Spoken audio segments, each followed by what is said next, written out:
Flight by Michael Connelly. This is for McCaleb Jane Connelly. 1. The word sounded alien in his mouth, as if spoken by someone else. There was an urgency in his own voice that Bosch didn't recognize. The simple hello he had whispered into the telephone was full of hope, almost desperation. But the voice that came back to him was not the one he needed to hear. Detective Bosch? For a moment, Bosch felt foolish. He wondered if the caller had recognized the faltering of his voice. This is Lieutenant Michael Tulin. Is this Bosch? The name meant nothing to Bosch, and his momentary concern about how he sounded was ripped away as an awful dread entered his mind. This is Bosch. What is it? What's wrong? Hold, please, for Deputy Chief Irving. What is... The caller clicked off, and there was only silence. Bosch now remembered who Tulin was, Irving's adjutant. Bosch stood still and waited.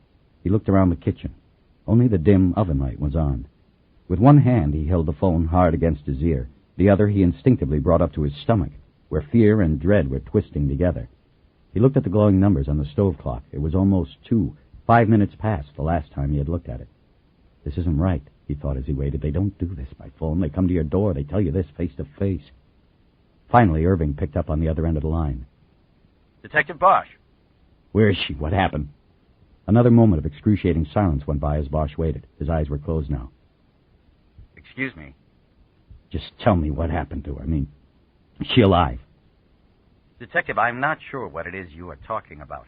I'm calling because I need to muster your team as soon as possible. I need you for a special assignment. Bosch opened his eyes. He looked through the kitchen window into the dark canyon below his house. His eyes followed the slope of the hill down toward the freeway, and then up again to the slash of Hollywood lights he could see through the cut of the Cahuenga Pass. He wondered if each light meant someone awake and waiting for someone who wasn't going to come. Bosch saw his own reflection in the window. He looked weary. He could make out the deep circles etched beneath his eyes, even in the dark glass. I have an assignment, Detective. Irving repeated impatiently. Are you able to work, or are you... I can work. I just was mixed up there for a moment. Well, I'm sorry if I woke you, but you should be used to it. Yes, it's no problem. Bosch didn't tell him that he hadn't been awakened by the call, that he had been roaming around in his dark house, waiting. Then get it going, Detective. We'll have coffee down here at the scene. What scene? We'll talk about it when you get here. I don't want to delay this any further. Call your team. Have them come to Grand Street between 3rd and 4th, the top of Angel's Flight. Do you know where I'm talking about? Bunker Hill? I don't... It will be explained when you get here. Seek me out when you are here. If I'm at the bottom, come down to me before you speak with anyone. Well, what about Lieutenant Billett? She will be informed about what is happening. We're wasting time. This is not a request. It is a command. Get your people together and get down here. Am I making myself clear to you? You're clear. Then I will be expecting you. Irving hung up without waiting for a reply. Bosch stood with the phone still at his ear for a few moments, wondering what was going on. Angel's Flight was the short, inclined railroad that carried people up Bunker Hill in downtown, far outside the boundaries of the Hollywood Division homicide table. If Irving had a body down there at Angel's Flight, the investigation would fall under the jurisdiction of Central Division. If Central detectives couldn't handle it because of caseload or personnel problems, or if the case was deemed too important or media-sensitive for them, then it would be bumped to the Bulls, the Robbery Homicide Division. The fact that a deputy chief of police was involved in the case before dawn on a Saturday suggested the latter possibility. The fact that he was calling Bosch and his team in instead of the RHD Bulls was the puzzle. Whatever it was that Irving had working at Angel's Flight didn't make sense. Bosch glanced once more down into the dark canyon, pulled the phone away from his ear, and clicked it off. He wished he had a cigarette, but he had made it this far through the night without one. He wouldn't break now. He turned his back and leaned on the counter. He looked down at the phone in his hand, turned it back on, and hit the speed dial button that would connect him with Kismine Ryder's apartment. He would call Jerry Edgar after he talked to her. Bosch felt a sense of relief come over him that he was reluctant to acknowledge. He might not yet know what awaited him at Angel's Flight, but it would certainly take his thoughts away from Eleanor Wish. Ryder's alert voice answered after 2 rings. "Kis, it's Harry," he said. "We got work." 2.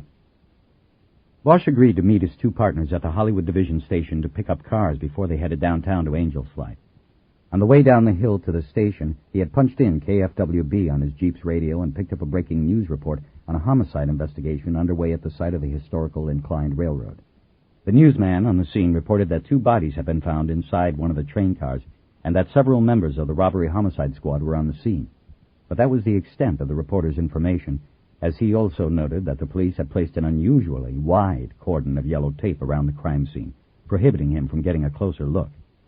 At the station, Bosch communicated this thin bit of information to Edgar and Ryder while they signed 3 slickbacks out of the motor pool. "So it looks like we're going to be playing sloppy seconds to RHD," Edgar concluded, showing his annoyance at being rousted from sleep to spend probably the whole weekend doing gopher work for the RHD Bulls. "Yeah, our guts, their glory. And we aren't even on call this weekend. Why didn't Irving call out Rice's goddamn team if he needed a Hollywood team?" Edgar had a point. Team 1, Bosch, Edgar, and Ryder, wasn't even up on call rotation this weekend. If Irving had followed proper call-out procedure, he would have called Terry Rice, who headed up Team 3, which was currently on top of the rotation. But Bosch had already figured that Irving wasn't following any procedures. Not if the deputy chief had called him directly before checking with his supervisor, Lieutenant Grace Billets. "Well, Jerry," Bosch said, more than used to his partner's whining, "you'll get the chance to ask the deputy chief personally in a little while." "Yeah, right, I'd do that, and I'll find my ass down in Harbor the next 10 years. Fuck that." "Hey, Harbor Division's an easy gig," Ryder said, just to rag Edgar a bit. She knew Edgar lived in the valley, and that a transfer to Harbor Division would mean a miserable 90-minute commute each way, the pure definition of freeway therapy, the brass's method of unofficially punishing malcontents and problem cops. "They only pull 6-7 homicides a year down there." "That's nice, but count me the fuck out." Okay, Bosch said. "Let's just get going, and we'll worry about all of that stuff later. Don't get lost." Bosch took Hollywood Boulevard to the 101 and coasted down the freeway in minimal traffic to downtown. Halfway there, he checked the mirror and saw his partners cruising in the lanes behind him. Even in the dark and with other traffic, he could pick them out. He hated the new detective cars.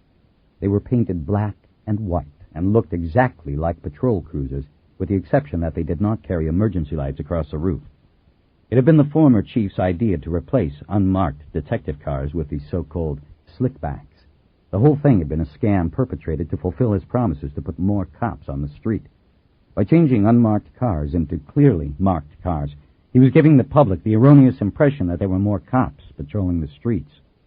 He also counted the detectives using slickbacks when he addressed community groups and proudly reported that he had increased the number of cops on the street by hundreds. Meantime, detectives trying to do their jobs drove around like targets. More than once, Bosch and his team had sought to serve an arrest warrant or had attempted to come into a neighborhood quietly in the course of an investigation only to have their presence signaled by their own cars. It was stupid and dangerous, but it was the chief's edict, and it was carried out throughout the department's divisional detective bureaus, even after the chief was not asked back for a second 5-year term. Bosch, like many of the department's detectives, hoped the new chief would soon order the detective cars back to normal. Meanwhile, he no longer drove the car assigned to him home from work. It had been a nice detective supervisor's perk having a take-home car, but he didn't want the marked car sitting in front of his house. Not in L.A. You never knew what menace that could bring to your door. They got to Grand Street by 2:45. As Bosch pulled to a stop, he saw an unusually large number of police-related vehicles parked along the curb at California Plaza. He noted the crime scene and coroner's vans, several patrol cars, and several more detective sedans.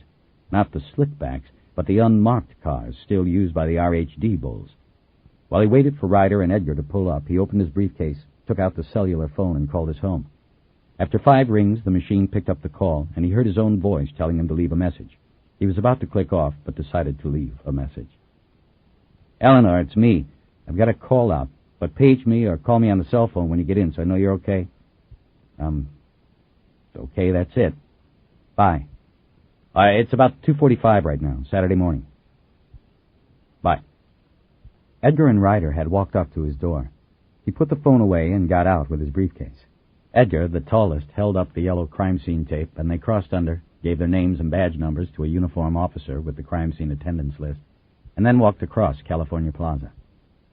The plaza was the centerpiece of Bunker Hill, a stone courtyard formed by the conjoining of 2 marble office towers, a high-rise apartment building, and the Museum of Modern Art. There was a huge fountain and reflecting pool at its center, though the pumps and lights were off at this hour, leaving the water still and black. Past the fountain was the Beaux-Arts revival-styled station and wheelhouse at the top of Angel's Flight. It was next to this small structure that most of the investigators and patrol officers milled about, as if waiting for something. Bosch looked for the gleaming, shaven skull that belonged to Deputy Chief Irvin Irving, but didn't see it. He and his partners stepped into the crowd and moved toward the lone rail car sitting at the top of the tracks.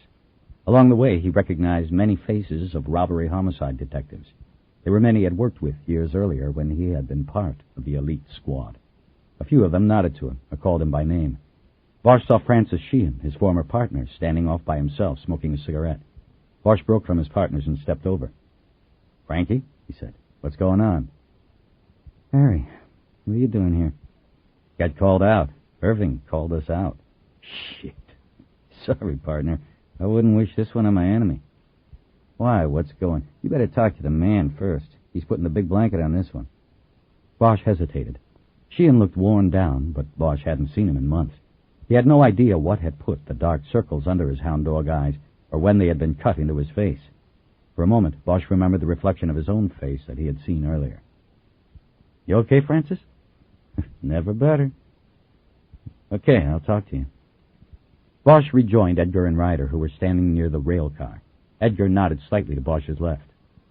"Hey, Harry, you see that?" he said in a low voice. "That's Sustained, Chastain, and that bunch over there. What are those pricks doing here?" Bosch turned and saw the grouping of men from Internal Affairs. "Got no idea," he said. Chastain and Bosch locked eyes for a moment, but Bosch didn't hold it. It wasn't worth the waste of energy to get worked up over just seeing the IAD man. Instead, he focused on trying to put the whole scene together. His curiosity level was at maximum. The number of RHD bulls hanging around, the IAD shines, a deputy chief on the scene. He had to find out what was going on. With Edgar and Ryder behind him, in single file, Bosch worked his way to the rail car. Portable lights had been set up inside, and the car was lit up like somebody's living room. Inside, 2 crime scene techs were at work. This told Bosch that he was quite late arriving at the scene. The crime scene techs didn't move in until after the coroner's techs had completed their initial procedures, declaring victims dead, photographing the bodies in situ, searching them for wounds, weapons, and identification. Bosch stepped to the rear of the car and looked through the open door. The technicians were at work around 2 bodies. A woman was sprawled on one of the stepped seats about midway through the car. She was wearing gray leggings and a white thigh-length T-shirt. A large flower of blood had blossomed on her chest where she had been hit dead center with a single bullet. Her head was snapped back against the sill of the window behind her seat. She had dark hair and features, her lineage obviously stretching somewhere south of the border. On the seat next to her body was a plastic bag filled with many items Bosch couldn't see. A folded newspaper protruded from the top of it. On the steps near the rear door to the car was the face-down body of a black man wearing a dark gray suit. From his viewpoint, Bosch could not see the man's face, and only one wound was visible, a through-and-through gunshot wound at the center of the victim's right hand. Bosch knew it was what would later be called a defensive wound in the autopsy report. The man had held his hand up in a futile attempt to ward off gunfire. Bosch had seen it often enough over the years, and it always made him think about the desperate actions people take at the end. Putting a hand up to stop a bullet was one of the most desperate. Though the techs were stepping in and out of his line of sight, Bosch could look straight down through the inclined train car and down the track to Hill Street, about 300 feet below. A duplicate train car was down there at the bottom of the hill, and Bosch could see more detectives milling about by the turnstiles and the closed doors of the Grand Central Market across the street. Bosch had ridden the inclined railroad as a kid and had studied how it worked. He still remembered. The 2 matching cars were counterbalanced. When one went up the side-by-side tracks, the other went down, and vice versa. They passed each other at the midpoint. He remembered riding on Angel's Flight long before Bunker Hill had been reborn as a slick business center of glass and marble towers, classy condominiums and apartments, museums, and fountains referred to as water gardens.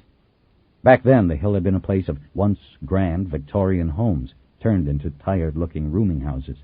Harry and his mother had taken Angel's Flight up the hill to look for a place to live. "Finally, Detective Bosch." Bosch turned around.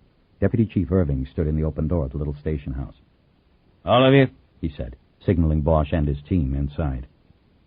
They entered a cramped room dominated by the large old cable wheels that once moved the train cars up and down the incline. Bosch remembered reading that when Angel's Flight was rehabilitated a few years earlier after a quarter century of disuse, The cables and wheels had been replaced with an electric system monitored by computer.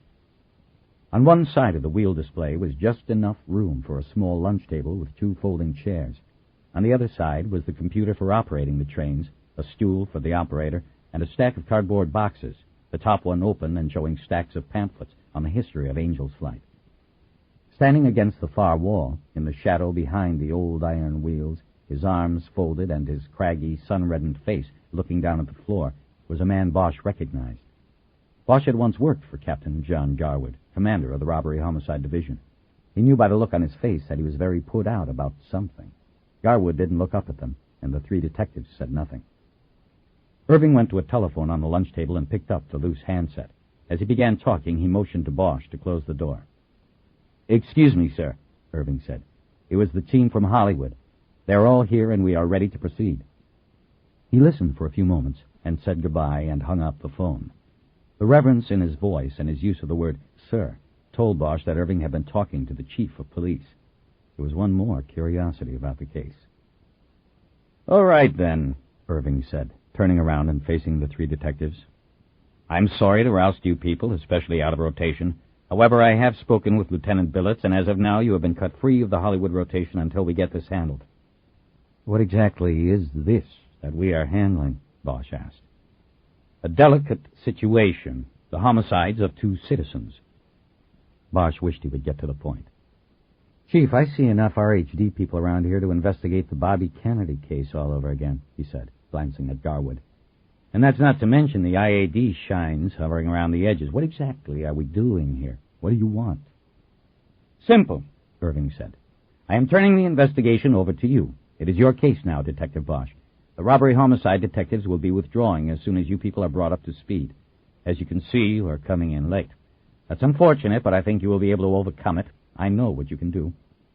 Bosch stared at him blankly for a long moment, then glanced at Garwood again. The captain had not moved and continued to stare at the floor. Bosch asked the only question that could bring understanding to this strange situation. "That man and woman on the train car, who are they?" Irving nodded. "Were is probably the more correct word. Were. The woman's name was Catalina Perez.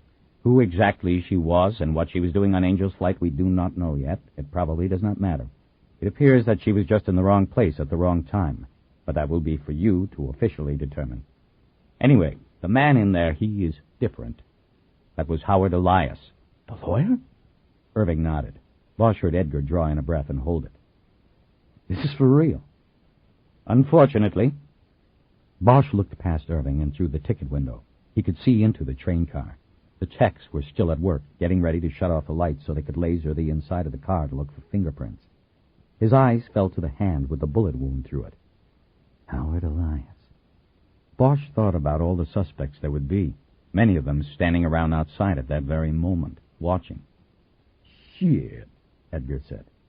"Don't suppose we could take a pass on this one, could we, Chief?" "Watch your language, Detective," Irving snapped, the muscles of his jaw bulging as he grew angry. "That is not acceptable here." "Look, Chief, all I'm saying is if you're looking for somebody to play Department Uncle Tom, it ain't going to be—" "That has nothing to do with this," Irving said, cutting him off. "Whether you like it or not, you have been assigned to this case. I expect each of you to do it professionally and thoroughly. Most of all, I expect results, as does the Chief of Police. Other matters mean nothing, absolutely nothing." After a brief silence, during which Irving's eyes went from Edgar to Ryder and then to Bosch, the deputy chief continued. "In this department, there is only one race," he said. "Not black or white, just the blue race." 3. Howard Elias's notoriety as a civil rights attorney did not come to him because of the clients he served. They could best be described as ne'er-do-wells, if not outright criminals. What had made Elias's face and name so well known to the masses of Los Angeles was his use of the media, his skill at probing the inflamed nerve of racism in the city, and the fact that his law practice was built entirely around one particular expertise, suing the Los Angeles Police Department.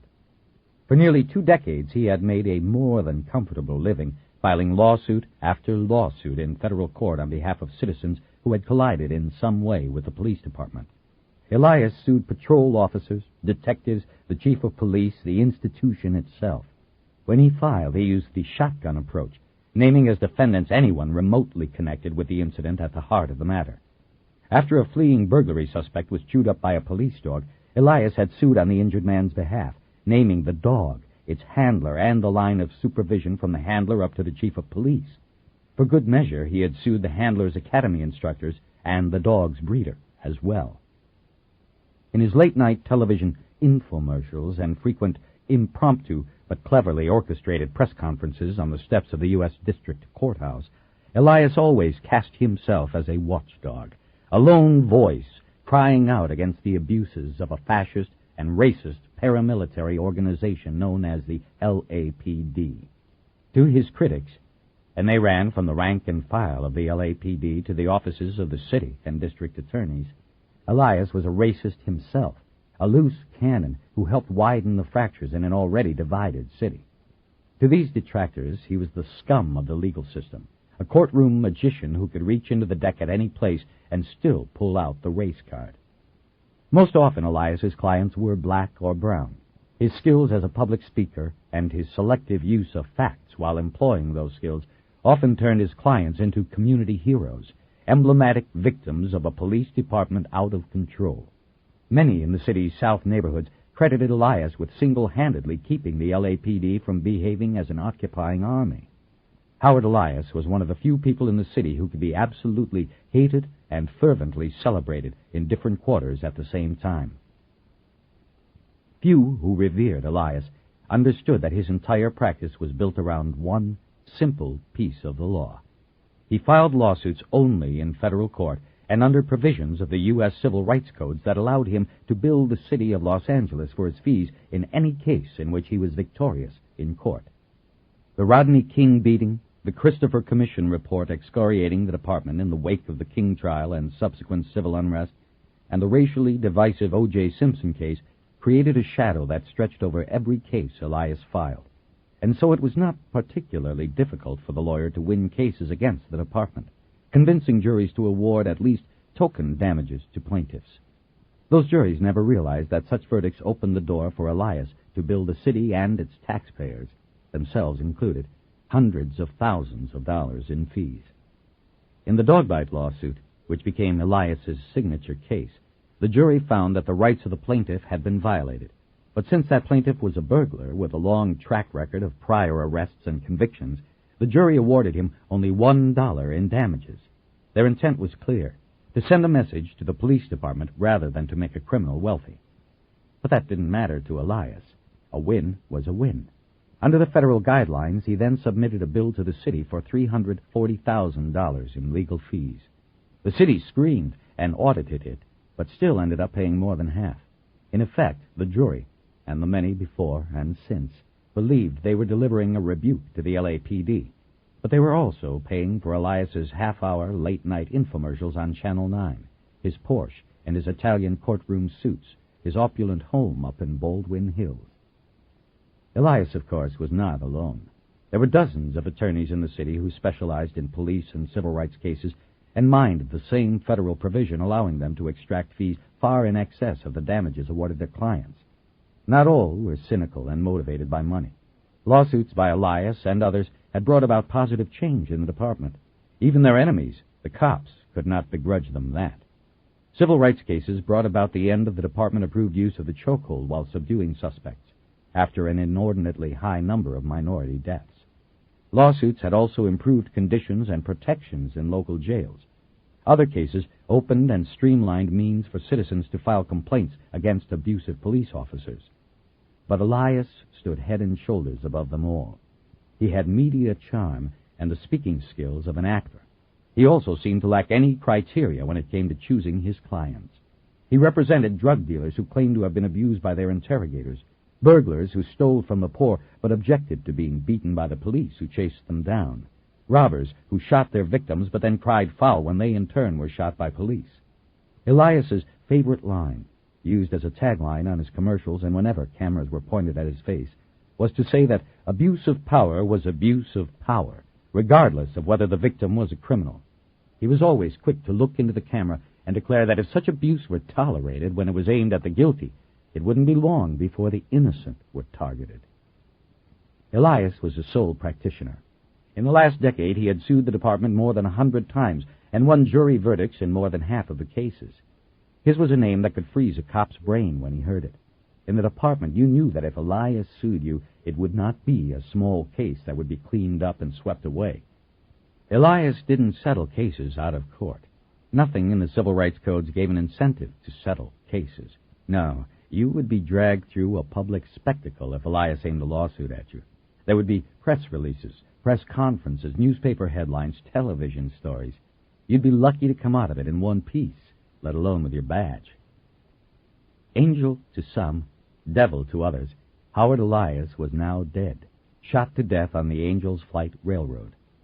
Bosch knew as he looked through the small room's window and watched the orange glow of the laser beam move about the darkened train car that he was in the calm before the storm.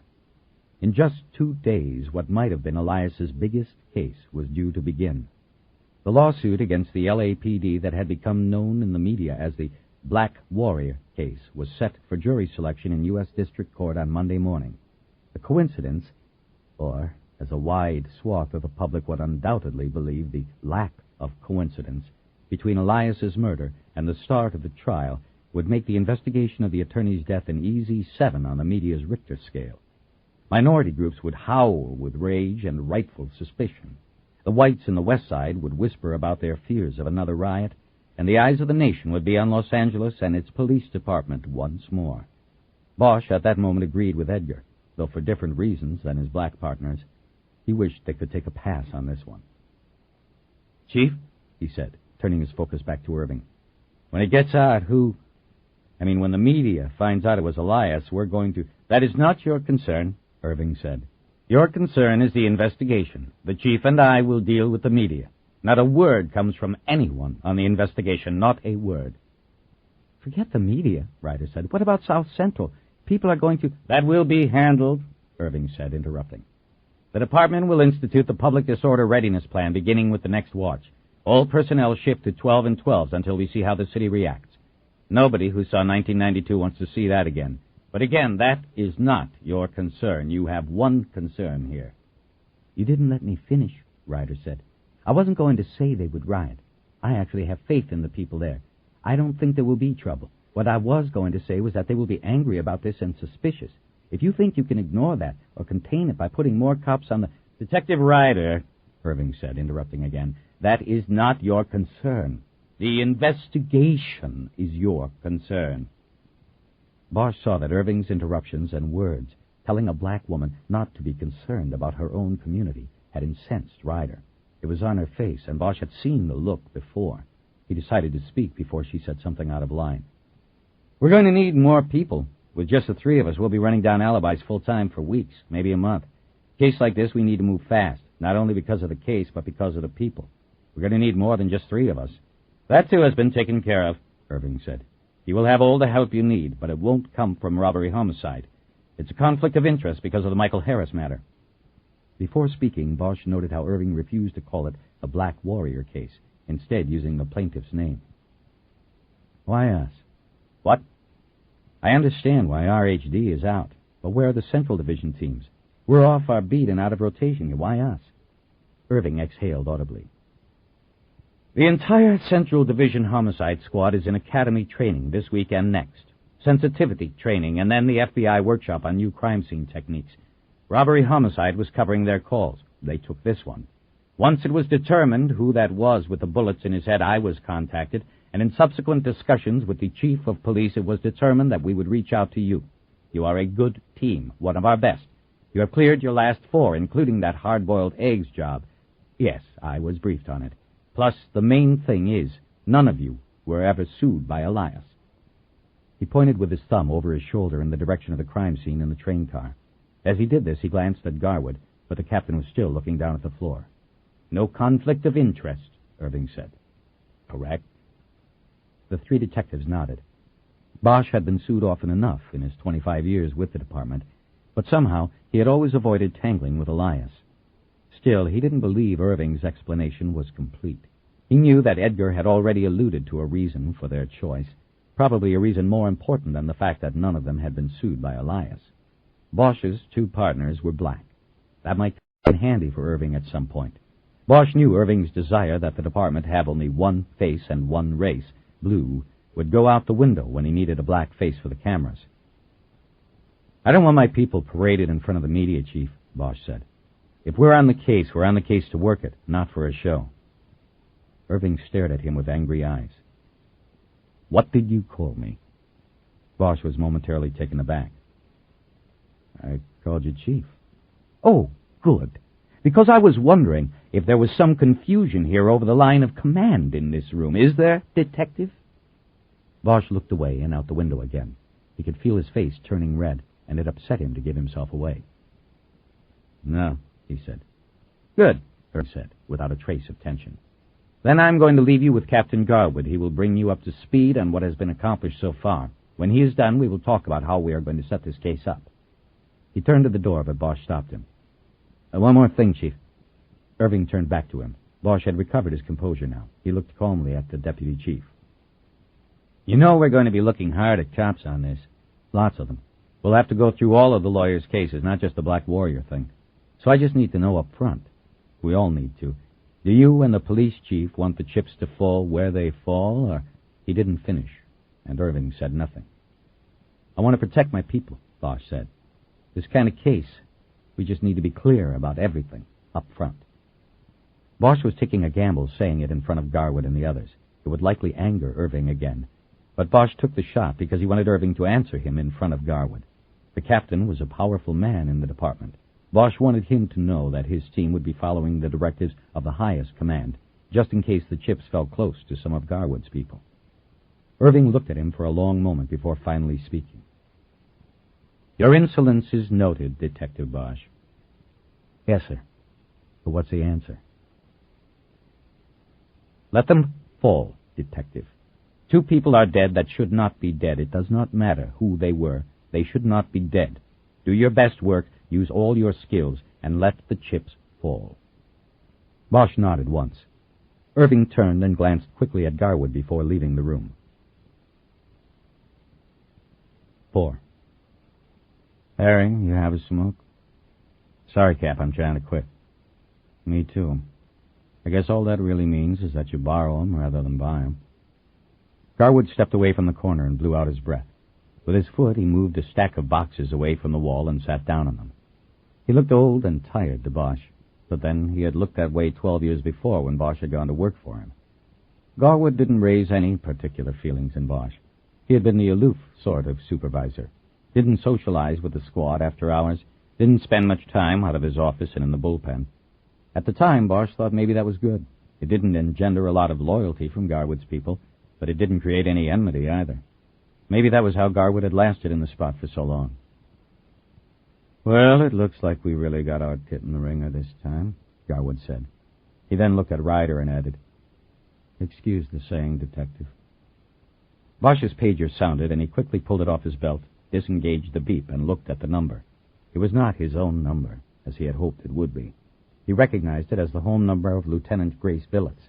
She probably wanted to know what was going on.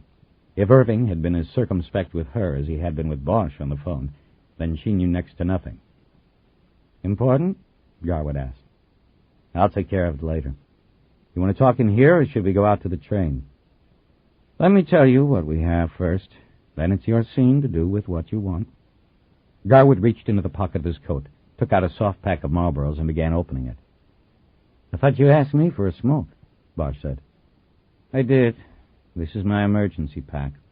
I'm not supposed to open it. It made little sense to Bosch.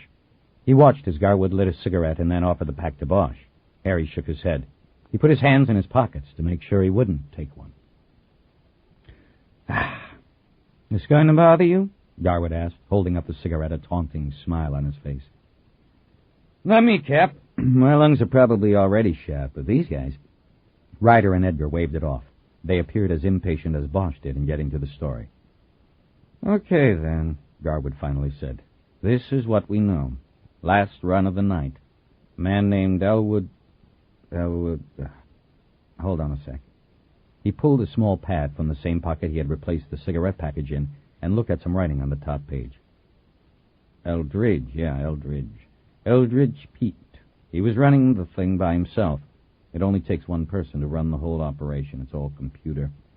He was about to close her down for the night. On Friday nights, the last ride is at 11. It was 11. Before sending the top car down for the last ride, he goes out, gets on it, closes and locks the door. Then he comes back in here, puts the command on the computer, and sends it down. He referred to the pad again. These things have names. The one he sent down is called Sinai, and the one he brought up was Olivet. He says they're named after mountains in the Bible. It looked to him when Olivet got up here that the car was empty, so he goes out to lock it up, because then he has to send them one more time, and the computer stops them side by side in the middle of the track for overnight. Then he's done and out of here. Bosch looked at Ryder and made a signal as if writing on his palm. She nodded and took her own pad and a pen out of the bulky purse she carried. She started taking notes. Only Eldridge, he comes out to lock up the car, and he finds the two bodies on board. He backs away, comes in here, and calls the police. With me? So far, what next? Bosch was already thinking of the questions he would have to ask Garwood, and then probably Pete. So we're covering for Central Dix, and the call eventually comes to me. I send out 4 guys, and they set up the scene. They didn't check the bodies for ID? Not right away, but there was no ID anyway. They were going by the book. They talked to this Eldridge Pete, and they went down the steps and did a search for casings, and other than that held tight until the coroner's people arrived and did their thing. Guy's wallet and watch are missing, his briefcase, too, if he was carrying one. But they got an ID off a letter the stiff had in his pocket, addressed to Howard Elias. Once they found that, my guys took a real good look at the stiff and could tell it was Elias. They then, of course, called me, and I called Irving, and he called the chief, and then it was decided to call you. He had said the last part as if he had been part of the decision process. Bosch glanced out the window. There was still a large number of detectives milling about. I'd say those first guys made more than just a call to you, Captain, Bosch said. Garwood turned to look out the window as if it had never occurred to him that it was unusual to see as many as 15 detectives at a murder scene. I suppose, he said. Okay, what else, Bosch said. What else did they do before they figured out who it was and that they weren't long for the case? Well, like I said, they talked to this fellow, Eldridge Pete, and they searched the areas outside the cars, top and bottom. Did they find any of the brass? No. Our shooter was careful. He picked up all the casings. We do know that he was using a 9, though. How? The second victim, the woman, the shot was through and through. The slug hit a steel window bracket behind her, flattened, and fell on the floor. It's too mashed for comparison, but you can still tell it was a 9. Hoffman said if he was guessing, he'd say it was a Federal. You'll have to hope for a better lead from the autopsies as far as ballistics go, if you ever get that far. Perfect, Bosch thought. 9 was a cop's caliber, and stopping to pick up the shells. That was a smooth move. You didn't usually see that. The way they see it, Garwood continued, Elias got it just after he stepped onto the train down there. The guy comes up and shoots him in the ass first. The ass, Edgar said. That's right, the first shot is in the ass. See, Elias is just stepping on, so he's a couple steps up from the sidewalk level. The shooter comes up from behind and holds the gun out. It's at ass level. He sticks the muzzle in there and fires off the first cap. Then what? Bosch asked. Well, we think Elias goes down and sort of turns to see who it is. He raises his hands, but the shooter fires again. The slug goes through one of his hands and hits him in the face right between the eyes. That's probably your cause-of-death shot right there. Elias drops back down. He's face down now. The shooter steps into the car and puts one more in the back of his head, point blank. He then looks up and sees the woman, maybe for the first time. He hits her from about 5 feet, one in the chest, through and through, and she's gone. No witness. The shooter gets the wallet and watch off Elias, picks up his shells, and is gone. A few minutes later, Pete brings the car up and finds the bodies. You now know what I know. Bosch and his partners were quiet a long moment. The scenario Garwood had woven didn't sit right with Bosch, but he didn't know enough about the crime scene yet to challenge him on it. The robbery look legit? Bosch finally asked. It did to me. I know the people down south aren't going to want to hear that, but there it is. Ryder and Edgar were silent stones. What about the woman? Bosch asked. Was she robbed? Doesn't look like it. I kind of think the shooter didn't want to come onto the train. Anyway, the lawyer was the one in the $1,000 suit. He'd be the target.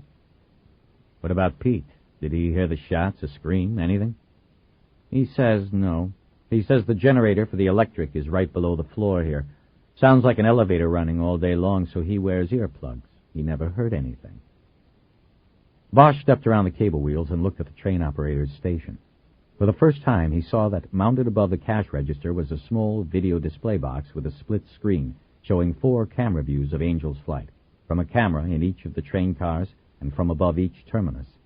On one corner of the screen, he could see a long shot of the inside of Olivet. The crime scene techs were still working with the bodies.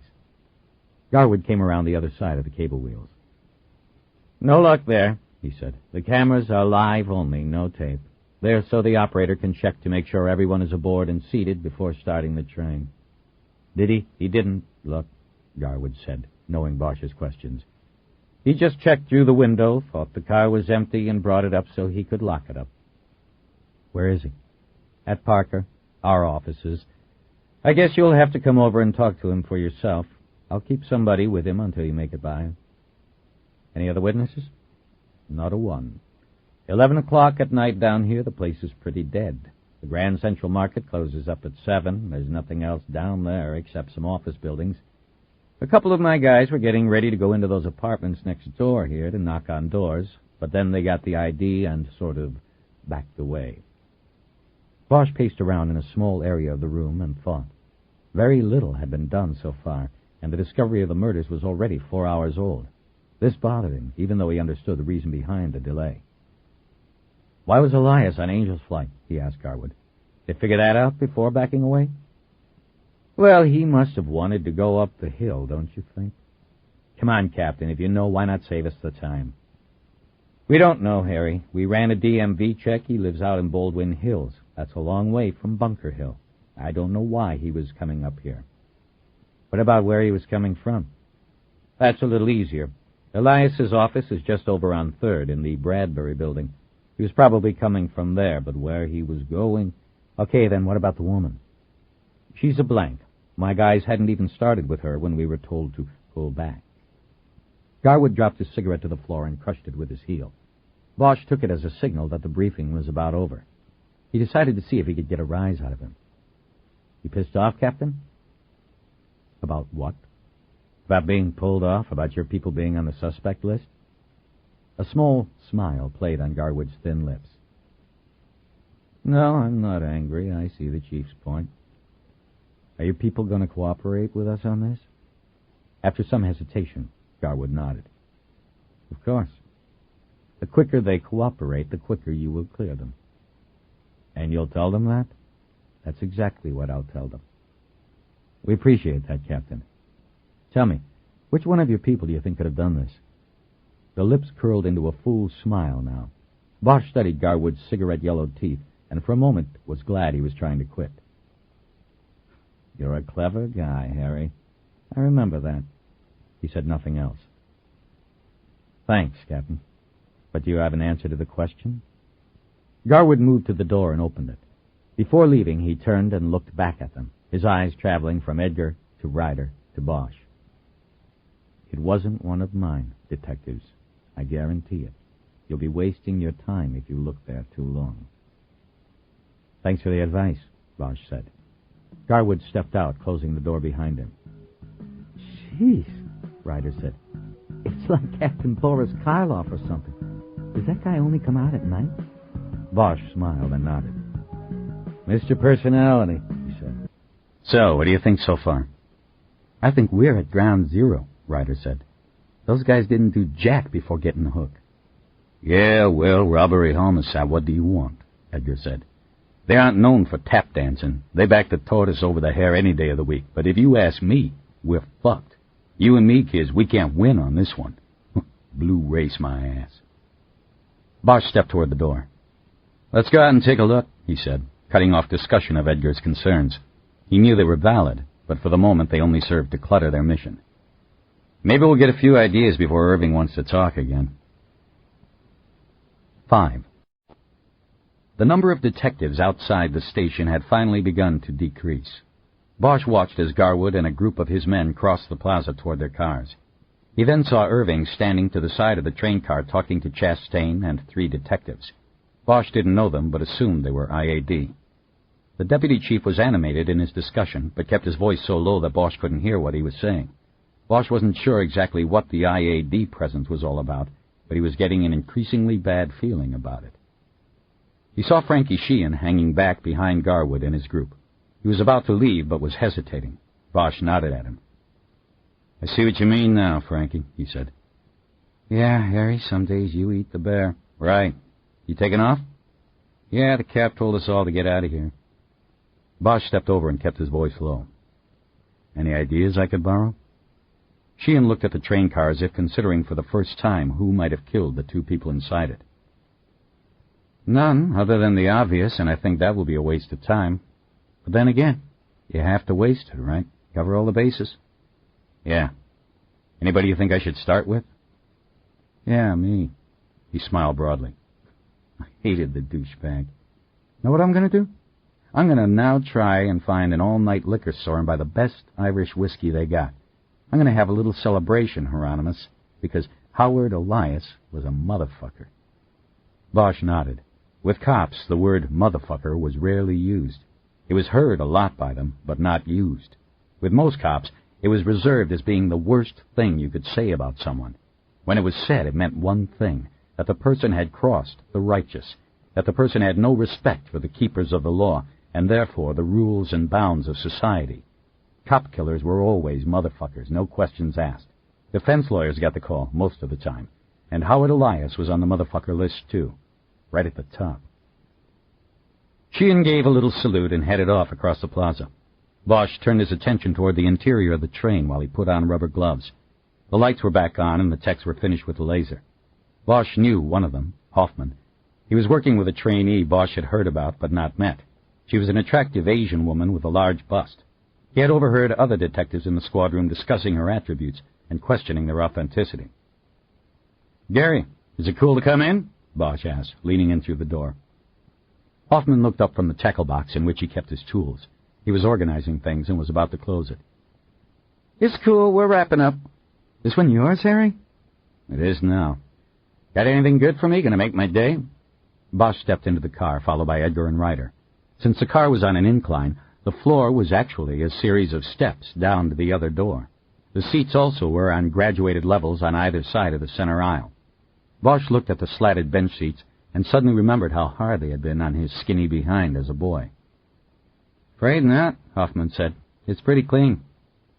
Bosch nodded and moved down a few more steps to the first body.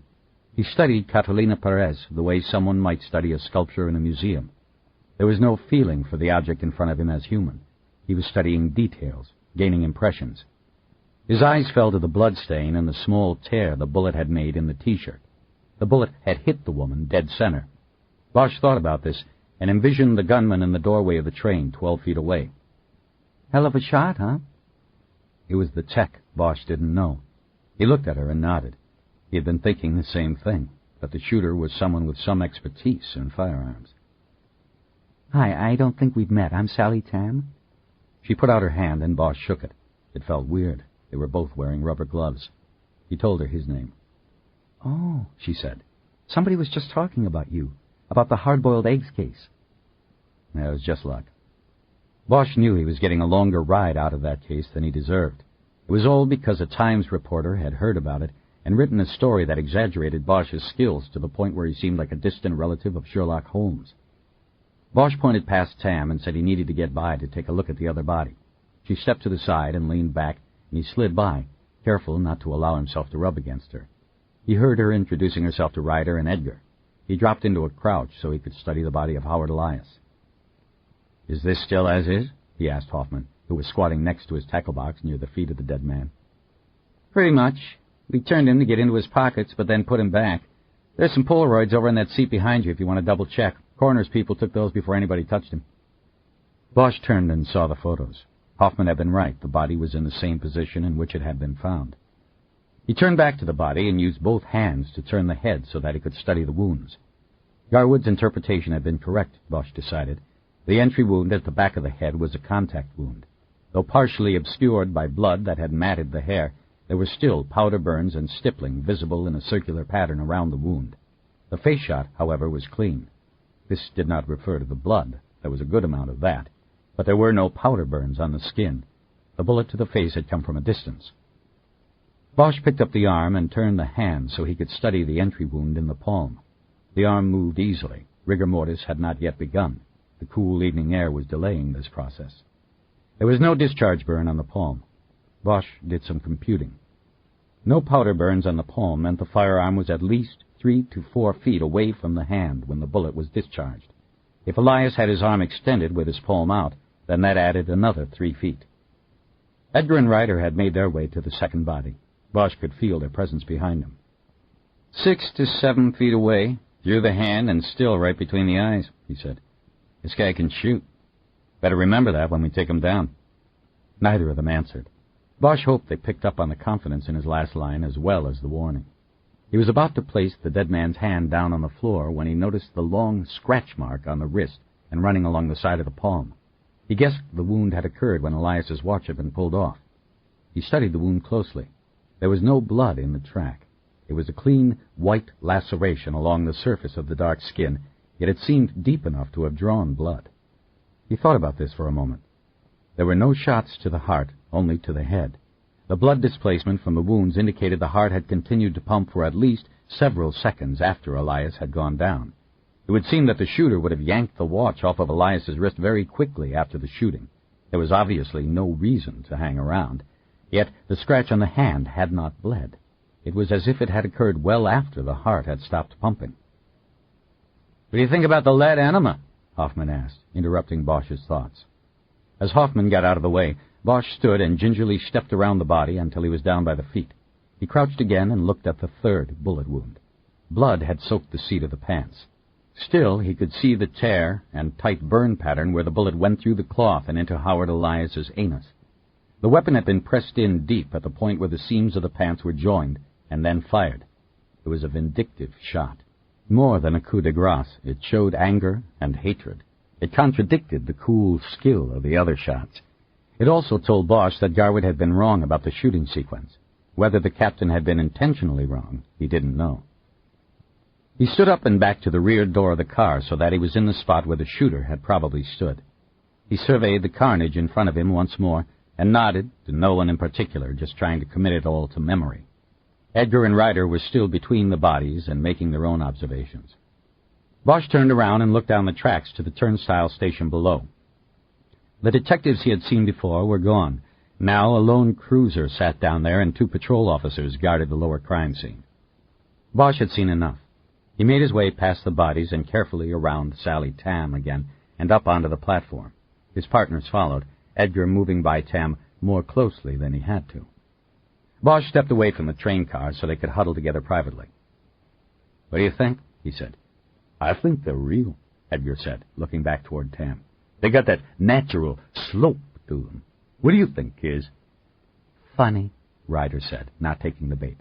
"Can we talk about the case, please?" Bosch admired how Ryder took Edgar's frequent comments and sexual innuendo without more than a sarcastic remark or complaint fired back at him. Such comments could get Edgar in serious trouble, but only if Ryder made a formal complaint. The fact that she didn't indicated either she was intimidated or she could handle it. She also knew that if she went formal, she'd get what cops called a canine jacket, a reference to the city jail ward where snitches were housed. Bosch had once asked her in a private moment if she wanted him to talk to Edgar. As her supervisor, he was legally responsible for resolving the problem, but he knew that if he talked to Edgar, then Edgar would know he had gotten to her. Ryder knew this as well. She had thought about all of this for a few moments and told Bosch to let things alone. She said she wasn't intimidated, just annoyed on occasion. She could handle it. "You go first, kids," Bosch said, also ignoring Edgar's comment, even though he privately disagreed with his conclusion about Tam. "Anything catch your eye in there?" "Same as everybody else, I guess. Looks like the victims were not together. The woman either got on ahead of Elias or was about to get off. I think it's pretty clear Elias was the primary target and she was just an also-ran. The shot up the ass tells me that. Also, like you said in there, this guy was a hell of a shot. We're looking for someone who spent some time at the range." Bosch nodded. Anything else? No, it's a pretty clean scene, nothing much to work with. Jerry? Nada. What about you? Same. But I think Garwood was telling us a story. His sequence was for shit. How? Ryder said. The shot up the pipe was the last one, not the first. Elias was already down. It's a contact wound, and the entry is in the underside, where all the seams of the pants come together. It would be hard to get a muzzle up there if Elias was standing, even if he was up a step from the shooter. I think he was already down when the shooter popped that cap. That changes things, Ryder said. Makes the last one a fuck you shot. The shooter was angry at Elias. So he knew him, Edgar said. Bosch nodded. And you think Garwood knew this and was just trying to steer us wrong by planting the suggestion? Ryder asked. Or do you think he just missed it? What I know about Garwood is that he is not a stupid man, Bosch said. He and 15 of his men were about to be pulled into federal court on Monday by Elias and dragged right through the shit. He knows any one of those boys might possibly be capable of this. He was protecting them. That's what I think. Well, that's bullshit. Protecting a killer cop? He should be... Maybe protecting a killer cop. We don't know. He didn't know. I think it was probably a just-in-case move. Doesn't matter. If that's what he was doing, he shouldn't have a badge. Bosch didn't say anything to that, and Ryder wasn't placated. She shook her head in disgust. Like most cops in the department, she was tired of fuck-ups and cover-ups, of the few tainting the many. What about the scratch on the hand? Edgar and Ryder looked at him with arched eyebrows. What about it? Edgar said.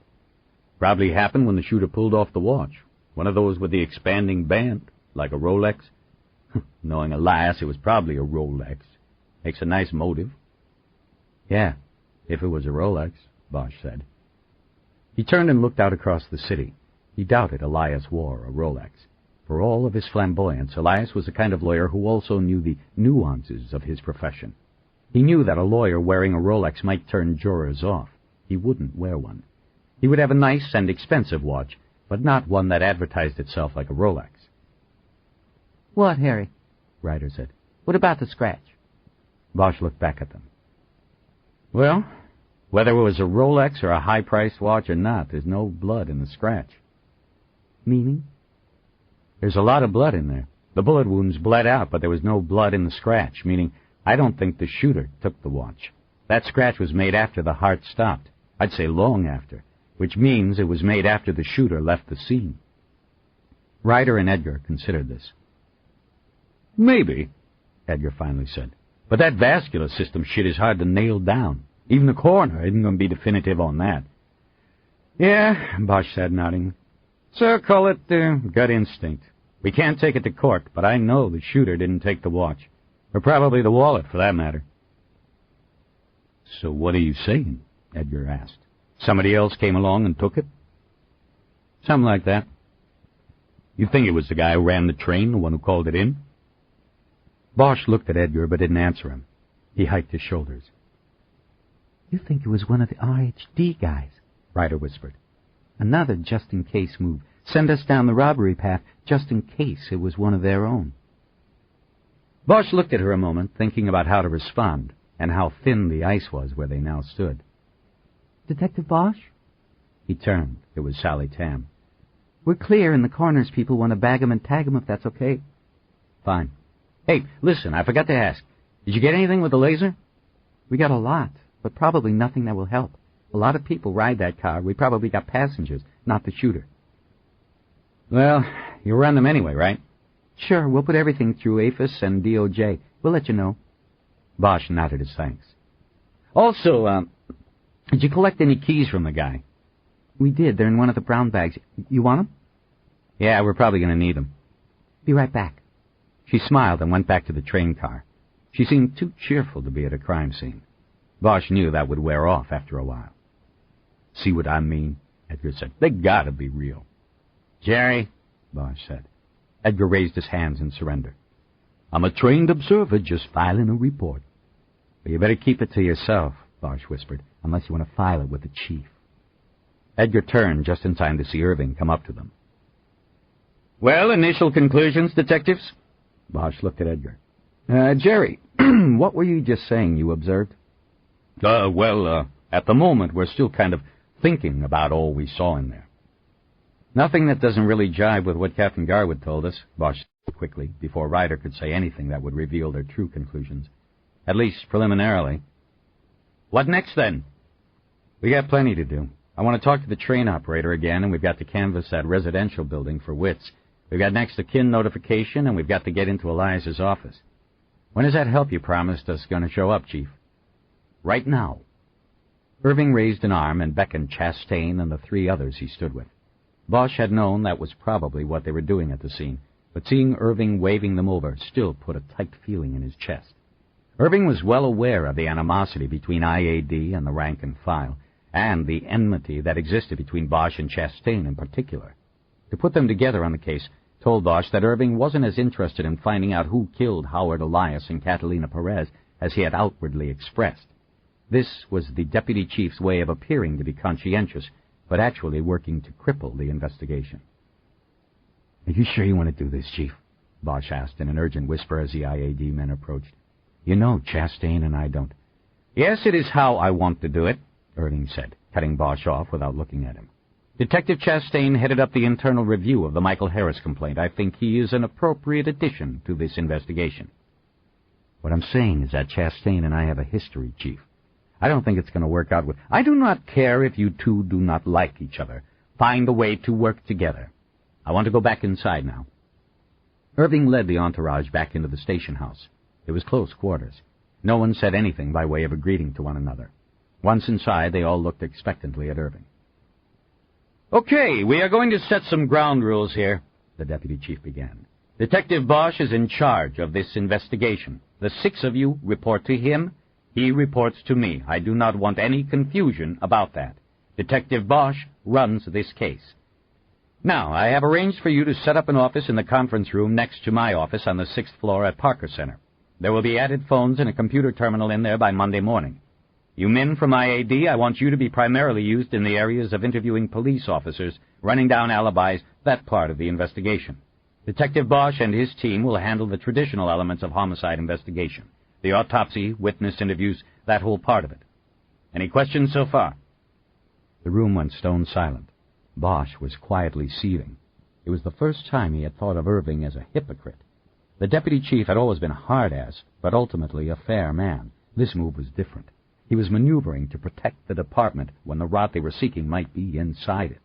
But what Irving didn't know was that Bosch had accomplished everything in his life by channeling negatives into motivation.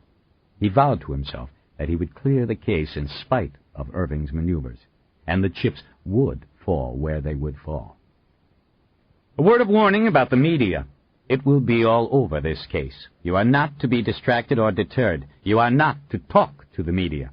All such communications will come through my office or Lieutenant Tom O'Rourke in Media Relations. Understood?" The 7 detectives nodded.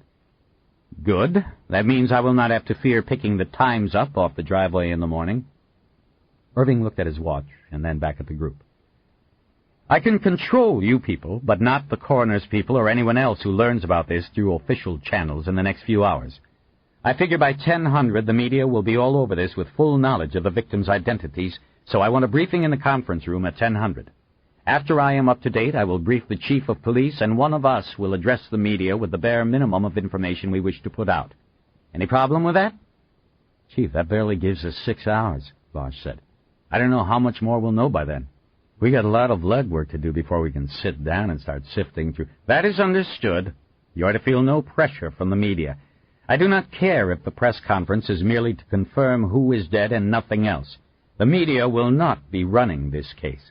I want you to run with it full bore, but at 10:00 I want everyone back at my conference room. Questions?" There were none. "Okay, then I will turn it over to Detective Bosch and leave you people to it." He turned directly to Bosch and handed him a white business card. "You have all my numbers there, Lieutenant Toolan's as well. Anything comes up that I should know about, you call me forthwith. I do not care what time it is or where you are at, you call me." Bosch nodded, took the card, and put it in his jacket pocket. "Go to it, people. As I said before, let the chips fall where they may." He left the room, and Bosch heard Ryder whisper, "Yeah, right." Bosch turned and looked at the faces of the new team, coming to Chastain's last. "You know what he's doing, don't you?" Bosch said. "He thinks we can't work together. He thinks we'll be like those fighting fish that you put in the same bowl and they go nuts trying to get at each other. Meantime, the case is never cleared. Well, it's not going to happen. Anything anybody in here has ever done to me or anyone else, forget about it. I let it go. This case is the thing. There are 2 people in that train that somebody blew away without so much as a second thought. We're going to find that person. That's all I care about now. He held Chastain's eyes until he finally saw a slight nod of agreement. Bosch nodded back. He was sure all the others had seen the exchange. He then took out his notebook and opened it to a fresh page. He handed it to Chastain. "Okay, then," he said. "I want everybody to write down their names, followed by their home and pager numbers. Cell phones, too, if you got them. I'll make a list up, and everybody will get copies. I want everybody in communication. That's the trouble with these big gangbangs. If everybody isn't on the same wavelength, something can slip through. We don't want that." Bosch stopped and looked at the others. They were all watching him, paying attention. It seemed that, for the moment, the natural animosities were relaxed, if not forgotten. "Okay," he said. "This is how we're going to break this down from here on out." 6. One of the men from IAD was a Latino named Raymond Fuentes. Bosch sent him along with Edgar to the address on Catalina Perez's identification cards to notify her next of kin and to handle the questions about her. It was most likely the dead-end part of the investigation. It seemed apparent that Elias was the primary target, and Edgar tried to protest, but Bosch cut him off. The explanation he would share privately with Edgar later was that he needed to spread the IAD men out in order to give him better control of things. So Edgar went with Fuentes, and Ryder was sent with a second IAD man, Loomis Baker, to interview Eldridge Pete at Parker Center and then bring him back to the scene. Bosch wanted the train operator at the scene to go over what he had seen and to operate the train as he had before discovering the bodies. That left Bosch, Chastain, and the last IAD man, Joe Della Croce. Bosch dispatched Della Croce to Parker Center as well, to draw up a search warrant for Elias's office. He then told Chastain that the 2 of them would go to Elias's home to make the death notification to his next of kin. After the group split up, Bosch walked to the crime scene van and asked Hoffman for the keys found on the body of Howard Elias. Hoffman looked through the crate he had placed his evidence bags in and came out with a bag containing a ring with more than a dozen keys on it. "From the front pants pocket, right side," Hoffman said. Bosch studied the keys for a moment. There seemed to be more than enough keys for the lawyer's home, office, and cars. He noticed that there was a Porsche key on the ring, as well as a Volvo key. He realized that when the investigators finished the current crop of tasks, one assignment he would have to make would be to put someone on locating Elias's car. "Anything else in the pockets?" "Yeah. In the left front he had a quarter." "A quarter. Costs a quarter to ride Angel's flight. That's probably what that was for." Bosch nodded. "And in the inside coat pocket was a letter." Bosch had forgotten that Garwood had mentioned the letter. "Let's see that." Hoffman looked through his crate again and came up with a plastic evidence bag. Inside it was an envelope. Bosch took it from the crime scene tech and studied it without removing it. The envelope had been addressed to Elias's office by hand. There was no return address. On the left lower corner, the sender had written, "Personal and confidential." Bosch tried to read the postmark, but the light was bad. He wished he still carried a lighter. "It's your neck of the woods, Harry," Hoffman said. "Hollywood. Mailed Wednesday. You probably got it Friday." Bosch nodded. He turned the bag over and looked at the back of the envelope. It had been cleanly cut open along the top. Elias or his secretary had opened it, probably at his office, before he had put it into his pocket. There was no way of knowing if the contents had been examined since. "Anybody open it?" "We didn't. I don't know what happened before we got here.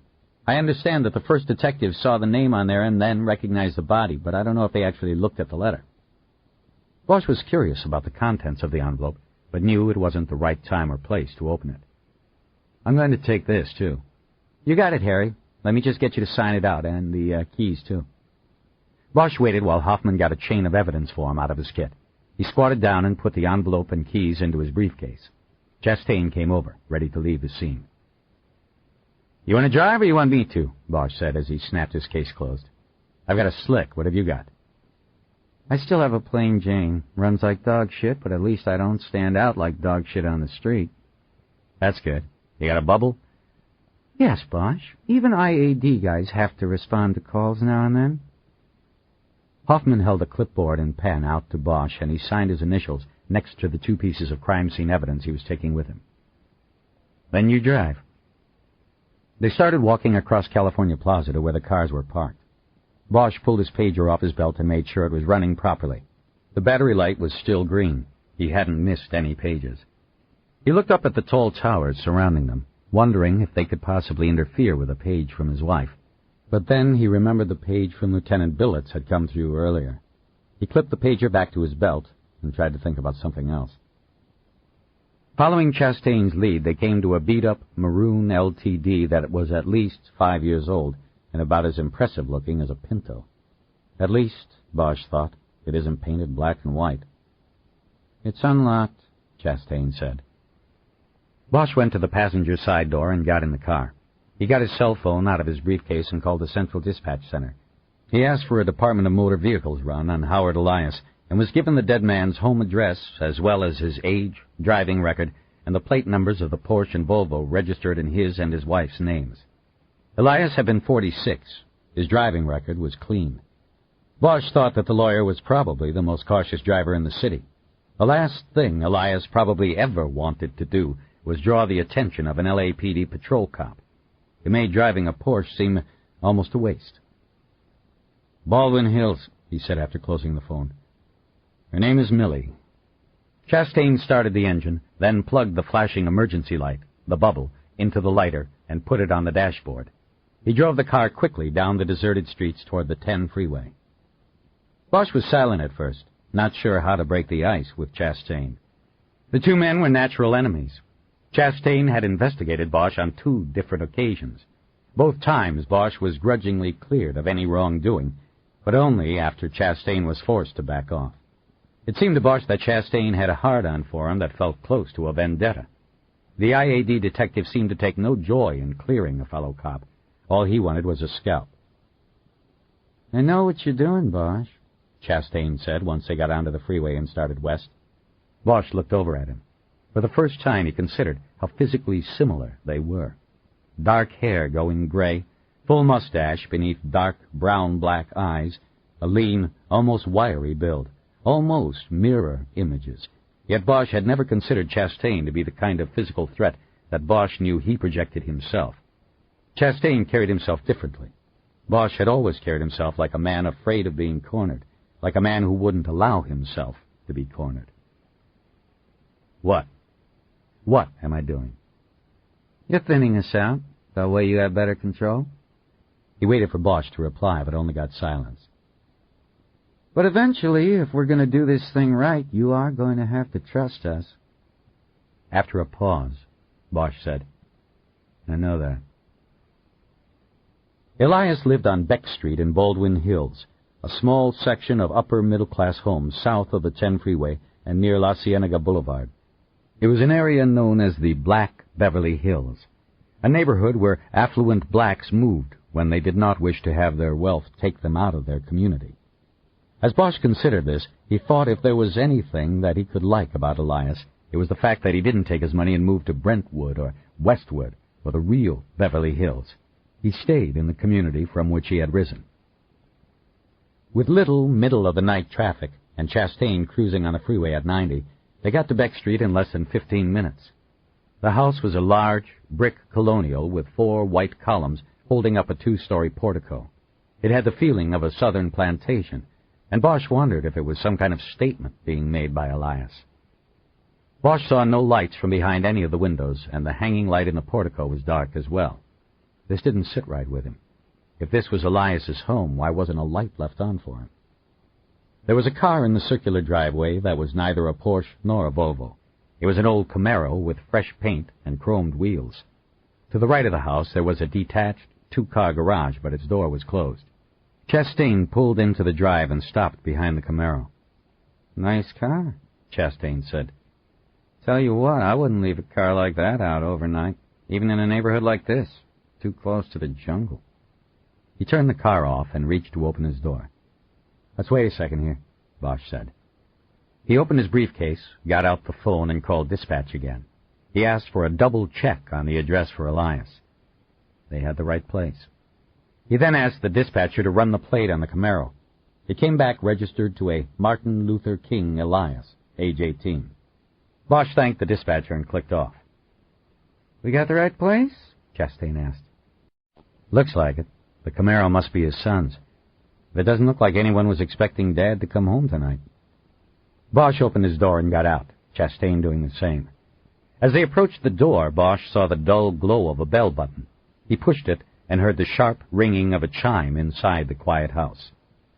They waited and pushed the bell button 2 more times before the portico light came on above them, and a woman's sleepy but alarmed voice came through the door. What is it? Mrs. Elias, Bosch said, we're police. We need to talk to you. Police? What for? It's about your husband, ma'am. Can we come in? I need some identification before I open this door. Bosch took out his badge wallet and held it up, but then noticed there was no peephole. Turn around, the woman's voice said. On the column. Bosch and Chastain turned and saw the camera mounted on one of the columns. Bosch walked up to it and held up his badge. You see it? He said loudly. He heard the door open and turned around. A woman in a white robe with a silk scarf wrapped around her head looked out at him. You don't have to yell, she said. Sorry. She stood in the 1-foot opening of the door, but made no move to invite them in. Howard is not here. What do you want? Can we come in, Mrs. Elias? We want... No, you can't come in my house, my home. No policeman has ever been in here. Howard wouldn't have it, neither will I. What do you want? Has something happened to Howard? Yes, ma'am, I'm afraid. It would really be better if we... Oh, my God! She shrieked. You killed him! You people finally killed him! Mrs. Elias, Bosch started, wishing he had better prepared himself for the assumption he should have known the woman would make. We need to sit down with you and... Again, he was cut off, but this time it was by an unintelligible, animal-like sound from deep in the woman. Its anguish was resonant. The woman bowed her head and leaned into the door jamb. Bosch thought she might fall and made a move to grab her shoulders. The woman recoiled as if he were a monster reaching out to her. No! No, don't you touch me! You murderers! Killers! You killed my Howard! Howard! The last word was a full-throated scream that seemed to echo through the neighborhood. Bosch looked behind him, half expecting to see the street lined with onlookers. He knew he had to contain the woman, get her inside, or at least quiet. She was moving into a full-fledged wail now. Meantime, Chastain just stood there, paralyzed by the scene unfolding before him. Bosch was about to make another attempt to touch the woman when he saw a movement from behind her, and a young man grabbed hold of her from behind. Ma! What is it? The woman turned and collapsed against the young man. Martin! Martin, they killed him! Your father! Martin Elias looked up over his mother's head, and his eyes burned right through Bosch. His mouth formed the horrible O of shock and pain that Bosch had seen too many times before. He suddenly realized his mistake. He should have made this call with either Edgar or Ryder. Ryder, probably. She would have been a calming influence. Her smooth demeanor and the color of her skin would have done more than Bosch and Chastain combined. Son, Chastain said, coming out of his inertia, we need to settle down a bit here and go inside to talk about this. Don't you call me son. I'm not your goddamn son. Mr. Elias, Bosch said forcefully. Everyone, including Chastain, looked at him. He then continued in a calmer, softer voice. Martin, you need to take care of your mother. We need to tell you both what has happened and to ask you a few questions. The longer we stand here, cursing and yelling, the longer it will be before you can take care of your mother. He waited a moment. The woman turned her face back into her son's chest and began to cry. Martin then stepped back, pulling her with him so that there was room for Bosch and Chastain to enter. For the next 15 minutes, Bosch and Chastain sat with the mother and son in a nicely furnished living room and detailed what was known of the crime and how the investigation would be handled. Bosch knew that to them it was like a couple of Nazis announcing they would investigate war crimes, but he also knew that it was important to go through the routine, to do his best to assure the victim's family that the investigation would be thorough and aggressive. I know what you said about it being cops, Bosch said in summation. At the moment, we don't know that. It's too early in the investigation to know anything about a motive. We are in a gathering phase at this time, But soon we'll move to the sifting phase, and any cop who might have had even a remote reason to harm your husband will be looked at. I know there will be many in that category. You have my word that they will be looked at very closely." He waited. The mother and son were huddled together on a couch with a cheerful floral pattern. The son kept closing his eyes like a child, hoping to ward off a punishment. He was flagging under the weight of what he had just been told. It was finally hitting home that he would not see his father again.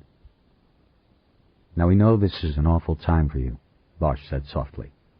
"We would like to put off any kind of prolonged questioning so that you have time to yourselves, but there are a few questions that would help us right now." He waited for an objection, but none came. He continued. "The main one is that we can't figure out why Mr. Elias was on Angel's flight. We need to find out where he was." "He was going to the apartment," Martin said without opening his eyes. "What apartment?" "He kept an apartment near the office so he could just stay over on court days, or when he was busy getting ready for trial." "He was going to stay there tonight?" "Right, he'd been staying there all week." "He had depots," the wife said, "with the police. They were coming in after work, so he was staying late at the office. Then he would just go over to the apartment." Bosch was silent, hoping either one of them would add something more about the arrangement, but nothing else was said. "Did he call you and tell you he was staying over?" he asked. "Yes. He always called." "When was this? This last time is what I mean." "Earlier today. He said he'd be working late and needed to get back into it on Saturday and Sunday. You know, preparing for the trial on Monday. He said he would try to be home on Sunday for supper." "So you weren't expecting him to be home here tonight?" "That's right," Millie Elias said, a note of defiance in her voice, as if she had taken the tone of Bosch's question to mean something else. Bosch nodded as if to reassure her that he was not insinuating anything. He asked the specific address of the apartment and was told it was in a complex called The Place, just across Grand Street from the Museum of Modern Art. Bosch took out his notebook and wrote it down, then kept the notebook out. "Now," he said, "Mrs. Elias, can you remember more specifically when it was you last spoke to your husband?" "It was right before 6. That is when he calls and tells me. Otherwise I have to figure out what's for supper and how many I'm cooking for." "How about you, Martin? When did you last speak to your father?" Martin opened his eyes. "I don't know, man. A couple days ago, at least. But what's this got to do with anything? You know who did it. Somebody with a badge did this thing." Tears finally began to slide down Martin's face. Bosch wished he could be somewhere else, anywhere else. "If it was a cop, Martin, you have my word, we will find him. He won't get away with it." "Sure," Martin replied without looking at Bosch. "The man gives us his word. But who the hell is the man?" The statement made Bosch pause a moment before continuing. "A few more questions," he finally said. "Did Mr. Elias have an office here at home?" "No," the son said. "He didn't do his work here." "Okay. Next question. In recent days or weeks, had he mentioned any specific threat or person who he believed wanted to harm him?" Martin shook his head and said, "He just always said that it was the cops who would get him someday. It was the cops." Bosch nodded, not in agreement, but in his understanding of Martin's belief. "One last question. There was a woman who was killed on Angel's flight. It looks like they were not together. Her name was Catalina Perez. Does that name mean anything to either of you?" Bosch's eyes moved from the woman's face to her son's. Both stared blankly and shook their heads. "Okay, then." He stood up. "We will leave you alone now, but either myself or other detectives will need to speak with you again, probably later on today." Neither the mother nor son reacted. "Mrs. Elias, do you have a spare photo of your husband we can borrow?" The woman looked up at him, her face showing confusion. "Why do you want a picture of Howard?" "We may need to show people in the course of the investigation." "Everybody already knows Howard, what he looks like." "Probably, ma'am, but we might need a photo in some cases. Do you—" "Martin," she said, "go get me the albums out of the drawer in the den." Martin left the room, and they waited. Bosch took a business card from his pocket and put it down on the wrought iron and glass coffee table. There's my pager number if you need me, or if there's anything else I can do. Is there a family minister you would like us to call? Millie Elias looked up at him again. Reverend Tuggins over at the AME? Bosch nodded, but immediately wished he hadn't made the offer. Martin came back into the room with a photo album. His mother took it and began to turn through the pages. She began to weep silently again at the sight of so many pictures of her husband. Bosch wished he had put off getting the photo until the follow-up interview. Finally, she came upon a close-up shot of Howard Elias's face. She seemed to know it would be the best photo for the police. She carefully removed it from the plastic sleeve and handed it to Bosch. Will I get that back? Yes, ma'am. I'll see that you do.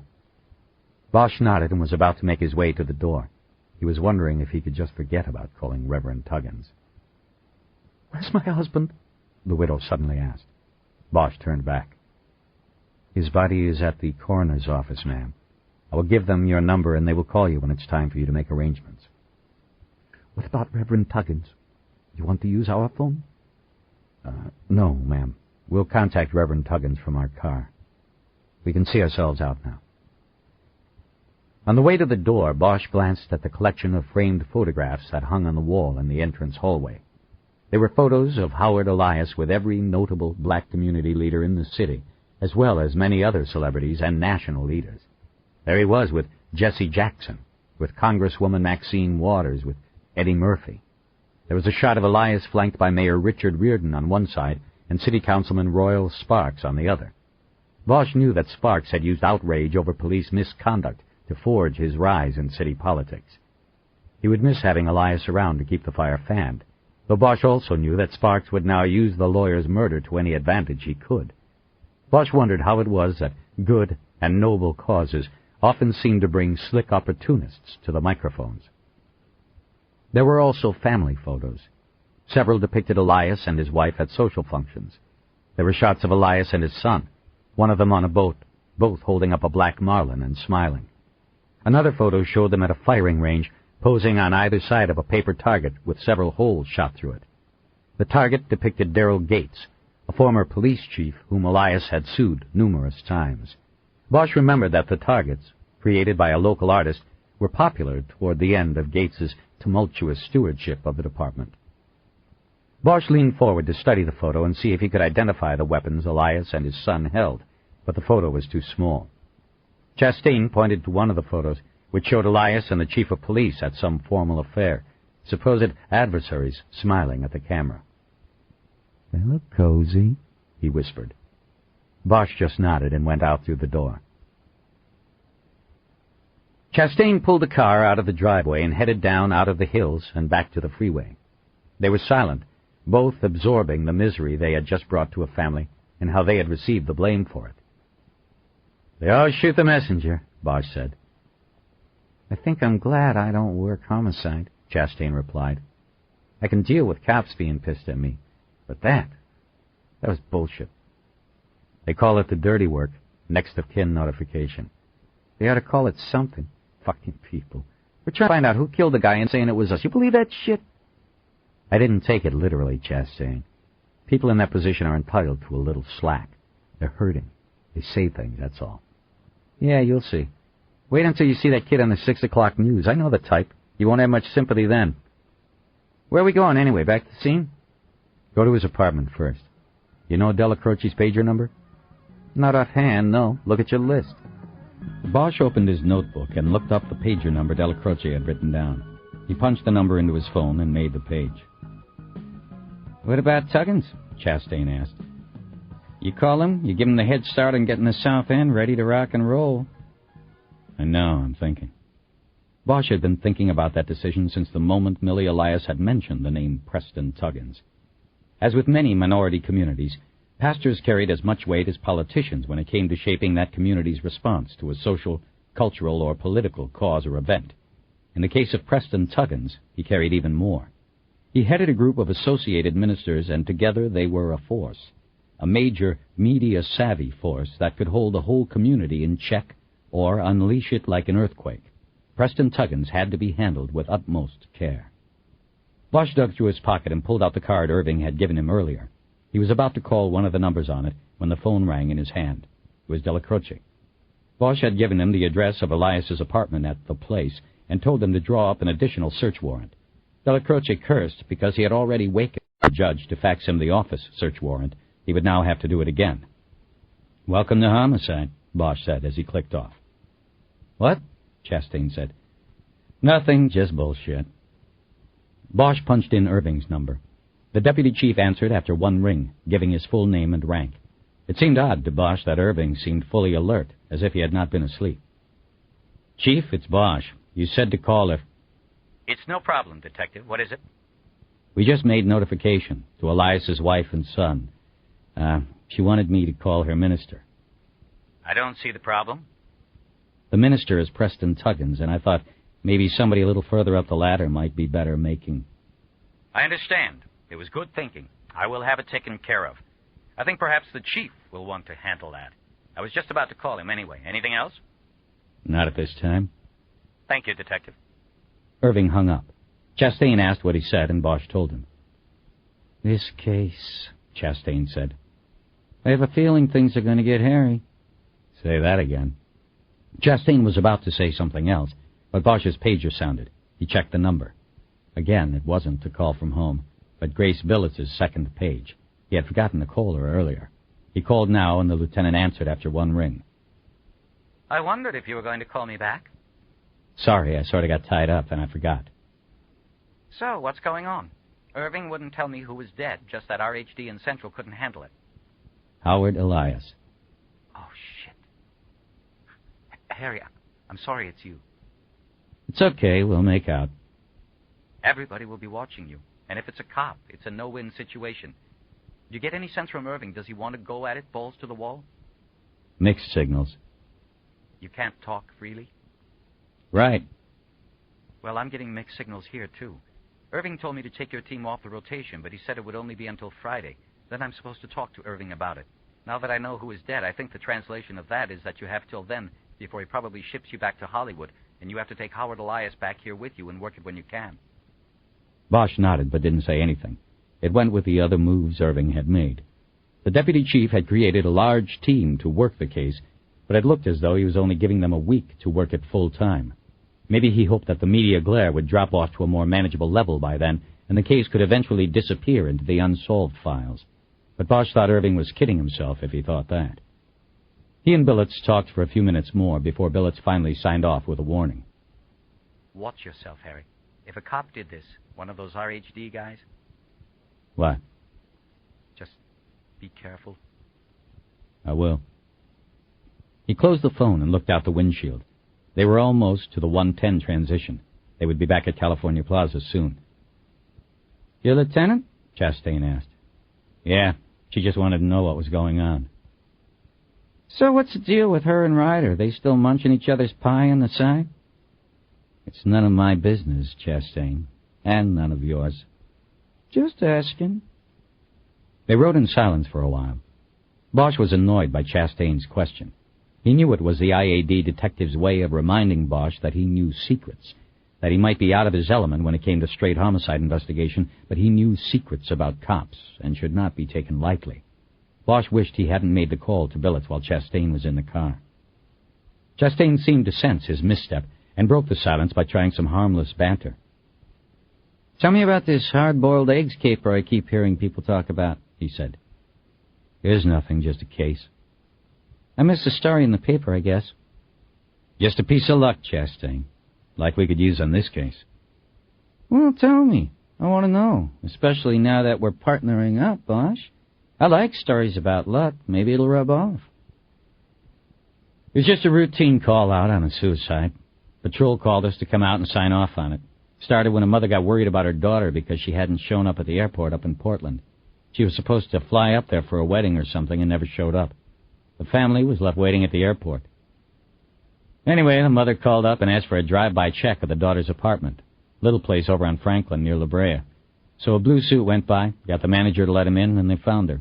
She had been dead a couple of days, since the morning she was supposed to have flown up to Portland." "What did she do?" "It was made to look like she took some pills and then cut her wrists in the bathtub."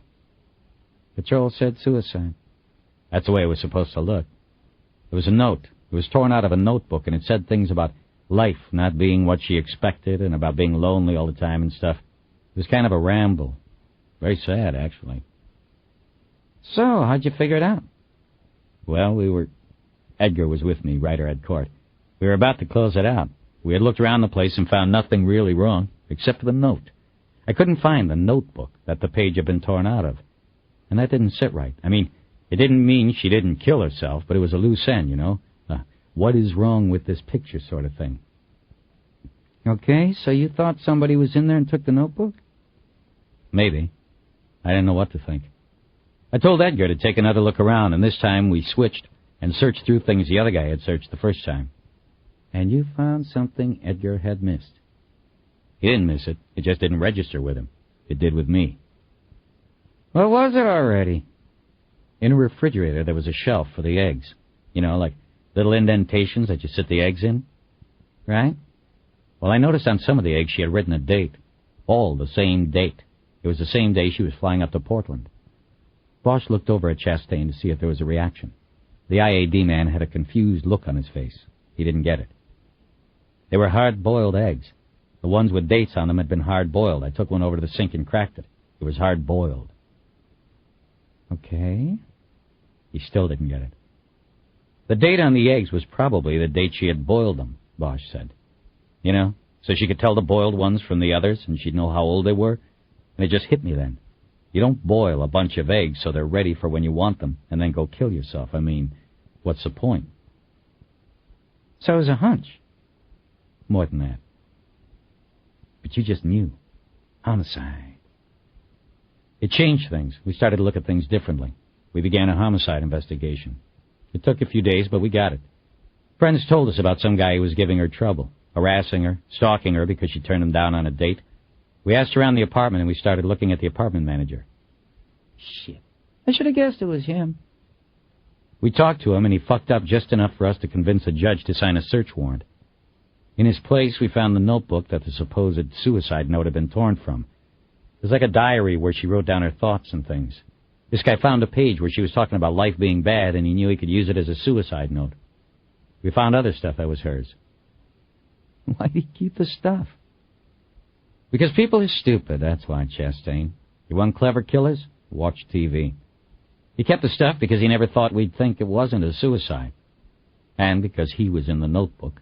She wrote about him stalking her, about how she was sort of flattered and scared of him at the same time. He probably got off on reading it. He kept it. When's the trial? Couple months. Sounds like a slam dunk. Yeah, we'll see. So was O.J. What'd he do, drug her somehow, then put her in the tub and cut her? He was letting himself in her apartment when she was out. There was stuff in the diary about her thinking someone had been creeping her place. She was a runner, did 3 miles a day. We think that was when he liked to go in. She had prescription painkillers in the medicine cabinet.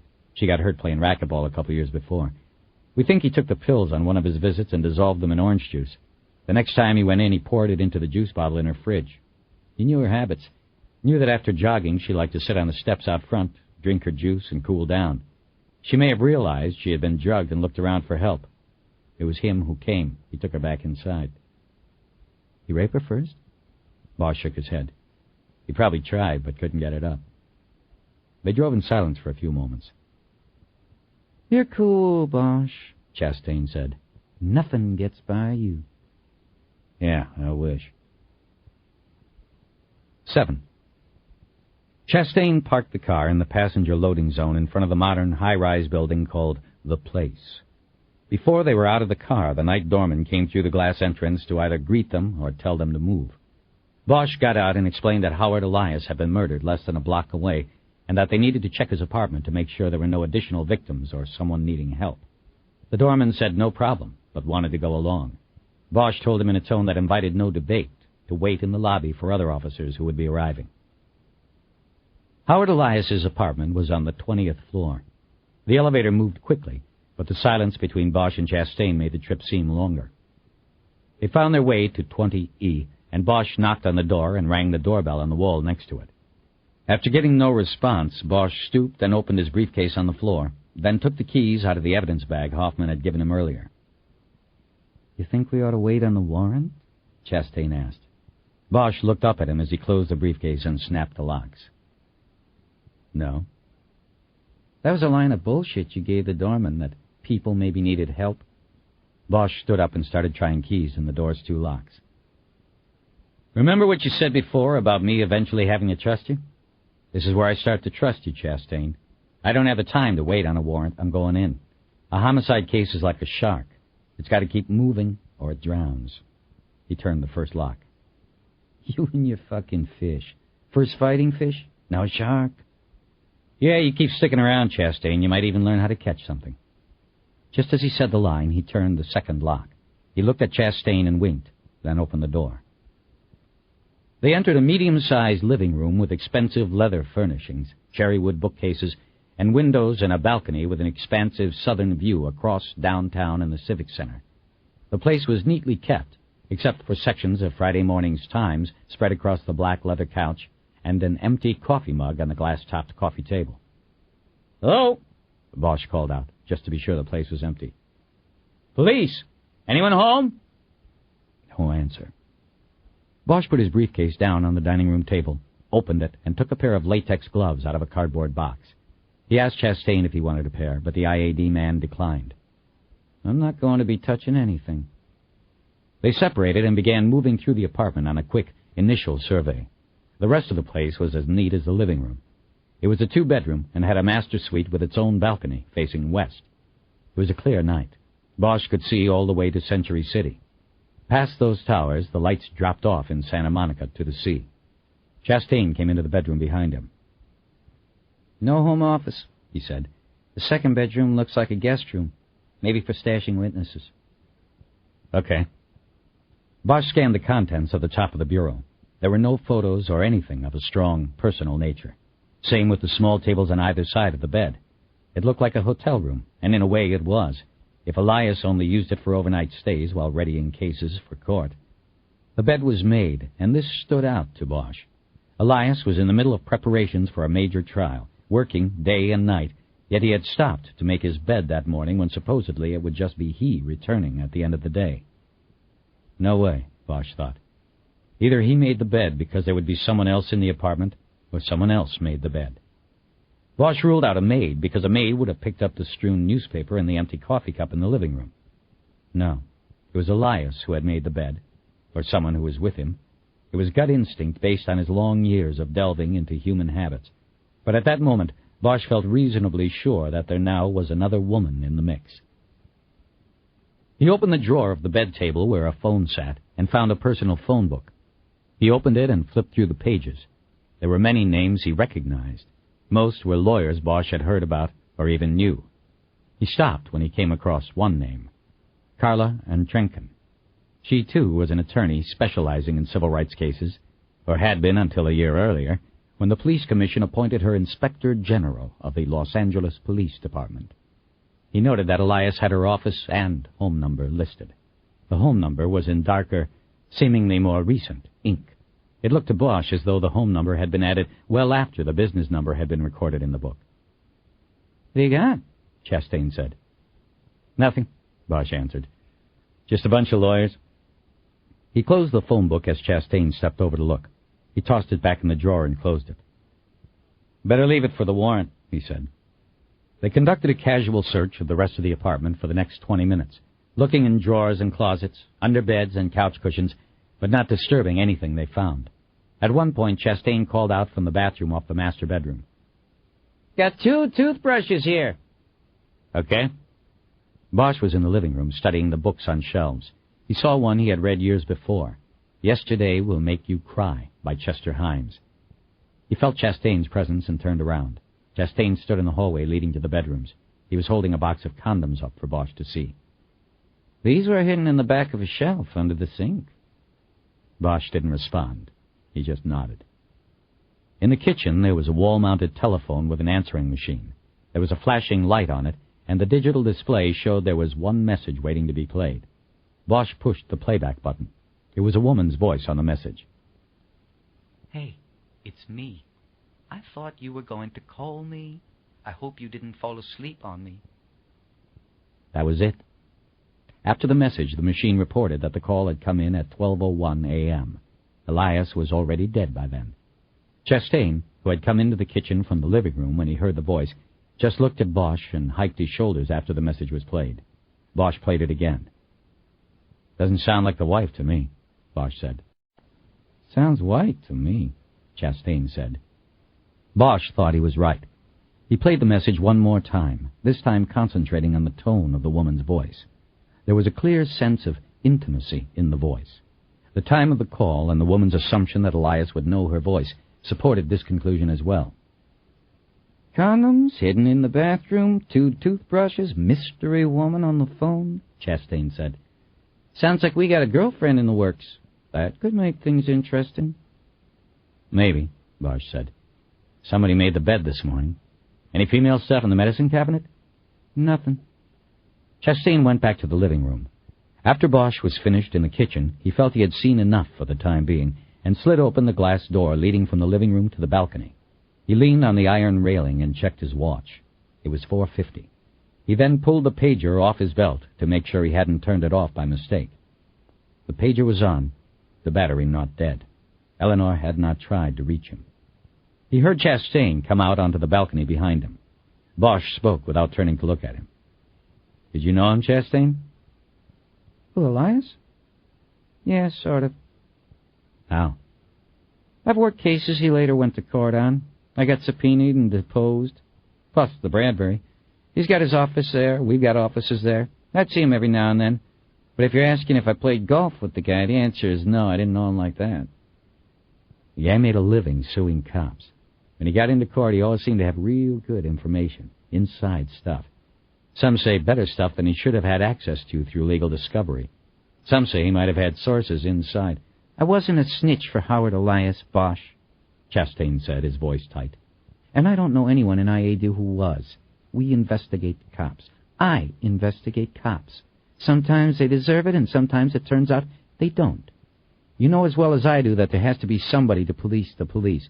But snitching to the likes of Howard Elias and his bunch, that's the lowest of the low, Bosch. So fuck you very much for asking." Bosch looked at him now, studying the way the anger was moving into his dark eyes. "Just asking," he said. "Had to know who I'm dealing with." He looked back out across the city and then down to the plaza below. He saw Kiz Ryder and Loomis Baker crossing toward Angel's Flight with a man Bosch assumed was Eldridge Pete, the train operator. "All right. You asked," Chastain said. "Can we get on with it now?" "Sure." They were silent during the elevator ride down. It wasn't until they were in the lobby that Bosch spoke. "You go on ahead," he said. "I'm going to see if there's a can around here. Tell the others I'll be right there." "Sure." The doorman had overheard the exchange from his little lobby desk and told Bosch the restroom was around the corner behind the elevators. Bosch headed that way. In the restroom, Bosch put his briefcase on the sink counter and got his phone out. He called his house first. When the machine picked up, he punched in the code to play all new messages. Only his own message played back to him. Eleanor hadn't got it.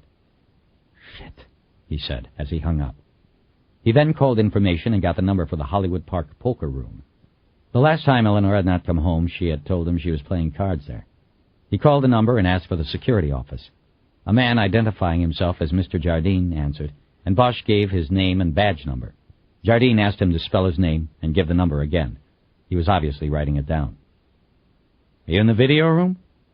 Sure am. What can I do for you? "I'm looking for somebody, and there's a good chance she's at one of your tables right now. I was wondering if you could look at the tubes for me." What's she look like? Bosch described his wife, but could not give any description on clothes because he had not checked the closets at the house.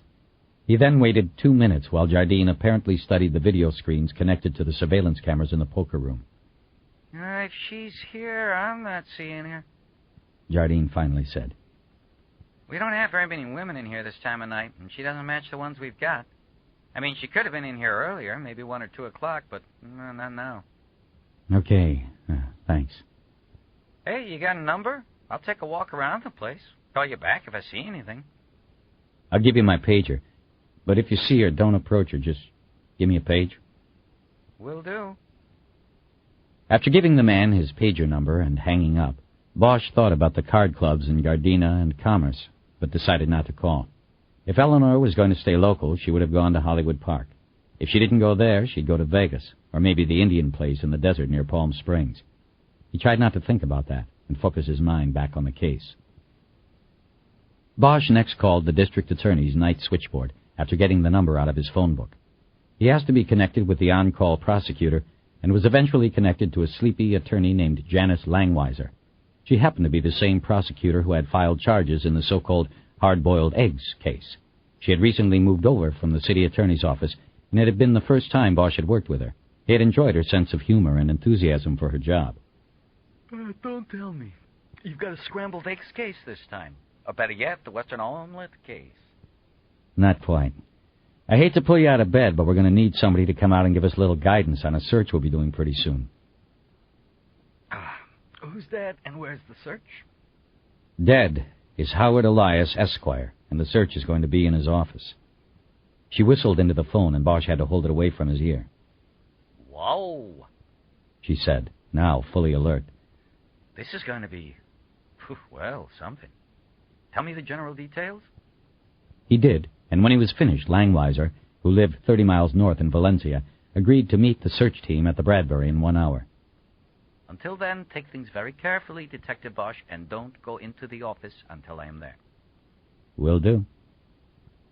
It was a little thing, but he liked her calling him by his title. It was not because she was a good deal younger than he was. It was because so often prosecutors treated him and other cops without respect, as simply tools for them to use whatever way they wanted in prosecuting a case. He was sure Janice Langweiser would be no different as she became more seasoned and cynical, but at least for now she outwardly showed him small nuances of respect. Bosch disconnected and was about to put the phone away when he thought of something else. He called information again and asked for the home listing for Carla and Trenken. He was connected to a recording that told him the number was unlisted at the customer's request. It was what he had expected to hear. As he crossed Grand Street and California Plaza to Angel's Flight, Bosch again tried not to think of Eleanor and where she might be. But it was hard. It hurt his heart when he thought about her being out there somewhere alone, searching for something he, obviously, couldn't give her. He was beginning to feel his marriage would be doomed if he didn't soon figure out what it was she needed. When they had married a year ago, he had found a feeling of contentment and peace that he had never experienced before. For the first time in his life, he felt there was someone to sacrifice for. Everything, if needed. But he had come to the point where he was acknowledging to himself that it was not the same for her. She was not content or complete. And it made him feel awful and guilty and a small bit relieved all at the same time. Again, he tried to concentrate on other things, on the case. He knew he needed to put Eleanor aside for the time being. He started thinking about the voice on the phone, the condoms hidden in the bathroom cabinet, and the bed that had been neatly made. He thought about how Howard Elias could come to have the unlisted home telephone number of Carla and Trenken in the drawer next to his bed. 8. Ryder was standing next to a tall black man with graying hair just outside the door to the Angel's Flight station house. They were sharing a smile about something when Bosch walked up.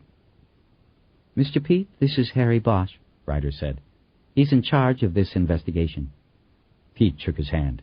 Worst thing I ever saw in my life. Worst thing. I'm sorry you had to witness this, sir, but I'm glad you're willing to help us out. Why don't you go in and have a seat inside? We'll be with you in a few minutes. When Pete was inside, Bosch looked at Ryder. He didn't have to speak. Same as Garwood said. He didn't hear anything, and he didn't see a lot until the car came up and he went to lock it up for the night. He didn't see anybody hanging around down there, as if they were waiting for anyone either. Any chance he's just playing deaf and dumb? My gut says no. I think he's legit. He didn't see it or hear it go down. He touched the bodies? No. You mean the watch and wallet? No, I doubt it was him. Bosch nodded. Mind if I ask him a couple follow-ups? Be my guest. Bosch walked into the little office, and Ryder followed. Eldridge Pete was sitting at the lunch table, holding the phone to his ear. I gotta go, hon, he said when he saw Bosch. The policeman wants to talk to me. He hung up. My wife, she's wondering when I'm coming home. Bosch nodded. Mr. Pete, did you go into the train after you saw the bodies in there? No, sir. They looked pretty dead to me. I saw a lot of blood. I thought I should leave it all alone for the authorities. Did you recognize either of those people? Well, the man I couldn't rightly see, but I thought it might be Mr. Elias just on account of the nice suit and how he looked. Now, the woman, I recognized her, too. I mean, I didn't know her name or nothing, but she got on the train a few minutes before and went on down. You mean she went down first? Yes, sir, she went down. She also a regular like Mr. Elias, except she ride maybe only one time a week. On Fridays, like last night. Mr. Elias, he ride more. Why do you think she went down the hill but didn't get off the train? Pete stared at him blankly, as if surprised by such an easy question. 'Cause she got shot. Bosch almost laughed, but kept it to himself. He wasn't being clear enough with the witness. No, I mean, before she was shot. It seems as though she never got up, as if she was on the bench and had been waiting to go back up when the shooter arrived behind the other passenger who was getting on. I surely don't know what she was doing. When exactly did she go down? The ride, right before. I sent Olivet down, and that lady was on it. This was 5-6 minutes to 11. I sent Olivet down, and I just let her sit down there till 11, then I brought her up. You know, last ride. When she came up, those people were dead on there. Pete's apparent ascribing of the female gender to the train was confusing to Bosch. He tried to make it clear. So you sent Olivet down with the woman on it. Then 5-6 minutes later, she is still on the train car when you bring it up. Is that right? Right. And during that 5 or 6 minutes that Olivet was sitting down there, you weren't looking down there? No, I was counting the money out of the register. Then, when it was 11 o'clock, I went out and locked up Sinai. Then I brought Olivet on up. That's when I found them. They were dead. But you didn't hear anything from down there, no shots? No, like I told the lady, Miss Kisman, I wear earplugs on account of the noise underneath the station. Also, I was counting the money. It's mostly all quarters. I run them through the machine. He pointed to a stainless steel change counter next to the cash register. It looked like the machine put the quarters into paper rolls containing $10. He then stamped his foot on the wood floor, indicating the machinery below. Bosch nodded that he understood. Tell me about the woman. You said she was a regular? Yeah, once a week, Fridays. Like maybe she have a little job up here in the apartments cleaning or something. The bus runs down there on Hill Street. I think she caught it down there. And what about Howard Elias? Oh, he a regular, too. 2-3 times a week, all different times, sometimes late, like last night. One time I was locking up, and he was down there calling up to me. I made exception. I brought him up on Sinai. I was being nice. At Christmas time, he gave me a little envelope. He was a nice man, remembering me like that. Was he always alone when he rode the train? The old man folded his arms and thought about this for a moment. Mostly, I think. You remember him ever being with somebody else? I think 1 or 2 times I remember him being with somebody. I can't rightly remember who it was. Was it a man or woman? I don't know. I think it might have been a lady, but I'm not getting a picture, know what I mean? Bosch nodded and thought about things. He looked at Ryder and raised his eyebrows. She shook her head. She had nothing more to ask. Before you go, Mr. Pete, can you turn everything on and let us ride down? Sure. Whatever you and Miss Kisman need. He looked at Ryder and bowed his head with a smile. Thank you, Bosch said. Then let's do it. Pete moved to the computer keyboard and began typing in a command. Immediately, the floor began to vibrate, and there was a low-pitched grinding sound. Pete turned to them. "Any time," he said above the din. Bosch waved and headed out to the train car. Chastain and Baker, the IAD man who had been paired with Kisman Ryder, were standing at the guardrail looking down the track. "We're going down," Bosch called over. "You guys coming?" Without a word, they fell in behind Ryder, and the 4 detectives stepped onto the train car called Olivet. The bodies had long been removed, and the evidence technicians cleared out, but the spilt blood was still on the wood floor and the bench where Catalina Perez had sat. Bosch moved down the steps, careful to avoid stepping in the maroon pool that had leaked from Howard Elias's body. He took a seat on the right side. The others sat on benches further up the train, away from where the bodies had fallen. Bosch looked up at the station house window and waved. Immediately, the car jerked and began its descent. And immediately, Bosch again recalled riding the train as a kid. The seat was just as uncomfortable as he remembered it. Bosch didn't look at the others as they rode. He kept looking out the lower door and at the track as it went underneath the car. The ride lasted no longer than a minute. At the bottom, he was the first off. He turned and looked back up the tracks. He could see Pete's head silhouetted in the station house window by the overhead light inside. Bosch did not push through the turnstile, as he could see black fingerprint powder on it and didn't want to get it on his suit. The department did not consider the powder a hazard of the job and would not repay a dry-cleaning bill if he got it on himself. He pointed the powder out to the others and climbed over the turnstile. He scanned the ground on the off chance something would catch his eye, but there was nothing unusual. He was confident that the area had already been gone over by the RHD detectives anyway. Bosch had primarily come down to get a first-hand look and feel for the place. To the left of the archway was a concrete staircase for when the train wasn't running, or for those who were afraid to ride the incline railroad. The stairs were also popular with weekend fitness enthusiasts who ran up and down them. Bosch had read a story about it a year or so back in the Times. Next to the stairs, a lighted bus stop had been cut into the steep hill.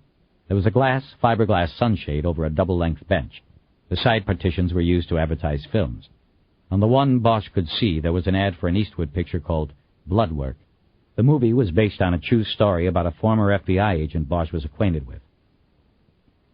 Bosch thought about whether the gunman could have waited in the bus shelter for Elias to walk up to the Angel's Flight turnstile. He decided against it. The shelter was lit by an overhead light. Elias would have had a good view of whoever sat in there as he approached the train. Since Bosch thought it was likely that Elias knew his killer, he didn't think the shooter would have waited out in the open like that. He looked at the other side of the archway where there was a heavily landscaped 10-yard strip between the train entrance and a small office building. Bushes crowded thickly around an acacia tree. Bosch wished he hadn't left his briefcase up in the station house. "Anybody bring a flashlight?" he asked. Ryder reached into her purse and brought out a small penlight. Bosch took it and headed into the bushes, putting the light on the ground and studying his pathway in. He found no obvious sign that the killer had waited in here. There was trash and other debris scattered in behind the bushes, but none of it appeared to be fresh. It looked like a place where homeless people had stopped to look through trash bags they had picked up from somewhere else. Ryder made her way into the bushes. "Find anything?" "Nothing good. I'm just trying to figure out where this guy would have hidden from Elias. This could have been as good a spot as any. Elias wouldn't see him. He'd come out after Elias walked by, move up behind him at the train car." "Maybe he didn't need to hide. Maybe they walked here together." Bosch looked at her and nodded. "Maybe. As good as anything I'm coming up with in here." "What about the bus bench?" "Too open, too well lighted. If it was someone Elias had reason to fear, you'd have seen him." "What about a disguise? He could have sat in the bus stop in a disguise." "There's that." "You've already considered all of this, but you let me go on talking, saying things you already know." He didn't say anything. He handed the flashlight back to Ryder and headed out of the bushes. He looked over at the bus stop once more and felt sure he was right in his thinking. The bus stop hadn't been used. Ryder came up next to him and followed his gaze. "Hey, did you know Terry McCaleb over at the Bureau?" she asked. "Yeah, we worked a case once." "Why, you know?" "Not really, but I've seen him on TV. He doesn't look like Clint Eastwood, if you ask me." "Yeah, not really." Bosch saw Chastain and Baker had crossed the street and were standing in the hollow created by the closed roll-up doors at the entrance of the huge Grand Central Market. They were looking at something on the ground. Bosch and Ryder walked over. "Got something?" Ryder asked. "Maybe, maybe not," Chastain said. He pointed to the dirty, worn tiles at his feet. "Cigarette butts," Baker said. 5 of them. Same brand. Means somebody was waiting here a while." "Could have been a homeless," Ryder said. "Maybe," Baker replied. "Could have been our shooter." Bosch wasn't that impressed. "Any of you smokers?" he asked. "Why?" Baker asked. "Because then you'd see what this probably is. What is it you see when you go in the front doors of Parker Center?" Chastain and Baker looked puzzled. "Cops?" Baker tried. "Yeah, but cops doing what?" "Smoking," Ryder said. "Right. No smoking in public buildings anymore, so the smokers gather around the front doors. This market is a public facility." He pointed at the cigarette butts crushed on the tiles.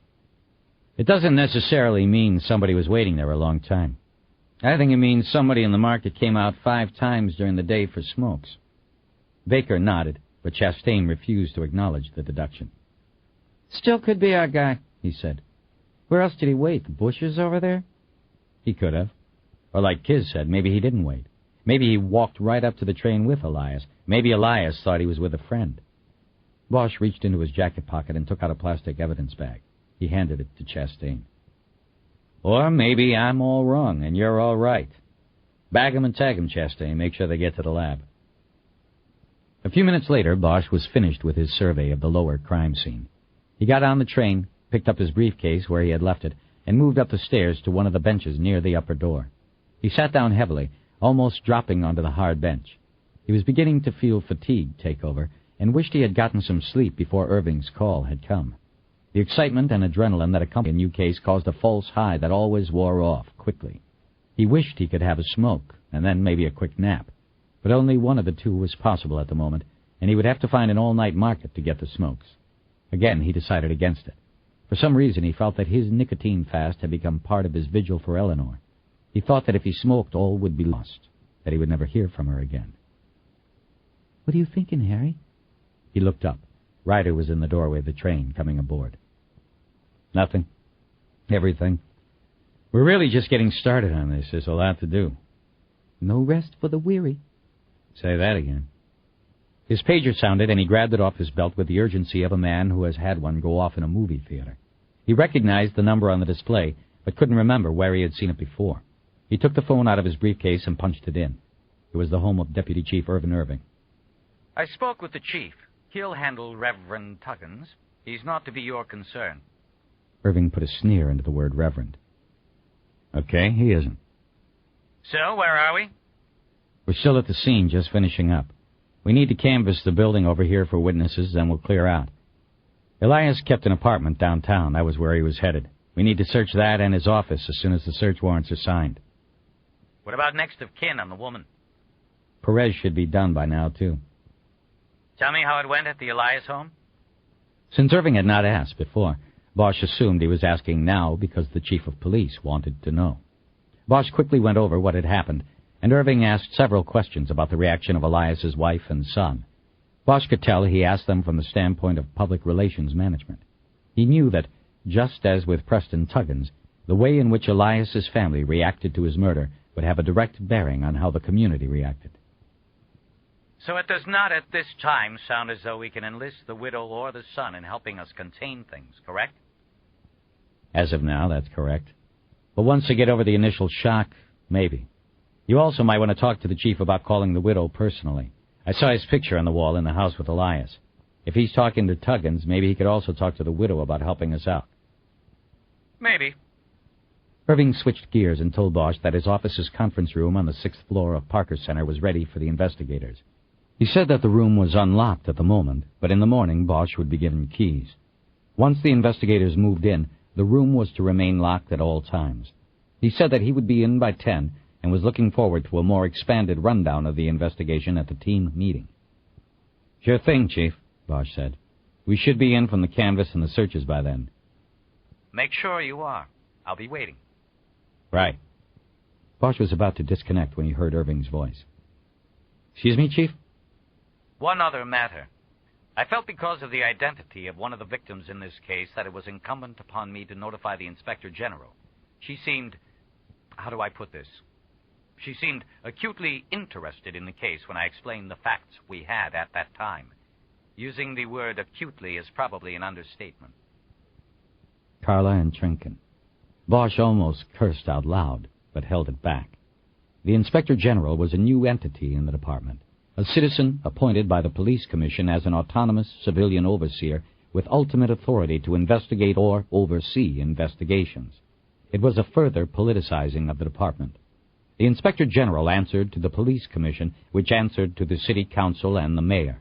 And there were other reasons Bosch almost cursed as well. Finding in Trinken's name and private number in Elias's phone book bothered him. It opened up a whole set of possibilities and complications. Is she coming out here to the scene? He asked. I don't think so. I waited to call so that I could say the scene was clearing. I saved you that headache. But don't be surprised if you hear directly from her in the daylight. Can she do that?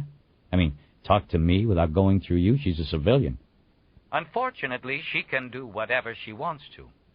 That is how the police commission set up the job. So what it means is that this investigation, wherever it goes, it better be seamless, Detective Bosch. If it is not, we will be hearing from Carla and Trinken about it. I understand. Good. Then all we need is an arrest and all will be fine. Sure, Chief. Irving disconnected without acknowledging. Bosch looked up. Chastain and Baker were stepping onto the train. There's only one thing worse than having the IAD tagging along on this, he whispered to Ryder. That's the Inspector General watching over our shoulders. Ryder looked at him. You're kidding. Carla, I'm thinking, is on this? Bosch almost smiled at Ryder's use of the nickname bestowed on Trinken by an editorialist in the police union's Thin Blue Line newsletter. She was called Carla I'm Thinkin' because of her tendency toward slow and deliberate speech whenever addressing the police commission and criticizing the actions or members of the department. Bosch would have smiled, but the addition of the Inspector General to the case was too serious. No, he said. Now we got her, too. 9. At the top of the hill, they found Edgar and Fuentes had returned from notifying Catalina Perez's family of her death, and Joe Della Croce had returned from Parker Center with completed and signed search warrants. Court-approved searches were not always needed for the home and business of the victim of a homicide, but it made good sense to get warrants in high-profile cases. Such cases attracted high-profile attorneys if they eventually resulted in arrest. These attorneys invariably created their high profiles by being thorough and good at what they did. They exploited mistakes, took the frayed seams and loose ends of cases and ripped open huge holes, often big enough for their clients to escape through. Bosch was already thinking that far ahead. He knew he had to be very careful. Additionally, he believed a warrant was particularly necessary to search Elias's office. There would be numerous files on police officers and cases pending against the department. These cases would most likely proceed after being taken on by new attorneys, and Bosch needed to balance the preservation of attorney-client privacy with the need to investigate the killing of Howard Elias. The investigators would no doubt need to proceed carefully while handling these files. It was the reason he had called the district attorney's office and asked Janice Langweiser to come to the scene. Bosch approached Edgar first, taking him by the arm and nudging him over to the guardrail overlooking the steep drop-off to Hill Street. They were out of earshot of the others. How'd it go? It went the way they all go. About 1,000,000 other places I'd rather be than watching the guy get the news. Know what I mean? Yeah, I know. Did you just tell him, or did you ask him some questions? We asked, but we didn't get very many answers. The guy said his wife was a house cleaner and she had a gig somewhere over here. She took the bus over. He couldn't give an address. Said his wife kept all of that stuff in a little notebook she carried. Bosch thought for a moment. He didn't remember any notebook in the evidence inventory. Balancing his briefcase on the guardrail, Bosch opened it and took out the clipboard on which he had the accumulated paperwork from the crime scene. On top was the yellow copy of the inventory Hoffman had given him before he had left. It listed victim number 2's belongings, but there was no notebook. Well, we'll have to check with him again later on. We didn't get any notebook. We'll send Fuentes back. The husband didn't speak English. All right, anything else? No, we did the usual checklist. Any enemies, any problems, anybody giving her trouble, anybody stalking her, so on and so forth. Nada. The husband said she wasn't worried about anything. Okay, what about him? He looked legit, like he got hit in the face with the big frying pan called bad luck, you know. Yeah, I know. Hit hard. And there was as much surprise there as anything else. Okay. Bosch looked around to make sure they were not being overheard. He spoke low to Edgar.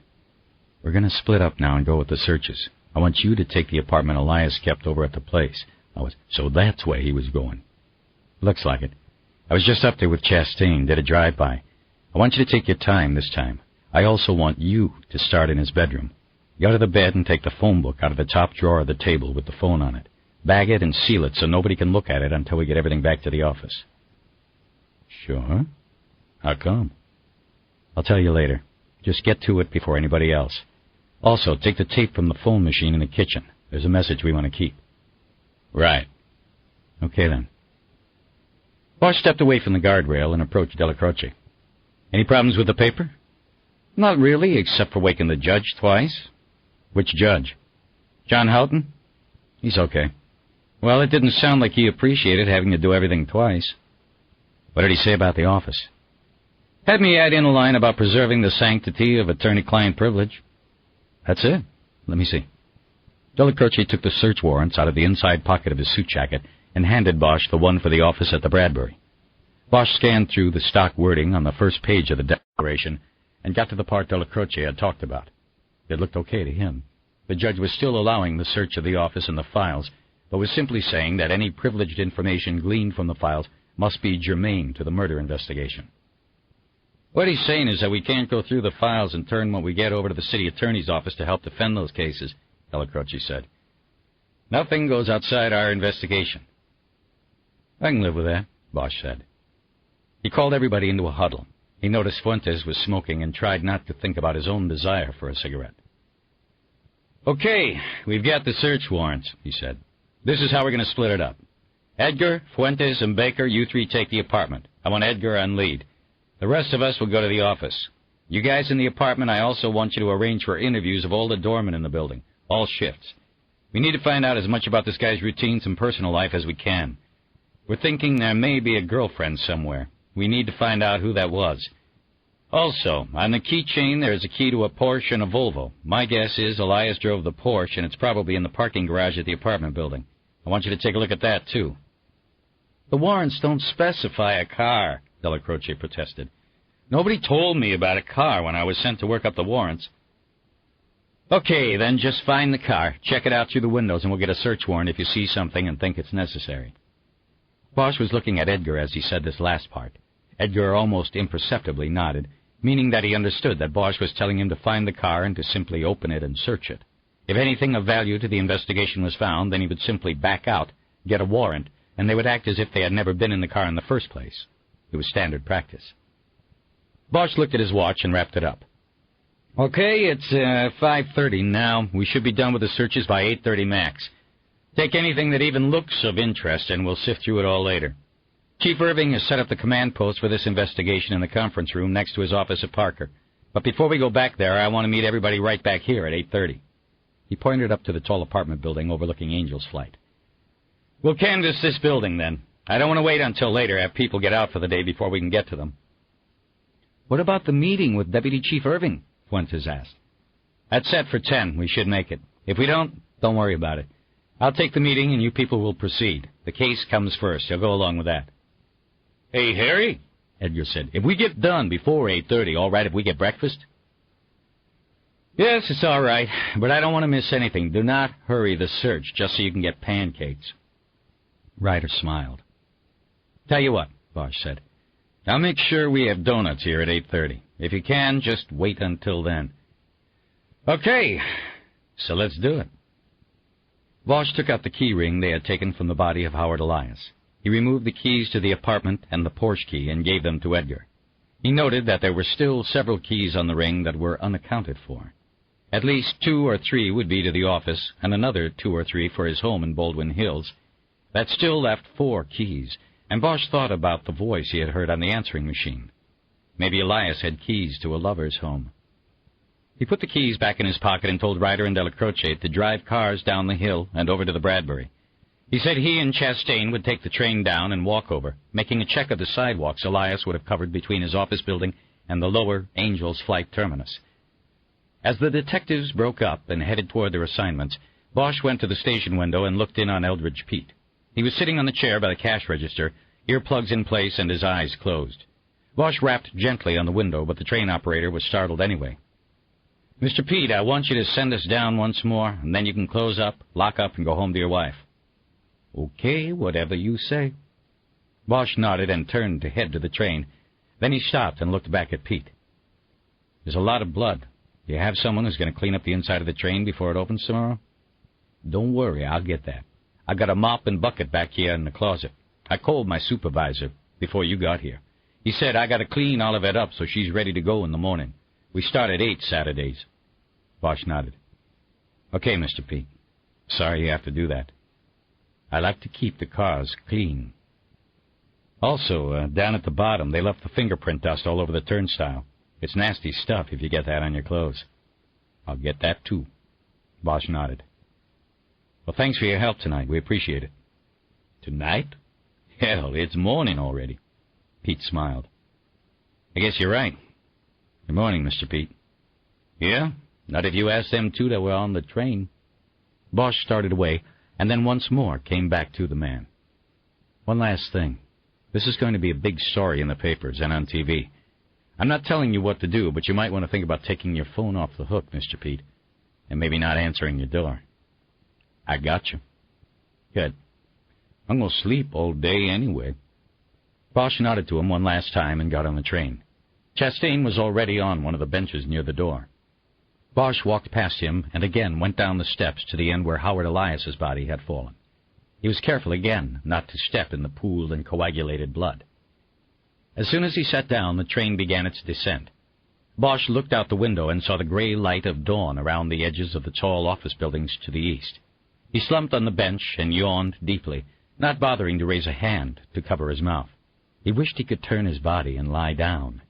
The bench was hard, worn wood, but he had no doubts that he would quickly fall into sleep and that he would dream about Eleanor and happiness and places where you did not have to step around the blood.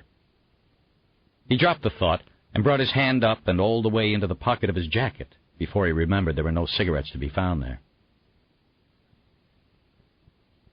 10.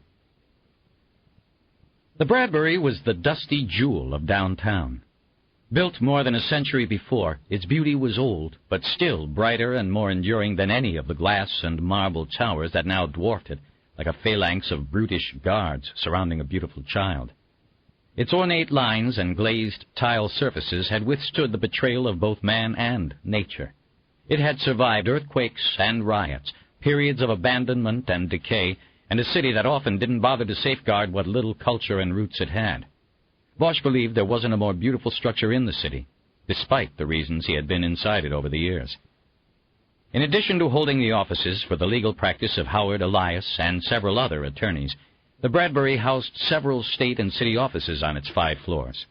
3 large offices on the 3rd floor were leased to the LAPD's Internal Affairs Division and used for holding Board of Rights hearings, the disciplinary tribunals police officers charged with misconduct must face. The IAD had leased the space because the rising tide of complaints against officers in the 1990s had resulted in more disciplinary actions and more BORs. Hearings were now happening every day, sometimes 2 or 3 running at a time. There was not enough space for this flow of misconduct cases in Parker Center, so the IAD had taken the space in the nearby Bradbury. To Bosch, the IAD was the only blemish on the building's beauty. Twice he had faced Board of Rights hearings in the Bradbury. Each time he gave his testimony, listened to witnesses and an IAD investigator, once it had been Chastain, report the facts and findings of the case, and then paced the floor beneath the atrium's huge glass skylight while the 3 captains privately decided his fate. He had come out okay after both hearings, and in the process had come to love the Bradbury with its Mexican tile floors, wrought iron filigree, and suspended mail chutes. He had once taken the time to look up its history at the Los Angeles Conservancy offices and found one of the more intriguing mysteries of Los Angeles. The Bradbury, for all its lasting glory, had been designed by a $5 a week draftsman. George Wyman had no degree in architecture and no prior credits as a designer when he drew the plans for the building in 1892. Yet his design would see fruition in a structure that would last more than a century and cause generations of architects to marvel. To add to the mystery, Wyman never again designed a building of any significance, in Los Angeles or anywhere else. It was the kind of mystery Bosch liked. The idea of a man leaving his mark with the one shot he's given appealed to him. Across a whole century, Bosch identified with George Wyman. He believed in the one shot. He didn't know if he'd had his yet. It wasn't the kind of thing you knew and understood until you looked back over your life as an old man. But he had the feeling that it was still out there waiting for him. He had yet to take his one shot. Because of the one-way streets and traffic lights Della Croce and Ryder faced, Bosch and Chastain got to the Bradbury on foot before them. As they approached the heavy glass doors of the entrance, Janice Langweiser got out of a small red sports car that was parked illegally at the curb out front.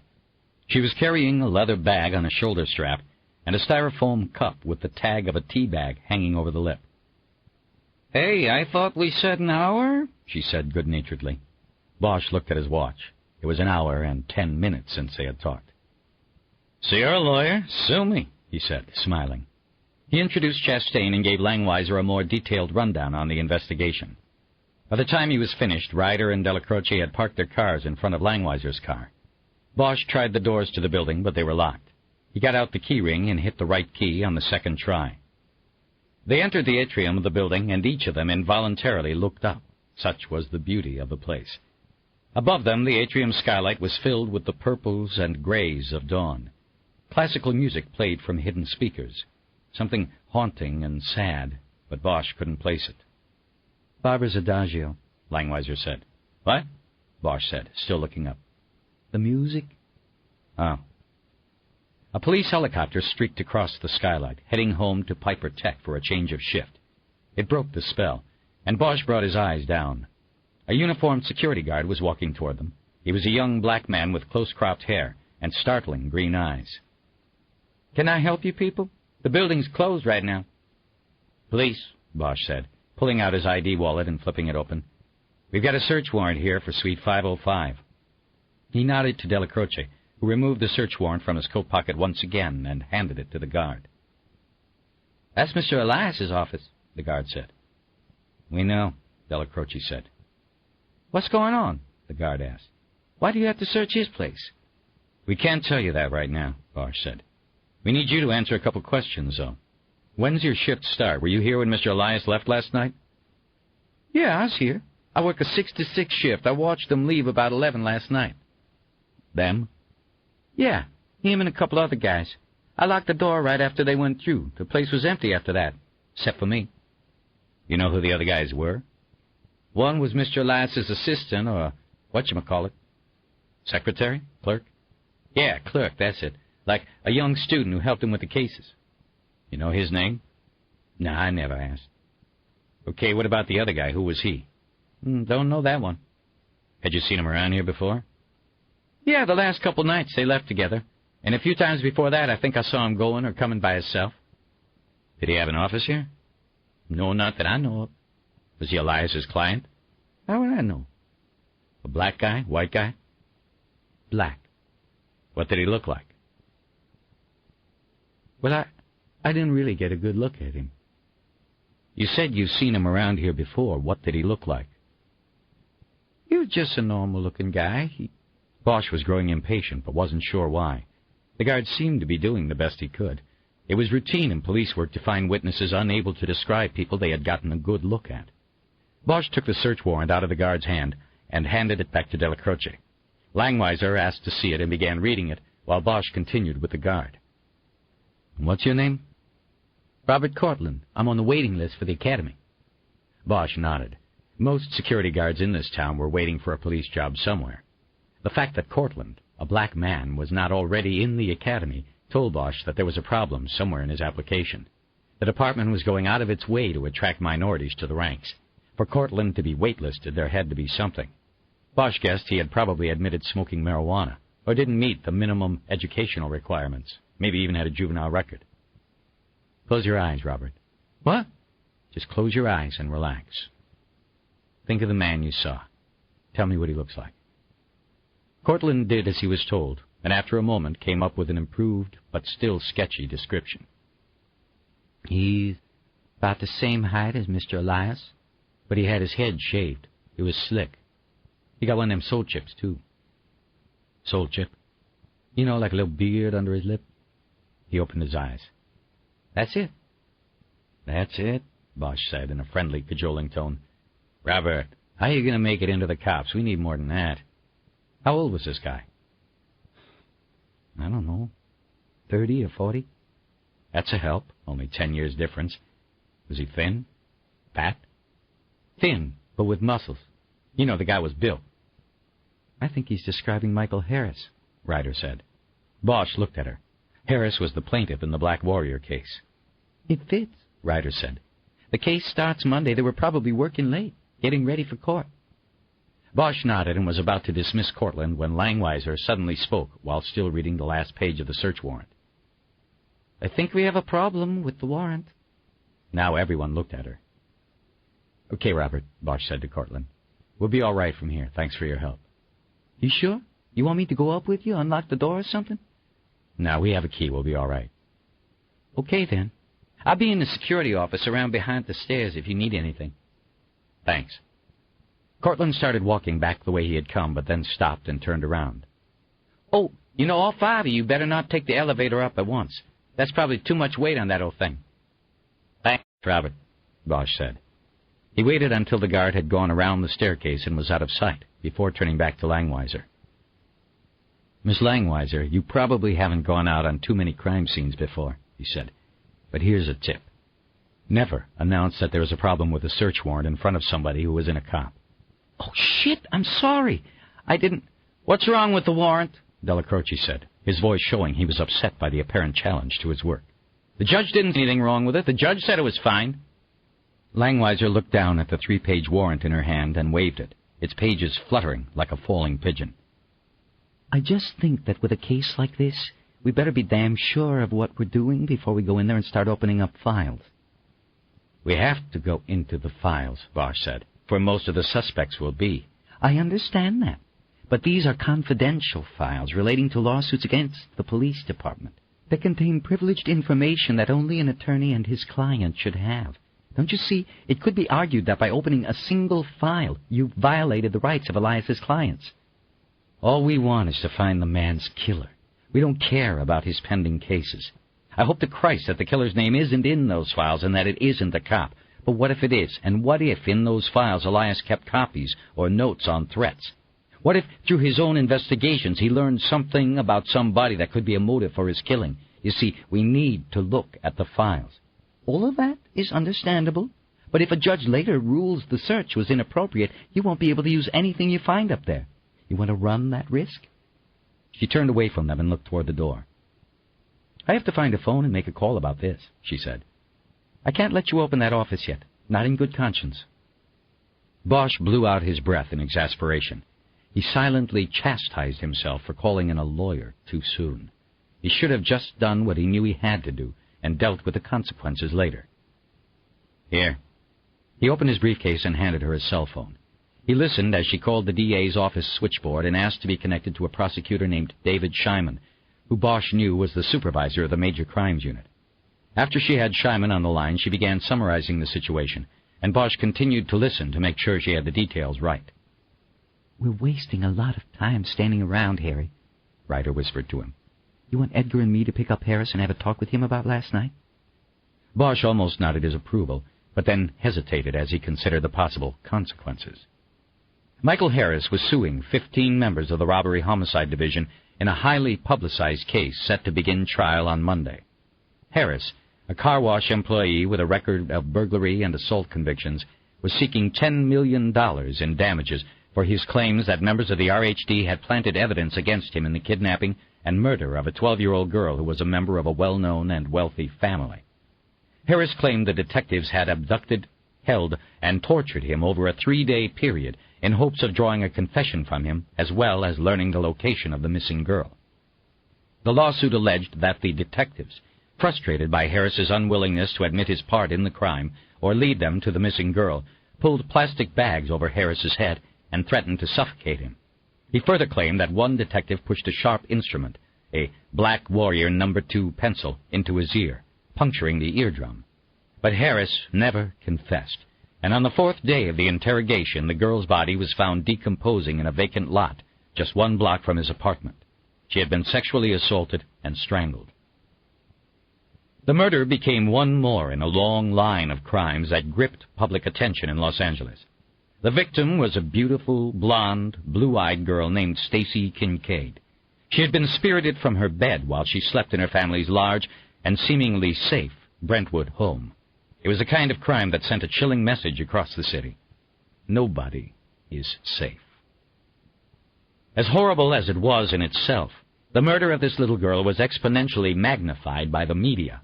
Initially, this was because of who the victim was and where she came from. She was the stepdaughter of Sam Kincaid, scion of a family that owned more automobile dealerships in Los Angeles County than it was possible to count on 2 hands. Sam was the son of Jackson Kincaid, the original car czar, who had built the family business from a single Ford dealership his father had passed on to him after World War II. Like Howard Elias after him, Jack Kincaid had seen the merit in local television marketing, and in the 1960s became a fixture of late-night TV advertising. On camera, he showed a folksy charm, exuding honesty and friendship. He seemed as reliable and trustworthy as Johnny Carson, and he was in the living rooms and bedrooms of Los Angeles just as often. If Los Angeles was seen as an autotopia, then Jack Kincaid was certainly seen as its unofficial mayor. Off-camera, the car czar was a calculating businessman who always played both sides of politics and mercilessly drove competitors out of business, or at least away from his dealerships. His dynasty grew rapidly, his car lot spreading across the Southern California landscape. By the 1980s, Jack Kincaid's reign was done, and the moniker of car czar was turned over to his son. But the old man remained a force, though a mostly unseen one, and this was never more clear than when Stacy Kincaid disappeared and old Jack returned to TV, this time to appear on newscasts and put up $1 million reward for her safe return. It was another surrealistic episode in Los Angeles murder lore. The old man everyone had grown up with on TV was back on once again and tearfully begging for his granddaughter's life. It was all for naught. The reward and the old man's tears became moot when the girl was found dead by passers-by in the vacant lot close to Michael Harris's apartment. The case went to trial based solely on evidence consisting of Harris's fingerprints being found in the bedroom from which the girl had been abducted and the proximity of the body's disposal to his apartment. The case held the city wrapped, playing live every day on court TV and local news programs.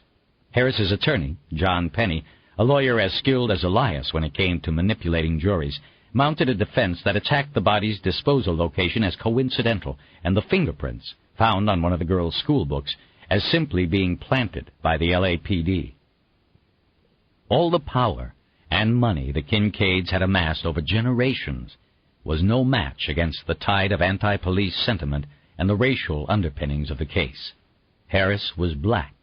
The Kincaids and the police and prosecutors on the case were white. The case against Harris was tainted beyond repair when Penny elicited what many perceived as a racist comment from Jack Kincaid during testimony about his many dealerships. After Kincaid detailed his many holdings, Penny asked why not one of the dealerships was in South Central Los Angeles. Without hesitation, and before the prosecutor could object to the irrelevant question, Kincaid said he would never place a business in an area where the inhabitants had a propensity to riot. He said he made the decision after the Watts riots of 1965, and it was confirmed after the more recent riots of 1992. The question and answer had little, if anything, to do with the murder of a 12-year-old girl, but proved to be the pivotal point in the trial. In later interviews, jurors said Kincaid's answer was emblematic of the city's deep racial gulf. With that one answer, sympathy swayed from the Kincaid family to Harris. The prosecution was doomed. The jury acquitted Harris in 4 hours. Penny then turned the case over to his colleague, Howard Elias, for civil proceedings, and Harris took his place next to Rodney King in the pantheon of civil rights victims and heroes in South L.A. Most of them deserved such honored status, but some were the creations of lawyers and the media. Whichever Harris was, he was now seeking his payday, a civil rights trial in which $10 million would be just the opening bid. Despite the verdict and all the attached rhetoric, Bosch didn't believe Harris's claims of innocence or police brutality. One of the detectives Harris specifically accused of brutality was Bosch's former partner, Frankie Sheehan, and Bosch knew Sheehan to be a total professional when dealing with suspects and prisoners. So Bosch simply thought of Harris as a liar and murderer who had walked away from his crime. He would have no qualms about rousting him and taking him downtown for questioning about Howard Elias's murder. But Bosch also knew as he stood there with Ryder that if he now brought Harris in, he would run the risk of compounding the alleged wrongs already done to him, at least in the eyes of much of the public and the media. It was a political decision as much as a police decision that he had to make. "Let me think about this for a second," he said. He walked off by himself through the atrium. The case was even more perilous than he had realized. Any misstep could result in disaster, to the case, to the department, to careers. He wondered if Irving had realized all of this when he had chosen Bosch's team for the case. Perhaps, he thought, Irving's compliments were just a front for a real motive, leaving Bosch and his team dangling in the wind. Bosch knew he was now venturing into paranoia. It was unlikely that the deputy chief could have come up with such a plan so quickly, or that he would even care about Bosch's team with so much else at stake. Bosch looked up and saw the sky was much brighter now. It would be a sunny and hot day. Harry? He turned. It was Ryder. She's off. He walked back to the group, and Langweiser handed him his phone. You're not going to like this, she said. David Scheinman wants to bring in a special master to look at the files before you do. Special master? Della Croce asked. What the hell is that? It's an attorney, Langweiser said. An independent attorney appointed by a judge who will oversee the files. He will be hired to protect the rights of those clients while still giving you people what you need. Hopefully. Shit, Bosch said, his frustration finally getting the better of him. Why don't we just stop the whole thing now and drop the damn case? If the DA's office doesn't care about us clearing it, then we won't care either. Detective Bosch, you know it's not like that. Of course we care. We just want to be safe. The warrant you have is still good for searching the office. Scheinman said you can even go through completed case files, which I am sure you need to look at as well. But the special master will have to come in and look at old pending files first. Remember, this person is not an adversary to you. He will give you everything you are entitled to see. And when will that be? Next week? Next month? No. Scheinman is going to go to work on that this morning. He'll call Judge Houghton, apprise him of the situation, and see if he has any recommendations for a special master. With any luck, the appointment will be made today, and you'll have what you need from the files this afternoon. Tomorrow, at the very latest. Tomorrow at the latest is too late. We need to keep moving on this. Yeah, Chastain chimed in. Don't you know an investigation is like a shark? It's got to keep... All right, Chastain, Bosch said. Look, Langweiser said, I'll make sure Dave understands the urgency of the situation. In the meantime, you'll just have to be patient. Now, do you want to keep standing here talking about it, or do you want to go up and do what we can in the office? Bosch looked at her for a long moment, annoyed by her chiding tone. The moment ended when the phone in his hand rang. It was Edgar, and he was whispering. Bosch held a hand over his ear so he could hear. I didn't hear that. What? Listen, I'm in the bedroom. There's no phone book in the bed table. I checked both bed tables. It's not here. What? The phone book. It's not here, man. Bosch looked at Chastain, who was looking back at him. He turned and walked away, out of earshot of the others. Now he whispered to Edgar. You sure? Of course I'm sure. I would have found it if it was here. You were first in the bedroom. Right. First one in. It's not here. You're in the bedroom to the right when you come down the hall. Yeah, Harry, I'm in the right place. It's just not here. Shit. What do you want me to do? Nothing. Continue the search. Bosch flipped the phone closed and put it in his pocket. He walked back to the others. He tried to act calm, as if the call had only been a minor annoyance. Okay, let's go up and do what we can up there.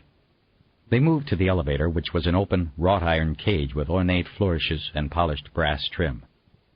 Why don't you take the ladies up first, Bosch said to Della Croce. We'll come up after. That ought to distribute the weight pretty evenly. He took Elias's keyring out of his pocket and handed it to Ryder. The office key should be on there, he said. And never mind about that other thing with Harris for the time being. Let's see what we've got in the office first. Sure, Harry. They got on, and Della Croce pulled the accordion gate closed. The elevator rose with a jerking motion. After it was up one floor and those on it could not see them, Bosch turned to Chastain. The anger and frustration of everything going wrong flooded him then. He dropped his briefcase and with both hands grabbed Chastain by the collar of his jacket. He roughly pushed him against the elevator cage and spoke in a low, dark voice that was full of rage. God damn it, Chastain. I'm only asking this one time. Where's the fucking phone book? Chastain's face flushed crimson, and his eyes grew wide in shock. What?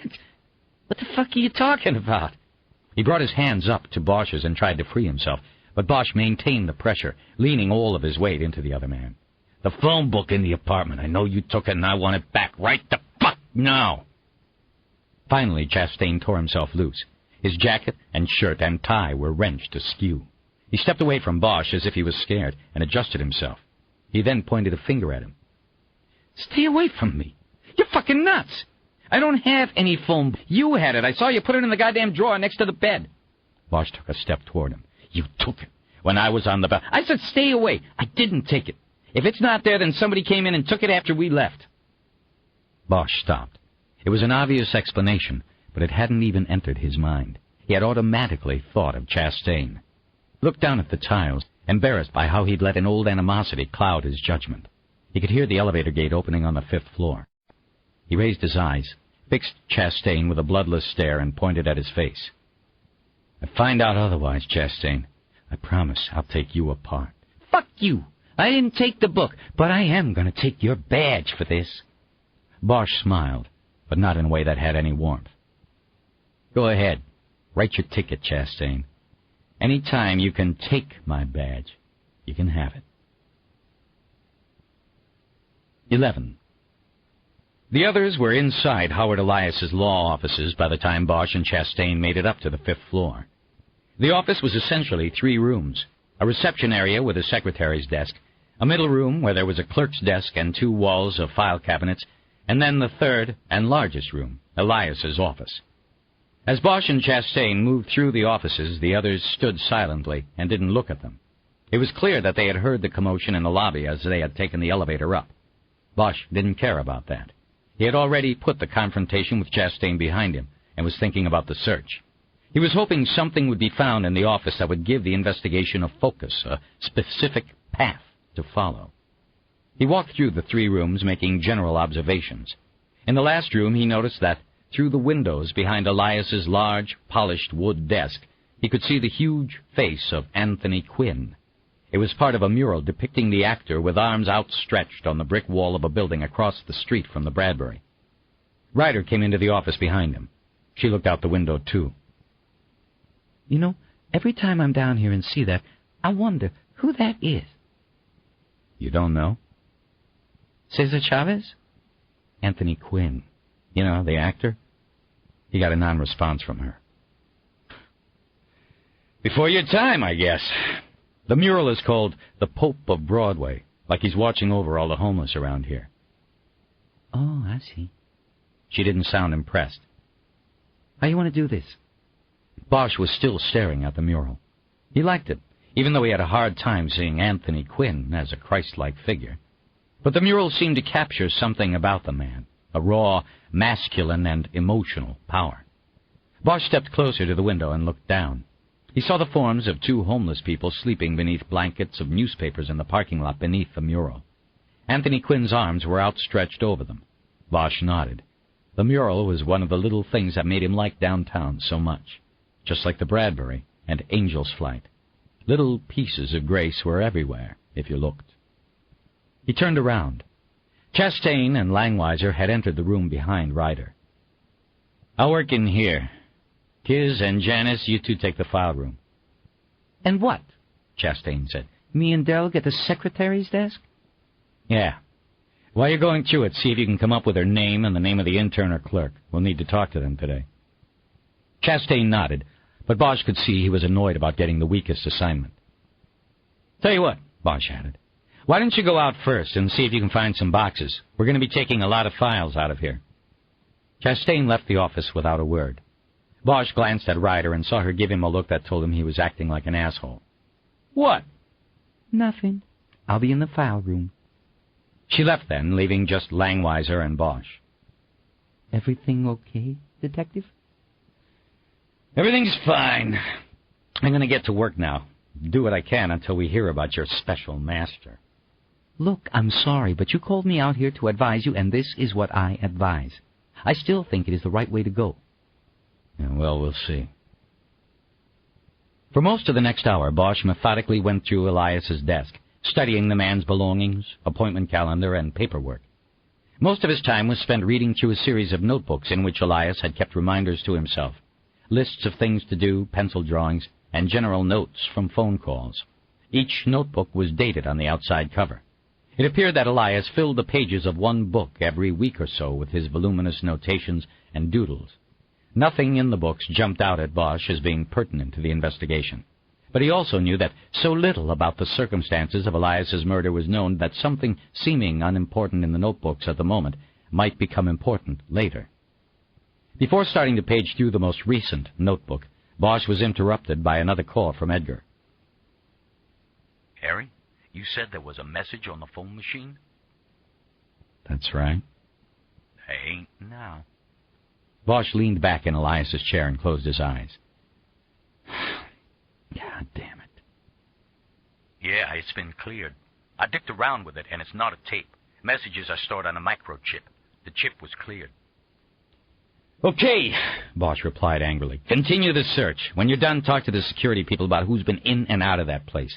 See if they've got any video points in the lobby or parking garage. Somebody went in there after I left. What about Chastain? He was with you, wasn't he? I'm not worried about Chastain. He flipped the phone closed and got up and went to the window. He hated the feeling growing inside that he was being worked by the case rather than the other way around. He blew out his breath and went back to the desk and the last notebook that Howard Elias had kept. As he paged through, he came across repeated notes regarding someone referred to as Parker. Bosch did not believe this to be a person's real name, but rather a code name for a person inside Parker Center.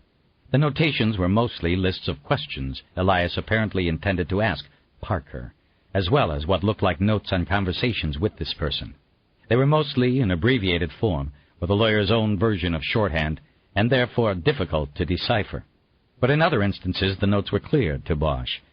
One notation clearly indicated to Bosch that Elias had a deeply connected source inside Parker Center. Parker. Get all 51s. Unsustained. 1. Sheehan. 2. Koblenz. 3. Rooker. 4. Stanwyck. Bosch recognized the names as belonging to 4 RHD detectives who were among the defendants in the Black Warrior case. Elias wanted the 51 reports, or citizen complaint files, on the 4 detectives. More specifically, Elias wanted the unsustained files, meaning he was interested in complaints against the 4 that had been investigated by the IAD, but not substantiated. Such unsustained complaints were removed from officers' personnel files as a matter of department policy, and were therefore out of reach of a subpoena from a lawyer like Elias. The notation in the notebook told Bosch that Elias somehow knew that there were unsubstantiated prior complaints against the 4, and that he had a source in Parker Center who had access to the old files on those complaints. The first assumption was not a major leap. All cops had unsubstantiated complaints. It was part of being a cop. But someone with access to that sort of file was different. If Elias had such a source, it was a well-placed source. One of the last references to Parker in the notebook appeared to be notes of a conversation, which Bosch assumed to have been a phone call to Elias at his desk. It appeared that Elias was losing his source. Parker won't. Jeopardy/exposure. Force the issue? Parker won't what? Bosch wondered. Turn over the files Elias wanted? Did Parker believe that getting the files to Elias would expose him as a source? There wasn't enough there for him to make a conclusion.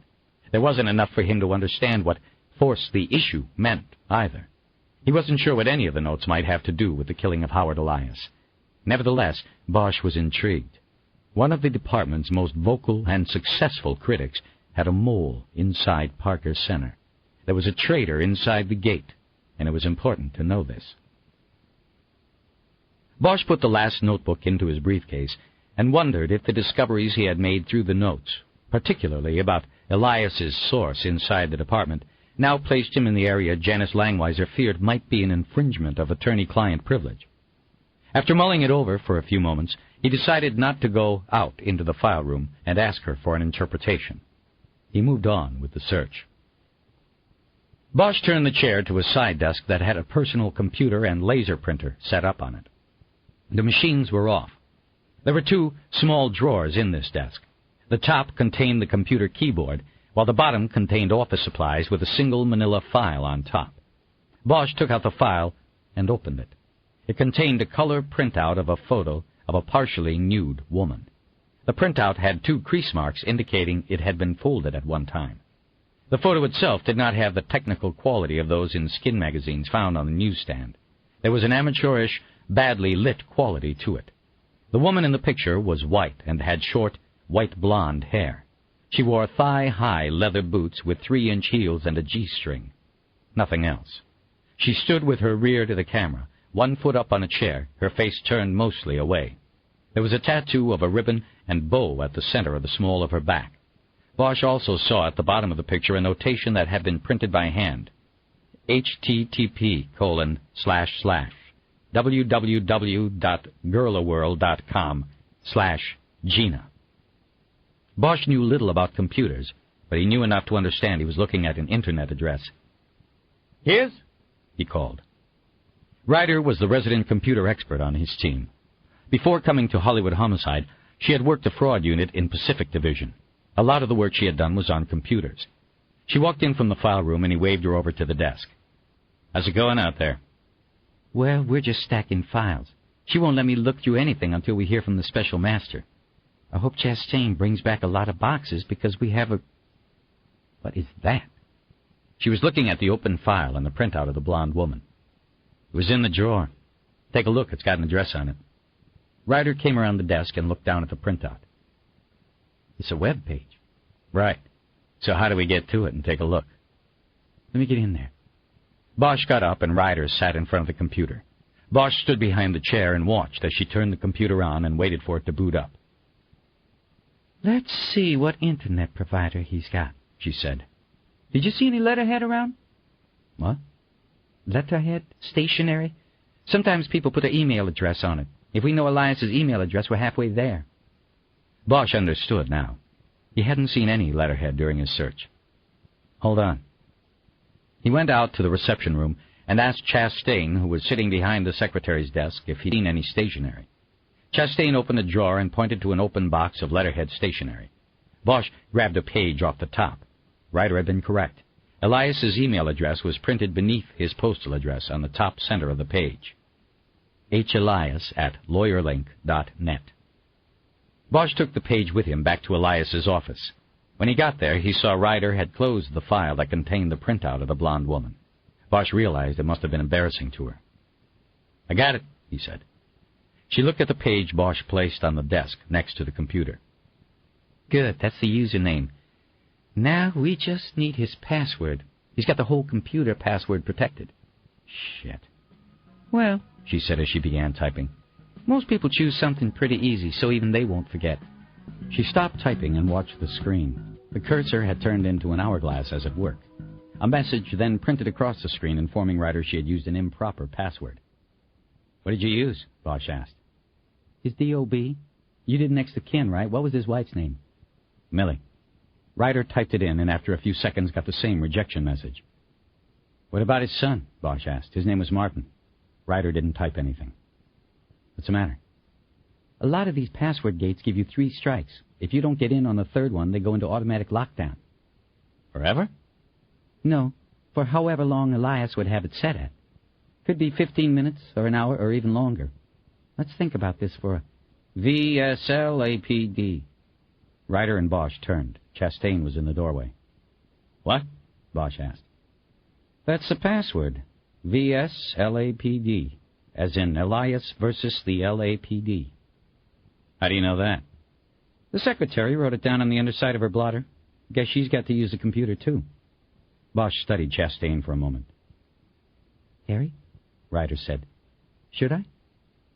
"Give it a shot," Bosch said, still looking at Chastain. He then turned and watched as his partner typed in the password.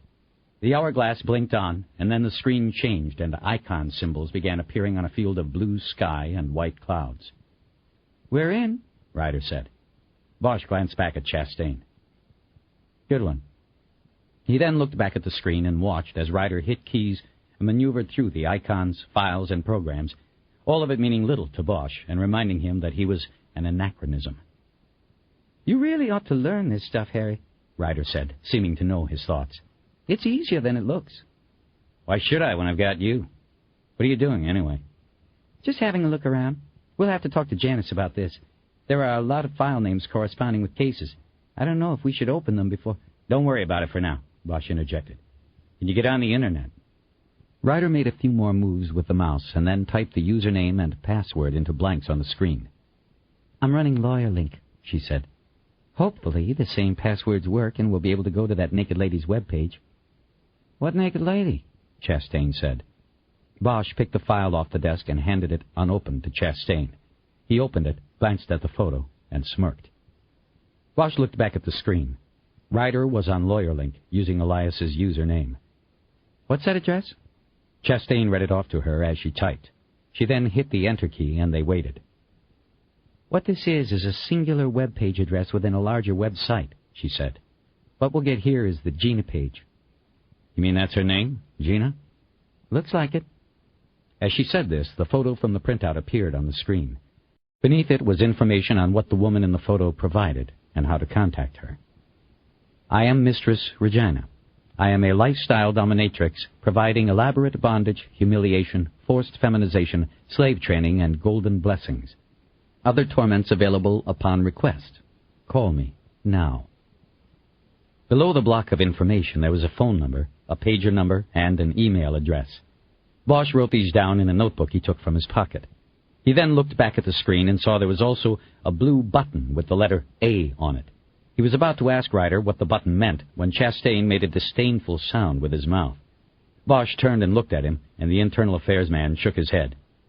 The bastard was probably getting his rocks off on his knees with this broad, Chastain said. I wonder if Reverend Tuggins and his pals down at the SCCA knew about that. He was referring to an organization called the South Central Churches Association, a group which Tuggins headed, and which always seemed to be at Elias's beck and call when he needed to show the media an image of South Central outrage in regard to alleged police misconduct. We don't know that he ever even met the woman yet, Chastain, Bosch said. Oh, he met her. Why else did he have this laying around? I'll tell you, Bosch, if Elias was into rough trade like that, there's no telling where that could have led. It's a righteous avenue of investigation, and you know it. Don't worry, we'll be checking everything out. You're damn right we will. Ryder said, interrupting. There's an audio button. Bosch looked at the screen. Ryder had the arrow poised over the blue button. What do you mean, he asked. I think we can actually hear Mistress Regina. She clicked the arrow on the button. The computer then downloaded an audio program and started playing it. A dark and heavy voice came from the computer's speaker. This is Mistress Regina. If you come to me, I will find the secret of your soul. Together, we will reveal the true subservience through which you will know your rightful identity and attain the release you can find nowhere else. I will mold you into my own. I will own you. I'm waiting. Call me now. They were all silent for a long moment. Bosch looked at Chastain. Does it sound like her? Like who? The woman on tape at the apartment. Chastain suddenly realized the possibility and was silent as he thought about this. What tape? Ryder asked. Can you play it again? Bosch asked. Ryder clicked the audio button again and asked about the tape once more. Bosch waited until the replay was over. A woman left a message on the phone at Elias's apartment. It wasn't his wife, but I don't think it was this voice either. He looked at Chastain once more. I don't know, Chastain said. Could be. We'll be able to do a comparison in the lab if we need to. Bosch hesitated, studying Chastain for any indication that he knew the phone message had been erased. He saw nothing. What? Chastain said, uneasy under Bosch's stare. Nothing, Bosch said. He turned back and looked at the computer screen. You said this was part of a larger website? He said to Ryder. Can we look at that? Ryder didn't answer. She just went to work on the keyboard. In a few moments, the screen changed, and they were looking at a graphic which showed a woman's stocking-clad leg bent at the knee and reaching across the screen. Below this, it said, Welcome to Girl-A-Whirl, a directory of intimate, sensual, and erotic services in Southern California. Below this was a table of contents by which the user could choose listings of women offering a variety of services, from sensual massage to evening escort to female domination. Ryder clicked the mouse on this last offering, and a new screen was revealed featuring boxes with the names of mistresses, followed by an area code prefix. It's a goddamn internet whorehouse, Chastain said. Bosch and Ryder said nothing. Ryder moved the arrow onto the box marked Mistress Regina. This is your directory, she said. You choose which page you want and click. She clicked the mouse, and the Regina page appeared again. He chose her, Ryder said. A white woman, Chastain said. There was glee in his voice. Golden blessings from a white woman. I bet they aren't going to be too pleased about that on the South Side either. Ryder turned around and looked sharply at Chastain. She was about to say something when her eyes widened and looked past the IAD detective. Bosch noticed this and turned. Standing in the doorway of the office was Janice Langweiser. Next to her was a woman Bosch recognized from her newspaper photos and television appearances. She was an attractive woman with the smooth, coffee and cream skin of mixed races. "Wait a minute," Bosch said to Langweiser. "This is a crime investigation. She can't come in here and—" "Yes, Detective Bosch, she can," Langweiser said. "Judge Houghton just appointed her special master on the case. She'll be reviewing the files for us." With that, the woman Bosch recognized stepped fully into the room, smiled, but not warmly, and held her hand out to him in order to shake his. "Detective Bosch," she said, "it's good to meet you. I hope we will be able to work together on this. I'm Carla Entrinken." She waited a beat, but no one responded. She continued. "Now, the first thing I am going to need is for you and all of your people to vacate these premises." 12. Outside the front doors of the Bradbury, the detectives walked empty-handed to their cars. Bosch was still angry, but was cooler now. He walked slowly, allowing Chastain and Delacroce to get to their car first. As he watched them drive off on their way back up Bunker Hill to California Plaza, he opened the passenger door of Kiz's slickback, but didn't get in. He bent down and looked in at her as she pulled a seatbelt across her lap. "You go on up, Kiz. I'll meet you up there." "You're going to walk it?" Bosch nodded and looked at his watch. It was 8:30. "I'll take Angel's flight. It should be running again. When you get up there, you know what to do. Start everybody knocking on doors." "Okay, see you up there. You going to go back up and talk to her again?" "Entrinken?" "Yeah, I think so. You still have Elias's keys?" "Yeah." She dug them out of her purse and handed them to Bosch. "Is there something I should know about?"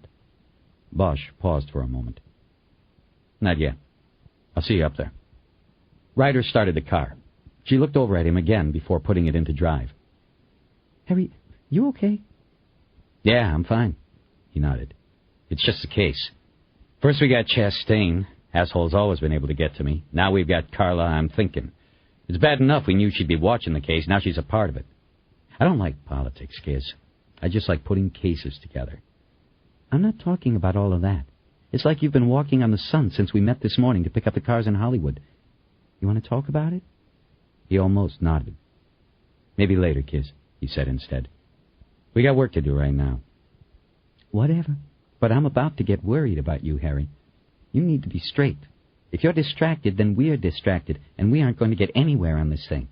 That'd be okay most days, but on this one, you just said it yourself, we're under the glass." Bosch nodded again. Her having picked up on his personal turmoil was a testament to her skill as a detective. Reading people was always more important than reading clues. "I hear you, Kiz. I'll straighten up." "I copy that." "I'll see you up there." He slapped the roof of the car and watched her drive off, knowing this would be the time he would normally put a cigarette in his mouth. He didn't. Instead, he looked down at the keys in his hand and thought about his next move and how he had to be very careful. Bosch went back into the Bradbury, and as he rode the slow-moving elevator back up, he tumbled the keys in his hand and thought about Entrinken's 3 separate entries into the case. First, as a curious listing in Elias's now-missing phone book, then in her capacity as Inspector General, and now finally a full entrance as a player, the special master who would decide what in Elias's files the investigators would be allowed to see. Bosch didn't like coincidences. He didn't believe in them. He needed to know what Entrinken was doing. He believed he had a good idea what that was, and intended to confirm it before going any further with the case. After being delivered to the top floor, Bosch pushed the button that would send the elevator back down to the lobby and got off. The door to Elias's offices was locked, and Bosch knocked sharply on the glazed glass just below the lawyer's name. In a few moments, Janice Langweiser opened it. Bosch could see Carla Entrinken standing a few feet behind her. "Forget something, Detective Bosch?" Langweiser asked. "No. But is that your little foreign job down there in the no-park zone? The red one? It was about to get towed. I badged the guy and told him to give me 5 minutes, but he'll be back." "Oh, shit!"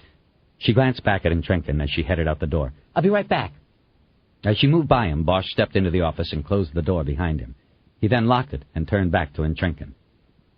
"Why did you lock that?" she asked. "Please leave it open." I just thought it might be better if I said what I want to say without anybody interrupting us. And Trenkin folded her arms across her chest as if bracing for an attack. He studied her face and got the same vibe he had gotten before, when she had told them all they had to leave. There was a certain stoicism there, propping her up despite some clear pain beneath. She reminded Bosch of another woman he knew only from TV, the Oklahoma law school teacher who was brutalized in Washington by the politicians a few years before, during the confirmation of a Supreme Court justice. Look, Detective Bosch, I really don't see any other way around this. We have to be careful. We have to think about the case as well as the community. The people have to be reassured that everything possible is being done, that this won't be swept under in the manner they have seen so many times before. I want... Bullshit. Excuse me? You shouldn't be on this case, and we both know it. That's what is bullshit. I have the trust of this community. You think they will believe anything you say about this case? Or Irving or the police chief? But you don't have the trust of the cops. And you've got one big conflict of interest, don't you, Inspector General? What are you saying? I think it was rather wise of Judge Houghton to choose me to act as special master. As Inspector General, I already have a degree of civilian oversight on the case. This just streamlines things instead of adding another person to the mix. He called me. I didn't call him. I'm not talking about that, and you know it. I'm talking about a conflict of interest, a reason you shouldn't be anywhere near this case. And Trenkin shook her head in an I-don't-understand gesture, but her face clearly showed she feared what Bosch knew. You know what I'm saying, Bosch said. You and him, Elias. I was in his apartment. Must have been just before you got there. Too bad we missed each other. We could have settled all of this then. I don't know what you're talking about, but I was just led to believe by Miss Langweiser that you people waited on warrants before entering his apartment and the office. Are you telling me that is not true? Bosch hesitated, realizing he had made a mistake. She could now turn his move away or back on him. We had to make sure no one was hurt or in need of help in the apartment, he said. Sure, right. Just like the cops who jumped the fence at O.J. Simpson's house, just wanting to make sure everybody was okay. She shook her head again. The continued arrogance of this department amazes me. From what I had heard about you, Detective Bosch, I expected more. You want to talk about arrogance? You were the one who went in there and removed evidence. The Inspector General of the department, the one who polices the police. Now you want to... Evidence of what? I did no such thing. You cleared your message off the phone machine and you took the phone book with your name and numbers in it. I'm betting you had your own key and garage pass. You came in through the garage and nobody saw you. Right after Irving called to tell you Elias was dead. Only Irving didn't know that you and Elias had something going on. That's a nice story. I'd like to see you try to prove any of it. Bosch held his hand up. On his palm were Elias's keys. Elias's keys, he said. There's a couple on there that don't fit his house or his apartment or his office or his cars. I was thinking of maybe pulling your address from DMV and seeing if they fit your door, Inspector. And Trenkin's eyes moved quickly away from the keys. She turned and walked back into Elias's office. Bosch followed and watched as she slowly walked around the desk and sat down. She looked as if she might cry. Bosch knew he had broken her with the keys. Did you love him? He asked. What? Did you love... How dare you ask me that? It's my job. There's been a murder. You're involved.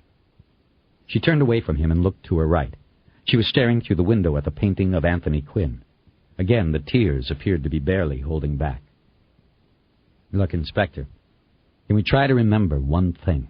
Howard Elias is dead. And believe it or not, I want to get the person who did it. Okay? She nodded tentatively. He continued, talking slowly and calmly. In order to get this person, I'm going to need to know everything I can about Elias. Not just what I know from television and newspapers and other cops. Not just from what's in his files. I've got to know... Out in the reception area, someone tried the locked door and then knocked sharply on the glass. Trenkin got up and went to the door. Bosch waited in Elias's office. He listened as Trenkin answered the door and spoke to Langweiser. Give us a few minutes, please. She closed the door without waiting for a response, locked it again, and came back to Elias's office, where she took the seat behind the desk. Bosch spoke to her in a voice low enough not to be heard outside of the office. I've got to know it all, he said. We both know you are in a position to help. So can't we come to some sort of truce here? The first tear fell down in Trinken's cheek, soon followed by another on the other side. She leaned forward and began opening drawers in the desk. "Bottom left," Bosch said, from memory of his inventory of the desk. She opened the drawer and removed the box of tissue. She placed it on her lap, took one tissue and dabbed at her cheeks and eyes. She began to speak. "It's funny how things change so quickly." A long silence went by. "I knew Howard superficially for a number of years, when I was practicing law. It was strictly professional, mostly how are yous in the hallways of the Federal Building. Then, when I was appointed Inspector General, I knew it was important that I knew the critics of the police department as well as I knew the department. I arranged to meet Howard. We met right here, him sitting right here. It went from there. Yes, I loved him." This confession brought more tears, and she pulled out several tissues to take care of them. "How long were you two together?" Bosch asked. "About 6 months. But he loved his wife. He wasn't going to leave her." Her face was dry now. She returned the tissue box to its drawer, and it seemed as though the clouds that had crossed her face moments before were gone. Bosch could see she had changed. She leaned forward and looked at him. She was all business. "I'll make a deal with you, Detective Bosch, but only with you. Despite everything, I think if you give me your word, then I can trust you." "Thank you. What is your deal?" "I will only talk to you. In return, I want you to protect me. And by that, I mean keep the source of your information confidential. You don't have to worry. Nothing I tell you would be admitted in court anyway. You can keep everything I tell you in background. It may help you, it may not." Bosch thought about this for a moment. "I should be treating you as a suspect, not a source. But you know in your gut that it wasn't me." He nodded. "It wasn't a woman's murder," he said. "It's got male written all over it." "It's got cop written on it too, doesn't it?" "Maybe. That's what I'm going to find out. If I could just get to the case and not have to worry about the community and Parker Center politics and everything else." "Then do we have an agreement?" "Before making any agreement like that, I have to know something first. Elias had a source inside Parker, somebody with high access, somebody who could get him unsustained IAD files. I need..." "It wasn't me. Believe me, I may have crossed the line when I began a relationship with him. That was my heart, not my head. But I didn't cross the line you are talking about. Never in 100 years. Contrary to what most of your fellow officers think, my goal is to save and improve the department, not destroy it." Bosch looked at her blankly. She took it as disbelief. "How would I get him files? I am public enemy number 1 in that department. If I went in to get files or even just made a request for them, the word would spread around that building and out into the ranks faster than an earthquake wave." Bosch studied her defiant face. He knew she was right. She wouldn't make much of a deep cover sauce. He nodded. "Then we have an agreement?" she asked. "Yes, with one asterisk." "And what is that?" "If you lie one time to me, and I find out about it, all bets are off." "That is more than acceptable to me. But we can't talk now. I want to finish the files so that you and your people can pursue all leads. Now you know why I want this case solved, not only for the sake of the city, but for myself. What do you say we meet later when the files are done?" "Fine with me." As Bosch crossed Broadway 15 minutes later, he could see the garage doors of the Grand Central Market had been rolled up. It was years since he had been in the market, maybe decades. He decided to cut through it to Hill Street and the Angel's Flight terminus.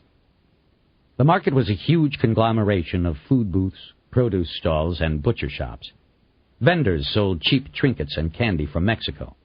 And though the doors had just opened, and there were more sellers readying for the day than buyers inside, the overwhelming smell of oil and fried food already hung heavy in the air.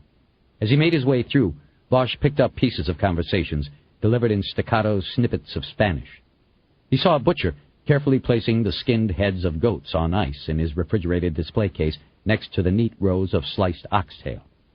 At the far end, old men sat at picnic tables, nursing their cups of thick, dark coffee and eating Mexican pastries. Bosch remembered his promise to Edgar to bring donuts before they began the canvass. He looked around and found no donuts, but bought a bag of churros, the crisp fried dough sticks with cinnamon sugar that were the Mexican alternative. As he came out on the Hill Street side of the market, he glanced to his right and saw a man standing in the spot where Baker and Chastain had found the cigarette butts hours earlier.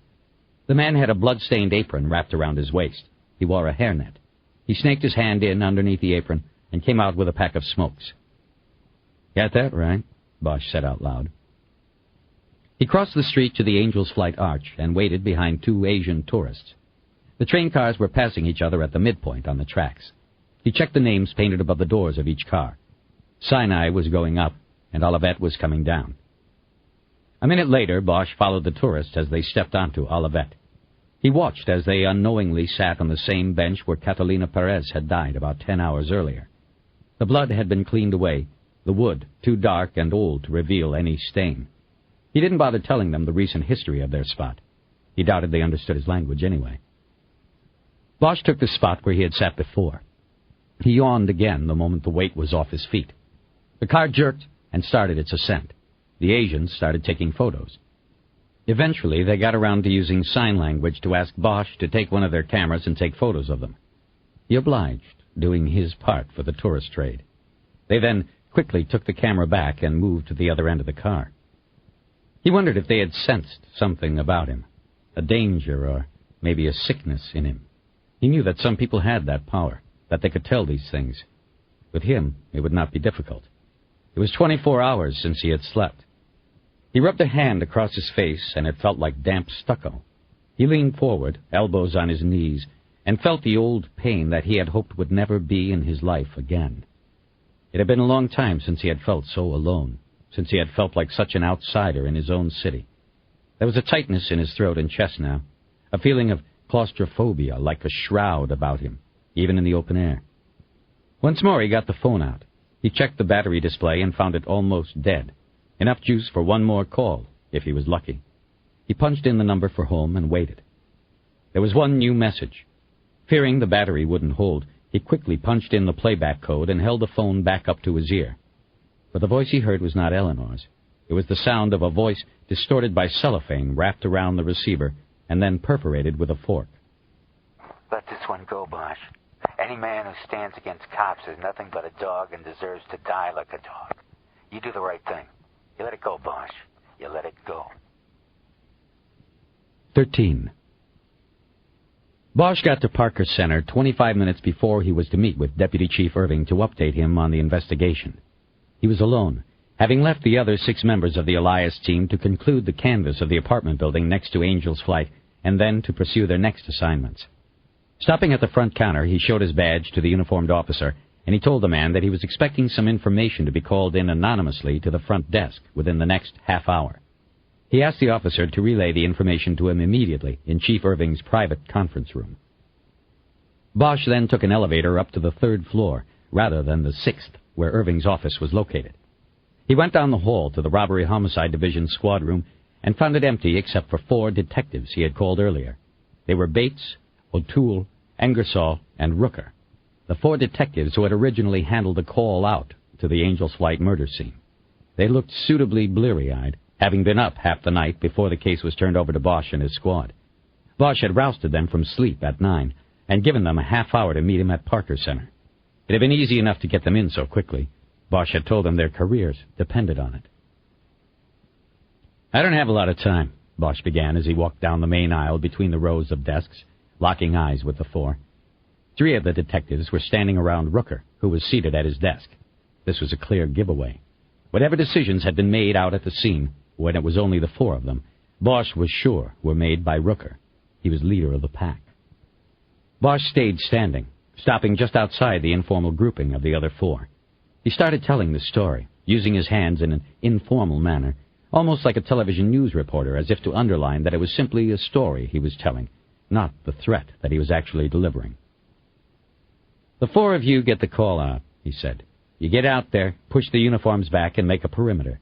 Somebody checks the stiffs, and lo and behold, the DL says one of them is Howard Elias. You then put—" "There was no driver's license, Bosch," Rooker said, interrupting. "Didn't the cap tell you that?" "Yeah, he told me, but now I'm telling the story. So listen up, Rooker, and shut up. I'm trying to save your ass here, and I don't have a lot of time to do it."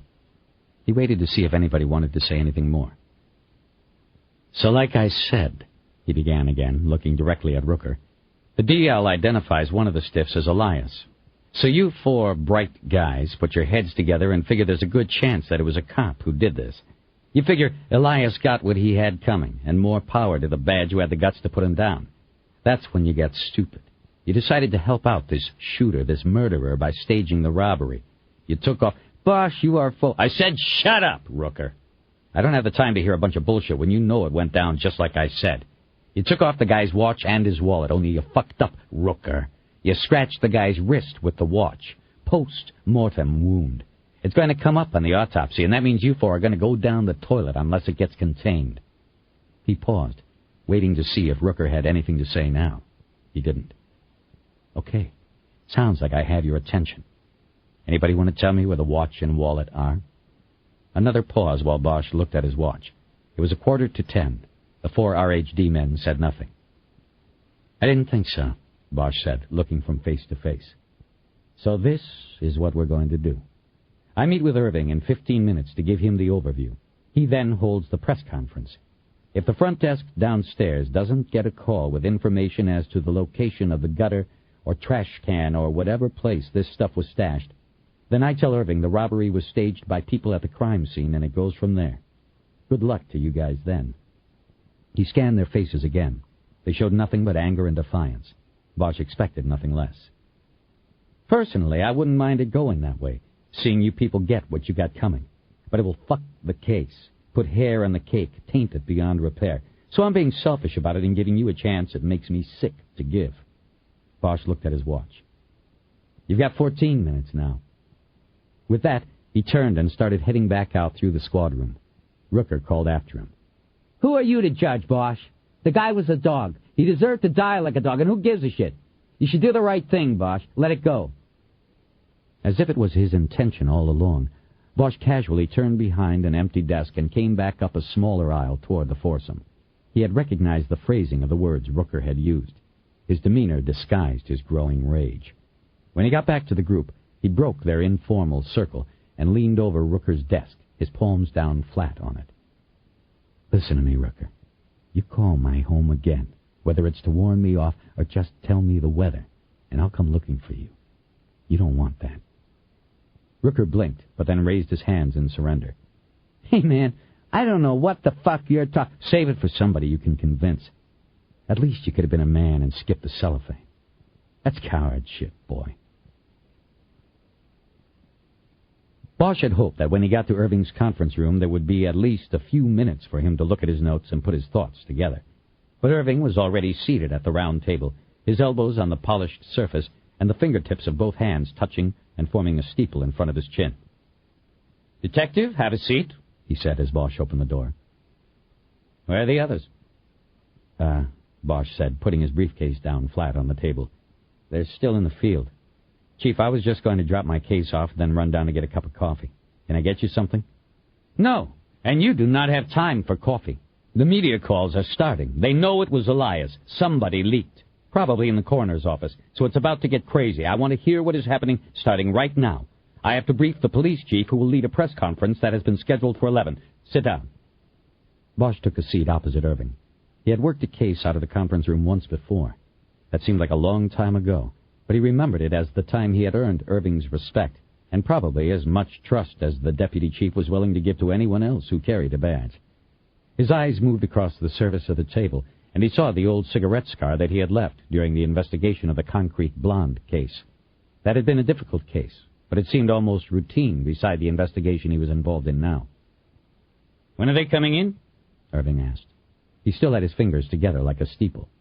Bosch had read in an interrogation manual that such body language denoted a feeling of superiority. Who? The members of your team, Detective. I told you I wanted them here for the briefing and then the press conference. Well, they're not coming in. They're continuing the investigation. I thought that it didn't make sense that all 7 of us should just drop things to come in here when one of us could easily tell you the status of things. Bosch watched angry flares of red explode high on Irving's cheeks. Once again, we seem to have either a communication problem or the chain of command remains unclear to you. I specifically told you to have your people here. I must have misunderstood, Chief, Bosch lied. I thought the important thing was the investigation. I remembered that you wanted to be brought up to date, not that you wanted everybody here. In fact, I doubt if there's enough room in here for everybody. The point is I wanted them here. Do your partners have phones? Edgar and Ryder? Who else? They have phones, but they're dead. We've been running all night. Mine's dead. Then page them.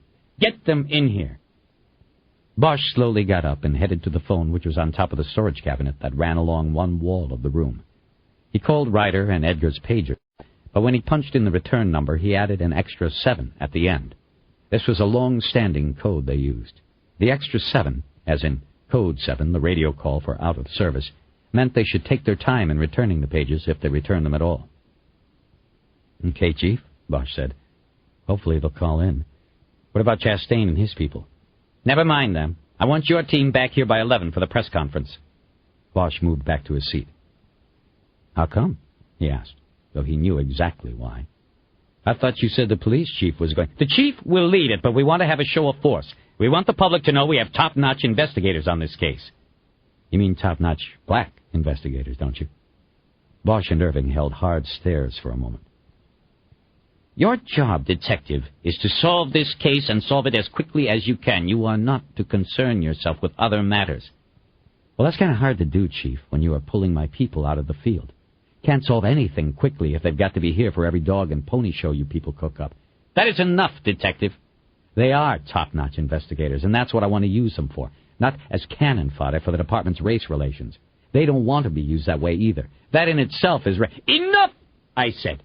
I do not have time to debate racism, institutional or otherwise, with you, Detective Bosch. We are talking about public perceptions.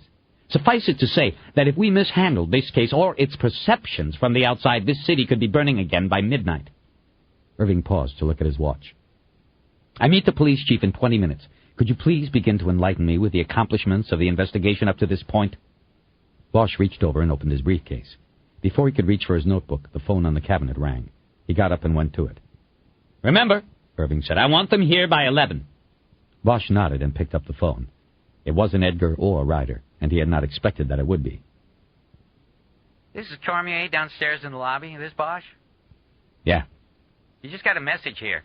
Guy wouldn't give a name. He just said to tell you that what you need is in a trash can in the Metrolink station, First Hill. It's in a manila envelope. That's it. Okay, thanks. He hung up and looked at Irving. It was something else. Bosch sat back down and took his notebook out of his briefcase, along with the clipboard with the crime scene reports, sketches, and evidence receipts attached to it. He didn't need any of it to summarize the case, but he thought it might be reassuring to Irving to see the accumulation of paper the case was engendering. I'm waiting, Detective, the deputy chief said by way of prompting him. Bosch looked up from the paperwork. Where we are is pretty much point zero. We have a good idea what we have. We don't have much of a handle on the who and why. Then what have we got, Detective? We're going with Elias being the primary target in what looks like an outright assassination. Irving brought his head down so that his clasped hands hid his face. I know that's not what you want to hear, Chief, but if you want the facts, that's what the facts point to. We have... The last thing Captain Garwood told me was that it looked like a robbery. The man was wearing a $1,000 suit, walking through downtown at 11 o'clock at night. His watch and wallet are missing. How can you discount the possibility of a robbery? Bosch leaned back and waited. He knew Irving was venting steam.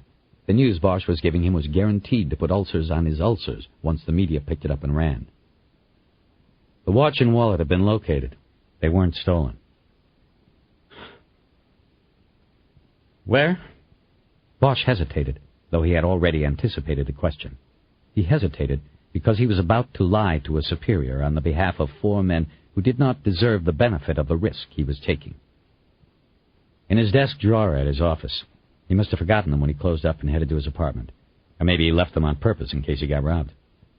Bosch realized he would still need to come up with an explanation in his reports when the autopsy on Elias revealed the post-mortem scratches on his wrist. He would have to write it off to having occurred while the body was being manipulated or moved by the investigators. Then perhaps it was an armed robber who shot Elias when he did not turn over a wallet, Irving said, oblivious to Bosch's internal discomfort. Perhaps it was a robber who shot first and searched for valuables second. The sequence and manner of the shot suggests otherwise. The sequence suggests a personal tie. rage transmitted from one person to Elias. Whoever did this knew Elias. Irving put his hands down on the table and leaned a few inches toward its center. He seemed impatient when he spoke. All I am saying is that you cannot completely eliminate these other possible scenarios. That might be true, but we're not pursuing those scenarios. I believe it would be a waste of time, and I don't have the manpower. I told you I wanted a thorough investigation. I want no stone unturned. Well, we'll get to those stones later. Look, Chief, if you are focusing on this so you can tell the media it might be a robbery, then fine. Say it might be. I don't care about what you tell the media. I'm just trying to tell you where we stand and where we're going to be looking. Fine. Proceed. He waved a hand in a dismissive gesture. We need to look at the man's files and draw up lists of potential suspects. The cops who Elias really nailed in court or vilified in the media over the years, or both, the grudges, and the cops he would have tried to nail beginning Monday. Irving showed no reaction at all. It seemed to Bosch he was already thinking about the next hour, when he and the police chief would go out on a cliff and address the media about such a dangerous case. We are being handicapped, Bosch continued. Carla Enchenkin has been appointed by the warrants judge as a special master to oversee the protection of Elias's clients. He's in his office right now and won't let us in. I thought you said you found the man's wallet and watch in the office. I did. That was before Carla showed up and kicked us out. How did she get appointed? She says the judge called her, thought she'd be perfect. She and a deputy from the DA are there. I'm hoping to get the first batch of files this afternoon. Okay. What else? There's something you should know. Before Carla made us leave, we came across a couple things of interest. The first is some notes Elias kept at his desk. I read through them, and there were indications that he had a source in here. Parker Center, I mean. A good source. Somebody who apparently knew how to find and get access to old files, unsubstantiated IAD investigations. And there were indications of a dispute. The source either couldn't or wouldn't provide something Elias wanted on the Black Warrior thing. Irving went quiet for a second, staring at Bosch, processing. When he spoke again, his voice was more distant still. Was this source identified? Not in what I saw, which wasn't a lot. It was coded. What was it that Elias wanted? Could it be related to the killings? I don't know. If you want me to pursue it as a priority, I will. I was thinking that other things would be the priority. The cops he dragged into court in the past, the ones he was going to pull in starting Monday. Also, there was a second thing we found in the office before we got kicked out. What was that? It actually branches into two more avenues of investigation. He quickly told Irving about the photo printout of Mistress Regina and the indication that Elias might have been involved in what Chastain had called rough trade. The deputy chief seemed to take a keen interest in this aspect of the investigation and asked Bosch what his plans were in regard to pursuing it. I'm planning on attempting to locate and interview the woman, see if Elias ever actually had any contact with her. After that, we see where it goes. And the other branch of investigation this leads to? The family. Whether it was this Regina woman or not, it looks like Elias was a philanderer. There are enough indications in his downtown apartment to suggest this. So if the wife knew about all of this, then we have a motivation right there. Of course, I'm just talking right here. At the moment, we have nothing that indicates she even knew, let alone arranged or carried out the kill. It also flies in the face of the psychological read on the killings. Which is what? It doesn't look like the dispassionate work of a hired killer. There is a lot of rage in the killing method. It looks to me like the killer knew Elias and hated him, at least at the moment of the shooting. I would also say it looks like it was a man. How so? The shot up the ass. It was vindictive, like a rape. Men rape, women don't. So my gut instinct tells me this clears the widow. But my instincts have been wrong. It's still something we have to follow up on. There's the son, too. Like I told you before, he reacted pretty hot when we gave them the news, but we really don't know what his relationship with his father was like. We do know that the kid has been around weapons. We saw a picture in the house. Irving pointed a finger of warning at Bosch. You be careful with the family, he said. Very careful. That has to be handled with a lot of finesse. It will be. I do not want that blowing up in our faces. It won't. Irving checked his watch once more. Why have your people not answered the pages? I don't know, Chief. I was just thinking the same thing. Well, page them again. I need to meet with the chief. At 11, I want you and your team in the press conference room. I'd rather get back to work on the case. That is a direct order, Detective. Irving said as he stood. "No debate. You won't have to answer questions, but I want your people on hand." Bosch picked up the clipboard and threw it back into his open briefcase. "I'll be there," he said, though Irving was already through the door. Bosch sat for a few minutes thinking. He knew Irving would now repackage the information he had given him and deliver it to the police chief. They would put their heads together and then reshape it once more before delivering it to the media. He looked at his watch. He had a half hour until the press conference. He wondered if that was time enough to get over to the Metrolink station, find Elias's wallet, and watch, and get back in time. He had to make sure he recovered the dead lawyer's property, particularly because he had already told Irving it was in his possession. Finally, he decided that there wasn't enough time to do it. He decided to use the time to get coffee and to make a phone call. He walked to the cabinet once more and called his house. Once more the machine picked up. Bosch hung up after hearing his own voice saying no one was home. 14. Bosch decided he would be too nervous waiting until after the press conference and drove over to the Metrolink station at First and Hill. It was only 3 minutes away, and he was pretty sure he could make it back to Parker Center for the start of the press conference. He parked illegally at the curb in front of the entrance to the subway platform. It was one of the few good things about driving a slickback. There was no need to worry about parking tickets. Bosch trotted down the escalator and spotted the first trash can next to the automatic doors at the entrance to the station. The way he figured it, Rooker and his partner had left the Angels Flight crime scene with the stolen property and stopped at the first spot they knew they would find a trash can. One waited up top with the car, while the other ran down the stairs to get rid of the wallet and watch. So Bosch was confident this first trash can would be the one. It was a large, white rectangular receptacle with the Metrolink symbol painted on its sides. A blue hood on top housed the push door. Bosch quickly lifted it off and looked down. The receptacle was full, but there was no manila envelope visible in the debris at the top. Bosch put the hood on the ground and used the baton to stir through the detritus of discarded newspapers, fast food wrappers, and garbage. The can smelled as though it had not been emptied in days, cleaned in months. He came across an empty purse and one old shoe. As he used the baton like an oar to dig deeper, he began to worry that one of the homeless men who populated downtown had beaten him to the can and found the watch and wallet first. Near the bottom, just before he gave up to try one of the cans further into the station, he saw an envelope smeared with catsup and fished it out with 2 fingers. He tore it open, careful to take most of the catsup with the discarded end, and looked inside at a brown leather wallet and a gold Cartier watch. Bosch used the escalator on the way up, but this time was content to just ride as he looked in the envelope. The watch band was also gold, or gold-plated, and was the accordion style that slipped over the wrist and hand. Bosch bounced the envelope a bit in his hand in order to move the watch without touching it. He was looking for any fragments of skin that might be caught in the band. He saw nothing. Once he was back inside the slickback, he put on gloves, took the wallet and watch out of the torn envelope, and threw the envelope over the seat and to the floor in the back. He then opened the wallet and looked through its partitions. Elias had carried 6 credit cards in addition to identification and insurance cards. There were small studio-posed photos of his wife and son. In the billfold section there were 3 credit card receipts and a blank personal check. There was no currency. Bosch's briefcase was on the seat next to him.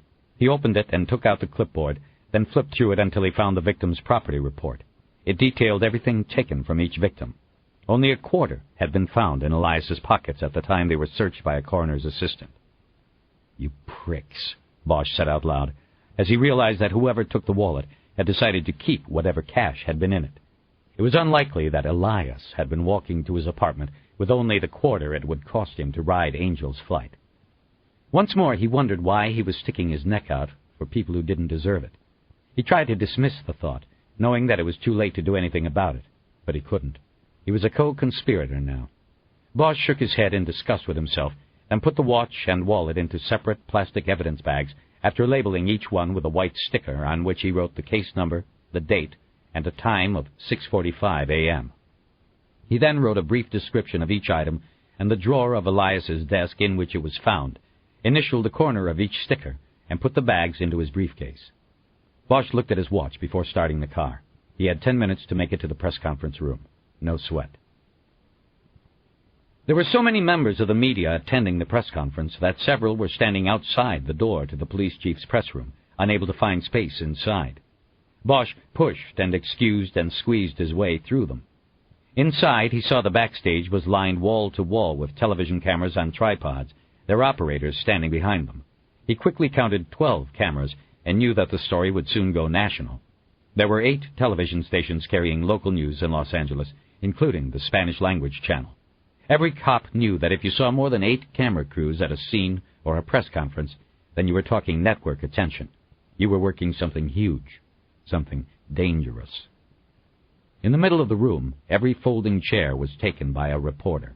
There were close to 40, with the TV people clearly identifiable in their nice suits and makeup, and the print and radio people just as recognizable as the ones wearing jeans and with ties pulled loose at the neck. Bosch looked to the front stage and saw a flurry of activity around the podium, which had the LAPD chief's badge affixed. Sound men were taping their equipment to the ever-widening tree of microphones on the podium. One of them was standing directly behind the podium and giving a voice check. Behind and to the side of the podium stood Irving, conferring in whispers with 2 men in uniform, both wearing lieutenant's stripes. Bosch recognized one of them as Tom O'Rourke, who worked in the media relations unit. The other Bosch did not recognize, but assumed he was Irving's adjutant, Michael Tulin, whose call had awakened Bosch just hours earlier. A 4th man stood on the other side of the podium by himself. He wore a gray suit, and Bosch had no idea who he was. There was no sign of the police chief. Not yet. The police chief did not wait for the media to get ready. The media waited for him. Irving spotted Bosch and signaled him to the front stage. Bosch walked up the 3 steps, and Irving put a hand on his shoulder to usher him into a private huddle out of earshot of the others. "Where are your people?" "I haven't heard back from them." "That is not acceptable, Detective. I told you to get them in here." "All I can say, Chief, is that they must be in the middle of a sensitive interview. Didn't want to break the momentum of the situation to call back on my pages. They're re-interviewing Elias's wife and his son. It takes a lot of finesse, especially in a case like—" "I am not interested in that. I wanted them here, period. At the next press conference, you have them here, or I will split your team up and send you to 3 divisions so far apart you will have to take a vacation day to have lunch together." Bosch studied Irving's face for a moment. "I understand, Chief." "Good. Remember it. Now we are about to get started here. O'Rourke is going now to get the chief and escort him in. You will not be answering any questions. You do not have to worry about that." "Then why am I here? Can I go?" Irving looked as though he was finally about to curse for the first time in his career, maybe his life. His face was turning red, and the muscles of his powerful jaw were at full flex. "You are here to answer any questions from me or the chief of police. You can leave when I dismiss you." Bosch raised his arms in a hands-off fashion and took a step back against the wall to wait for the show to begin. Irving stepped away and conferred briefly with his adjutant, and then walked over to the man in the suit. Bosch looked out into the audience. It was hard to see because the overhead TV lights were on, but past the glare he managed to pick out a few faces he knew either personally or from TV. When his eyes finally came to Keisha Russell's, he attempted to look away before the Times reporter saw him, but was too late. Their eyes briefly caught and held, then she nodded once, almost unnoticeably. Bosch did not nod back. He didn't know who might pick up on it. It was never good to acknowledge a reporter in public, so he just held her gaze for a few moments longer and then looked away. The door to the side of the stage opened, and O'Rourke came through and turned so that he could then hold the door open for the chief of police, who entered the room wearing a charcoal gray suit and with a somber look on his face. O'Rourke stepped to the podium and leaned down to the microphone tree. He was much taller than the police chief, for whom the microphones had been set. "Everybody ready?" Though a couple of cameramen from the back called out, "No!" and "Not yet!" O'Rourke ignored them. "The chief has a brief statement about today's events, and then he'll field a few questions. But only general details of the case will be released at this time because of the ongoing investigation. Deputy Chief Irving is also here to field questions. Let's maintain some order, and we'll get through this quickly and smoothly, and everybody will get what they need. Chief?" O'Rourke stepped aside, and the chief of police stepped to the podium. He was an impressive man. Tall, black, and handsome. He had spent 30 years on the job in the city and was a skilled media man. He was, however, new to the chief's post, chosen for the job just the summer before, after his predecessor, an overweight outsider with no feel for the department and little feel for the community, was dumped in favor of the insider who was striking enough to play himself in a Hollywood movie. The chief gazed out silently at the faces in the room for a moment. The vibe Bosch picked up was that this case and how he handled it would be the chief's first true test in the job. He was sure the chief had picked up the vibe as well. "Good morning," the chief finally said. "I have disturbing news to report today. The lives of 2 citizens were taken late last night here in downtown.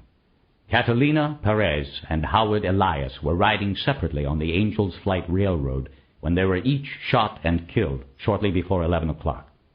Most people in this city know of Howard Elias. Revered or not, he was a man who nevertheless was a part of our city, who helped mold our culture. On the other hand, Catalina Perez, like so many of us, was not a famous person or a celebrity. She was just struggling to make a living so that she and her family, a husband and 2 young children, could live and prosper. She worked as a housekeeper. She worked long days and nights. She was going home to her family when she was slain. I am simply here this morning to assure our citizens that these 2 murders will not go unanswered or forgotten. You can be assured that we will be working tirelessly on this investigation until we achieve justice for Catalina Perez and Howard Elias." Bosch had to admire what the chief was doing. He was packaging both victims as a set, making it seem implausible that Elias was the sole target and Perez just an unlucky traveler in the crossfire. He was slickly attempting to portray them as equal victims of the senseless and often random violence that was the city's cancer. "At this point, we can't go into too many details because of the investigation, but it can be said that there are leads being followed, and we have every belief and hope that the killer or killers will be identified and brought to justice. In the meantime, we ask that the good citizens of Los Angeles remain calm and allow us to do our job. What we need to guard against at this time is jumping to conclusions. We don't want anyone to get hurt. The department, either through me or Deputy Chief Irving or the Media Relations Office, will be providing regular updates on the progress of the case. Information will be provided when it can be released without being detrimental to the investigation or eventual prosecution of suspects." The chief took a half step back from the podium to look at O'Rourke, a signal that he was finished. O'Rourke made a move toward the podium, but before he had raised a foot, there was a loud chorus from the audience of reporters yelling, "Chief!" And above this din came the deeply resonant voice of one reporter, a voice recognizable to Bosch and everyone else with a television as belonging to Channel 4's Harvey Button. "Did a cop kill Howard Elias?" The question caused a momentary pause. Then the chorus continued. The chief stepped back to the podium and raised his hands as if trying to calm a pack of dogs. "Okay, hold on a second. I don't want everybody yelling at me. One at a, 'Did a cop do this, Chief? Can you answer that or not?'" It was Button again. This time the other reporters remained silent, and in doing so fell in behind him, their silence demanding that the chief address the question. It was, after all, the key question. The entire press conference boiled down to one question and one answer. "At this time, I cannot answer that. The case is under investigation. Of course, we all know Howard Elias's record with this department. It would not be good police work if we did not look at ourselves, and we will do that. We are in the process of doing that. But at this point, Sir, how can the department investigate itself and still have credibility with the community?" Button again. "That's a good point, Mr. Button. First off, the community can be assured that this investigation will reach its fruition no matter where it leads. The chips will fall where they may. If a police officer is responsible, then he or she will be brought to justice. I guarantee it. Secondly, the department is being aided in this investigation by Inspector General Carla Entrenken, who, as you all know, is a civilian observer who reports directly to the police commission, the city council, and mayor." The chief raised his hand to cut off another question from Button. "I'm not finished, Mr. Button. As I said, lastly, I would like at this time to introduce Assistant Special Agent in Charge Gilbert Spencer from the Los Angeles Field Office of the Federal Bureau of Investigation. I have discussed this crime and this investigation with Mr. Spencer at length, and he has agreed to bring the Bureau in to help us. Beginning tomorrow, FBI agents will be working side by side with LAPD detectives in a group effort to bring this investigation to a swift and successful conclusion. Bosch tried to show no response as he listened to the chief announce the FBI involvement. He was not shocked by it. He realized it was a good move by the chief and might buy some time in the community. They might even get the case solved, though that was probably a secondary condition in the chief's decision-making. He was primarily trying to put out fires before they started. The Bureau was a pretty good hose with which to do that. But Bosch was annoyed that he had been left out of the loop and was finding out about the Bureau's entry into his case at the same time as Harvey Button and everybody else. He glanced over at Irving, who picked it up on his radar and looked back. They traded glares until Irving looked away to the podium as Spencer took a position behind the microphones. I don't have much to say yet, the Bureau man said. We will be assigning a team to the investigation. These agents will work with the LAPD detectives, and it is our belief that together we will break this case quickly. Will you be investigating the officers in the Black Warrior case? A reporter called out. We will be taking a look at everything, but we are not going to be sharing our investigative strategy at this time. From this point, all media inquiries and releases will be handled through the LAPD. The Bureau will... Under what authority is the FBI entering the case? Button asked. Under civil rights codes, the Bureau has the authority to open an investigation to determine if an individual's rights have been violated under color of law. The color of law? By an officer of the law. I'm going to turn this over to... Spencer stepped back from the podium without finishing. He clearly didn't enjoy being in the glare of the media's headlights. The police chief stepped back into place and introduced Irving, who then moved behind the podium and began reading a press release which contained more details of the crime and the investigation. It was still just the basics, nothing anybody could do much with. The statement also mentioned Bosch by name as the detective in charge of the investigation. It also explained why potential conflict of interest with the RHD and scheduling problems with Central Division detectives required a team from Hollywood Division to run the case. Irving then said he could field a few questions, reminding the reporters once again that he would not compromise the investigation by revealing vital information. Can you talk more about the focus of the investigation? A reporter called out ahead of the others. The focus is wide-ranging. We are looking at everything from police officers who might have held a grudge against Howard Elias to the possibility of the killings being part of a robbery. A follow-up, another reporter barked, knowing that you had to get your question in before the subject finished the last one, or you'd never be heard in the ensuing cacophony. Was there anything at the crime scene to indicate a robbery? We are not going to discuss details of the crime scene. My information is that there was no watch or wallet on the body. Bosch looked at the reporter. He was not a TV man. Bosch could tell that by his rumpled suit, and it did not appear that he was from the Times, because Keisha Russell was already in the room. Bosch didn't know who he was, but he had obviously been leaked the information on the watch and wallet. Irving paused as if deciding on how much to reveal. Your information is correct, but incomplete. Mr. Elias apparently left his watch and wallet in his desk when he left his office last night. The property was found there today. Of course, that does not preclude attempted robbery as a motive for this crime, but it is too early in the investigation and we know too little to make such an assumption at this time. Keisha Russell, ever the cool one, had not joined the shouting for attention. She sat calmly with her hand raised, waiting for the others to run out of things to ask and for Irving to call on her. After Irving fielded a few more repetitive questions from the TV people, he finally called on her.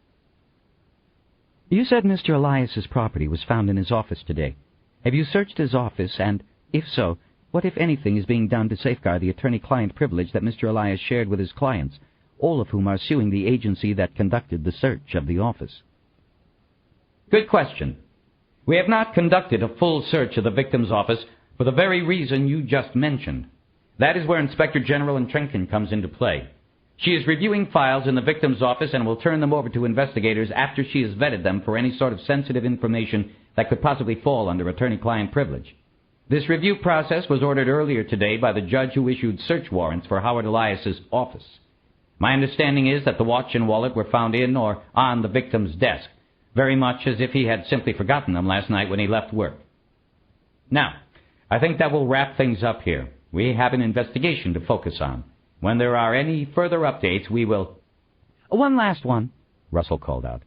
Why has the department gone to 12 and 12s? Irving was about to answer, but then looked back at the chief of police, who nodded and stepped back to the podium. We want to be ready for any eventuality. Going to 12-hour shifts puts more officers on the street at any given time.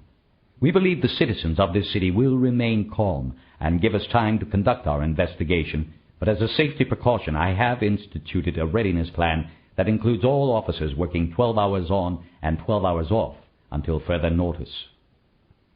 Is this the civil disorder response plan that was drawn up after the last riots? Russell asked.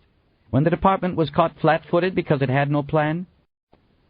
It is the plan drawn in 1992, yes. He was about to step away from the podium when Russell tossed another curveball. Then you are expecting violence. It was said as a statement, not a question. The chief returned to the microphones. No, Miss Russell, I am not expecting that. As I said, this is merely precautionary. I am expecting the citizens of this community to act in a calm and responsible manner. Hopefully, the media will act in the same way. He waited for one more response from Russell, but this time got none. O'Rourke moved forward and leaned in front of the chief to get to the microphones. Okay, that's it. There'll be copies of Chief Irving's statement down in Media Relations in about 15 minutes. As the reporters slowly filed out of the room, Bosch kept his eyes on the man who had asked the question about the wallet and watch. He was curious to know who he was and what news outlet he worked for. At the log jam at the door, the confluence of people brought the man side by side with Button, and they started talking. Bosch thought this was odd, because he had never seen a print reporter give a TV reporter the time of day. Detective?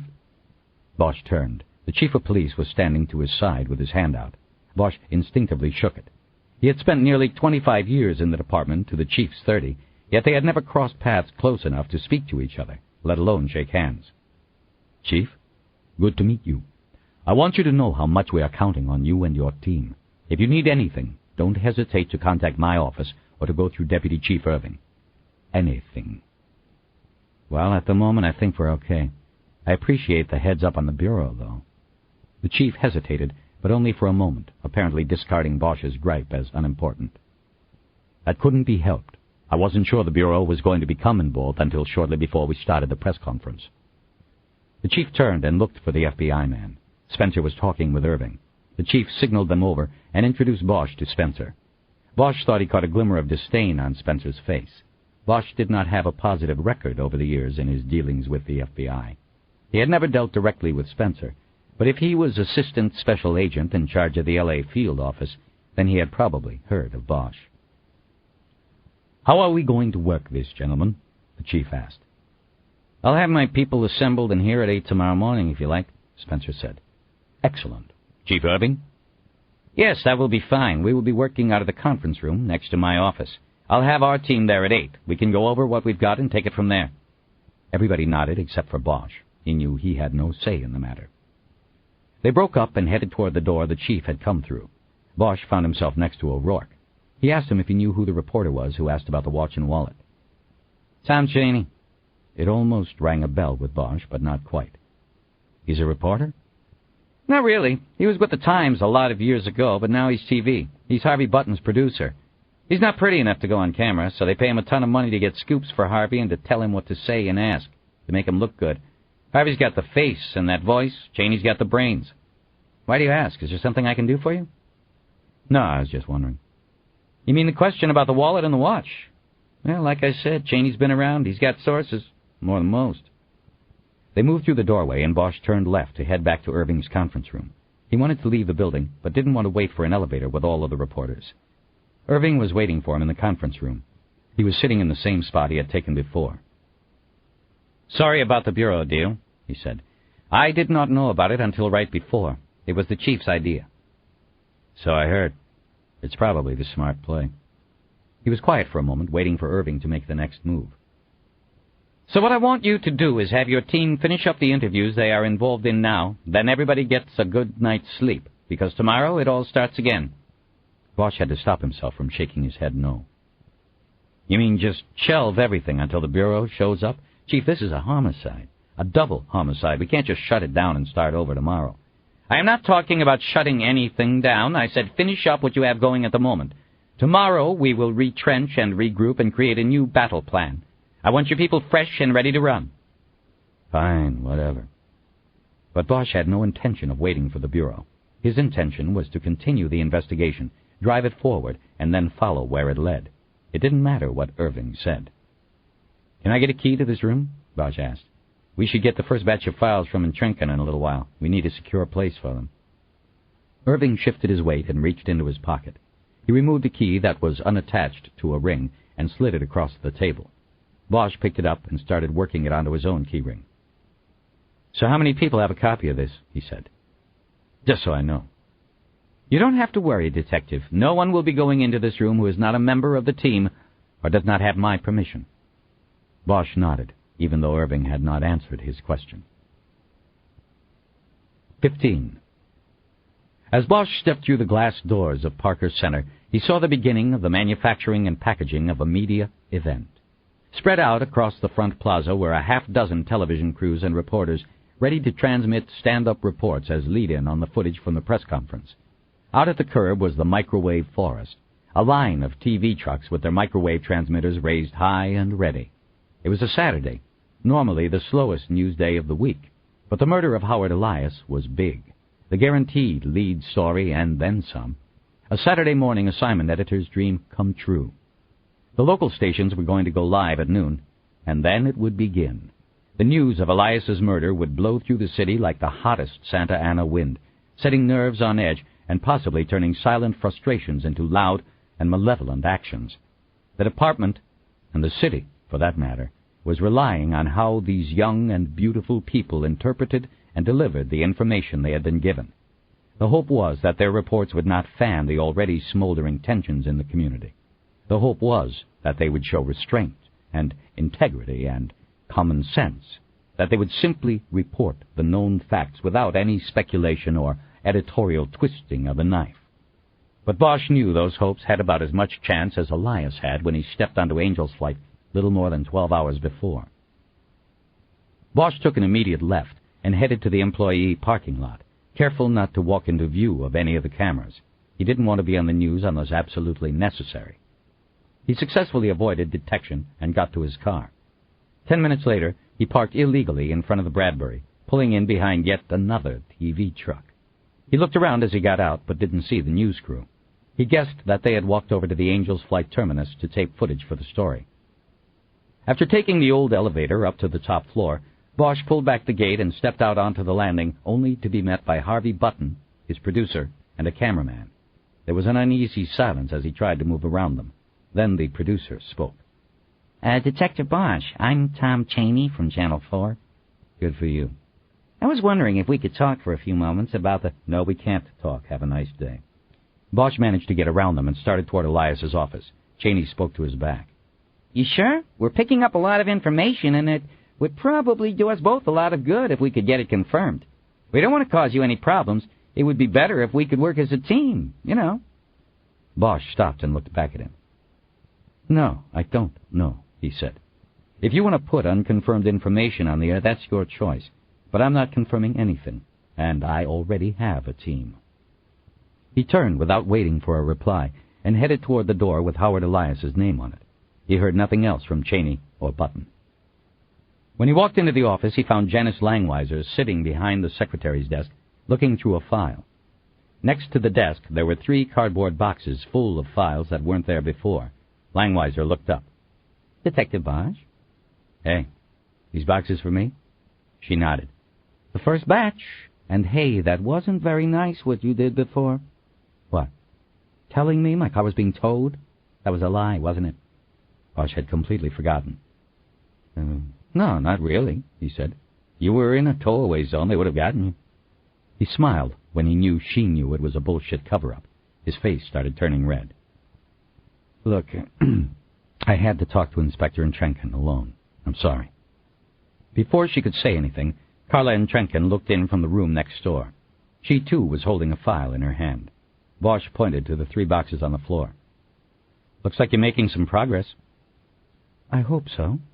Can I talk to you for a moment in here? Sure, but first, did Channel 4 come in here and try to talk to you two? They did, Langweiser said. And Channel 9 was here before them. Did you talk to them? Langweiser's eyes darted momentarily toward Intrinken and then down at the floor. She said nothing. I gave a brief statement, Intrinken said. Something innocuous, just explaining my role. Can we talk in here? She stepped back from the doorway, and Bosch entered the file room. There was another cardboard box on the desk that was half full of files, and Intrinken closed the door after Bosch entered. She then threw the file she was holding on the clerk's desk, folded her arms, and put a stern expression on her face.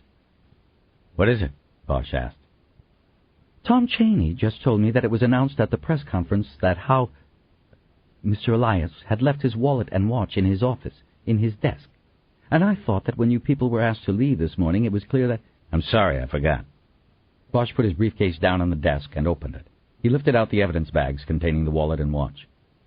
"I had already bagged them and put them in my case before you came in this morning. I forgot about it and left with them. You want me to put it all back where I found it?" "No. I just wanted an explanation. And I'm not sure I believe the one you just offered." There was a long silence while they stared at each other. "Was that all you wanted to talk to me about?" Bosch finally asked. She turned back to the desk and the file she had been looking through. "I thought our relationship would be better than this." "Look," Bosch said as he closed the briefcase, "you've got your secrets. You've got to give me mine. The bottom line is Howard Elias wasn't robbed, so we move on from there, okay?" "If you are telling me that there were people involved in this investigation who were attempting to tamper with evidence, then..." "I'm not telling you anything." He saw anger flare in her eyes. "They shouldn't be a part of this department. You know that." "That's another battle for another day. I've got more important..." "You know there are some people who might think there is nothing more important than a police department in which there is no question about the integrity of its members." "Sounds like you're giving a press conference, Inspector." "I'm going to take those files now. I'll be back for the next batch later." He started to turn back to the front room. "I just thought you were different, that's all," she said. He turned back to her. "You don't know if I'm different because you don't know the first thing about me. I'll talk to you later." "There's something else missing." Bosch stopped and looked back at her. "What?" "Howard Elias was a consummate note-taker.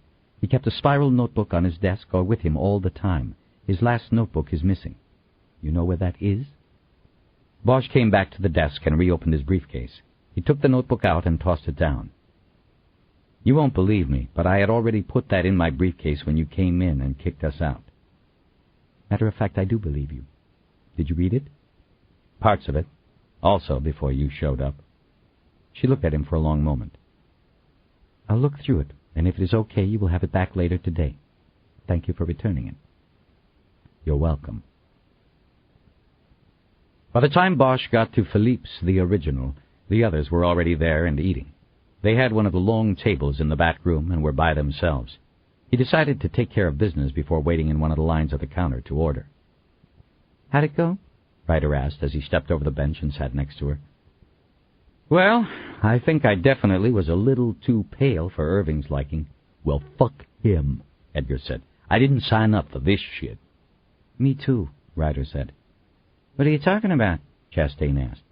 "Race relations," Ryder said. "Typical you can't figure that out." "Hey, Never mind," Bosch interjected. "Let's talk about the case, okay? You first, Chastain. Did you finish the apartment building?" "Yeah, we finished. Nothing. Except we found out about the woman," Fuentes said. "Oh, yeah, right." "What woman?" "The other victim, Catalina Perez. Hold on a second." Chastain reached down to the bench next to him and came up with a legal tablet. He flipped to the second page and looked at the notes. Apartment 909. Perez was the cleaning woman. Came every Friday night, so that's where she was coming from. "But she was going up," Bosch said. "She didn't work till 11? No, this is the deal. She works 6 to 10:30, then takes Angel flight down to the bus stop, catches the bus, and goes home. Only on the way down, she must have looked in her purse and noticed her notebook, where she keeps her schedule and phone numbers, is missing. She took it out in the apartment last night because her employer, a Mr. D.H. Riley, changed his phone number and gave her the new one. Only she left the notebook on his kitchen table. She had to go back for it so she'd know her schedule. This lady..." He reached to the bench again and pulled up the notebook. It was in a plastic evidence bag. I looked at the schedule. She worked her tail off. She's got gigs every day and a lot of nights. This Riley guy said Friday nights was the only regular night he could get her for. She did a good job. So she was going back up to get her book when she got popped, Edgar said. Looks that way. The old IOIA, Ryder said in a sing-song way that was not mirthful in any way. What's that? Chastain asked. Nothing. They were all silent for a long moment. Bosch was thinking about how leaving that notebook behind had cost Catalina Perez her life. He knew that what Ryder had said referred to the iniquities of it all, the phrase she began using after a year on the homicide squad to sum up the bad breaks, coincidences, and twists of fate that often left people dead. Okay, good, Bosch finally said. We now know what everybody was doing on that train. The rest of the building was clean? Nobody heard a thing, nobody saw a thing, Chastain said. You get everybody? No response at 4 apartments, but they were all on the other side, away from Angel's flight. All right, let those go for now. Kiz, you talked to the wife and son again? Ryder was chewing her last bite of French dip sandwich and held her finger up until she swallowed. Yeah, separately and together. Nothing pulled my trigger. They're both pretty much convinced the cop did it. I didn't. Of course they are, Chastain interjected. Let it talk, Bosch said. I didn't pick up any feel that they knew much about his cases or possible threats. He didn't even keep a home office. I touched on Elias's fidelity, and Millie said she believed he was faithful. She said it like that. She believed. Something about it sounds wrong. I think if there was no doubt, she would say he was faithful, not that she believed he was faithful. Know what I mean? So you think she knew? Maybe. But I also think that if she knew, then she was the type that would put up with it.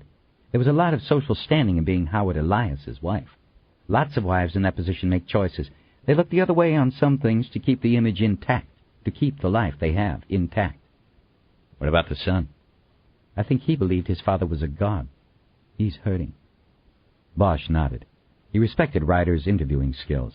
He had seen her in action and knew she was empathic. He also knew he had used her in a way not so dissimilar to the way Irving had wanted to use her during the press conference. He had sent her to do the follow-up interviews because he knew she would be good at it, but also because she was black. You asked them the A question? Yeah, they were both at home last night. Neither went out. They're each other's alibi. Great, Chastain said. Okay, Kiz, Bosch said. Anybody else got something they want to bring up? Bosch leaned forward on the table so he could look down his side and see every face. No one said anything. He noticed everybody had finished eating their sandwiches. Well, I don't know if you've heard anything about the press conference, but the chief called in the cavalry. Tomorrow morning, the Bureau enters a case. We have a meet at 8 in Irving's conference room. Shit, Chastain said. What the hell are they going to do that we can't? Edgar asked. Probably nothing, Bosch said. But his announcing it at the press conference will probably go a long way toward keeping the peace, at least for now. Anyway, let's worry about that tomorrow when we see how things shake out. We still have the rest of today. Irving gave me an unofficial cease and desist until the agents show up, but that's bullshit. I say we keep working. Yeah, we don't want the shark to drown, do we? Chastain said. That's right, Chastain. Now, I know nobody's had much sleep. My thinking is that some of us keep working and knock off early. Some of us go home, take a nap, and come back in fresh tonight. Any problem with that? Again, no one said anything. All right, this is how we break it up. I've got 3 boxes of files from Elias's office in my trunk. I want you IAD guys to take them and go back to Irving's conference room. You take the files, pull out names of cops and anybody else to be checked out. I want a chart made up. When we get legit alibis, we scratch the names off the chart and move on. I want this ready by the time the Bureau arrives tomorrow. When you have it done, then you guys can knock off for the night. And what are you going to be doing? Chastain asked. We're going to run down Elias's secretary and his clerk. Then, after that, I'm going home to take a nap. Hopefully. Then tonight, we're going to talk to Harris and chase down that internet thing. I want to know what that's all about before the Bureau comes in. You better be careful with Harris. We will. That's one reason we're waiting until tonight. We play it right, and the media doesn't even find out we talked to the guy. Chastain nodded. What about these files you're giving us? They old or new? They're old ones, and Jenkins started on the closed cases. When are we going to see the Black Warrior file? That's the one. The rest of this is bullshit.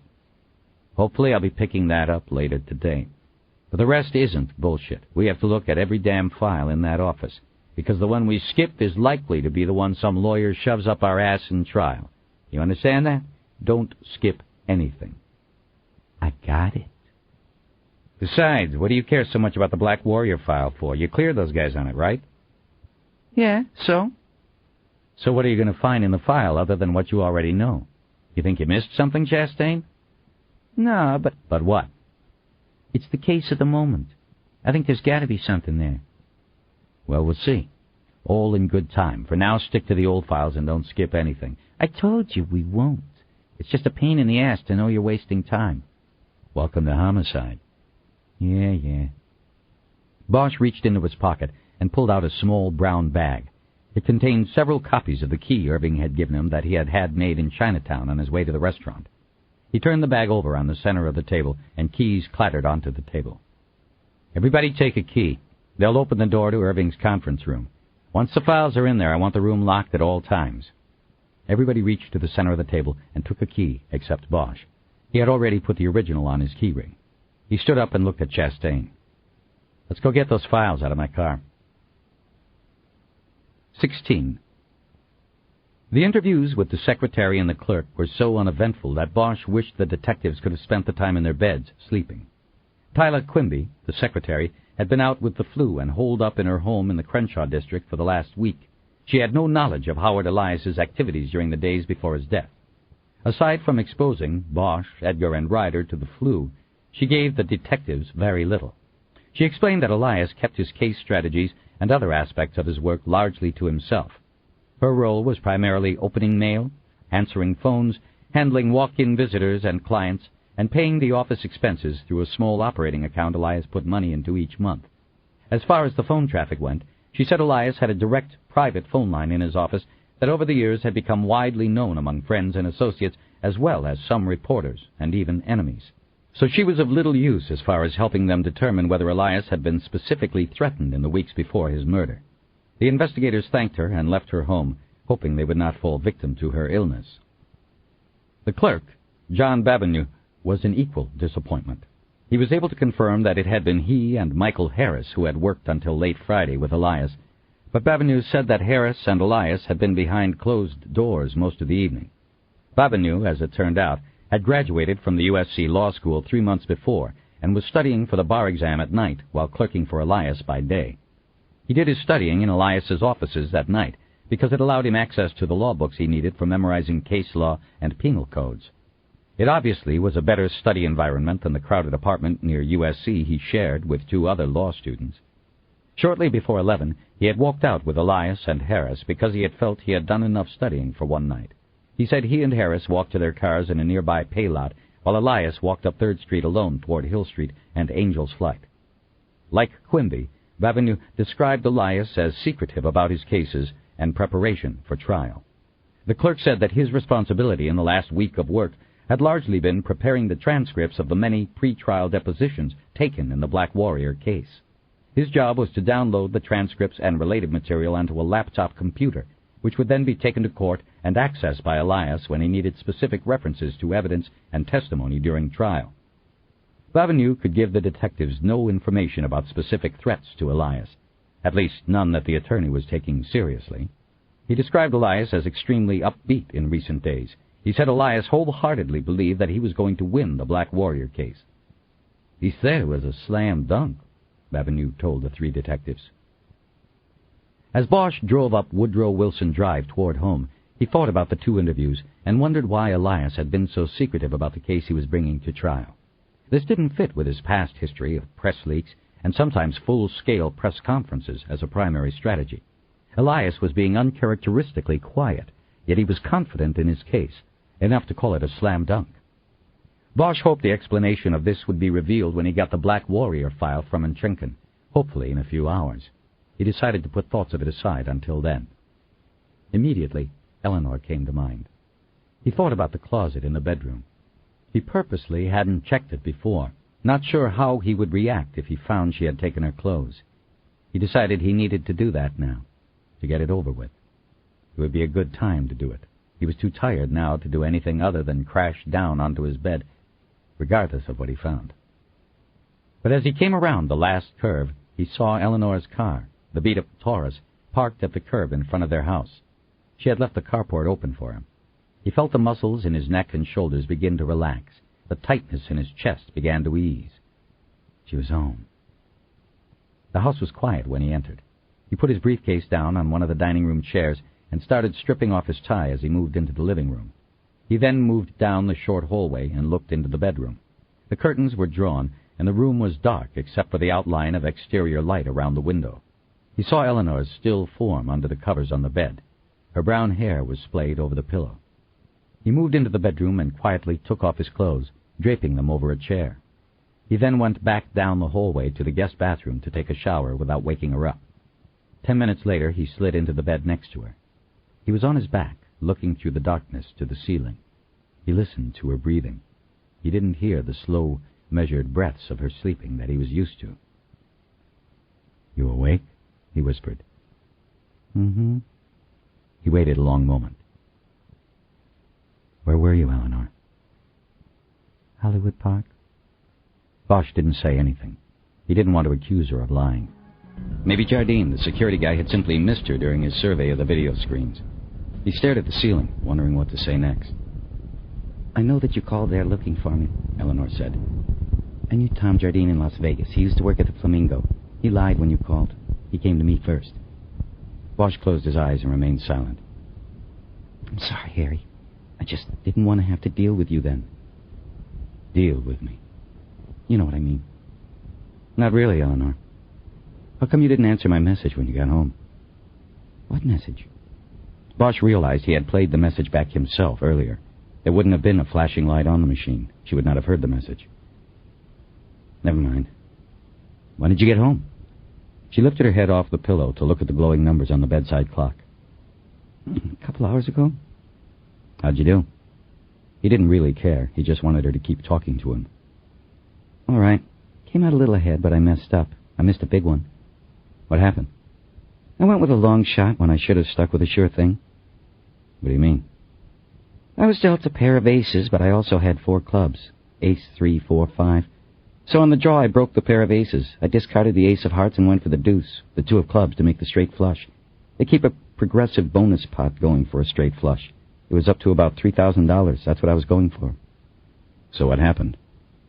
"I didn't get the deuce. I didn't even get a club to make a flush. What I got was the ace of spades." "Damn." "Yeah. I threw down an ace only to get an ace. I stayed in with that, but didn't come close. 3 tens won it. The pot was about 300. So if I had kept the ace of hearts, I would have ended up with 3 aces and been the winner. I blew it. That's when I left." Bosch didn't say anything. He thought about the story and wondered if she was trying to say something else. Tossing the ace of hearts, aiming for the bigger pot, failing. After a few minutes of silence, Eleanor spoke again. "Were you out on a case? You hadn't been in the bed, I could tell." "Yeah, I got a call out." "I thought you weren't up on rotation." "It's a long story, and I don't feel like talking about it. I want to talk about us. Tell me what's going on, Eleanor. We can't... This isn't right. Some nights I don't even know where you are, or if you are all right. Something's wrong or missing, and I don't know what it is." She turned and moved under the covers until she was next to him. She put her head down on his chest and brought her hand up to caress the scar on his shoulder. "Harry." He waited, but she didn't say anything. She moved over on top of him then and started a gentle rocking motion with her hips.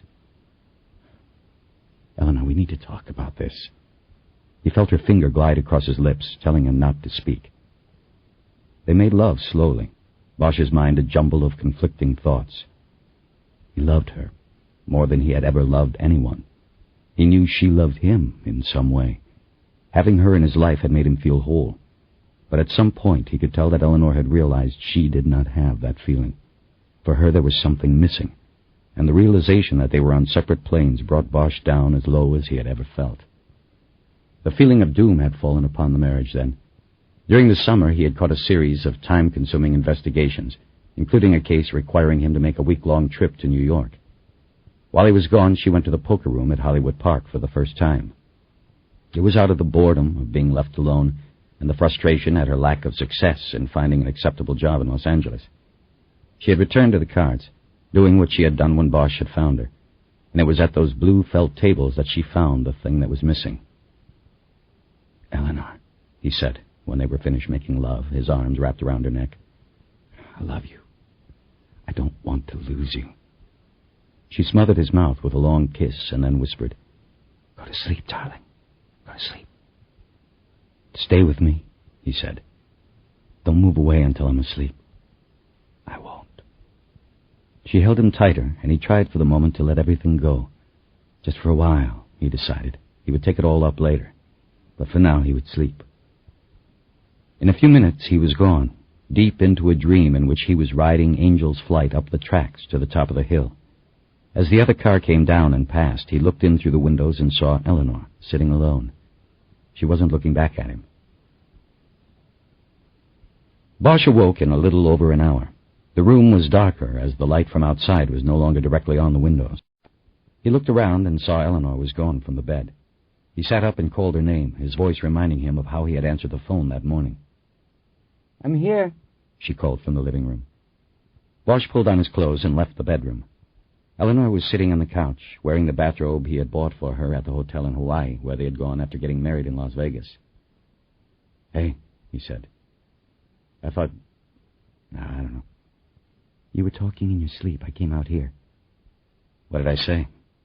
My name, a few other things that didn't make sense. Something about a fight, angels fighting. He smiled and nodded and sat down in the chair on the other side of the coffee table. Flight, not fight. Ever been on Angel's Flight in downtown? No. It's 2 train cars. When one goes up the hill, the other goes down. They pass in the middle. I dreamed I was going up and you were in the car going down. We passed in the middle, but you wouldn't look at me. What do you think it means? That we're going different ways? She smiled sadly. I guess it means you're the angel. You were going up. He didn't smile. I have to go back in, he said. This one's going to take up my life for a while, I think. You want to talk about it? Why were you called out? He ran the case down for her in about 10 minutes. He always liked telling her about his cases. He knew it was a form of ego gratification, but sometimes she made a suggestion that helped, or a comment that let him see something he had missed. It was many years since she had been an FBI agent. It was a part of her life that was a distant memory, but he still respected her investigative logic and skills. Oh, Harry, she said when he was done telling the story. Why is it always you? It's not always me. Seems like it is. What are you going to do? Same as I always do. I'm going to work the case. All of us are. There's a lot there to work with. They just have to give us the time with it. It's not going to be a quick turn. I know you. They'll throw every roadblock they can think of in front of you. It does no one any good to hook somebody up and bring them in on this, but you'll be the one to do it. You'll bring somebody in, no matter if it makes every cop in every division despise you. Every case counts, Eleanor. Every person. I despise people like Elias. He was a suckerfish, making his life off bullshit cases against cops just trying to do their jobs. For the most part, at least.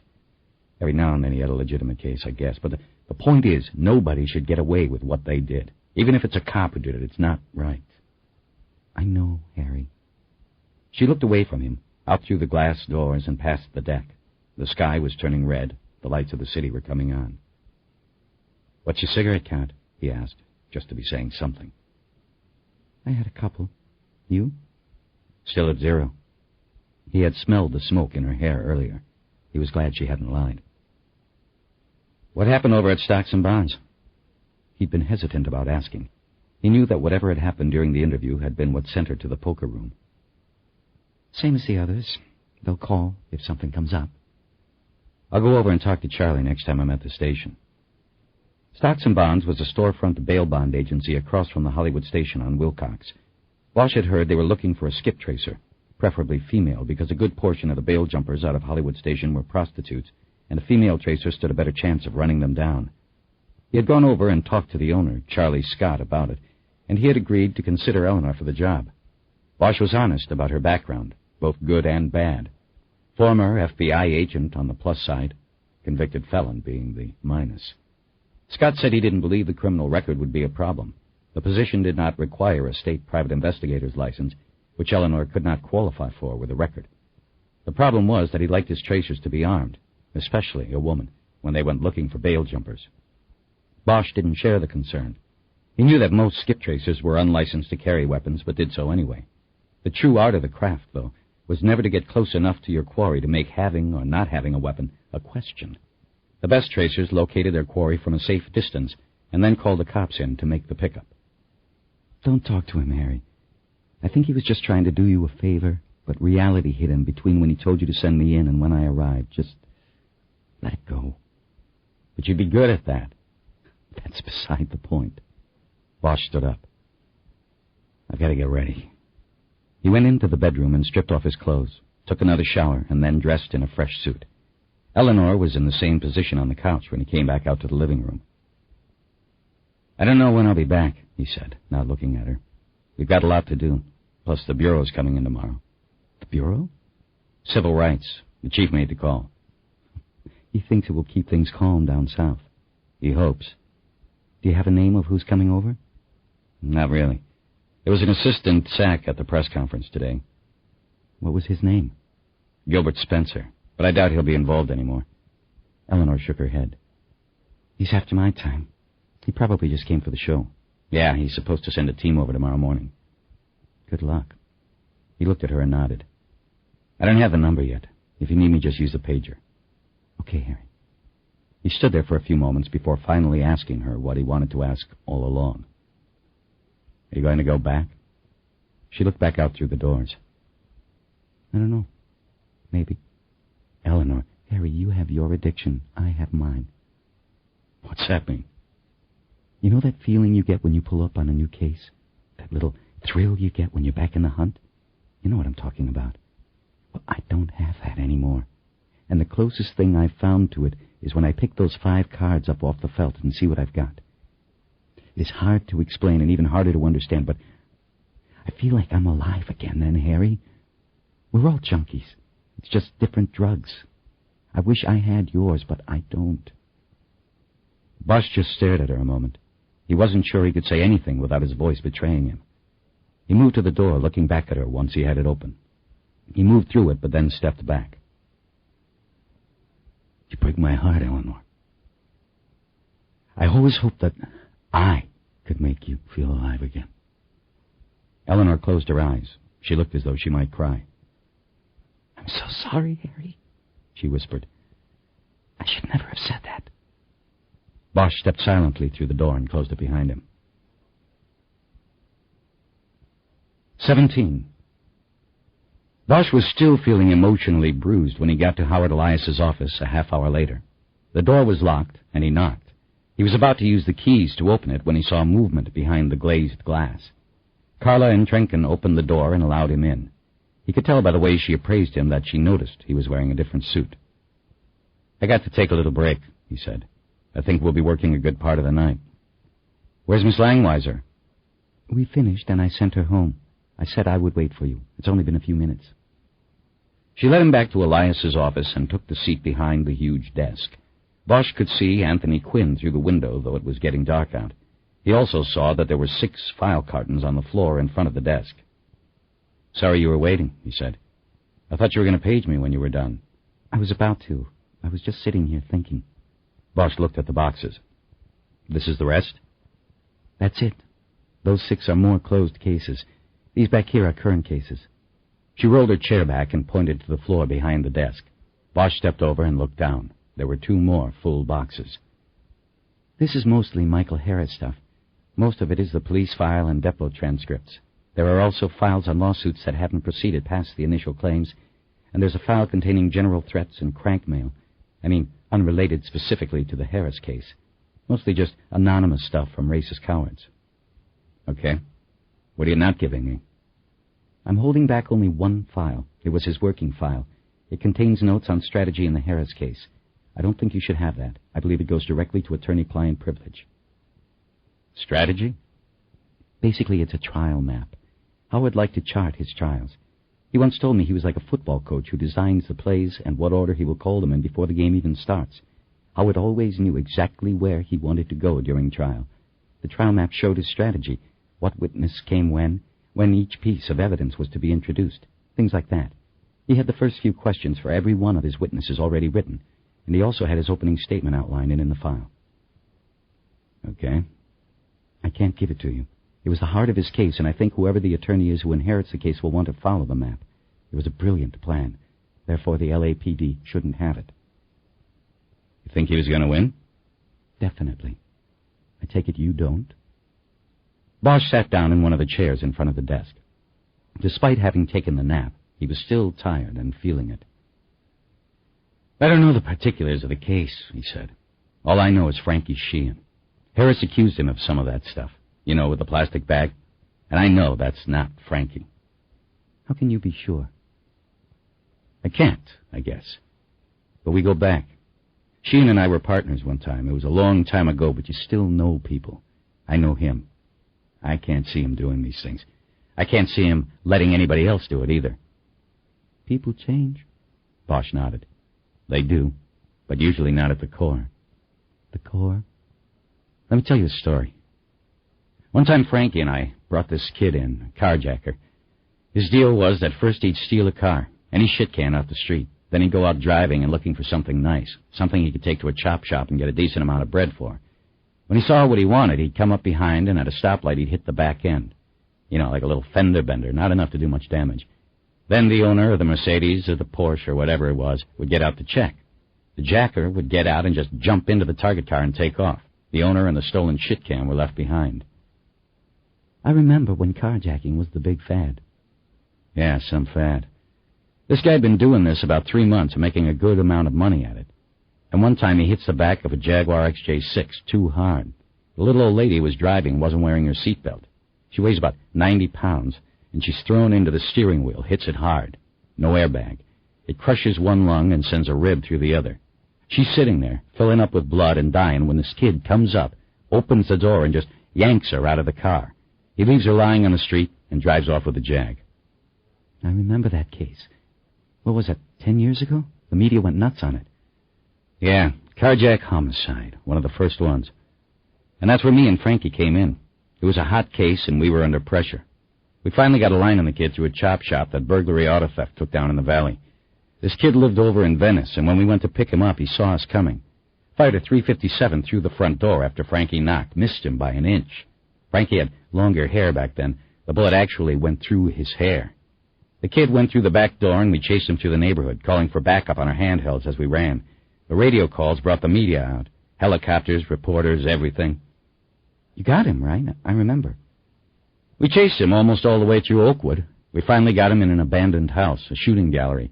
The hypes went scattering, and he stayed inside. We knew he had the gun, and he'd already taken a shot at us. We could have gone in there and blown his shit away, and there wouldn't have been a question. But Frankie went in first and talked the kid out. It was just him and me and the kid in there. Nobody would have known or questioned what had happened, but Frankie, he didn't think like that. He told the kid he knew the lady in the Jag was an accident, that he didn't mean to kill anybody. He told him he still had a chance at life. 15 minutes earlier, the kid tried to kill Frankie. Now Frankie was trying to save the kid's life. Bosch stopped for a moment, remembering the moments in the abandoned house. The kid finally stepped out of a closet, holding his hands up. He still had the gun in his hand. It would have been so easy and so right. It was Frankie's call. He was the one who almost took the bullet. But he just went over and took the gun from the kid and cuffed him. End of story. And Trinken considered the story for a long moment before responding. So what you are saying is that because he spared one black man that he could have easily gotten away with killing, then he would not have tried to suffocate another black man nearly a decade later? Bosch shook his head and frowned. No, I'm not saying that. I'm saying that that was just one of the times I saw Frank Sheehan's core. It was when I knew what he was made of. And that's why I know the Harris thing is bullshit. He would never have planted evidence on the guy. He would never have pulled a bag over his head. He waited for her to say something, but she didn't. And I never said anything about the carjacker being black. That has nothing to do with it. That's just something you bring to the story yourself. I think it was an obvious part that you left out. Maybe if it had been a white boy in that abandoned house, you would never even have thought about what you could have gotten away with. Bosch stared at her a long moment. No, I don't think so. Well, it's not worth arguing about. You left something else out of the story, didn't you? What? A few years later, your buddy Sheehan did use his gun, and he put a bunch of bullets into a black man named Wilbert Dobbs. I remember that case, too. That was a different story and a righteous shoot. Dobbs was a murderer who drew down on Sheehan. He was cleared by the department, the DA, everybody. But not a jury of his peers. That was one of Howard's cases. He sued your friend and he won. It was bullshit. The case went to trial a few months after the Rodney King thing. There was no way a white cop who had shot a black man was going to get a clean verdict in this town back then. Be careful, Detective. You're revealing too much of yourself. Look, what I said was the truth. Deep down, you know it was the truth. How come the moment the truth might be uncomfortable, people raise the race card? Let's just drop this, Detective Bosch. You have your belief in your friend, and I admire that. I guess we'll see what happens when the lawyer who inherits this case from Howard brings it to trial. Bosch nodded and was thankful for the truce. The accusatory discussion had made him feel uncomfortable. What else have you held back? He asked, to try to move on. That's pretty much it. Spent all day in here to basically hold one file back. She blew her breath out and suddenly seemed very tired. You doing okay? He asked. Fine. I think it was good for me to stay busy. I haven't had much time to think about what has happened. I'm sure I will tonight. Bosch nodded. Any more reporters come around? A couple. I gave them a soundbite and they went on their merry way. They all think the city's going to cut loose over this. What do you think? I think if a cop did this, there's no telling what's going to happen. And if a cop didn't do it, there will be people who just won't believe it. But you already know that. Bosch nodded. One thing you should know about the trial map. What's that? Despite what you said about Frank Sheehan a moment ago, Howard was out to prove Harris innocent. Bosch hiked his shoulders. I thought he already was, in the criminal trial. No, he was found not guilty. There's a difference. Howard was going to prove his innocence by proving who did it. Bosch stared at her a long moment, wondering how he should proceed. Does it say in that trial map who that was? No. Like I said, there was just an outline of the opener. But it's in there. He was going to tell the jury that he would deliver the murderer to them. Those were his words. Deliver the murderer to you. He just didn't write who that was. It would have been a bad opener if he did. It would give it away to the defense and make for an anticlimactic moment later in trial when he revealed who this person was. Bosch was silent as he thought about this. He didn't know how much weight to give what she had told him. Elias was a showman, in and out of court. Revealing a killer in court was Perry Mason stuff. It almost never happened. I'm sorry, but I probably shouldn't have told you that, she said. Why did you? Because if others knew this was his strategy, it could have been a motive. You mean the real killer of that little girl came back to kill Elias? That's a possibility. Bosch nodded. Did you read the depots? He asked. No, not enough time. I'm giving all depositions to you because the defense, in this case the city attorney's office, would have been furnished copies. So I'm not giving you something you wouldn't already have access to. What about the computer? I looked through it very quickly. It appears to be depositions and other information out of the public file, nothing privileged. Okay. Bosch started to get up. He was thinking about how many trips down to the car it would take him to move the files. One other thing. She reached down to the box on the floor and came up with a manila file. She opened it on the desk, revealing 2 envelopes. Bosch leaned over the desk to see. This was in the Harris stuff. I don't know what it means. Both envelopes were addressed to Elias at his office. No return addresses. Both were postmarked Hollywood. One mailed 5 weeks earlier and the other 3 weeks earlier. There's a single page with a line in each. Nothing that makes sense to me. She started opening one of the envelopes. Bosch began. She stopped, holding the envelope in her hand. What? I don't know. I was thinking about Prince. I already handled these, I'm sorry. Okay, go ahead, I guess. She finished opening the envelope, unfolded the page on the desk, and turned it so Bosch could read it. There was one typed line at the top of the page. .vi Humbert Humbert. Humbert Humbert, Bosch said. It's the name of a character from literature, or what some people consider literature, and Trinken said. Lolita by Nabokov? Right. Bosch noticed that a notation had been written in pencil at the bottom of the page. Number 2, -3/12. That was probably Howard's marking, and Trinken said. Or someone in his office. She opened the next envelope, the more recently mailed of the 2, and unfolded the letter. Bosch leaned over again. Looks to me like they're obviously from the same person, and Trinken said. Also, notice that innocence is spelled wrong? Right. There was also a pencil notation at the bottom of the page. Number 3-4/5. Bosch pulled his briefcase up onto his lap and opened it.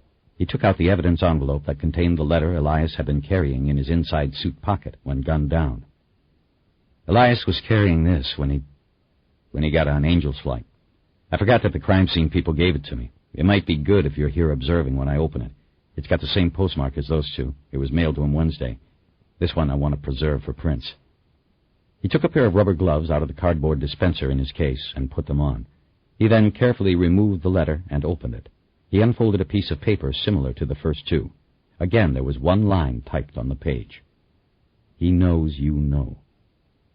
As Bosch stared at the page, he felt a slight flutter in his heart that he knew came with the surge of adrenaline. Detective Bosch, what does this mean? I don't know, but I sure wish I had opened it sooner. There was no pencil notation on the bottom of the third page. Elias hadn't gotten around to it, apparently. It looks like we're missing one, Bosch said. These are marked 2 and 3, and this one came after. This one would be 4. I know, but I haven't found anything that would be number 1. Nothing in the files. Maybe he threw it out, not realizing it meant something until the second one came. Maybe. He thought about the letters for a moment. He was mostly going on instinct and premonition, but he felt the charge sustaining in his blood. He felt he had found his focus. This exhilarated him, but at the same time he also felt a bit foolish at having unknowingly carried such a potentially key piece of the case around in his briefcase now for about 12 hours. Did Howard ever talk to you about this case? He asked. No, we never talked about each other's work, Intrinken said. We had a rule. You see, we knew that what we were doing was something that wouldn't be understood. The Inspector General with one of the department's most vocal and well-known critics. Not to mention him being married and all. Her face turned hard. Look, what is wrong with you? 1 minute we're getting along fine, and maybe making some progress on this, and the next you just want to antagonize me. What's wrong is that I wish you would save the "we knew it was wrong" sermon for somebody else. I find it hard to believe you two didn't talk about the LAPD when you were alone up in that apartment.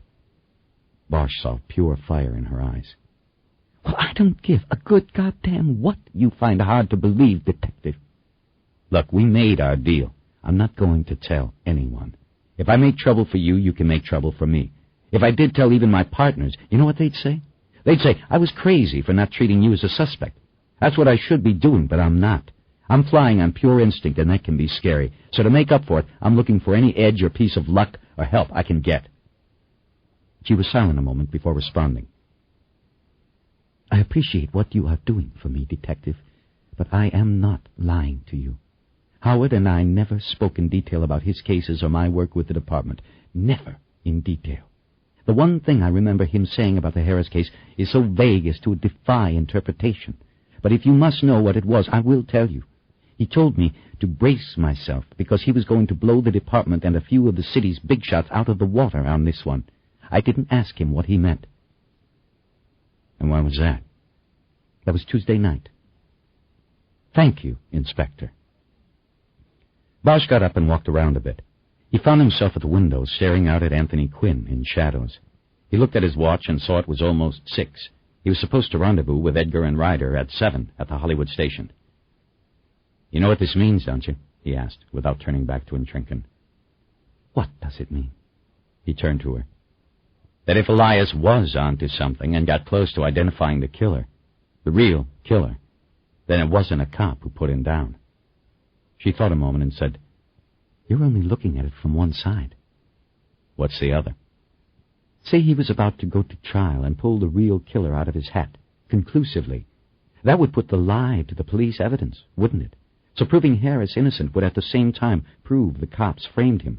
If the real killer knew Howard was onto him, yes, he could have come after him. But say a cop knew that Howard was going to prove that that cop framed Harris, he could have come at him too. Bosch shook his head. It's always the cops with you. Maybe the frame was in place before the cops even showed up. He shook his head again, more emphatically, as if warding off a thought. I don't know what I'm saying. There was no frame. It's too far-fetched. And Intrinken watched him for a long moment. Whatever you say, Detective, just never say I didn't warn you. Bosch ignored her statement. He looked at the boxes on the floor. For the first time, he noticed a two-wheeled trolley leaning against the wall near the door, and Trenken followed his eyes to it. I called the security guy and told him we needed to move some boxes. He brought it up. Bosch nodded. I guess I better get this stuff to my car. You still have the search warrant, or did Miss Langweiser take it? I need to fill out the receipt. I have it, and I've already cataloged the files. You just need to sign it. Bosch nodded and walked over to the trolley. He remembered something and turned back to her. What about the file we were looking at when you came in this morning, with the photo in it? What about it? It's in the box there. Well, I mean, what do you think? I don't know what to think about it. If you're asking me if I believe Howard Elias was involved with that woman, I would say no. We asked his wife today if it was possible he was having an affair, and she said no, it was not possible. I get your point, but I still think it's impossible. Howard was a well-known man in this city.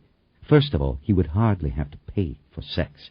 And secondly, he was smart enough to know that he would be vulnerable to extortion from these people if they recognized him. Then what was the file doing in his desk? Like I said, I don't know. It had to be part of the case, but I don't know which one. I looked at every file in the office today and didn't find anything that connects to it. Bosch just nodded. His mind was already off the file and back on the mystery letters, the last one in particular. His take on it was that it was a warning to Elias. Someone had discovered that the lawyer was in possession of a dangerous piece of information. Bosch was feeling more certain that the investigation, the true investigation, should stem from that note. Do you mind if I put on the television now? And Trenken said, It's 6. I want to watch the news. Bosch came out of his reverie. Sure, turn it on. She moved to a large oak cabinet against the wall opposite the desk and opened the doors. Inside the cabinet were 2 shelves, each containing a television.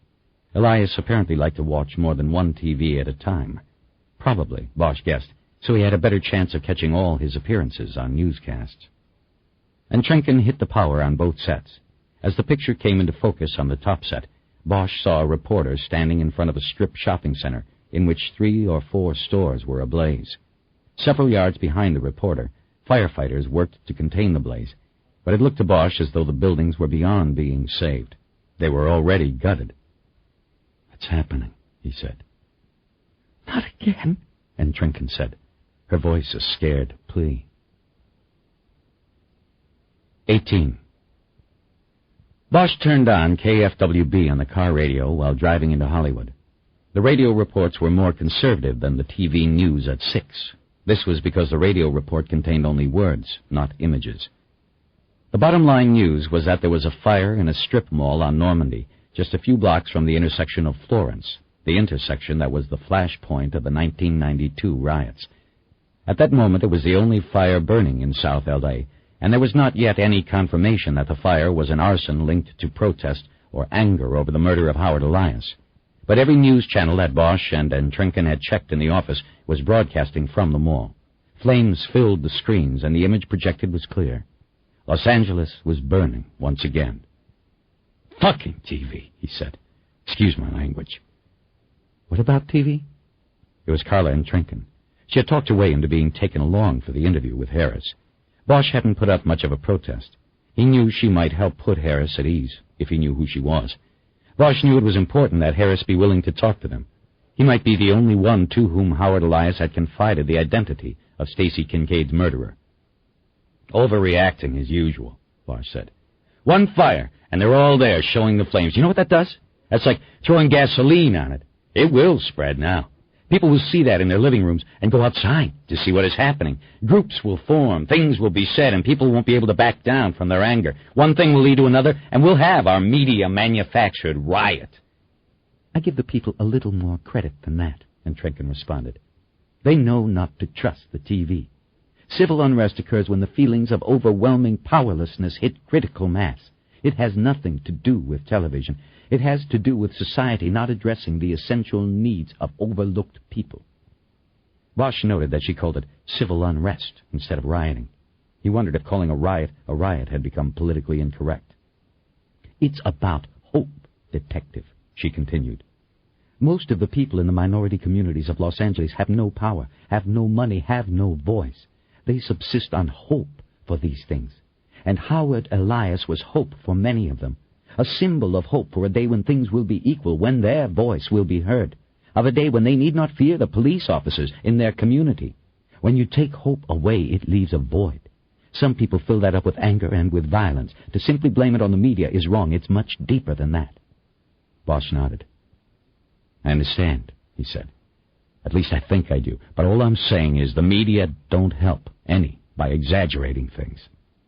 And Trinken now nodded to his point. Somebody once called the media the merchants of chaos. Yeah, well, they got that right. It was Spiro Agnew, right before he resigned. Bosch had no answer for that, and decided to drop the conversation. He got his cell phone out of the charger on the floor between the seats and called his home. There was no answer except for the machine, and he left a message asking Eleanor to call him. He tried not to show outwardly that he was upset. He called information and got the number for the Hollywood Park poker room again. He called the number, asked for Jardine, the security man, and he was transferred through. This is Jardine. This is Detective Bosch from last night. She never showed up, pal. At least not on my You can save it, pal. She told me that you and she go back to the Flamingo. I understand what you did, and it's cool. But I know she's back there now, and I want you to give her a message. Tell her to call me on my cell phone as soon as she takes a break. Tell her it's an emergency. You got that, Mr. Jardine? Bosch stressed the word Mr., so that maybe Jardine would realize he was making a mistake screwing with the LAPD. Yeah, I got it. Good. Bosch clicked off. You know what I remember most about 92? And Trinken said. One image. A photo that was in the Times. The caption was something like, Father and Son Looters. And the picture showed a man leading his 4 or 5-year-old son out of the smashed-in door of a Kmart or something. And you know what each one was carrying, what they had looted? What? Each one had taken one of those Thigh Master things.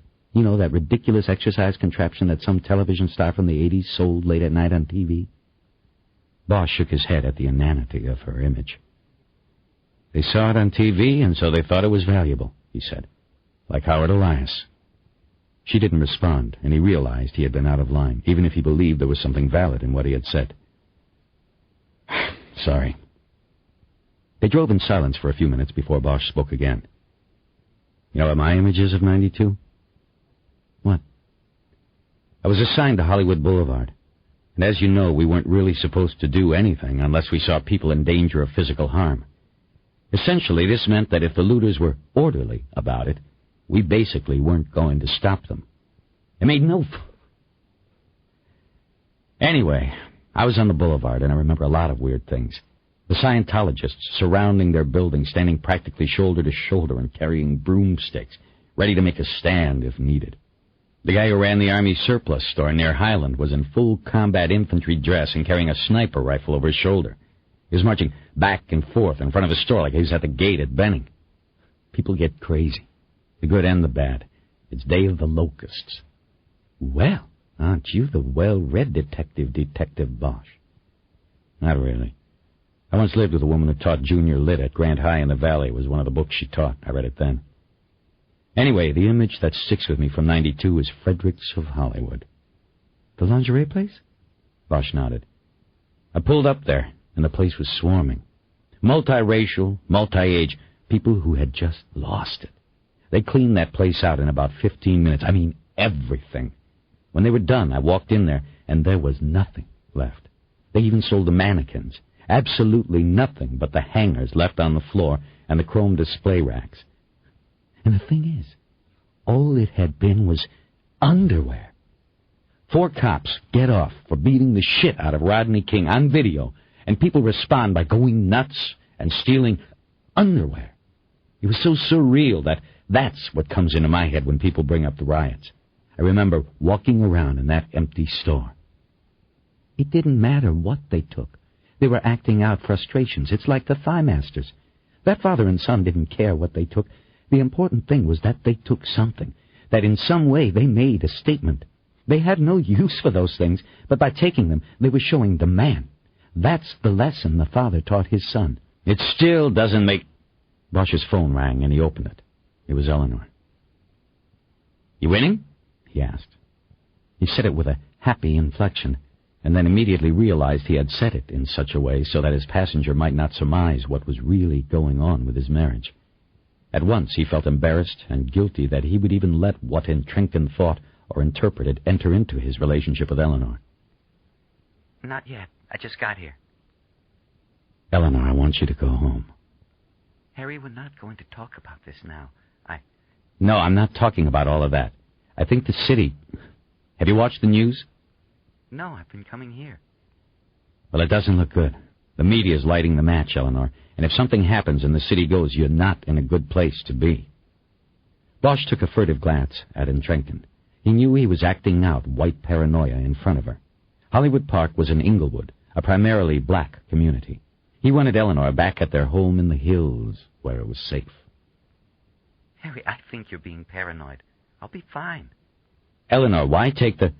Harry, I have to go. They're holding my chair. I'll call you later. She hung up then, and Bosch said goodbye to a dead line. He dropped the phone onto his lap. For what it's worth, Trenken said, I think you're being paranoid. That's what she said. I'll tell you right now, there are as many blacks as whites, maybe even more, who don't want to see it happen again. Give them the benefit of the doubt, Detective. I guess I don't have a choice. The Hollywood station seemed deserted when Bosch and Trenken arrived. There were no patrol cars in the rear lot, and when they came through the back door, the rear hallway, usually abuzz with activity, was empty. Bosch stuck his head through the open door of the watch office and saw a lone sergeant at a desk. A television mounted on the wall was on. There were no flames on the screen. It showed a news anchor in a studio. The graphic hanging over his shoulder was a photo of Howard Elias. The volume was too low for Bosch to hear what was being said. How we doing? Bosch said to the sergeant. Hanging in, for now. Bosch knocked twice on the door and headed down the hallway to the detective bureau, Trenken following. Ryder and Edgar were already there. They had rolled the television out of the lieutenant's office and were watching the same news report. They saw Bosch and Trenken, and the surprise registered on their faces. Bosch introduced Trenken to Edgar, who had not been in Elias's office that morning. He then asked what the latest news was. The city's holding tight, it looks like, Edgar said. Couple of fires and that's it. Meantime, they're pretty much making Elias into St. Howard. Not much said about what an opportunistic asshole he was. Bosch glanced at Trenken. She showed nothing. Well, let's turn it off, he said. We have to talk. Bosch brought his partners up to date and showed them the 3 anonymous notes that had been mailed to Elias. He explained Trenken's presence and said he wanted to try to get Harris's cooperation and at the same time eliminate him as a potential suspect in the killings. Do we even know where Harris is? Edgar asked. He hasn't shown up on TV that I've seen. Maybe he doesn't even know about Elias. Well, we'll find out. His current address and phone were in Elias's files. Looks like Elias was putting him up, probably trying to keep him out of trouble before the trial. He's close by, if he's home. Bosch got out his notebook and got the phone number. He went to his desk and called it. A man answered. Can I speak to Harry? Bosch said good-naturedly. No Harry here, man. The phone was hung up. Well, somebody's home, Bosch said to the others. Let's go. They drove in one car. Harris currently lived in an apartment on Beverly Boulevard near the CBS complex. Elias had put him into a large complex that wasn't luxurious, but was more than nice. And downtown was a straight shot down Beverly. There was a security door, but Harris's name was not on the list of occupants next to the door phone. Bosch had the apartment number, but this did not mean anything. The phone codes following occupants' names did not correspond with apartment numbers for security reasons. Bosch called the code number for the building's manager, but got no answer. Look at this, Ryder said. She pointed to a listing for E. Howard. Bosch shook his shoulders as if to say it was worth a try, and punched in the number. A male voice answered, and Bosch thought it was the same voice that had answered his earlier call from the station. Michael Harris? Who is it? LAPD. We need to ask you some questions. No fucking way. Not without my lawyer here, you don't. He hung up. Bosch immediately called back. What the fuck you want? In case you don't know it yet, your lawyer is dead. That's why we are here. Now listen and don't hang up. I have Inspector General Carla Trenken here with me. You know who she is? She's going to make sure you are treated well. We just need to... She the watchdog lady? Supposed to tell when the LAPD is running roughshod? That's her. Hold on. Bosch stepped to the side and handed the phone to Intrinken. Tell him he's safe.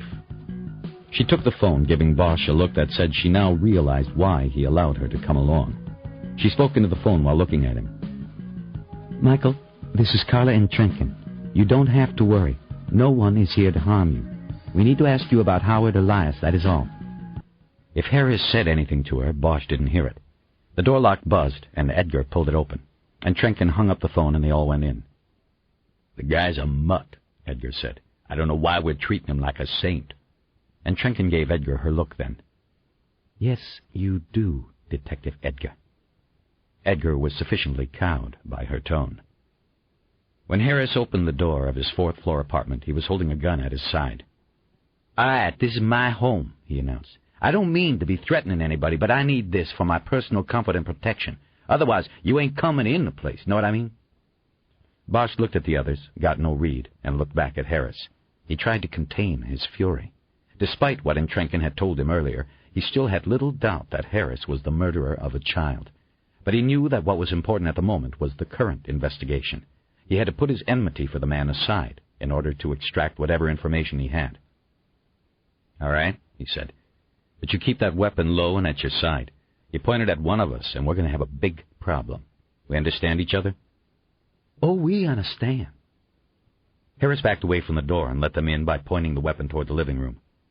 Remember, keep that thing down, Bosch said sternly.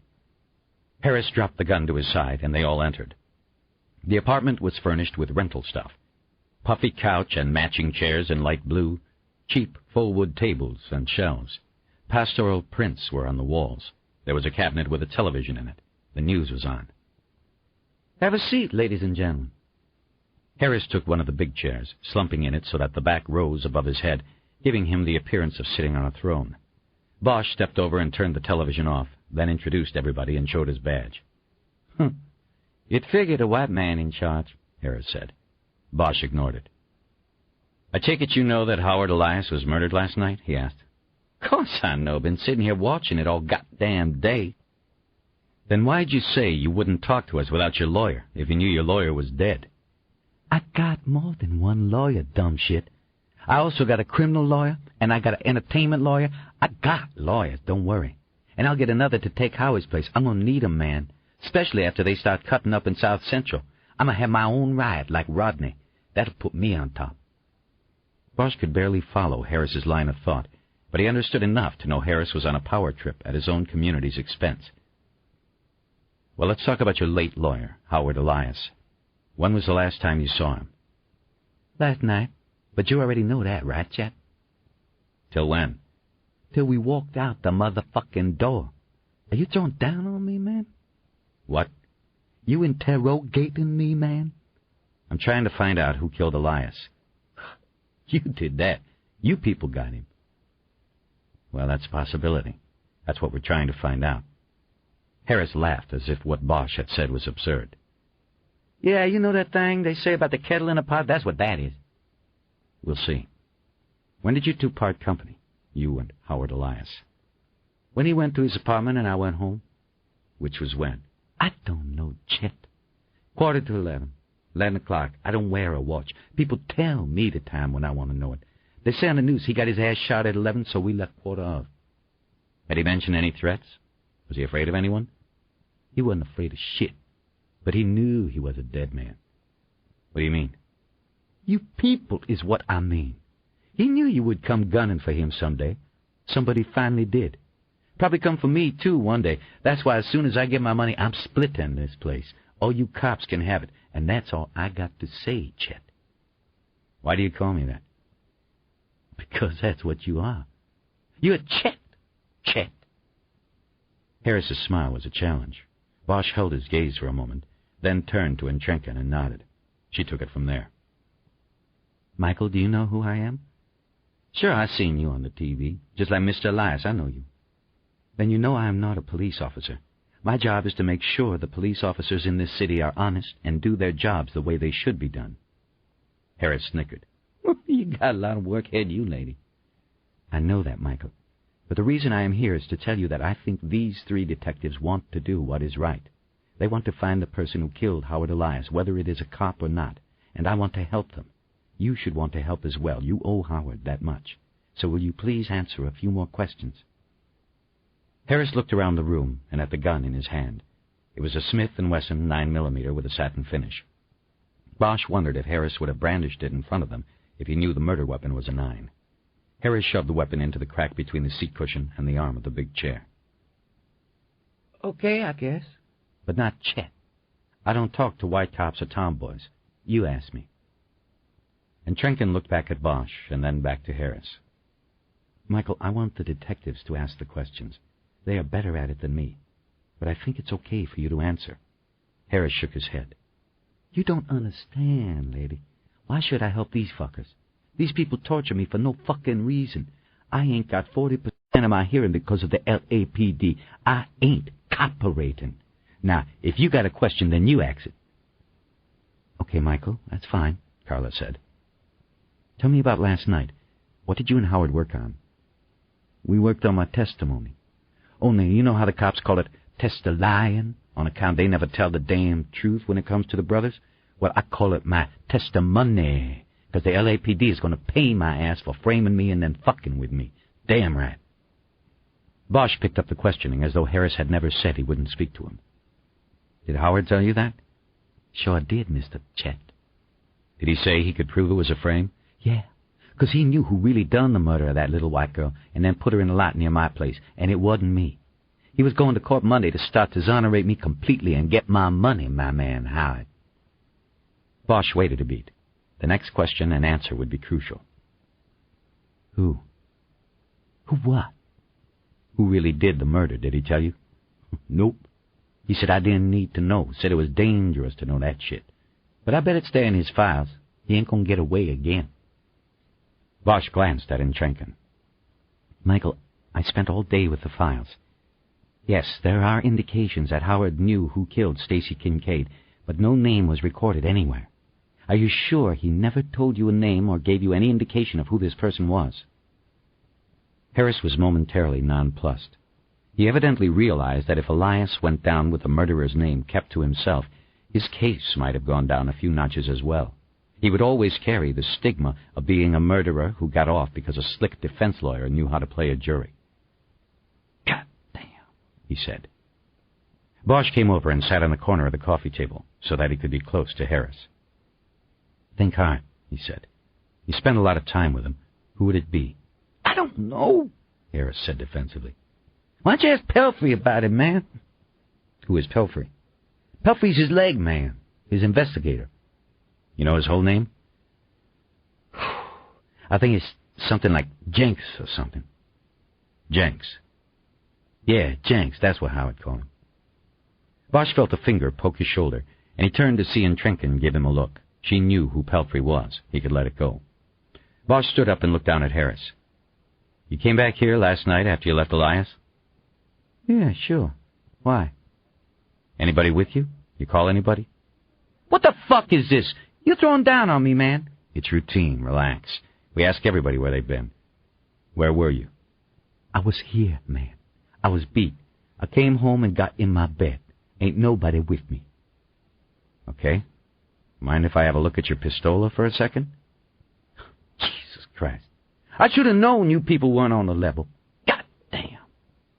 He pulled the gun out from the side of the chair cushion and handed it to Bosch. Bosch kept his eyes on Harris's until the gun was safely in his hand. He then studied the weapon and smelled the barrel. He smelled no oil or burned gunpowder. He ejected the cartridge and thumbed out the top bullet. It was a Federal, full-metal jacket, a very popular brand and make of ammunition, Bosch knew, and possibly the same brand used in the Angel's Flight murders.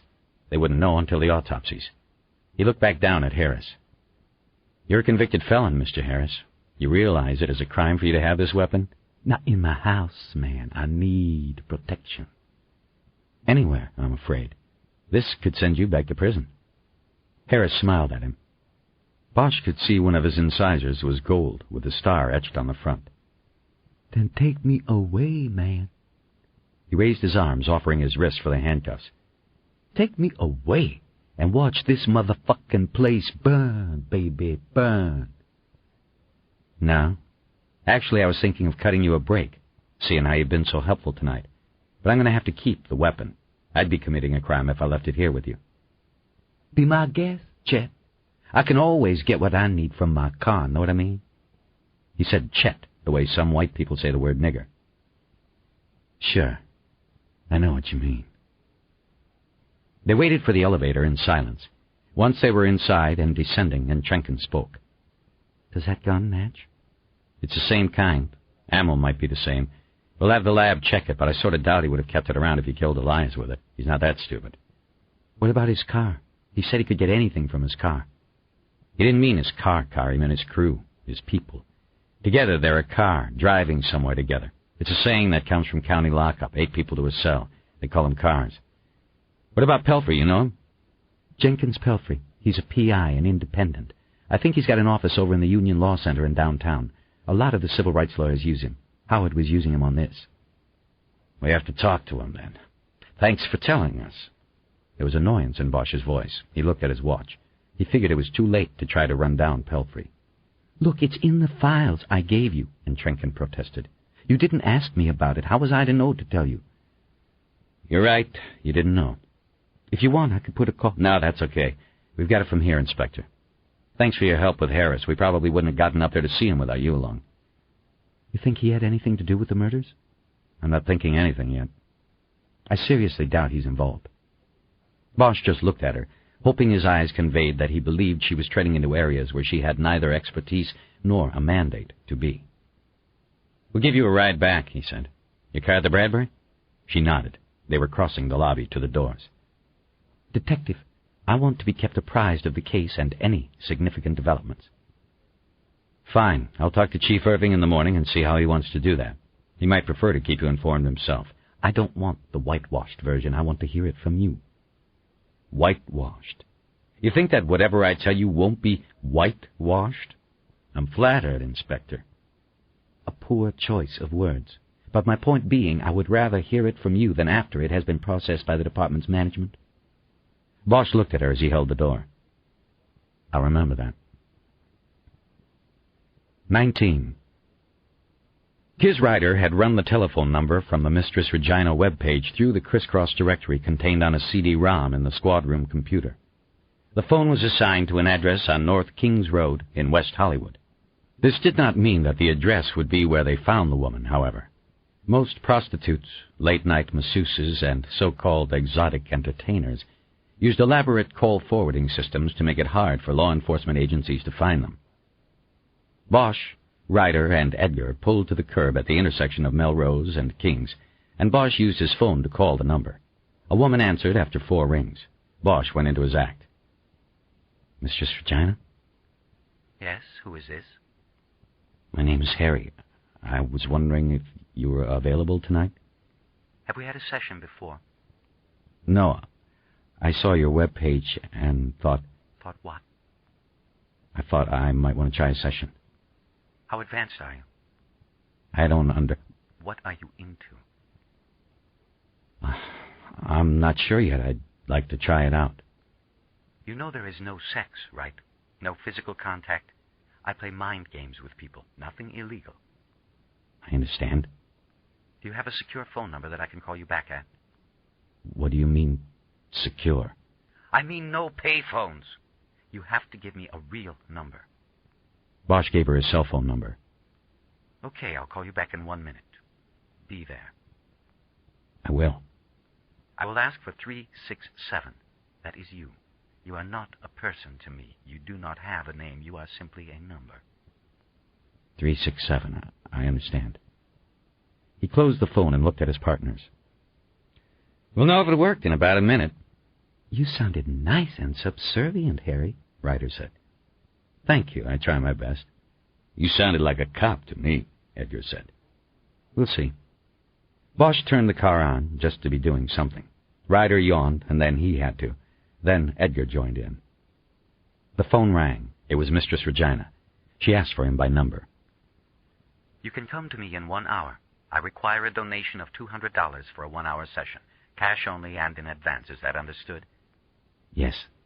Yes, what? Yes, Mistress Regina. That's very good. Bosch looked over at Ryder, who was in the front passenger seat, and winked. She smiled back at him. Regina gave the address and apartment number. Bosch turned the overhead light on and looked over at Ryder's notes. The address he had just been given was the same one Ryder had, but the apartment number was different. He told Regina he would be there, and they ended the call. It's a go, but not for an hour. She uses a different apartment in the same building. We gonna wait? Edgar asked. Nope, I want to get home and get some sleep. Bosch turned the car onto Kings Road and cruised a half block up until they found the address. It was a small apartment building made of wood and stucco.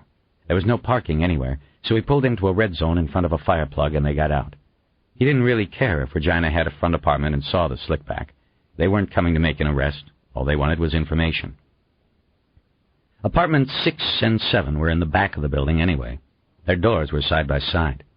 Bosch guessed the woman who called herself Mistress Regina lived in one apartment and worked in the other. They knocked on the work door and got no answer. Edgar hit the door again, harder, and this time kicked it a couple times as well. Finally, a voice was heard from the other side.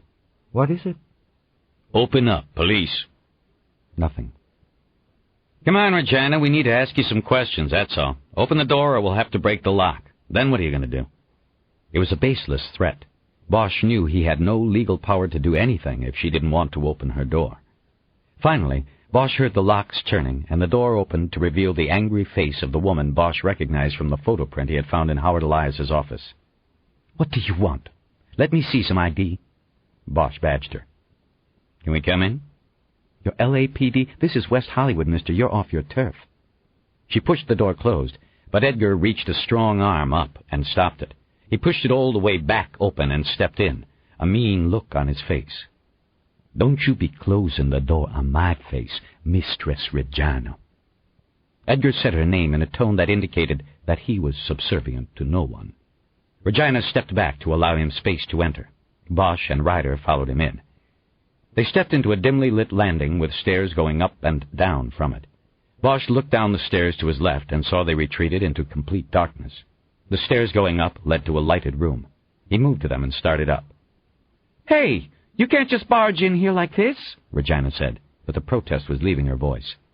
You need a warrant. We don't need anything, Mistress Regina. You invited us in. I'm Harry.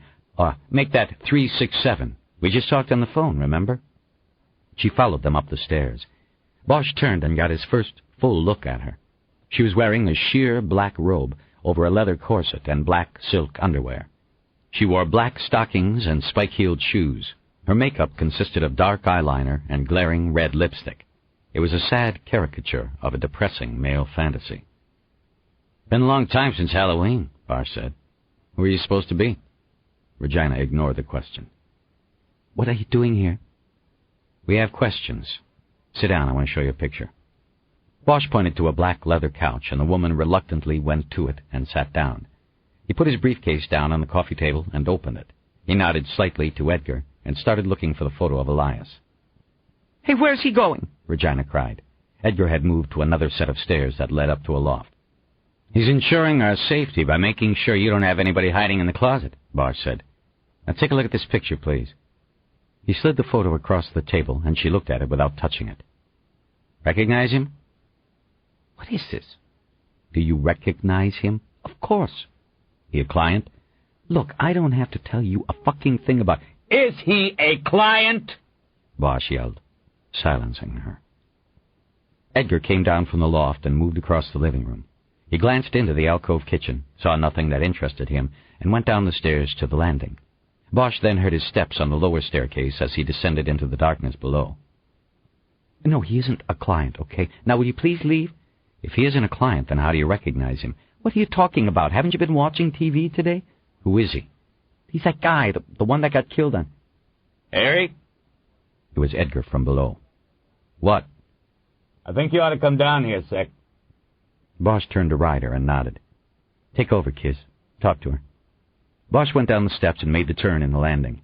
There was now a glowing red light emanating from the room below. As he came down, Bosch saw Edgar was wide-eyed. What is it? Check this out. As they crossed the room, Bosch saw that it was a bedroom. One wall was completely mirrored. Against the opposite wall was a raised hospital-style bed with what looked like plastic sheets and restraints buckled across it. Next to it was a chair and a floor lamp with a red bulb in it. Edgar led him into a walk-in closet. Another red bulb glowed from the ceiling. There was nothing hanging on the clothes rods running down either side of the closet, but a naked man stood spread-eagled on one side of the closet, his arms up and wrists handcuffed to the clothing rod.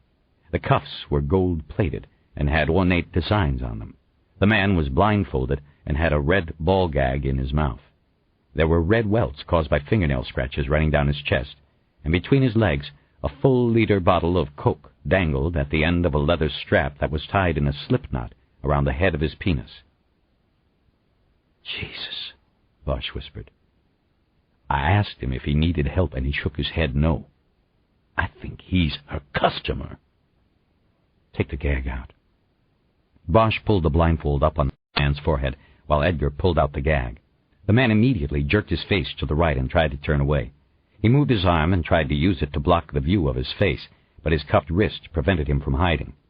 The man was in his mid-30s, with a good build.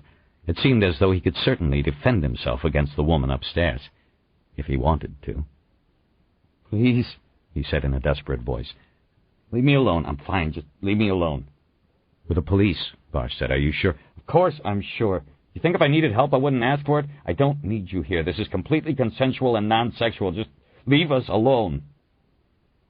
"Harry," Edgar said, "I think we ought to just step the fuck back out of here and forget we ever saw this guy." Bosch nodded, and they stepped out of the closet.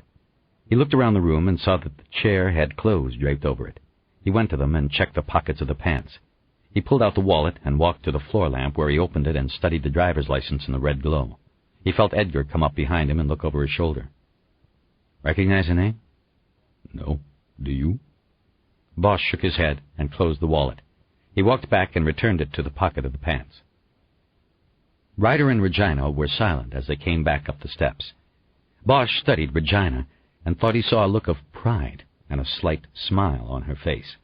She knew that what they had seen down there had shocked them. He glanced at Ryder and saw that she, too, had registered the looks on their faces. "Everything okay?" she asked. "Everything's fine," he said. "What is it?" Bosch ignored the question and looked at the other woman. "Where are the keys?" She put a little pout on her face and reached into her bra. Her hand came out with the tiny cuff key, and she held it out to him. Bosch took it and handed it to Edgar.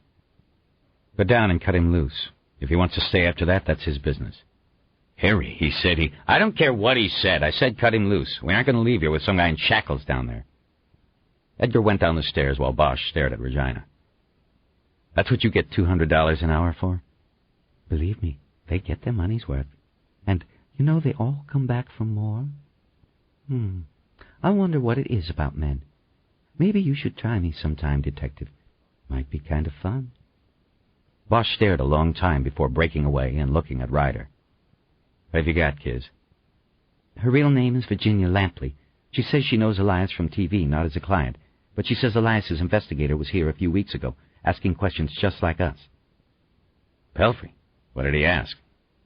"A bunch of bullshit," Regina said before Ryder could answer. "He wanted to know if I knew anything about that little girl that was murdered last year, the daughter of the car czar from TV.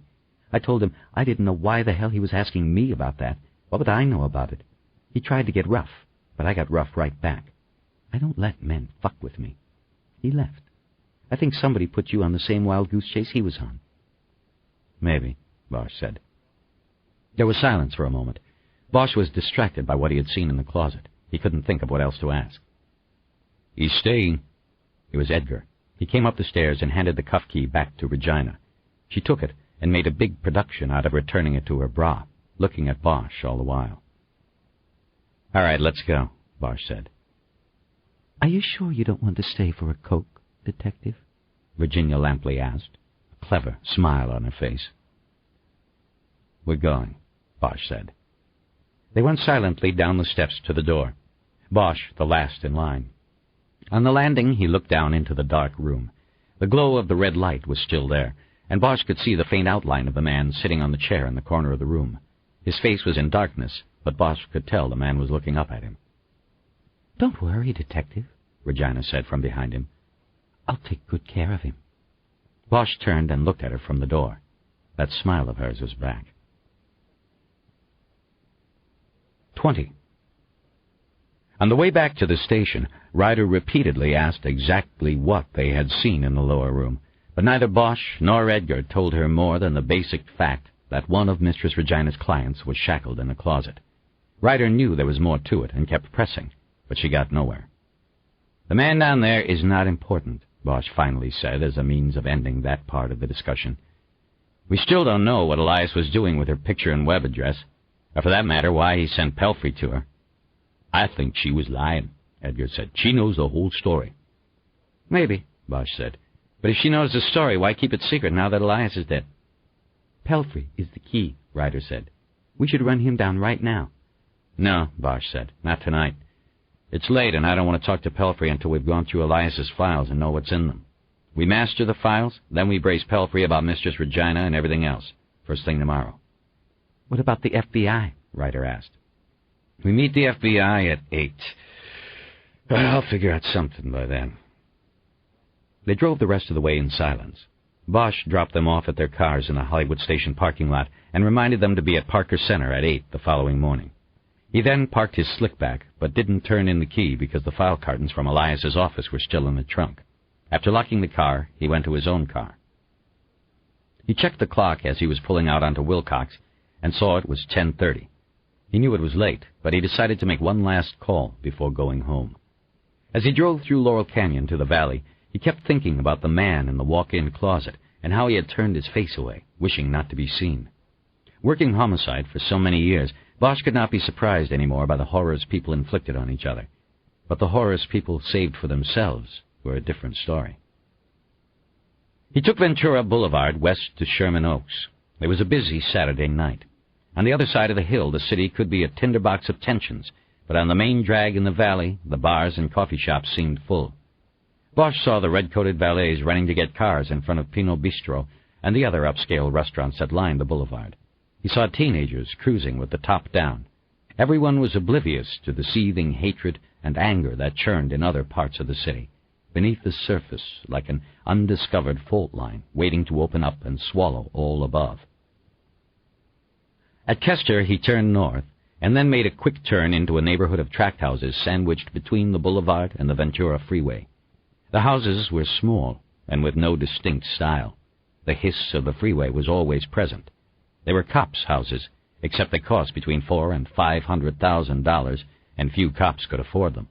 Bosch's old partner, Frankie Sheehan, had bought early and bought well. He was sitting on $250,000 in equity, his retirement plan, if he made it to retirement.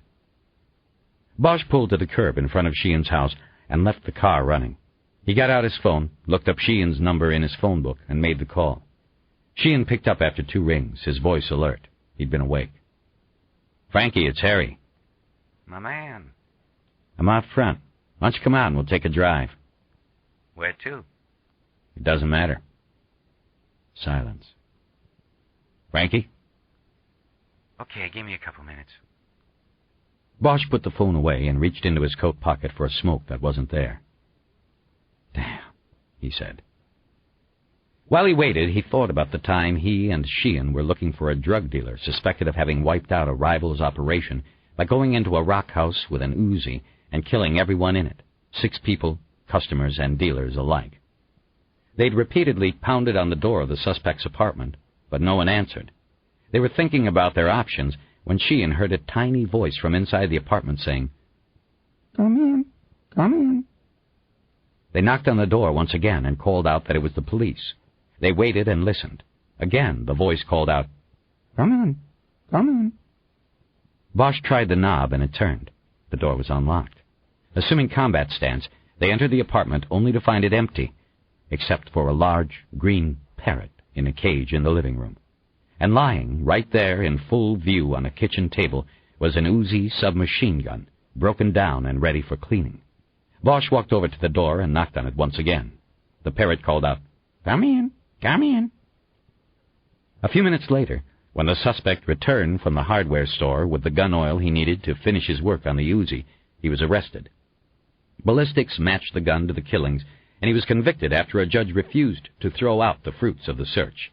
Though the defendant claimed the entry of the apartment was without permission and unlawful, the judge ruled that Bosch and Sheehan were acting in good faith when they acted on the invitation from the parrot. The case was still winding its way through the nation's appellate courts, while the killer remained in jail. The Jeep's front passenger door opened, and Sheehan got into the car. When did you get this right? He asked. When they made me start driving a slick back. Oh, yeah, I forgot about that.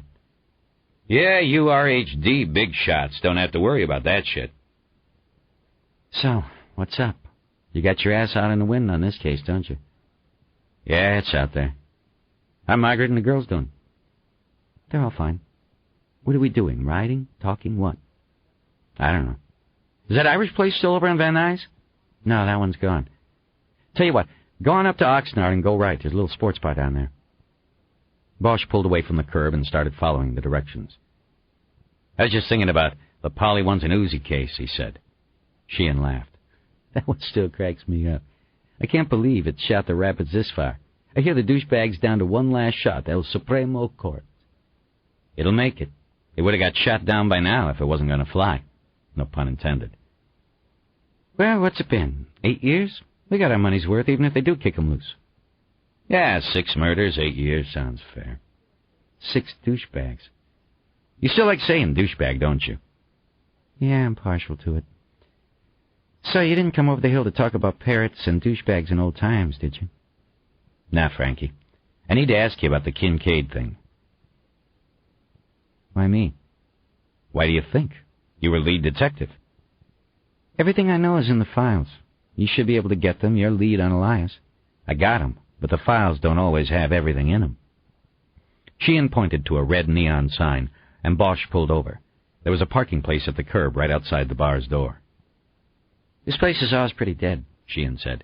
Even Saturday nights. I don't know how the guy makes it by. Must be taking numbers or selling weed on the side. Frankie, Bosch said, between you and me, I gotta know about the fingerprints. I don't want to be chasing my tail out there. I mean, I got no reason to doubt you, but I want to know if you heard anything. You know what I mean? Sheehan got out of the Cherokee without a word and walked to the door. Bosch watched him go in and then got out himself. Inside, the place was just about empty. Sheehan was sitting at the bar. The bartender was drawing a beer off the tap. Bosch took the stool next to his former partner and said, "Make it 2." Bosch took out a 20 and put it on the bar. Sheehan still hadn't looked at him since he had asked the question. The bartender put down the frosted mugs on napkins that advertised a Super Bowl party almost 3 months before. He took Bosch's 20 and went down to the cash register. In unison, Bosch and Sheehan took long pulls on their drinks. Ever since O.J., Sheehan said. What's that? You know what I'm talking about. Ever since the juice, nothing is solid anymore. No evidence, no cop, nothing. You can take anything you want into a courtroom, and there still will be somebody who can tear it to shreds, drop it on the floor, and piss on it. Everybody questions everything, even cops, even partners. Bosch took more of his beer before saying anything. I'm sorry, Frankie. I got no reason to doubt you or the prince. It's just that weeding through this Elias stuff, it looks like he was going into court next week with the idea of proving who killed the girl. And he wasn't talking about Harris. Somebody who? I don't know. But I'm trying to look at it from his side of things. If he had somebody other than Harris, then how the hell did these prints end up on... Elias was a fucking mutt. And as soon as they get him in the ground, I'm going to go out there one night and do my granddaddy's Irish jig on his grave. Then I'm going to piss on it and never think about Elias again.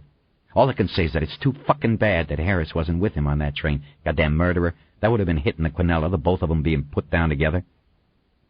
Sheehan held his glass up in a toast to Elias's killer, and then took a deep swallow. Bosch could almost feel the hate radiating from him. So nobody fucked with the scene, Bosch said. The prints are legit. Fucking A legit. The room was sealed by patrol. Nobody went in until I got there. I then watched over everything. We were dealing with the Kincaid family, and I knew what that meant. The car czar and heavy contributor to local political coffers. I was on the straight and narrow with everything. The prints were on her school book, a geography book. Sid got 4 fingers on one side and a thumb on the other, as if he'd picked the book up by the binding. Those prints were perfect. The guy must have been sweating like a pig when he left them because they were grade A perfect. He drained his glass and then held it up so the bartender would see he needed a refill. I can't believe you can't smoke anymore in a fucking bar in this city, Sheehan said. Fucking douchebags. Yeah. Anyway, we ran everything, and Harris pops up. Ex-con, did time for assault, burglary. He's got about as much a legitimate reason for his prince being in her room as I have a chance of winning the lottery, and I don't fucking play. So bingo, we got our man. We go hook him up. Remember, at that time the girl's body hadn't turned up. We were operating on a belief she might still be alive somewhere. We were wrong, but we didn't know it at the time. So we hook him up, bring him downtown and put him in the room. Only this motherfucker won't tell us the time of day. 3 days, and we get nothing. We never even took him to a cell at night. He was in that room 72 straight hours. We worked in teams and in shifts, and we could not crack his egg. Never gave us jack shit. I'll tell you what, I'd like to kill the fuck, but I gotta respect him for that. He was the best I ever went against. Sheehan took a double gulp from his new beer. Bosch was still only halfway through his first. He was content to let Sheehan talk and tell the story at his own pace without interrupting him with questions. On the last, some of the guys lost it a little bit. Did things. Bosch closed his eyes. He had been wrong about Sheehan. Me too, Harry. He said it matter-of-factly, as if it felt good to finally say it out loud. He drank more of his beer, turned on his stool, and looked about the bar as if seeing it for the first time. There was a TV mounted in a corner. It was tuned to ESPN. We're off the record here, right, Harry? Sure. Sheehan turned back and leaned toward Bosch in a conspiratorial sort of way. What Harris says happened? Happened. But that doesn't excuse what he did. He rapes and strangles that little girl. We stick a pencil in his ear. Big fucking deal. He gets off, and I'm the new Mark Furman, a racist cop who planted evidence. I just wish somebody could tell me how the fuck I could have planted those prints. He was getting loud. Luckily, only the bartender was noticing. I know, Bosch said. I'm sorry, man. I shouldn't have asked. Sheehan went on as if he hadn't heard Bosch. I guess I always carried around a set of throwdown prints that belonged to a douchebag I wanted to send away. I then put them on the book, don't ask me how, and voila, we got our douchebag. Only why would I pick Harris to pin it on? I never knew the mutt or had anything to do with him, and there's nobody on this planet that can prove I did because it's not there to be proved. You're right. Sheehan shook his head and looked down into his beer. I quit caring about shit when that jury came in and said not guilty. When they said I was guilty, when they believed that man instead of us. Bosch remained silent. He knew that Sheehan had to say his piece. We're losing the battle, man. I see that now. It's all a game. The fucking lawyers, what they can do to you, to the evidence. I give up, Harry. I really do. I already decided it's 25 and out for me. I got 8 more months and I'm counting the fuckers down. I'm going to punch out, move on up to Blue Heaven, and leave this toilet for all the douchebags. I think that's a good idea, Frankie, Bosch said quietly. He couldn't think of what else he could say. He was hurt and stunned by his friend's lapse into a complete state of hate and cynicism. He understood it, but was simply surprised by the complete toll it had taken. He was also disappointed in himself and privately embarrassed at how wholeheartedly he had defended Sheehan to Carla and Trenken. Remember on that last day? Sheehan said. I was in there with him, in the room. And I got so fucking angry. I just wanted to take my gun out and blow his shit away. But I knew I couldn't, because he knew where she was. He had the girl. Bosch just nodded. We had tried everything and got nothing. He broke us before we could break him. It got down to where I was just begging him to tell us. It was embarrassing, Harry. And what did he do? He just stared at me, as if I wasn't there. He said nothing. He did nothing. And then the anger just came over me like I don't know what. Like it was a bone caught in my throat, like it never had before. There was a trash can in the corner of the room. I went over and pulled the back out and just pulled it right down over his fucking head. I grabbed it around his neck. I held it. And I held it. And Sheehan started crying and trying to finish. And they had to pull me off of him. He put his elbows on the bar and pressed the heels of his palms into his eyes. For a long time he didn't move. Bosch saw a drop fall from his chin and into his beer. He reached over and put his hand on his old partner's shoulder. "It's okay, Frankie."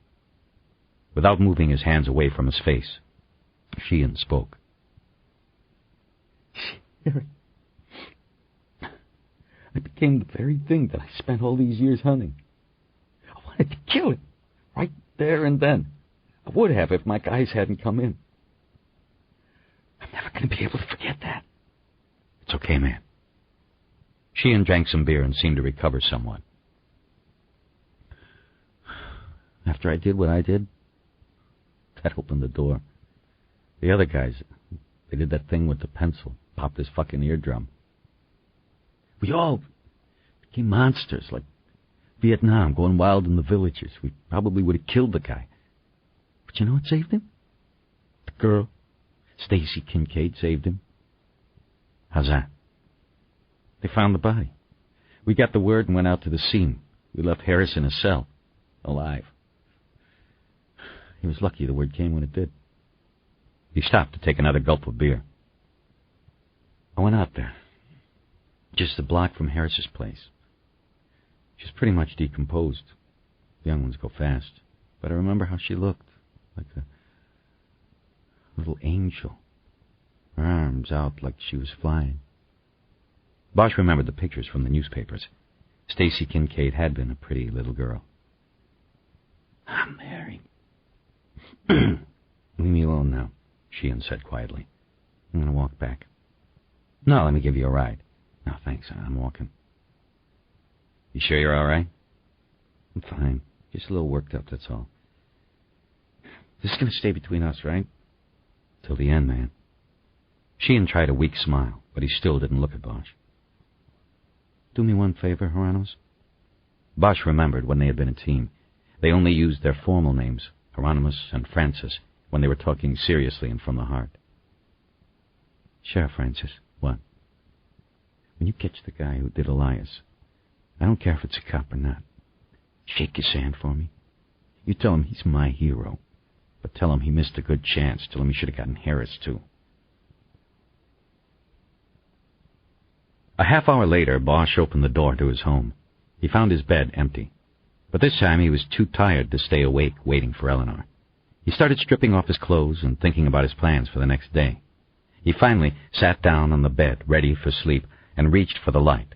The moment he was in darkness, the phone rang. He turned the light back on and picked up the phone.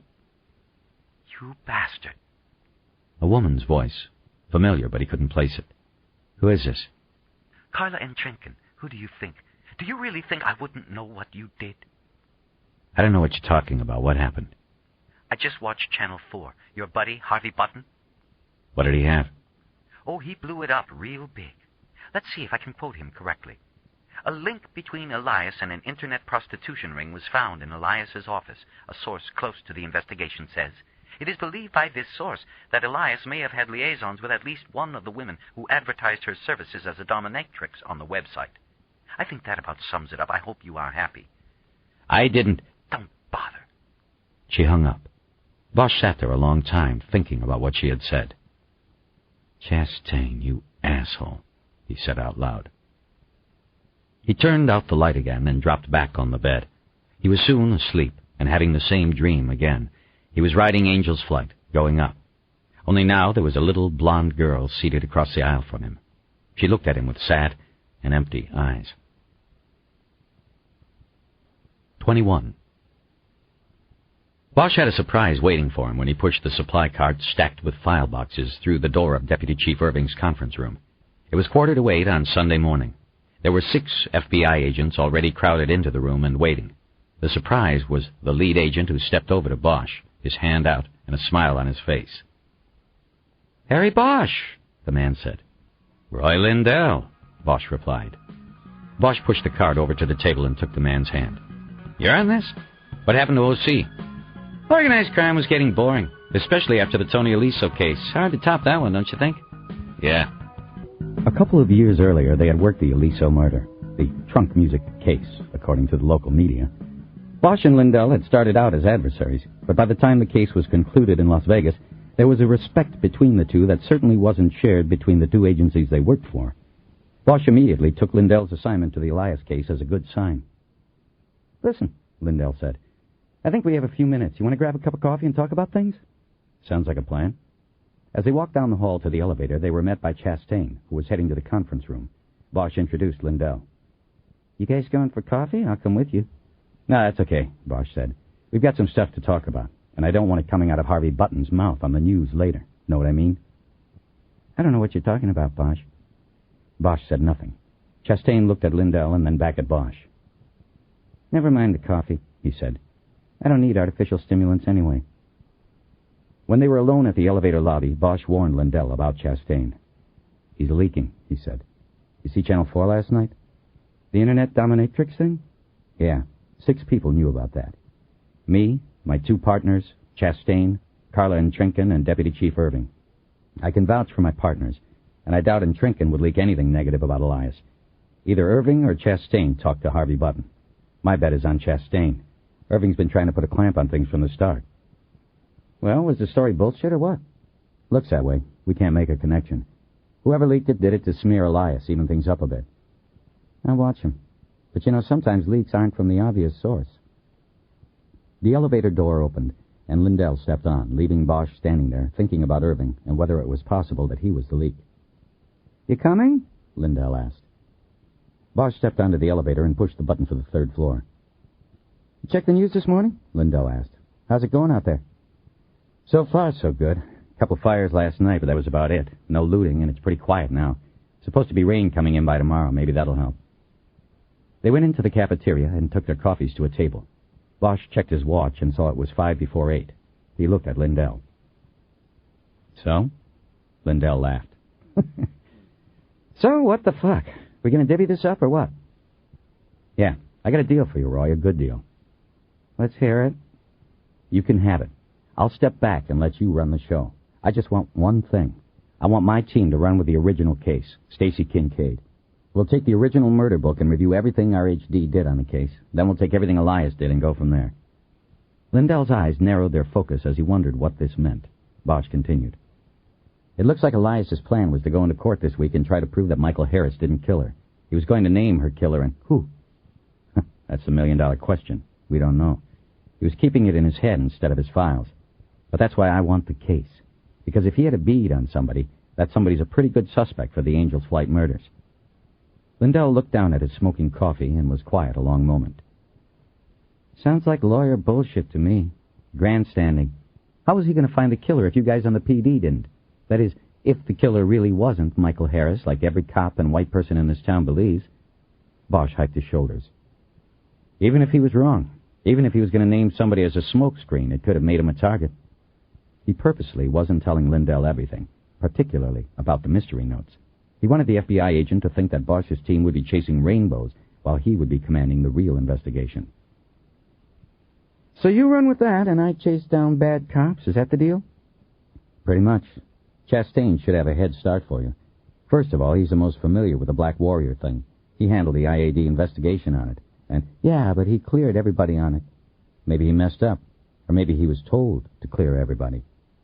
Lindell nodded that he understood the suggestion. "Also, his crew was supposedly going through Elias's files yesterday and making a list, and I just brought in 5 more boxes of files. From all of that, you'll get a list of guys to talk to. I think you're in good shape." "If I'm in such great shape, why are you giving this side of things to me?" "'Cause I'm a nice guy." "Bosch, you're holding out." "I just have a hunch, that's all." "That what? Harris really was framed?" "I don't know. But something wasn't right with the case. I want to find out what it was." "So meantime, I'm stuck with Chastain and his crew." "Yep, that's the deal." "Well, what am I going to do with them? You just told me Chastain's a leak." "Send them out for coffee and then run away and hide." Lindell laughed. "This is what I would do," Bosch then added on a serious note. "I'd put 2 of them on Elias and 2 on Perez. You know, doing the paper, managing the evidence, taking the autopsies, which will probably be today anyway.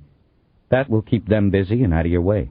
Regardless of whether it's them or not, you've got to put at least 1 body on Perez. We've treated her as an also-ran, which she obviously was, but you got to do the due diligence on it or it can come back on you if you ever go to court and the lawyer asks why Perez wasn't pursued as the primary target. Right. We got to cover all the bases. Right. Lindell nodded but said nothing further. So come on. Do we have a deal? Bosch prompted. Yeah, sounds like a plan to me. But I want to know what you and your people are doing. You keep in touch. You got it. Oh, and by the way, one of the IAD guys is a Spanish speaker, Fuentes. Put him on Perez. Lindell nodded and pushed back from the table. He left his coffee cup there, untouched. Bosch took his with him. On his way through the anteroom to Irving's conference room, Bosch noticed that the deputy chief's adjutant was not at his desk. He saw a telephone message pad on the blotter and reached down and grabbed it as he passed by. He put it in his pocket and entered the conference room. Bosch's partners and the IAD men were now in the conference room. Irving was there also. It was very crowded. After some brief introductions, the floor was turned over to Bosch, who briefed the newcomers and Irving on the investigation up to that point. He left out specific details about the visit to Regina Lampley's apartment, making that part of the investigation appear to be at a dead end. He also made no mention at all of his barroom talk with Frankie Sheehan. When he was done, he nodded to Irving, then took the floor. Bosch moved over to the wall and leaned next to a bulletin board Irving had apparently had installed for the investigators to use. Irving began speaking of the political tensions surrounding the case like a storm pressure cell. He mentioned that protest marches were scheduled that day in front of 3 of the South End police stations and at Parker Center. He said City Councilman Royal Sparks and Reverend Preston Tuggins were scheduled to be guests that morning on a local Meet the Press type of television show called Talk of L.A. He said the chief of police had met with Tuggins and other South Central church leaders the night before to call in markers and urge them to call for calm and restraint from the pulpits during the morning's services. We are sitting on a powder keg here, people, Irving said, and the way to defuse it is to solve this case one way or the other, quickly. While he talked, Bosch took out the phone message pad and wrote on it. He then checked the room to make sure all eyes were on Irving and quietly tore off the top sheet. He reached over and tacked it to the bulletin board and then nonchalantly moved inch by inch down the wall and away from the board. The sheet he had put on the board had Chastain's name on it. In the message section it said, "Harvey Button called, said thanks for the tip. We'll call back later." Irving wound up his comments with a mention about the Channel 4 story. Someone in this room leaked information to a television reporter yesterday. I am warning you people that we will not have this. That one story was your grace period. One more leak and you people will be the ones under investigation. He looked around the room at the LAPD faces to make sure the message was clear. Okay, that is it, he finally said. I will leave you to it. Detective Bosch, Agent Lindell, I would like to be briefed at noon on our progress. No problem, Chief, Lindell said before Bosch could respond. I will be talking to you then. 15 minutes later, Bosch was walking down the hallway to the elevators again. Edgar and Ryder were following behind. Harry, where are we going? Edgar asked. We'll work out of Hollywood Station. What? Doing what? Who's going to run the show? Lindell. I made a deal. He runs the show, we do something else. Suits me, Edgar said. Too many agents and too much brass around here anyway. Bosch got to the elevators and pushed the call button. What exactly are we doing, Harry? Ryder asked. He turned and looked at them. Starting over, he said. 22. The squad room was completely empty, which was unusual, even for a Sunday. Under the 12 and 12 readiness plan, all detectives not assigned to time-critical investigations were to be in uniform and out on the street. The last time such deployment had been instituted was after a major earthquake had rocked the city in 1994. The Elias murder was a social rather than a geologic cataclysm, but its magnitude was just as great. Bosch carried the box containing Elias's files on the Black Warrior case to what they called the homicide table, a raft of desks pushed up against each other to create a huge boardroom-like table. The section that belonged to Team 1, Bosch's team, was at the end near an alcove of file cabinets. He put the box in the middle where his team's 3 desks conjoined. Dig in, he said. Harry, Ryder said, not happy with his lack of direction. Okay, listen, this is what I want. Kids, you're going to be master of the ship. Jerry and I will work the field. Ryder groaned. Master of the ship meant that she was to be the keeper of the facts. She was to become familiar with all facets of the files, a walking compendium of the details of the investigation. Since they were starting off with an entire carton of files, this was a lot of work. It also meant she would not be doing much, if anything, in the way of field investigation, and no detective wants to be stuck in a windowless and empty office all day. I know, Bosch said, but I think you're best for it. We got a ton of stuff here, and your mind and your computer will be best for keeping track of it. Next time, I get the field. There might not be a next time if we don't do something this time. Let's see what we got here. They spent the next 90 minutes going through Elias's files on the Harris case, pointing out specific items to each other when they seemed to warrant attention, other times tossing files back into the box when their importance was not apparent. Bosch spent his time with the investigative files that Elias had subpoenaed from the LAPD. He had a copy of the entire RHD murder book. Reading the daily investigative summaries turned in by Sheehan and other RHD detectives, Bosch noted that the case seemed initially to be lacking of focus.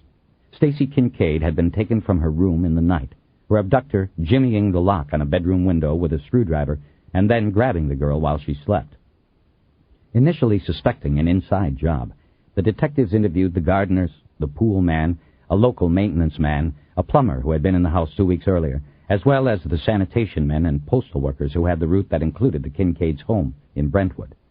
Teachers, janitors, and even fellow students from Stacy's private school in West Hollywood were interviewed, but the wide net being thrown by Sheehan and his cohorts was pulled in after the lab came up with the fingerprint match between the missing girl's school book and Michael Harris. The case then shifted to a complete focus on locating Harris, taking him into custody, and then attempting to make him confess to what he had done with the girl. The second section of the file also dealt with the crime scene investigation and efforts to connect Harris to the body through scientific analysis and technology. This proved to be a dead end. The girl's body had been found by two homeless men in a vacant lot. The body was naked and badly decomposed after 4 days. It had apparently been washed after her death and therefore was lacking any significant microscopic evidence that could be analyzed and connected to Harris's apartment or car. Though the girl appeared to have been raped, no bodily fluids belonging to her attacker were recovered. Her clothes were never found. The ligature that had been used to strangle her had been cut away by her killer, and that, too, was never found. In the end, the only evidence that connected Harris to the crime was his fingerprints on the book in Stacy's bedroom and the disposal of the body in the vacant lot less than 2 blocks from his apartment. Bosch knew that was usually more than enough to win a conviction. He had worked cases in which convictions were won with less evidence, but that was before O.J. Simpson, before juries looked at police in Los Angeles with suspicious and judging eyes. Bosch was writing a list of things to do and people to be interviewed when Edgar cried out, "Yahtzee!" Bosch and Ryder looked at him and waited for an explanation. "Remember the mystery notes?" Edgar said. "The second or third one said, license plates prove he's innocent." "Wait a second," Bosch said. He opened his briefcase and took out the file containing the notes. The third one, license plates prove his innocence, came in April 5, innocence spelled wrong. INNOCENSE. Okay, here's Elias's file on subpoena returns.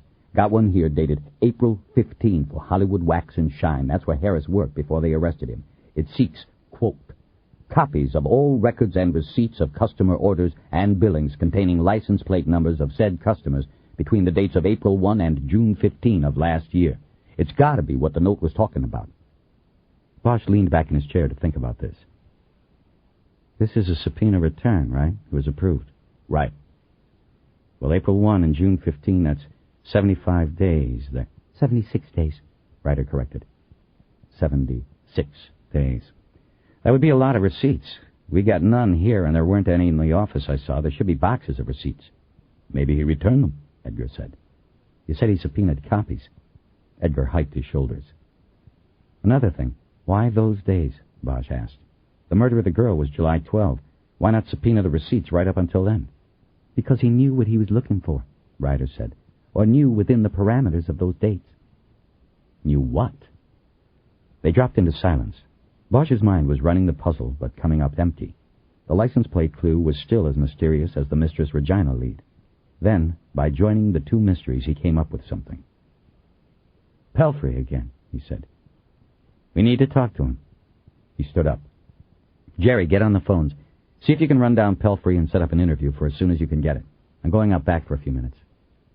Normally, when Bosch told his partners he was going out back, it meant he was going outside the building to have a smoke. As he walked toward the rear doorway, Ryder called after him. Harry, don't do it. He waved without turning back. Don't worry, I'm not. Out in the lot, Bosch stood and looked around. He knew he had done some of his best analytical thinking while standing outside smoking. He hoped he could put something together now, without the aid of a smoke. He looked into the sand jar that the station's smokers used and saw a half-smoked cigarette protruding from the sand. There was lipstick on it. He decided he wasn't that desperate yet. He thought about the mystery notes. He knew because of postmarks and the markings made on the notes by Elias that they had numbers 2, 3, and 4, but not the first note.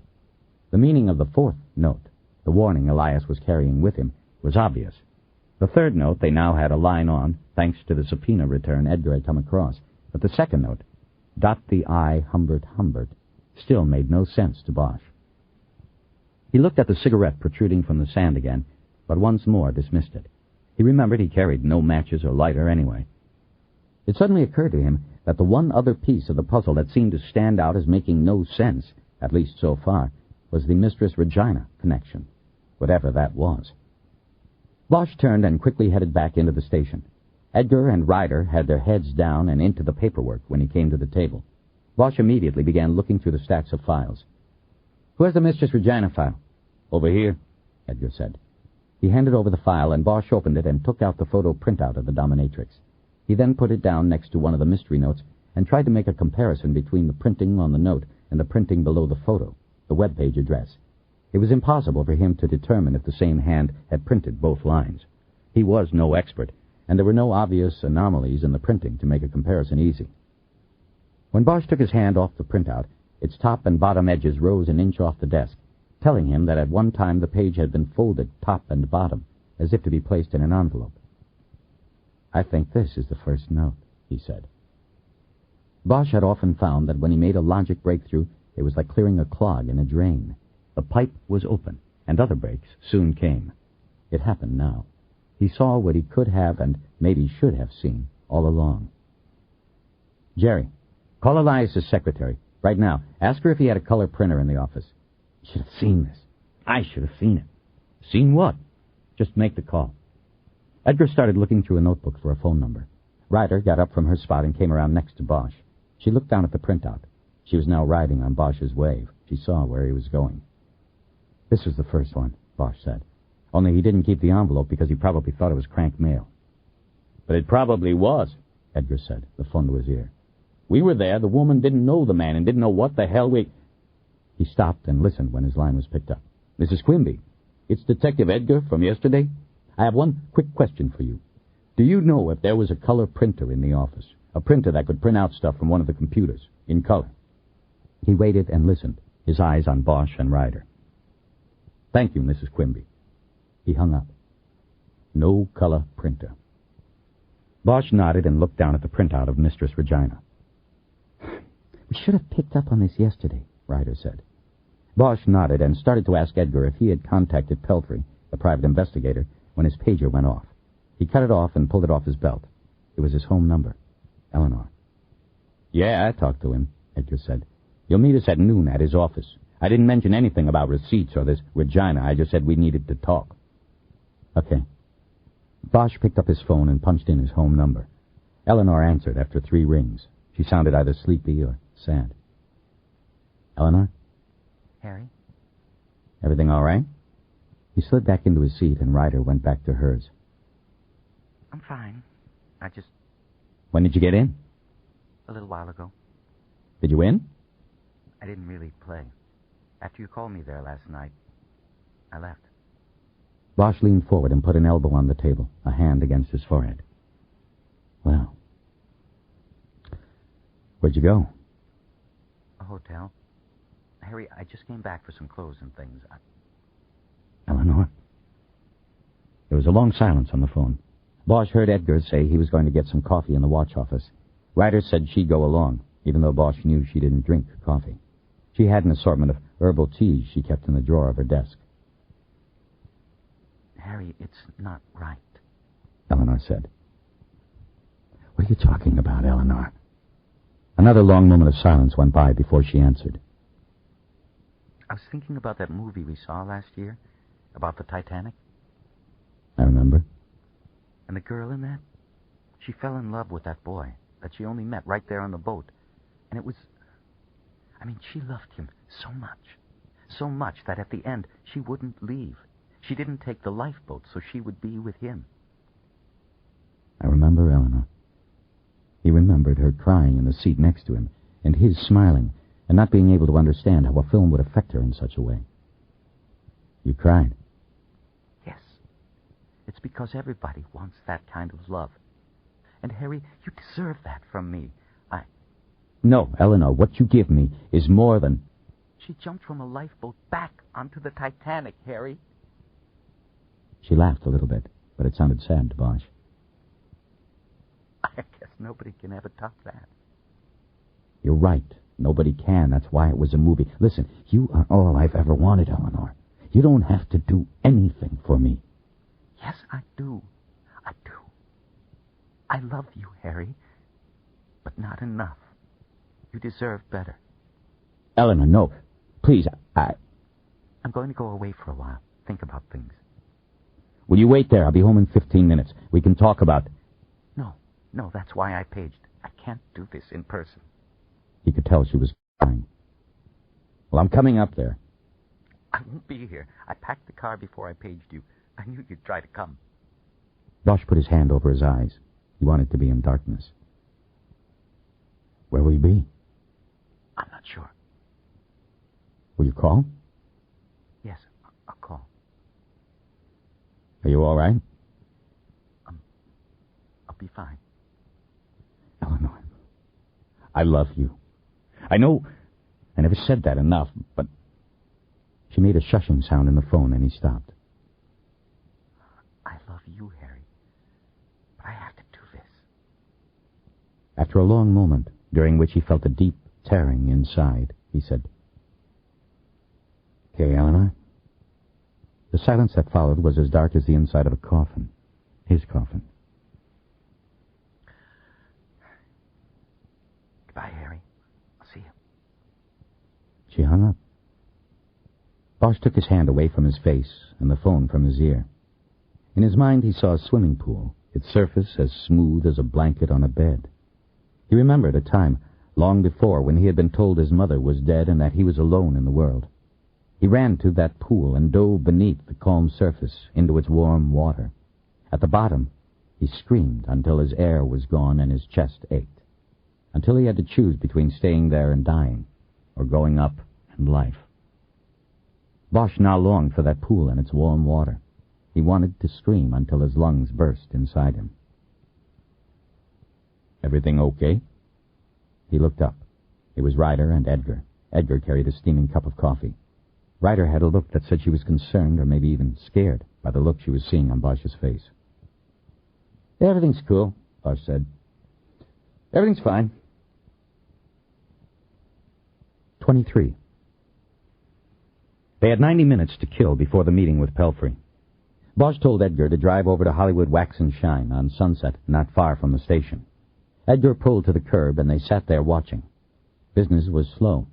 Most of the men in orange coveralls who dried and polished the cars for minimum wage and tips were sitting around, drying rags draped over their shoulders, waiting. Most of them stared balefully at the slickback as if the police were to blame. "I guess people aren't that interested in having their cars washed when they might end up turned over or torched," Edgar said. Bosch didn't answer. "Bet they all wish they were in Michael Harris's shoes," Edgar continued, staring back at the workers. "Hell, I'd trade 3 days in an interview room and pencils in my ears to be a millionaire."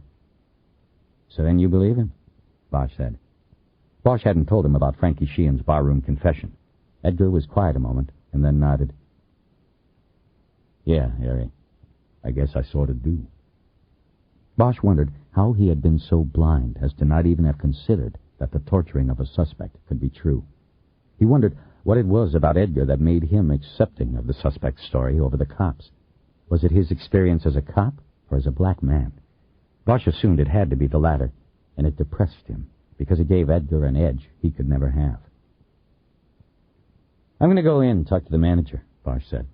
"Maybe you should stay with the car." "Fuck that. They won't touch it." They got out and locked the car.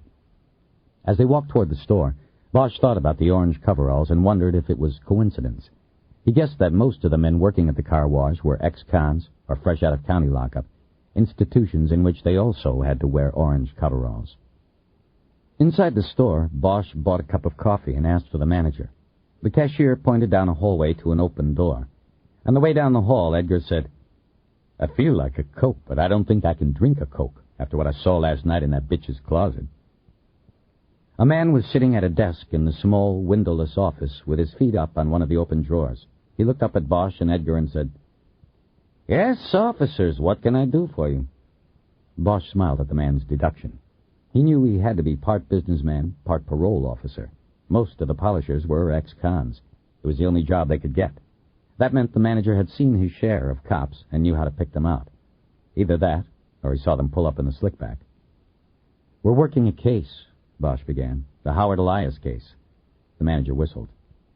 "A few weeks ago, he subpoenaed some of your records. Receipts with license plates numbers on them. You know anything about that?" The manager thought about it for a few moments.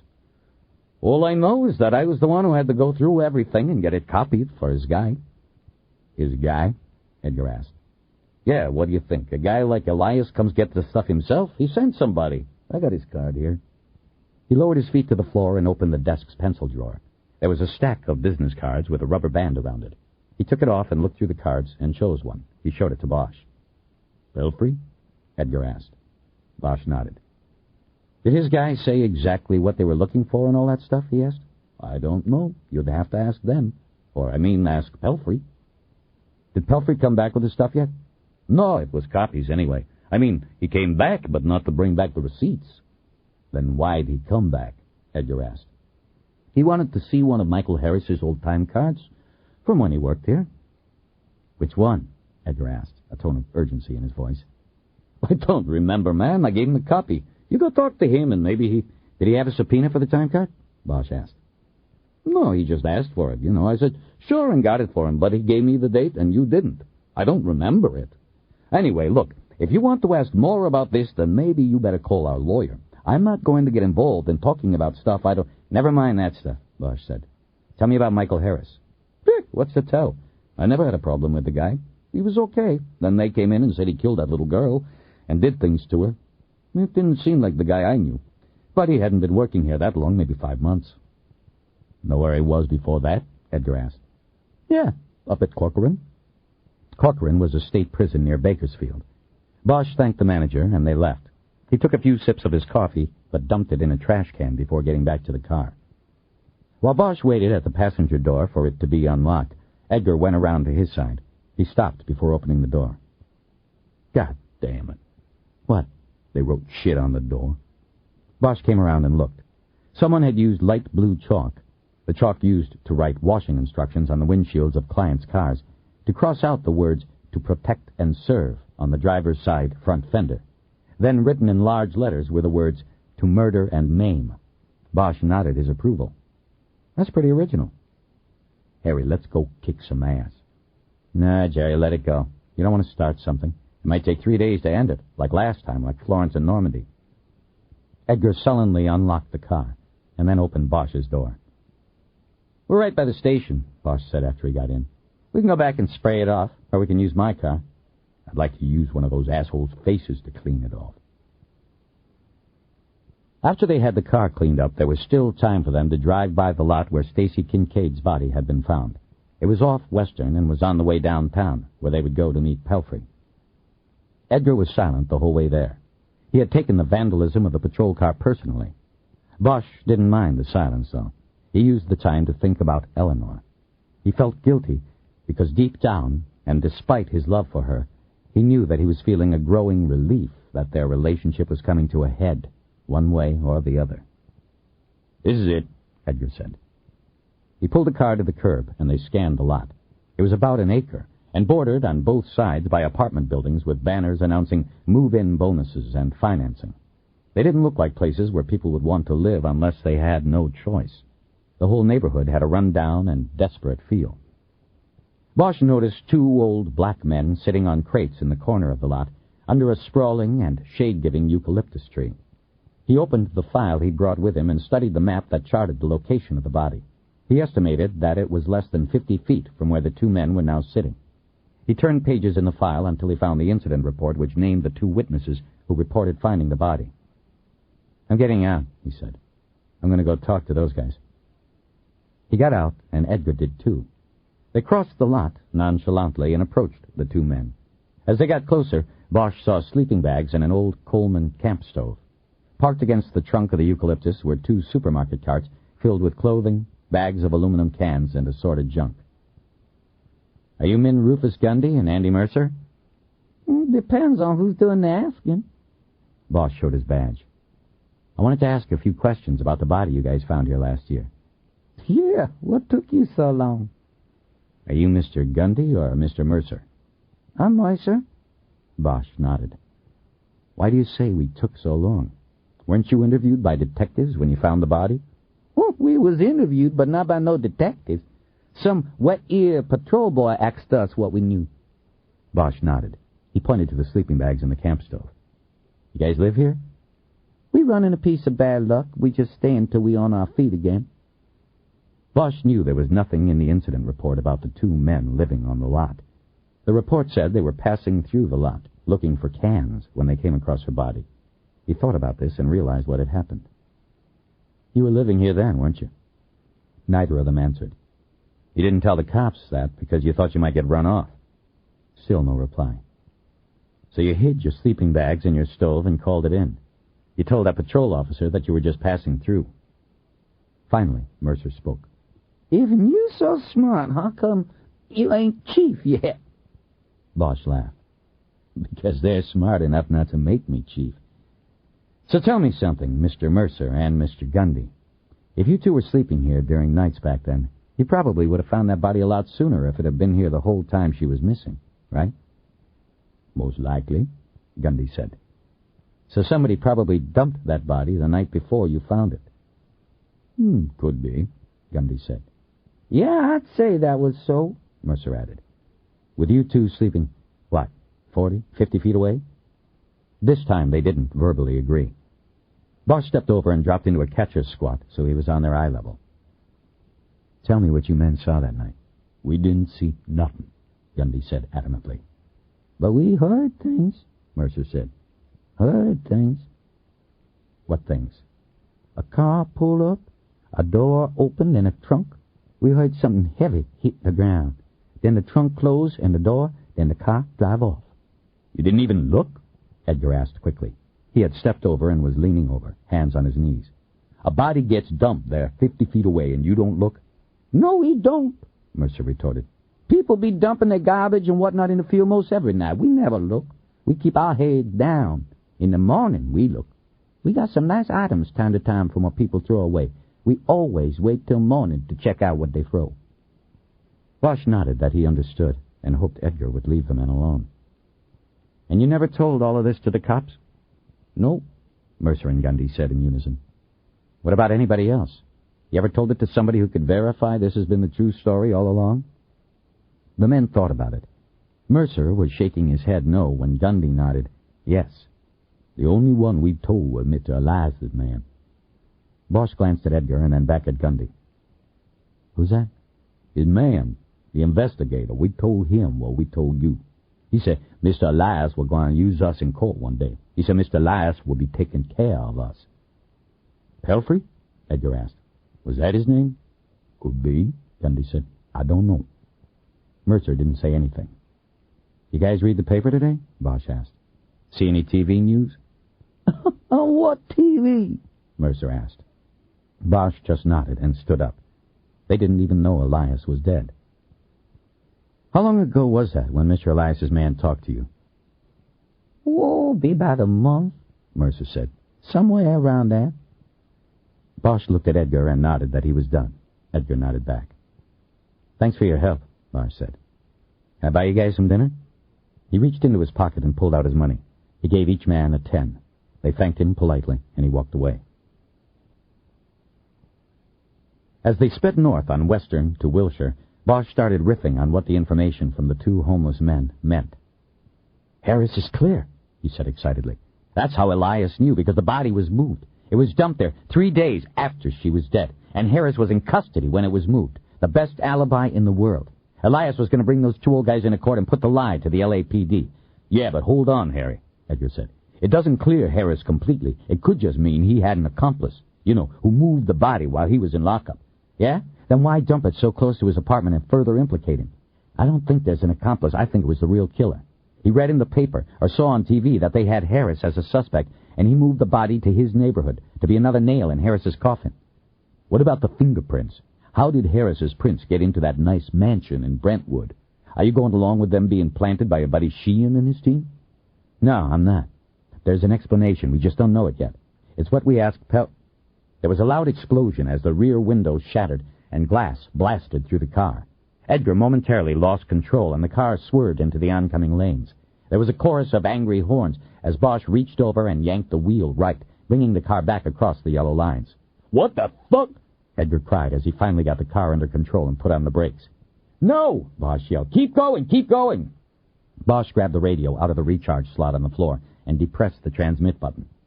"Shots fired! Shots fired! Western and Olympic!" He held the button down as he looked over the back seat and out over the trunk. His eyes scanned the rooftops and windows of the apartment buildings 2 blocks back. He saw nothing. "Suspect unknown. Sniper fire on a marked investigative services unit. Request immediate backup. Request air surveillance of rooftops east and west sides of Western. Extreme caution is advised." He clicked off the transmit button. While the dispatch operator repeated most of what he had just said to other units, he told Edgar that they had gone far enough and that he could stop. "I think it came from the east side," Bosch said to Edgar. "Those apartments with a flat roof. I think I heard it in my right ear first." Edgar exhaled loudly. His hands were gripped so tight on the steering wheel now that the knuckles were as white as Bosch's. "You know what?" he said. "I think I'm never going to drive one of these fucking Targets again." 24. "You guys are late. I was thinking about going home already." Jenkins Pelfrey was a big man with a barrel chest and a complexion so dark it was hard to make out the lines of his face. He sat on the top of a small secretary's desk in the anteroom of his office suite in the Union Law Center. There was a small television on a credenza to his left. It was tuned to a news channel. The view on the screen was from a helicopter circling the scene somewhere in the city. Bosch and Edgar had arrived 40 minutes late for their noon appointment. "Sorry, Mr. Pelfrey," Bosch said. "We ran into a little problem on the way over. Appreciate you staying." "Lucky for you, I lost track of the time. I was watching the tube here. Things are not looking too good at the moment. It's looking a little testy out there." He indicated the television with one of his huge hands. Bosch looked again and realized the scene that the helicopter was circling was the scene he and Edgar had just left, the search for the sniper who had taken the shot at their car. On the tube, Bosch could see the sidewalks on Western were now crowded with people watching the cops moving from building to building. More officers were arriving on the scene, and these new officers were wearing riot helmets. "These guys ought to just get out of there. They're baiting the crowd. This isn't good. Just back the hell out, man. Live to fight another day." "Tried that last time," Edgar said. "Didn't work." The three of them watched for a few more moments in silence. Then Pelfrey reached over and turned off the tube. He looked at his visitors. "What can I do for you?" Bosch introduced himself and his partner. "I suppose you know why we're here. We're working the Howard Elias case, and we know you were doing some work for him on the Black Warrior thing. We could use your help, Mr. Pelfrey. If we find who did this, we maybe have a shot at cooling this place off." Bosch nodded at the blank tube of the television to underline his point. "You want my help," Pelfrey said. "Yeah, I worked for Eli. I always called him Eli. But I don't know what I can do for you." Bosch looked at Edgar, and his partner made a subtle nod of his head. "Mr. Pelfrey, our conversation here has to be kept confidential. My partner and I are following an investigative trail that indicates that whoever killed Stacy Kincaid may have also killed your employer. We think Elias got too close to the truth. If you know what he knew, then you could be in danger yourself." Pelfrey laughed at him, a short, loud snort. Bosch looked at Edgar and then back at Pelfrey. "No offense, but that's about the worst pickup line I ever heard," Pelfrey said. "What are you talking about?" He pointed at the television once more. Bosch noticed how white the underside of his hand was. "I told you I've been watching the news. Channel 4 says you guys are already measuring a cell for somebody, one of your own." "What are you talking about?" "They're sweating a suspect over at Parker right now." "Did they have a name?" "They didn't say a name, but they knew it. They said it was one of the Black Warrior cops, the lead detective, in fact." Bosch was dumbfounded. The lead detective was Frankie Sheehan. That's impossible. Can I use your phone? Help yourself. By the way, do you know you have glass in your hair? Bosch brushed his hand through his hair while he stepped to the desk and picked up the phone. While he punched in the number of Irving's conference room, Pelfrey watched. The phone was answered immediately. Let me talk to Lindell. This is Lindell. It's Bosch. What's this on Channel 4 about a suspect? I know. I'm checking into it. Somebody leaked. All I can say is that I updated Irving, and the next thing I know, it's on TV. I think he's your leak, not Chest. I don't care about that. What are you saying? It's Sheehan? That's him. I'm not saying that. That's the leak talking, and I think the leak is the goddamn deputy chief. Have you brought Sheehan in? Yeah, we got him in here, and we're talking to him. Strictly voluntary at this point. He thinks he can talk his way out of the box. We got all day and then some. We'll see if he can. Why Sheehan? Why'd you bring him in? I thought you knew. He was on top of Chastain's list this morning. Elias sued him once before, 5 years ago. He shot some asshole while trying to make an arrest on a murder, put 5 holes in him.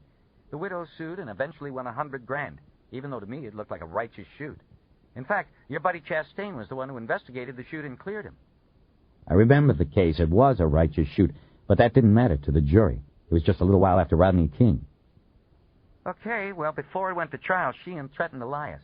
During a depo, in front of the lawyers, the widow, and, most important, the steno girl. She got it down, word for word, and it was in the depo, which was in the file that Chastain and his people read yesterday. The threat was that Sheehan told Elias that someday, when he least expected it, Sheehan was going to come up from behind and put him down like a dog. Words to that effect. Words that describe what happened on Angel's flight pretty good. Come on, that was 5 years ago. You got to be kidding me. Bosch noticed that both Edgar and Pelfrey were watching him intently. I know it, Bosch. But then you have this new lawsuit on the Black Warrior thing, and who's the lead? Detective Frank Sheehan. On top of that, he uses a 9mm Smith & Wesson. And one other thing, we pulled his file. He's qualified 11 straight years at the range as an expert marksman. And you know the kind of shooting it took on Angel's flight. You take it all into consideration and put him at the top of the list of people to talk to. So we're talking to him. The marksman thing is bullshit. They give those pins out like candy at the range. I bet 7 or 8 out of every 10 cops have that ribbon. And 8 out of 10 cops carry Smith 9s. Meantime, Irving, or whoever the leak is throwing him to the wolves, sacrificing him to the media so maybe he can stop the city from burning. He's only a sacrifice if he didn't do it. There was a cynical casualness in Lindell's voice that Bosch didn't like. You better take it slow, Bosch said, because I guarantee you Frankie wasn't the shooter. Frankie? You guys friends, are you? We were partners a long time back. That's funny. He doesn't seem so fond of you now. My guys tell me that the first thing he said when they knocked on his door was, "Fuck Harry Bosch." He thinks you ratted him out, man. He doesn't know that we have the threat in the deposition, or he doesn't remember it. Bosch put the phone down on its hook. He was in a daze. Frankie Sheehan believed that Bosch had turned their conversation of the night before against him. He believed Harry had turned him in to the Bureau. It made Bosch feel worse than the knowledge that his old partner and friend now sat in an interview room, fighting for his life. Sounds like you don't agree much with Channel 4, Pelfrey said.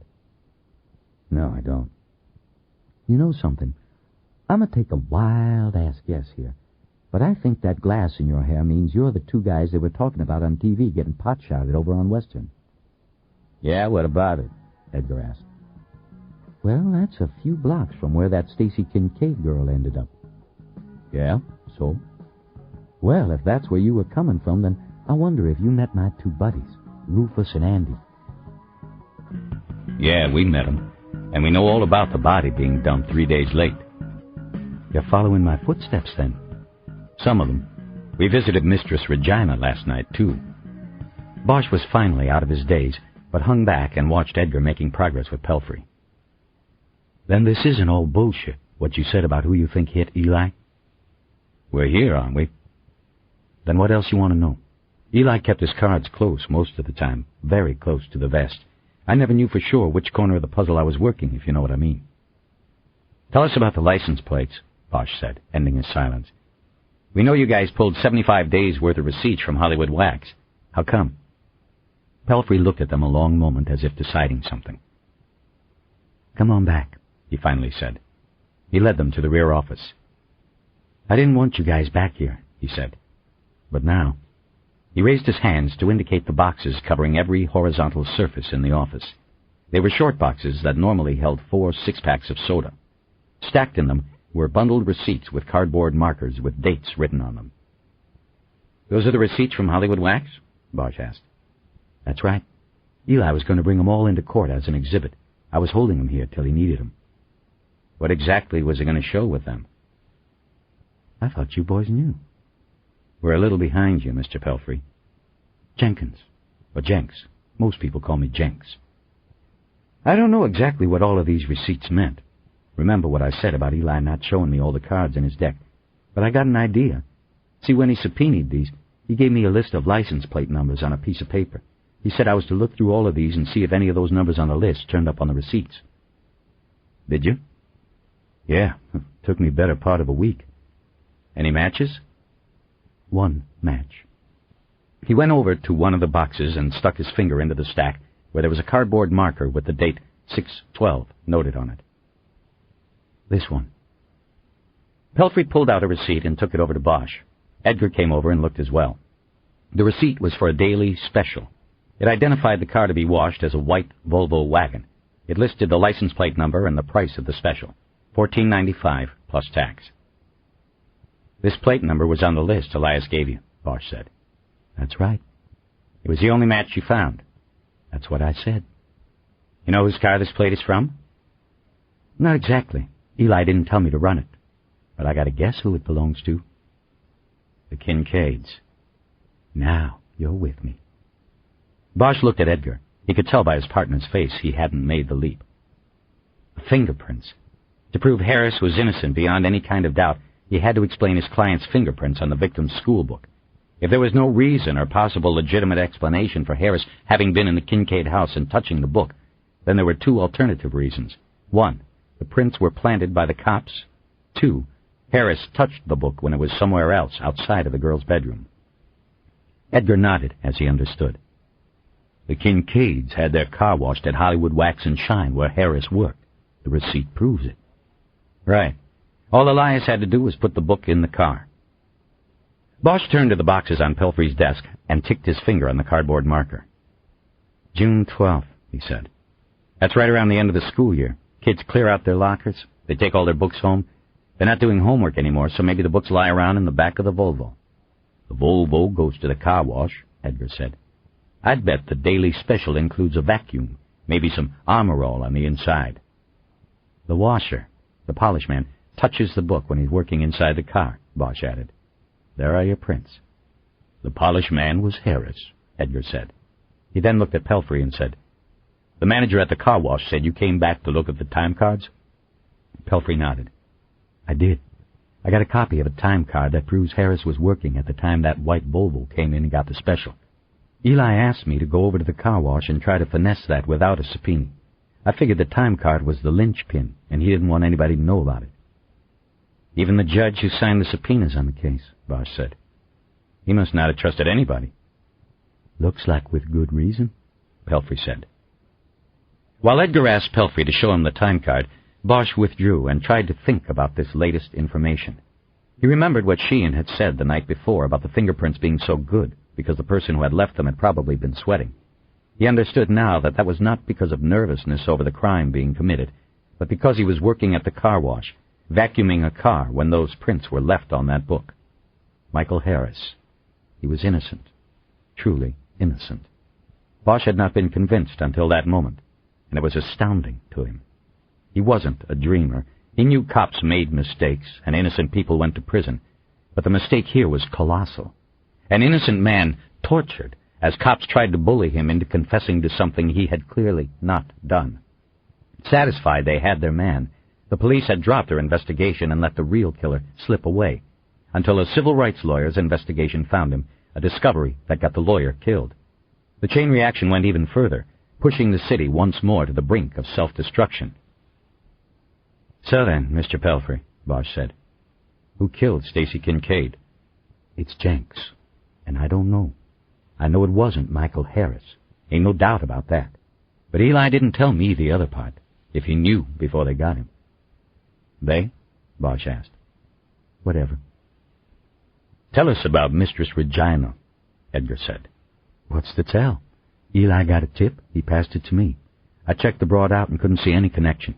She's just a freak, a dead end. If you guys were there, you know what I mean. I think Eli dropped it after I told him about her. Bosch thought a moment and shook his head. I don't think so. There's something there. What if there is? He didn't tell me about it. In the car, Bosch called Ryder to check in. She said she had completed a review of the files without anything that needed immediate follow-up catching her eye. We're going to see the Kincaids, Bosch said. How come so soon? Turns out one of them was Harris's alibi. What? Bosch explained the license plate discovery Pelfrey and Elias had made. 1 out of 4. She said. What do you mean? We now know what 1 out of 4 of the mystery notes means. Yeah, I guess so. I was thinking about the first 2. I think they're connected, and I've got an idea about Dot the I. I'm going to go online and check it out. You know what a hypertext link is? I don't speak their language, Kiz. I still type with 2 fingers. I know. I'll explain it when you get back here. Maybe I'll know if I have something. Okay, good luck. He was about to hang up. Oh, Harry. What? You got a call from Carla and Trenken? She said she needed to talk to you. I was going to give her your pager, but then I thought you might not want that. She might start paging you every time she gets a wild hair. That's fine. Did she leave a number? She gave it to him, and they hung up. We're going to the Kincaids? Edgar asked. Yeah, I just decided. Get on the radio and run the plate on that white Volvo. See what name's on it. I've got to make a call. Bosch called the number Carla and Trenken had left, and she answered after 2 rings. It's Bosch. Detective? You called? Yes, I just wanted to apologize about last night. I was upset at what I saw on the television, and I think I spoke too soon. I've done some checking, and I think I was wrong about what I said. You were. Well, I'm sorry. Okay, Inspector, I appreciate you calling. I better... How is the investigation going? It's going. Have you talked to Chief Irving? Yes, I have. He told me that they're questioning Detective Sheehan. Don't hold your breath on that. I'm not. What about what you are pursuing? I was told you're reinvestigating the original case, the murder of Stacy Kincaid. Well, we can now prove Harris didn't do it. You were right about that. Elias was going to go into court and clear him. He didn't do it. We now just have to prove somebody else did. And my money is still on that somebody being the one who also did Elias. I have to go now, Inspector. Will you call me if you make significant progress? Bosch thought about this for a few moments. Dealing with Carla and Trenken somehow gave him the feel of consorting with the enemy. Yes, he finally said. I'll call if there's significant progress. Thank you, Detective. Don't mention it. 25. The Los Angeles car czar and his wife now lived off Mulholland Drive in an exclusive development called The Summit. It was a gated and guarded neighborhood of side-by-side millionaires with spectacular homes that looked down from the Santa Monica Mountains and north across the basin of the San Fernando Valley. The Kincaids had moved from Brentwood to these gated hills after their daughter's murder. It was a move toward security that was too late for the little girl. Bosch and Edgar had called ahead and were welcomed at the gatehouse. There they were given directions along a curving development road to a huge French provincial mansion built on a piece of property that must have been the summit of the summit. A Latina maid answered the door and led them to a living room that was bigger than Bosch's entire house. It had 2 fireplaces and 3 distinct groupings of furniture. Bosch wasn't sure what the purpose of this could be. The long northern wall of the room was almost entirely glass. It revealed an expansive view across the valley. Bosch had a hill house, but the difference in views was a couple of 1,000 feet in altitude and maybe $10 million in attitude. The maid told them that the Kincaids would be with them shortly.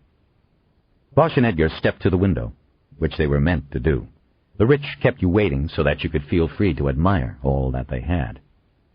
Jetliner views, Edgar said. What's that? That's what they call it when you're this high up. Jetliner views. Bosch nodded.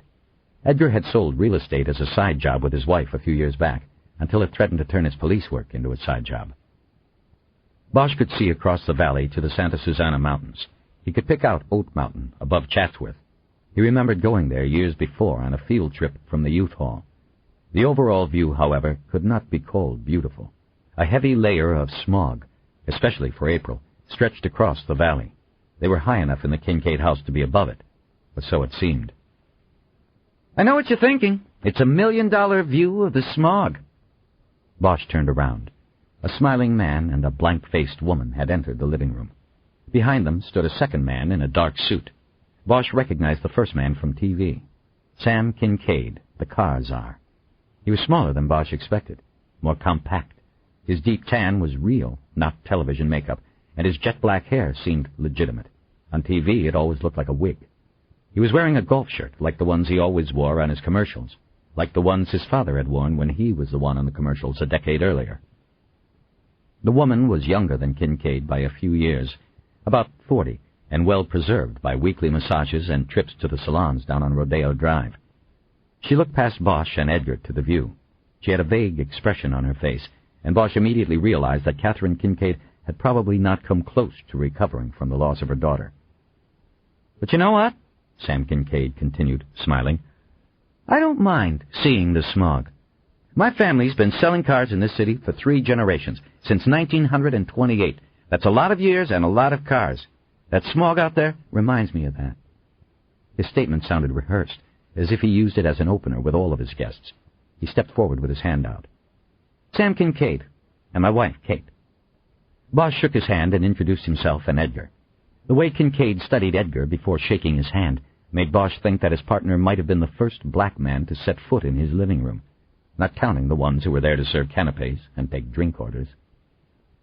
Bosch looked past Kincaid to the man still standing beneath the arch of the entryway. Kincaid noticed and made the last introduction. This is D.C. Richter, my chief of security, Kincaid said. I asked him to come up and join us, if you don't mind. Bosch was puzzled by the addition of the security man, but didn't say anything. He nodded, and Richter nodded back. He was about Bosch's age, tall and gaunt, and his short, graying hair was spiked with gel. Richter also had a small earring, a thin gold hoop on his left ear. What can we do for you, gentlemen? Kincaid asked. I have to say I'm surprised by this visit. I would have guessed that with everything going on, you two would be out on the street somewhere, trying to keep down the animals. There was an awkward silence. Kate Kincaid looked down at the rug. We're investigating the death of Howard Elias, Edgar said, and your daughters. My daughters? I don't understand what you mean. Why don't we sit down, Mr. Kincaid, Bosch said. Sure. Kincaid led them to one of the furniture groupings. 2 couches faced each other across a glass coffee table. To one side was a fireplace Bosch could almost walk into. To the other was the view. The Kincaids sat on one couch while Bosch and Edgar took the other. Richter stood to the side and behind the couch where the Kincaids sat. Let me explain, Bosch said. We are here to inform you that we are reopening the investigation of Stacy's death. We need to start again. Both Kincaids opened their mouths into small looks of puzzlement. Bosch continued. In the course of investigating the killing Friday night of Howard Elias, we've uncovered information that we believe exonerates Michael Harris. Impossible! Sam Kincaid barked. Harris was the killer. His fingerprints were found in the house, the old house. You're going to tell me that the Los Angeles Police Department now believes its own people planted this evidence? No, sir, I'm not. I'm telling you that we now have what we think is a reasonable explanation for that evidence. Well, I'd love to hear it. Bosch took 2 folded pieces of paper from his jacket pocket and opened them. One was a photocopy of the car wash receipt Pelfrey had found. The other was a photocopy of Harris's time card, also from Pelfrey. Mrs. Kincaid, you drive a white Volvo station wagon with license plate number 1 Bravo Henry 668, correct? No, that's wrong, Richter answered for her. Bosch looked up at him for a moment and then back at the woman. Did you drive this car last summer? I drove a white Volvo station wagon, yes, she said. I don't remember the license number. My family owns 11 dealerships and parts of 6 more in this county, her husband said. Chevy, Cadillac, Mazda, you name it. Even a Porsche store. But no Volvo franchise. And so, what do you know? That's the car she picks. She says it's safer for Stacy, and then she ends up... Anyway, Sam Kincaid brought a hand up to cover his lip and held himself still. Bosch waited a moment before pressing on. Take my word for it about the plate number. The car was registered to you, Mrs. Kincaid. On June 12 last year, that car, the Volvo, was washed at Hollywood Wax and Shine on Sunset Boulevard. The person who took the car there asked for the daily special, which included interior vacuuming and polish. Here's a receipt. He leaned forward and put it on the coffee table in front of the couple. They both leaned down to look at it. Richter leaned over the back of the couch for a look. Does either of you remember doing that? We don't wash our cars, Sam Kincaid said. And we don't go to public car washes. I need a car washed. I have it taken to one of my stores. I don't need to pay to... I remember, his wife said, cutting him off. I did it. I took Stacy to the movies at the El Capitan. Where we parked, there was construction, a new roof being put on the building next to the garage. When we came out, the car had something on it, like little spots of tar that had blown onto it. It was a white car, and it was very noticeable. When I paid the parking attendant, I asked him where a car wash was. He told me. Kincaid was looking at his wife, as if she had just belched at the charity ball. So you got the car washed there, Bosch said. Yes, I remember it now. She looked at her husband and then back at Bosch. The receipt says June 12, Bosch said. How long after the end of school for your daughter was that? It was the next day. It was our way of kicking off the summer. Lunch and the movies. It was a movie about these two guys who can't find a mouse in their house. It was cute. The mouse got the better of them. Her eyes were on the memory and on her daughter. They then focused on Bosch once more. No more school, Bosch said. Could she have left her books from the last day in the Volvo? Maybe in the back? Kate Kincaid slowly nodded. Yes. I remember having to tell her at one point during the summer to take the books out of the car. They kept sliding around when I drove. She didn't do it. I finally took them out and put them in her room. Bosch leaned forward again and put the other photocopy down for them. Michael Harris worked at Hollywood Wax and Shine last summer. That's his time card for the week including June 12. He worked a full day on the day you brought the Volvo in. Sam Kincaid leaned forward again and studied the photocopy. You mean all this time we... Kincaid began and then stopped.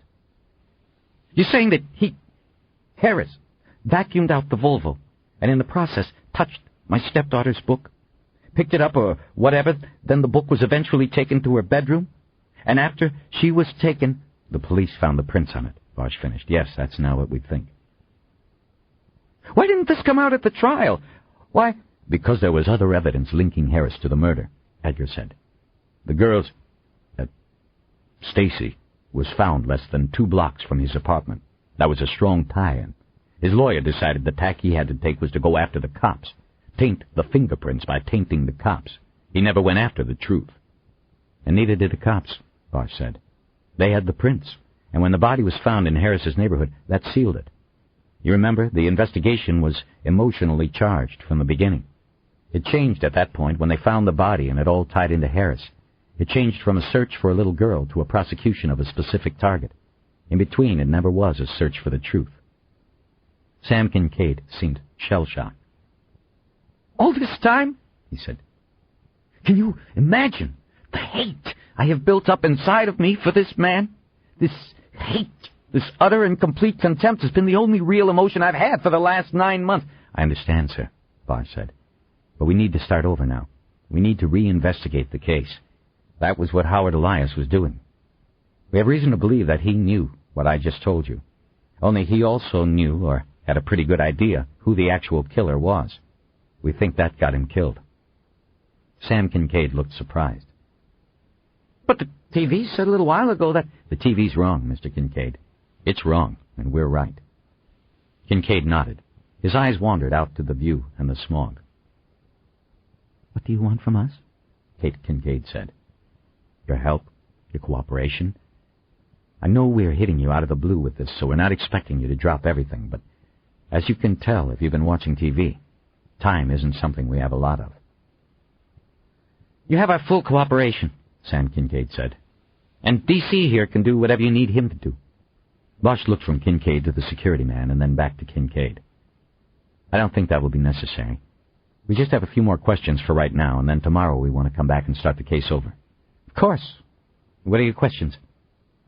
Howard Elias learned what I just told you because of an anonymous note that came in the mail. Do either of you know who that could have come from? Who would have known about the Volvo going to that car wash? There was no answer for a long time. Just me, Kate Kincaid said. I don't know who else. I don't remember telling anyone I went there. Why would I? Did you send Howard Elias the note? No, of course not. Why would I help Michael Harris? I thought he was the one who took my daughter. Now you tell me he is innocent, and I think I believe you. But before, no, I wouldn't have lifted a finger to help him. Bosch studied her as she spoke. Her eyes moved from the coffee table to the view, and then to her hands clasped in front of her. She didn't look at her questioner. Bosch had been reading people in interviews and interrogations for most of his adult life. In that moment he knew she had sent Elias the anonymous note. He just couldn't figure out why. He glanced up again at Richter and saw that the security man was also closely studying the woman. Bosch wondered if he was reading the same thing. He decided to move on. The house where this crime took place, the one in Brentwood, who owns that now? We still own it, Sam Kincaid said. We're not sure what we're going to do with it. Part of us wants to get rid of it and never think of it again, but the other part... Stacy was there. She lived half of her life there. I understand. What I'd like... Bosch's pager went off. He cut it off and continued. I'd like to take a look at it, at her room. Tomorrow, if possible. We'll have a search warrant by then. I know you're a busy man, Mr. Kincaid.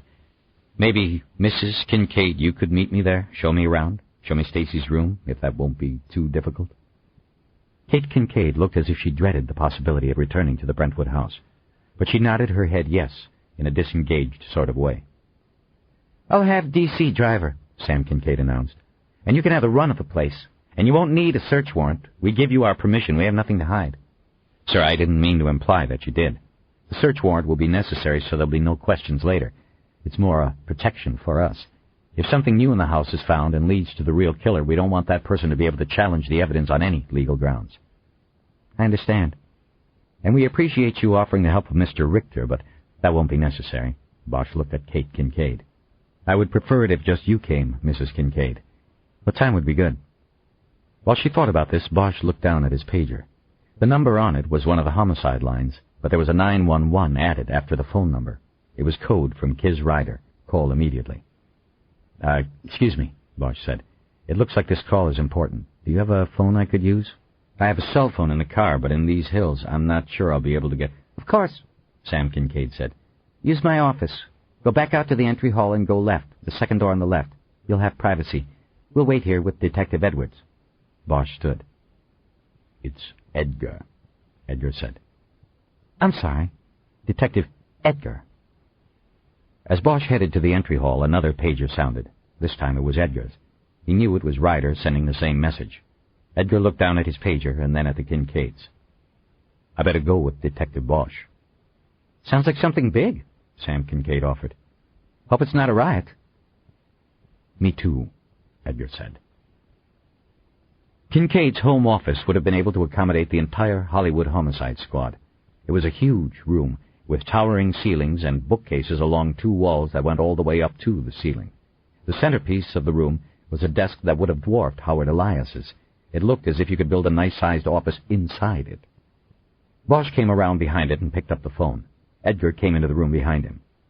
You get one from Kiz? Bosch asked. Yeah, something's happening. Bosch punched in the number and waited. He noticed that on the desk was a gold-framed photo of Kincaid holding his stepdaughter on his lap. The girl was indeed beautiful. He thought about what Frankie Sheehan had said about her looking like an angel, even in death. He looked away and noticed the computer set up on a work table to the right of the desk. There was a screensaver on the tube. It showed a variety of different cars racing back and forth across the screen. Edgar noticed it too. The cars are, Edgar whispered, more like the smog wall. Ryder answered before the first ring was finished. It's Bosch. Harry, did you talk to the Kincaids yet? We're here now. We're in the middle of it. What's going... Did you advise them? Bosch was silent a moment. When he spoke again, his voice was very low. You advised them? No, what for, Kiz? Harry, back out of there and come back to the station. Bosch had never heard Ryder's voice with such a serious tone. He looked at Edgar, who just raised his eyebrows. He was in the dark. Okay, Kiz, we're on our way. You want to tell me why? No, I have to show you. I found Stacy Kincaid in Afterlife. 26. Bosch couldn't put his finger on the look he saw on Kismin Ryder's face when he and Edgar returned to the squad room. She sat alone at the homicide table, her laptop in front of her, the glow of the screen reflecting slightly on her dark face. She looked both horrified and energized. Bosch knew the look, but didn't have the words for it. She had seen something horrible, but at the same time she knew she was going to be able to do something about it. "Kiz?" Bosch said. "Sit down. I hope you didn't leave hair on the cake with the Kincaids." Bosch pulled out his seat and sat down. Edgar did likewise. The phrase Ryder had used referred to making a miscue that tainted a case with constitutional or procedural error. If a suspect asks for a lawyer, but then confesses to a crime before the lawyer arrives, there is hair on the cake. The confession is tainted. Likewise, if a suspect is not advised of his rights before questioning, it is unlikely anything he says in that conversation can be used against him later in court. "Look, neither one was a suspect when we walked in there," Bosch said. "There was no reason to advise. We told them the case was open again and asked a few basic questions. Nothing came out of any consequence anyway. We told them Harris has been cleared and that's it. What do you have, Kiz? Maybe you should just show us." "Okay, bring your chairs around here. I'll school you." They moved their chairs to positions on either side of her. Bosch checked her computer and saw the Mistress Regina webpage was on the screen. "First off, either of you guys know Lisa or Stacy O'Connor in Major Fraud downtown?" Bosch and Edgar shook their heads. "They're not sisters. They just have the same last name. They work with Sloane Englert. You know who she is, right?" Now they nodded. Englert was a member of a new computer fraud unit working out of Parker Center. The team, and Englert in particular, had gotten a lot of play in the media earlier that year when they bagged Brian Fielder, a hacker of international reputation who headed a crew of hackers known as the Merry Pranksters. Fielder's exploits and Englert's chase of her quarry across the Internet had played in the paper for weeks and were now destined to be filmed by Hollywood. "All right," Ryder said. "Well, they're friends of mine from when I worked fraud. I called them and they were happy to come in to work this because otherwise they'd have to put on uniforms and work 12 hours tonight." "They came here?" Bosch asked. "No, their office at Parker, where the real computers are. Anyway, we talked over the phone once they got there. I told them what we had, this web address that we knew was important but at the same time didn't make any sense. I told them about going to Mistress Regina's place, and I think I pretty much creeped them out. Anyway, they told me there was a good chance that what we were looking for had nothing to do with Regina herself, just her web page. They said the page could have been hijacked, and that we should be looking for a hidden hypertext link somewhere in the image." Bosch raised his hands, palms up, but before he could say anything, Ryder kept going. I know, talk English. I will. I just want to take you step by step. Do either of you know anything at all about web pages? Am I making even any basic sense here?" "Nope," said Bosch. "Nada," said Edgar. "Okay, then I'll try to keep this simple. We start with the Internet. The Internet is the so-called information superhighway, okay? Thousands and thousands of computer systems, all connected by a telnet system. It is worldwide. On that highway are millions of turnoffs, places to go. These are whole computer networks, websites, so on and so forth." She pointed to Mistress Regina on her computer screen. "This is an individual web page that is on a website where there are many other pages. You see this on my computer here, but its home, so to speak, is on the larger website, and that website resides in an actual physical piece of equipment, a computer we call the web server. Do you follow me?" Bosch and Edgar nodded. "So far," Bosch said. "I think." "Good. Now, the web server may have many, many websites that it manages and maintains. See, if you wanted to have a Harry Bosch web page, you would go to a web server and say, 'Put my page on one of your websites.' Do you have one that features morose detectives who never say much of anything to anybody?" That got a smile from Bosch. "That's how it works. Often you have like-minded businesses or interests bundled on one site. That's why when you look at this site, it's like Sodom and Gomorrah on the Internet, because like-minded advertisers seek the same sites." "Okay," Bosch said. "The one thing the web server should provide is security. By that I mean security from anyone hacking in and compromising your page, altering it or crashing it. The problem is, there isn't a whole lot of security out there on these web servers, and if someone can hack into a server, they can then assume site administrator capabilities for a website and hijack any page on the site." "What do you mean, hijack?" Edgar said. They can go to a page on the site and use it as a front for their own intentions. Think of it as it is on my screen here. They can come up behind the image you see here and add all kinds of hidden doors and commands, whatever they want. They can then use the page as a gateway to anything they want. And that's what they did with her page? Bosch asked. Exactly. I had O'Connor and O'Connor run a uniform resource locator. In effect, they traced this page back to the web server. They checked it out. There are indeed some firewalls, security blocks, but the default passwords are still valid. They, in effect, render the firewalls invalid. You lost me, Bosch said. When a web server is first set up, there are default passwords necessary for first getting inside. In other words, standard logon names and passwords. Guest/guest, for example, or administrator/administrator. Once the server is up and running, these should be eliminated to prevent compromise, but quite often it is forgotten about, and these become back doors, ways to sneak in. It was forgotten here. Lisa got in using administrator/administrator, and if she was able to do it, then any hacker worth his salt could have gotten in and then hijacked the Mistress Regina page. And somebody did. What did they do? Bosch asked. They put in a hidden hypertext link, a hot button. When located and pushed, it will take the user to another website altogether. In English? Edgar said. Ryder thought for a moment. Think of it as a tall building, the Empire State Building. You are on one floor, the Mistress Regina floor, and you find a hidden button on the wall. You push it, and an elevator door you didn't even see before opens, and you get on. The elevator takes you to another floor and opens. You step out, you are someplace completely new.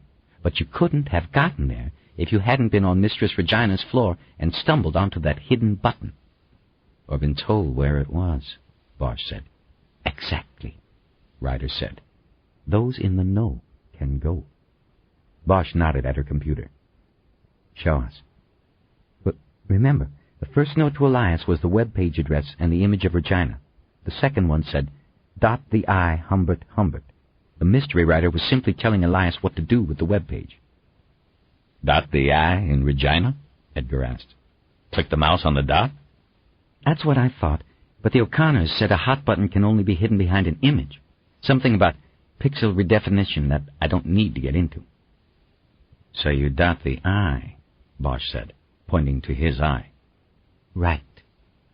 She turned to her laptop, to which she had attached a mouse.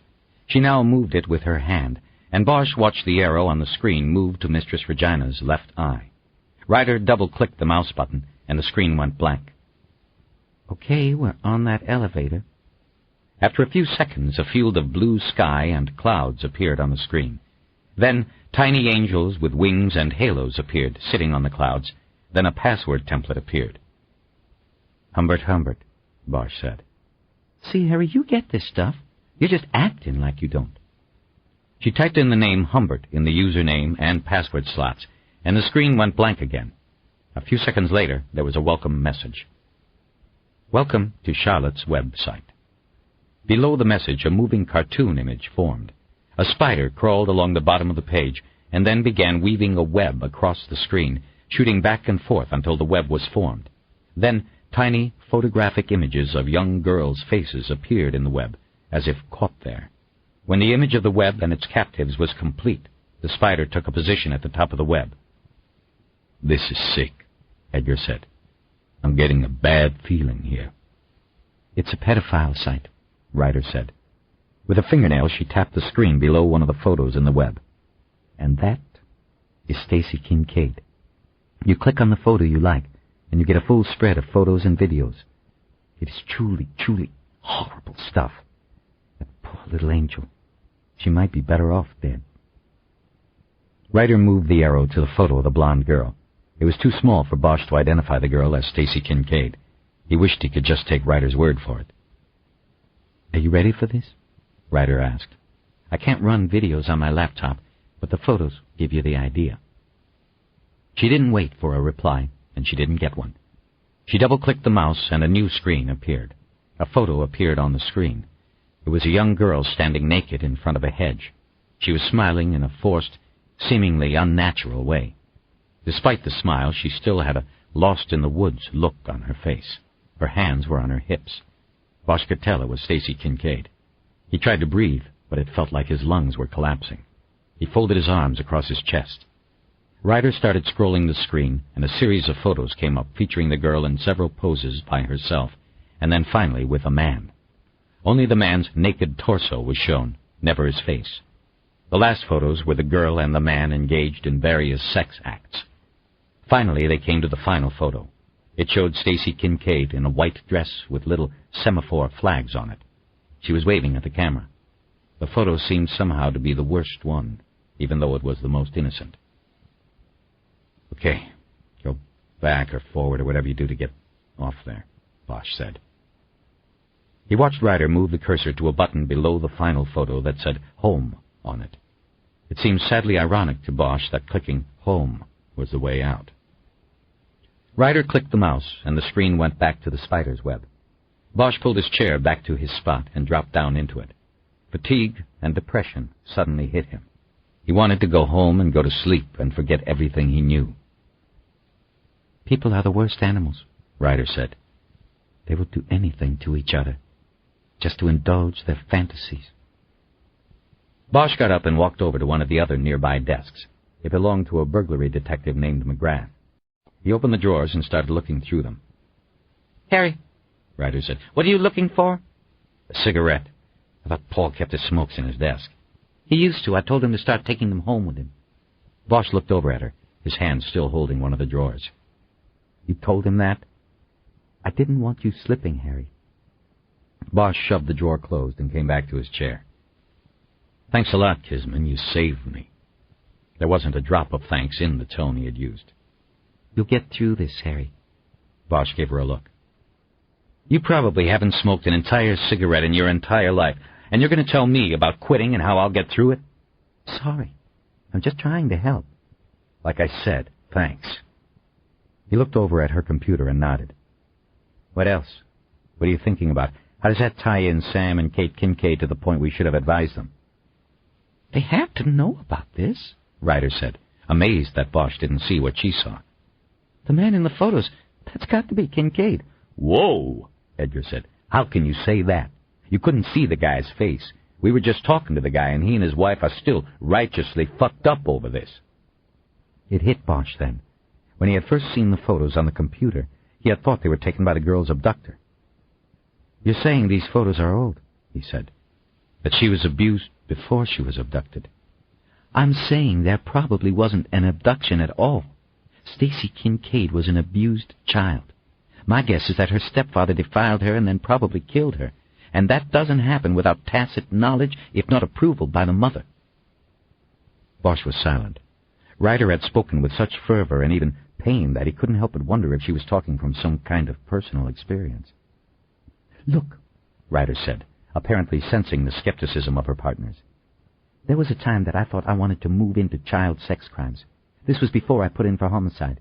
There was an opening on the endangered child team in Pacific, and the job was mine if I wanted it. They first sent me to Quantico for a 2-week training program the Bureau puts on once a year on child sex crimes. I lasted 8 days. I realized I couldn't hack it. I came back and put in for homicide." She stopped there, but neither Bosch or Edgar said anything. They knew there was more. "But before I left," Ryder continued, "I learned enough to know that most often sexual abuse of children comes from inside the family, relatives or close friends. The boogie monsters who climb through the window and abduct are few and far between." "It's still not evidence in this specific case, Kiz," Bosch said gently. "This could still be the rare exception. It wasn't Harris who came through the window, but this guy."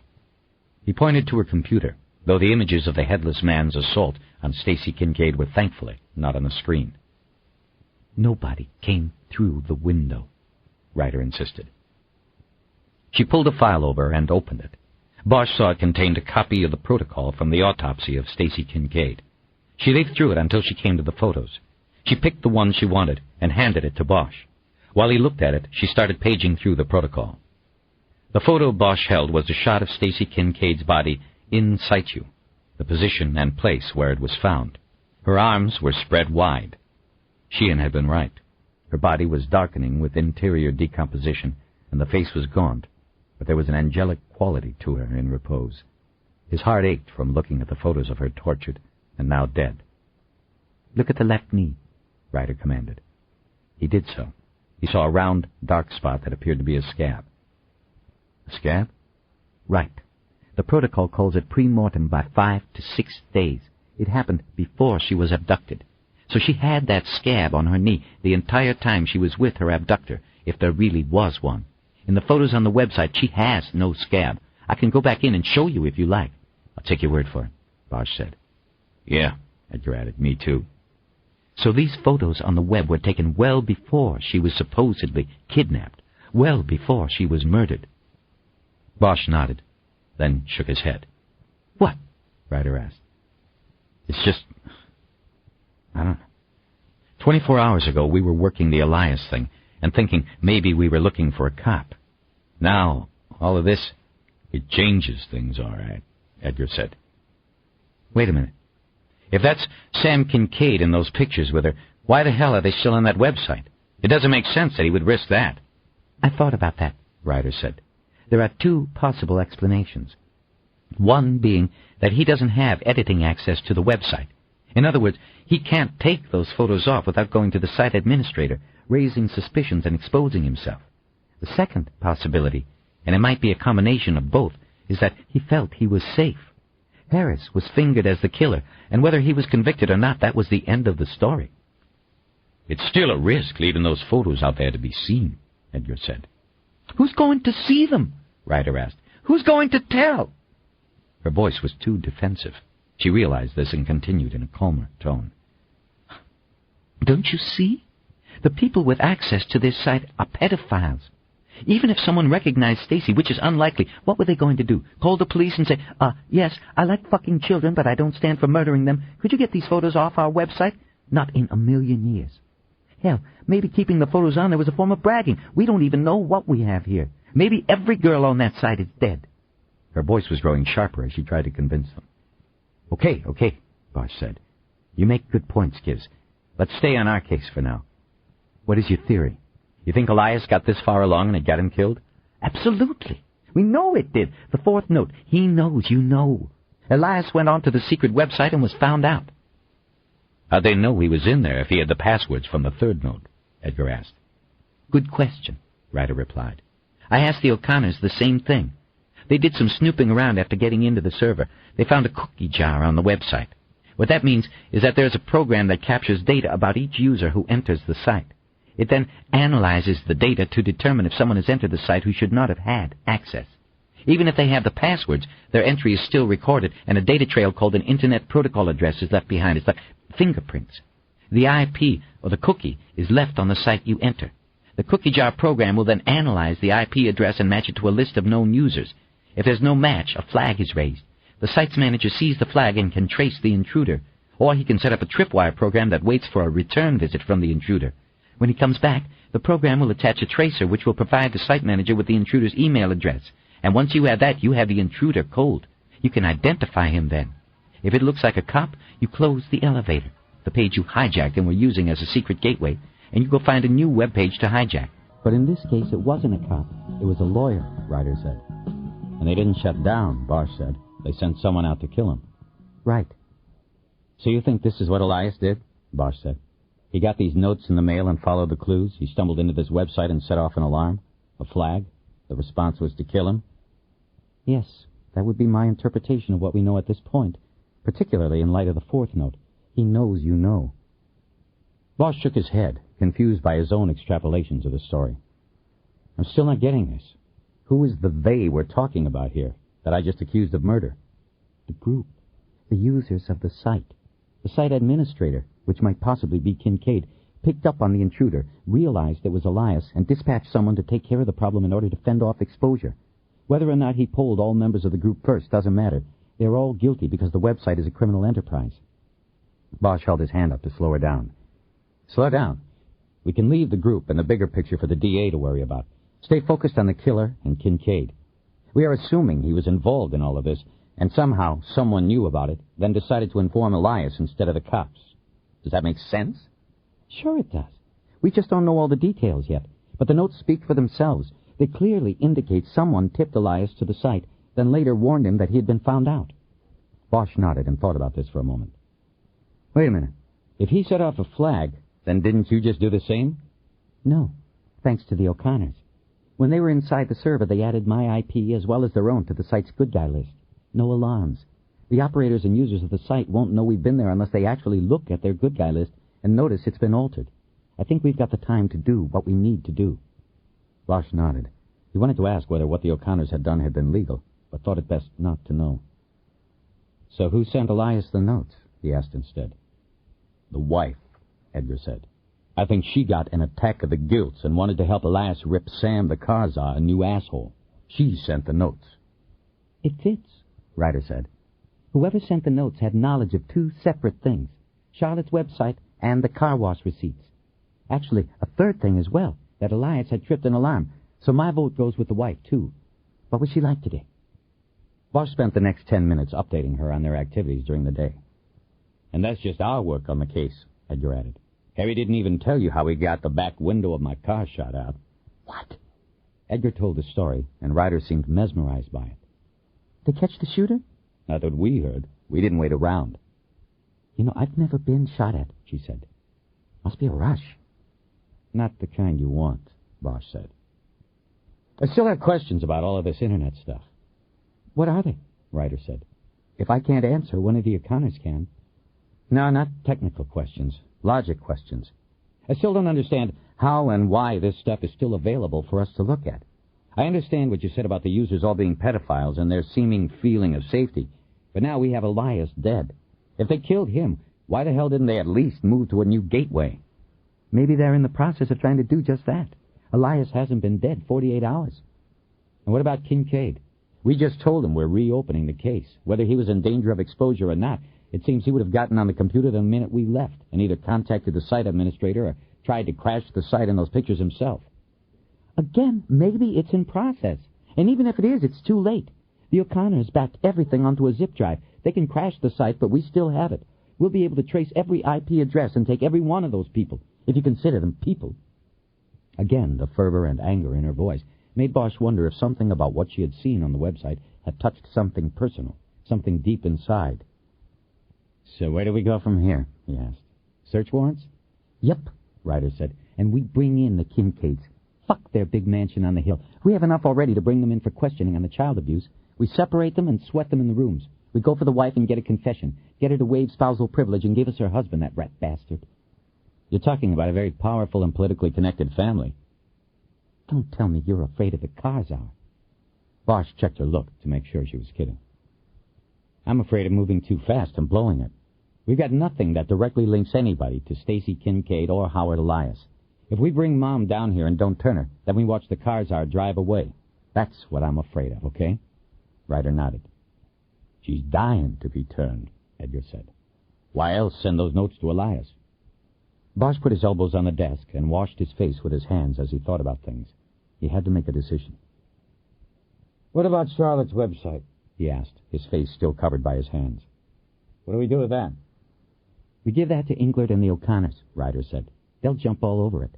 Like I said, they'll be able to trace the good guy list to the users. They'll identify them and take them down. We're talking multiple arrests of an internet pedophile ring. That's just for starters. The DA might want to try to link them all to the homicides. They're probably all over the country, Edgar said, not just L.A. They might be all over the world, but it won't matter. Our people will work with the Bureau on it. More silence passed by, and Bosch finally dropped his hands to the desk. He'd made his decision. Okay, he said. You two stay here and work on the search warrants. I want them ready to go tonight in case we decide to move. We want all weapons, computer equipment. You know what to do. I want warrants for the old house, which they still own, as well as the new house, all cars, and Kincaid's office. Also, Jerry, see what you can find out about the security guy. D.C. Richter will do. What, in fact, on the warrants, write up one for his car. What's the PC? Ryder asked. Bosch thought a moment. He knew what he wanted, but he needed a legal means of getting there. Just say that as Kincaid's director of security, it is believed that his vehicle may have been used in the commission of crimes relating to Stacy Kincaid. That's not probable cause, Harry. We stick the warrant in with the other ones, he said. Maybe the judge won't care after he's read what's in them. In fact, check the judge list. Let's take these to a woman. Ryder smiled and said, Aren't we sly? What are you going to be doing, Harry? Edgar asked. I'm going downtown to talk to Irving and Lindell. Tell them what we got and see how they want to play it. Bosch looked at Ryder and now saw disappointment. Harry, this isn't like you, she said. You know that if you go to Irving, he'll take the conservative route. He won't let us move until we've nailed down every possibility. Bosch nodded and said, Normally that would be true, but these aren't normal times. He wants to prevent the city from burning. Going with this and going fast might be the way. Irving's smart enough to see that. You have too much faith in human nature, she said. What are you talking about? The best way of cooling this city off is to arrest a cop. Irving's already down there with Sheehan in the box. He isn't going to want to hear this, Harry. You think that if you arrest the car czar and say he did Elias, that everybody will believe you and be cool? Edgar added. You don't understand. There are people out there who need this to be a cop, and they won't listen to anything else. Irving's smart enough to see that, too. Bosch thought of Sheehan downtown at Parker Center in a room. He was being measured as the department's sacrificial lamb. Just work on the warrants, he said. I'll worry about the rest. 27. Bosch looked out the window and down at the protesters lining the sidewalks in front of Parker Center and across Los Angeles Street. They moved in orderly lines, carrying signs that said, Justice Now on one side and Justice for Howard Elias on the other. The duplication of the signs attested to the careful orchestration of the protest for the benefit of the media. Bosch saw Reverend Preston Tuggins was one of the marchers. As he walked, reporters walked along with him, sticking microphones in front of him and focusing cameras at his face. Bosch didn't see any signs that said anything about Catalina Perez. Detective Bosch? Deputy Chief Irving said from behind him. Run it down for us. You told us what information you've accumulated. Now put it into perspective. Tell us what you think it means. Bosch turned around. He looked at Irving, then at Lindell. They were in Irving's office. Irving was ensconced behind his desk, sitting ramrod straight in his full uniform, an indication he would be appearing at a press conference later. Lindell sat in one of the chairs across the desk.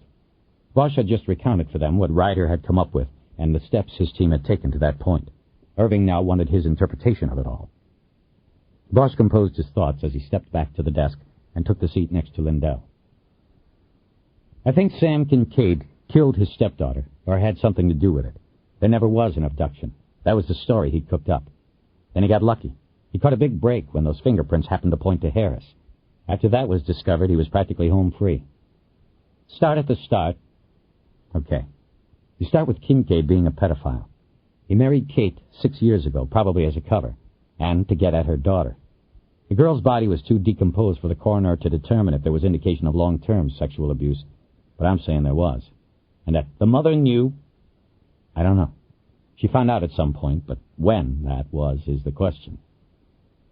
Go on. Sorry to interrupt. Something happened last summer. Maybe the girl threatened to tell someone. Her mother, if she didn't know yet, or maybe go to authorities. Or maybe Kincaid simply grew tired of her. Pedophiles target a specific age group. They're not interested in children older than their target group. Stacy Kincaid was about to turn 12. She may have been too old for her stepfather's tastes. If she was no longer of use to him in that way, she was only a danger to him. This conversation is turning my stomach, Detective. We are talking about an 11-year-old girl. What do you want me to do about it, Chief? It's turning mine, too. I've seen the pictures. Then move on, please. So something happened, and he killed her. He hid the body and jimmied the window. He then let events take place. In the morning, the mother finds her gone and calls the cops. The abduction story starts to unfold. He then gets lucky, Lindell said. Right. He catches a nice piece of luck. Of all the prints collected in the girl's room and the rest of the house, the computer spits out a match with Michael Harris, ex-convict and all-around dirtbag. RHD was off to the races then, like they were wearing blinders. They dropped everything, and Harris became the only focus. They picked him up and did their thing with him. Only a funny thing happened on the way to a conviction. Harris didn't confess, and there was no other evidence to go with those fingerprints. Meantime, Harris's name was leaked to the media. It became known that the cops had a suspect. Kincaid found out where Harris lived. Maybe he got it from a friendly cop who was just keeping the parents of the victim informed. However it happened, he knew where Harris lived. He went to the spot where he'd hidden the body and moved it. My guess is that it was in the trunk of a car all along, probably on one of his car lots. Anyway, he took the body to Harris's neighborhood and dumped it in a trash lot a couple blocks from the suspect's apartment. When it was found the next morning, the cops finally had another piece of evidence. Circumstantial as it was, to go with the fingerprints. But all Harris was a patsy. His prints had been left when he washed Mrs. Kincaid's car, Irving said. Right. So what about Elias? Lindell asked. How did he get himself killed? I think Mrs. Kincaid did that, by mistake. At some point since she put her daughter in the ground, I think she started seeing ghosts. She was feeling guilty about her daughter and maybe tried to make it right. She knew what her husband was capable of. Maybe he had even threatened her outright, so she tried to do it on the sly. She started sending anonymous letters to Elias to help him along. It did. Elias was able to get to the secret website, Charlotte's Web. Once he saw those pictures of the girl, he knew who the real killer probably was. He was going about it, very quietly, but he was going to subpoena Kincaid and spring it on him in court. Only he made a mistake and showed his hand. He left a trail on the website. Kincaid or the operators of the site learned they had been compromised. They sent out a gun, Lindell said. I seriously doubt it was Kincaid himself, but probably somebody working for him. He's got a security guy working for him. We're checking him out. They all sat silent for a long moment. Irving clasped his hands on the desk in front of him. There was nothing on top of it. It was just polished wood. You have to cut Sheehan loose, Bosch said. He didn't do it. Don't worry about Sheehan, Irving said. If he's clean, he goes home. I want to know how we proceed with Kincaid. It seems so... Bosch ignored his hesitancy. We do what we're doing, he said. We get search warrants signed and ready to go.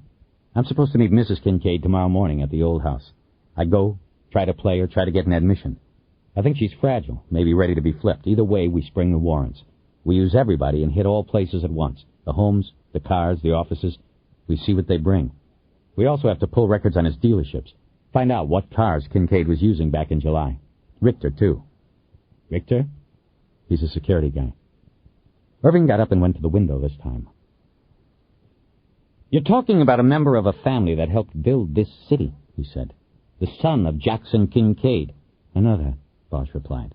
The guy's from a powerful family. He's even proprietary about the smog. He looks at it like it's a family accomplishment, but that doesn't matter, Chief. Not after what he's done. Irving's eyes dropped, and Bosch knew he was looking down at the protest march. The city's held together, and... He didn't finish. Bosch knew what he was thinking. That those people down on the sidewalks were expecting news of charges being filed against a cop. Where are we with Detective Sheehan? Irving asked. Lindell looked at his watch. We've been talking to him for 6 hours now. When I left, he had yet to say a single self-incriminating word in regard to the murder of Howard Elias. He previously threatened the victim in the manner in which the victim was killed. That was a long time ago. Plus, it was said in public, in front of witnesses. It's been my experience that people who make threats like that usually don't carry them out. They're blowing off steam most of the time. Irving nodded, his face still to the window. What about ballistics? He asked. Nothing yet. The autopsy on Elias was supposed to start this afternoon. I sent Detective Chastain over. They'll dig the slugs out, and he'll take them over to your firearms people. It will take too long to send them to my people in Washington. But remember, Chief, Sheehan volunteered his gun. He said, do the ballistics. Yes, he carries a 9, but I kind of think he wouldn't have offered the gun if he didn't know the gun wouldn't match the bullets. And his home? We searched it top to bottom. Again, with his permission. Nothing. No other weapons, no hate notes about Elias, nothing. Alibi? Only place he's hurting. He was alone Friday night. What about his wife? Bosch asked. The wife and kids were up in Bakersfield, Lindell said. Apparently, they've been up there a good long time. It was one more surprise about Sheehan. Bosch wondered why Sheehan hadn't mentioned it when Bosch had asked about his family. Irving remained silent, and Lindell continued. I guess what I'm saying is that we can hold him and wait till tomorrow when we've got the ballistics report to clear him, or we can hop on Harry's wagon and kick him loose now. But we keep him overnight, and the expectations out on the street will just rise that much further. And if we release him without explanation, we could touch off a riot, Irving said. Irving continued to stare at the window, brooding.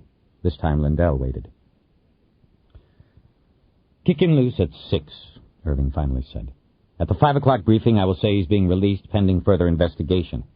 I can hear the howls already from Preston Tuggins and his people. That's not good enough, Chief, Bosch said. You have to say he's clear. Pending further investigation, you might as well say we think he did it, but we don't have the evidence to charge him yet. Irving wheeled from the window and looked at Bosch. Do not dare to tell me what is good enough, Detective. You do your job, and I will do mine. Speaking of which, the briefing is in an hour. I want your two partners there for it. I am not going to stand up there with a bunch of white faces behind me and say we are letting a white cop go, pending further investigation. I want your people there this time, and absolutely no excuse will be acceptable. They'll be there. Good. Now let's talk about what we will say to the media about the direction the investigation is heading in. The press conference was short. This time there was no sign of the chief of police. It was left to Irving to explain that the investigation was continuing and widening. He also said that the police officer who had been interviewed for several hours was being released. This brought an immediate chorus of shouted questions from the reporters. Irving raised his hands as if the action might in some way control the crowd. He was wrong. We are not going to turn this into a shouting match. I will take a handful of questions, and that is it. We have an investigation to get back to. What do you mean by released, Chief? Harvey Button called out. Are you saying he has been cleared, or you just don't have evidence to hold him? Irving looked at Button for a moment before answering. What I am saying is that the investigation is now moving into other areas.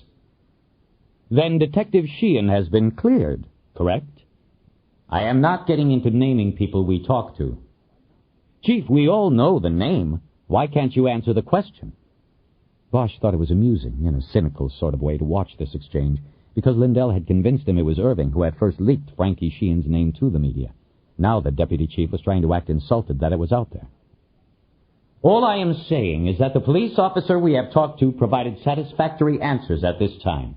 He is going home, and that is all I am... What other direction is the investigation going in? Another reporter called out. I cannot get into detail. Suffice it to say we will be turning over every stone. Can we ask the FBI agent questions? Irving glanced back at Lindell, who was standing at the back of the stage next to Bosch, Edgar, and Ryder. He then looked back at the crowd of lights, cameras, and reporters. The FBI and the LAPD have decided this will best be handled by funneling information through the police department. If you have a question, ask me. Are other cops being questioned? Button called out. Irving had to think again to make sure he put the right words in the right order. Yes, police officers are being questioned in a routine manner. At this point, there are no police officers that we would classify as suspects. Then you are saying Sheehan is not a suspect. Button got him. Irving knew it. He had talked himself into a logic corner. But he took the easy, if not disingenuous, way out. No comment. Chief, Button continued above the din of other reporters, the murders are almost 48 hours old. Are you saying there are no solid suspects at this time? We're not going to get into what suspects there may or may not be. Next. Irving quickly pointed to another reporter in order to steer things away from Button. The questioning went on for another 10 minutes. At one point, Bosch looked over at Ryder, and she gave him a look that said, "What are we doing here?" And Bosch returned a look that answered, "We are wasting our time." When it was finally over, Bosch huddled on the stage with Edgar and Ryder. They had arrived from Hollywood Station just as the press conference had begun, and he hadn't had time to talk to them. So where are we on the search warrants, he asked. Almost done, Edgar said. It didn't help that we had to come down here for the dog and pony show. I know. Harry, I thought you were going to steer us clear of this stuff, Ryder said. I know. It was selfish. Frankie Sheehan is a friend. What they did to him, leaking his name like that, was bullshit. I was hoping that having you two here might add some credibility to the announcement that he was being let go. So you used us the way Irving wanted to yesterday, she said. You wouldn't let him do it, but it was okay for yourself. Bosch studied her face. He could tell she was genuinely angry at being used in such a way. Bosch knew that it was a betrayal. A small one in his mind, but a betrayal just the same. Look, Kiz, we can talk about this later. But like I said, Frankie's a friend. He's now your friend for this, and that could be valuable someday. He waited and watched, and finally she gave a slight nod. It was over, for now. How much more time do you need? He asked. Maybe an hour, Edgar said. Then we've got to find a judge. Why? Ryder said. What did Irving say? Irving's sitting on the fence, so I want to have everything ready. I want to be able to move tomorrow morning. Tomorrow morning's no problem, Edgar said. Good. Then you two go back and finish up. Get to a judge tonight. Tomorrow we'll... Detective Bosch! Bosch turned. Harvey Button and his producer, Tom Cheney, were standing there. I can't talk to you. We understand that you've reopened the Stacy Kincaid case, Cheney said. We'd like to talk to you about... Who told you that? Bosch snapped, anger quickly showing on his face. We have a source who... Well, tell your source he's full of shit. No comment. A cameraman came up and poked his lens over Button's shoulder. Button raised a microphone. Have you exonerated Michael Harris? Button blurted out. I said no comment, Bosch said. Get that out of here. Bosch reached to the camera and put his hands over the lens. The cameraman shrieked. Don't touch the camera! This is private property! So is my face. Get it away from me. The press conference is over.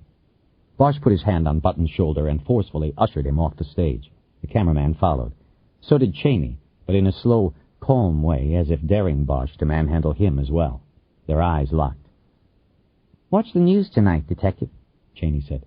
You might find it interesting. I doubt that, Bosch said. 20 minutes later, Bosch was sitting on an empty desk at the mouth of the hallway that led to the RHD interview rooms on the 3rd floor. He was still thinking about the exchange he'd had with Button and Cheney and wondering what they had. He heard one of the doors open and looked up. Frankie Sheehan came down the hallway with Lindell. Bosch's old partner looked drained. His face was slack, his hair unkempt, and his clothes, the same ones he had worn the night before in the bar, were disheveled. Bosch slid off the desk and stood up, ready to deflect a physical assault if need be. But Sheehan apparently read his body language and raised his hands, palms forward. He smiled crookedly. It's okay, Harry, Sheehan said, his voice very tired and hoarse. Agent Lindell here gave me the scoop. Part of it, at least. It wasn't you. It was myself. You know, I forgot all about threatening that douchebag. Bosch nodded. Come on, Frankie, he said. I give you a ride. Without thinking too much about it, Bosch led him to the main elevators, and they headed down to the lobby. They stood side by side, both looking up at the lighted numbers above the door. Sorry I doubted you, buddy, Sheehan said quietly. Don't worry about it, buddy. That makes us even. Yeah? How so? Last night when I asked about the prints. You still doubt them? Nope. Not at all. In the lobby, they went out a side door to the employee parking lot. They were about halfway to the car when Bosch heard a commotion and turned to see several reporters and cameramen moving toward them. Don't say anything, Bosch said quickly. Don't say a word to them. The initial wave of reporters descended quickly and surrounded them. Bosch could see more coming. No comment, Bosch said. No comment. But it wasn't Bosch they cared about.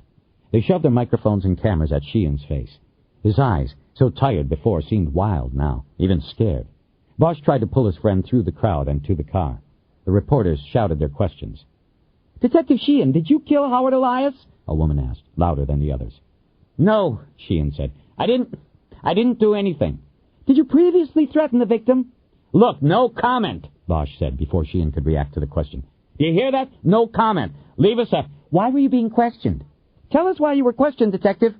They were almost there. Some of the reporters had dropped off, realizing they would get nothing. But most of the cameras were staying with them. They could always use the video. Suddenly, Sheehan broke from Bosch's grip and wheeled around on the reporters. You want to know why I was questioned? I was questioned because the department needs to sacrifice somebody to keep the peace. Doesn't matter who it is as long as they fit the bill. That's where I came in. I fit the... Bosch grabbed Sheehan and yanked him away from the microphones. Come on, Frankie, forget about them. By moving between two parked cars, they were able to cut off the clot of reporters and cameramen. Bosch pushed Sheehan quickly to his slickback and opened the door. By the time the reporters followed in single file to the car, Sheehan was inside and safe from the microphones. Bosch went around to his side and got in. They drove in silence until they were on the 101 freeway going north. Bosch then glanced over at Sheehan. His eyes were staring ahead. You shouldn't have said that, Frankie. You're fanning the fire.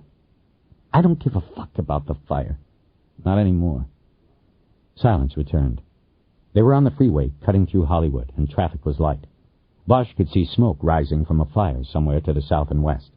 He thought about putting KFWB on the radio, but decided he didn't want to know what that smoke meant. You give you a chance in there to call Margaret? He asked after a while. Nope. They didn't give me a chance to do anything other than confess. I'm sure glad you rode into town and saved the day, Harry. I never did get told what you told him, but whatever it was, it sure saved my ass. Bosch knew what Sheehan was asking, but he wasn't ready to tell him. The media's probably been out to your house, he said instead. Margaret probably got blindsided with this. I got news for you, Harry. Margaret left me 8 months ago. Took the girls and moved to Bakersfield to be near her folks. There's nobody at my house. Sorry, Frankie. I should have told you last night when you asked about him. Bosch drove for a little bit, thinking about things. Why don't you get some stuff from your place and come stay at my house?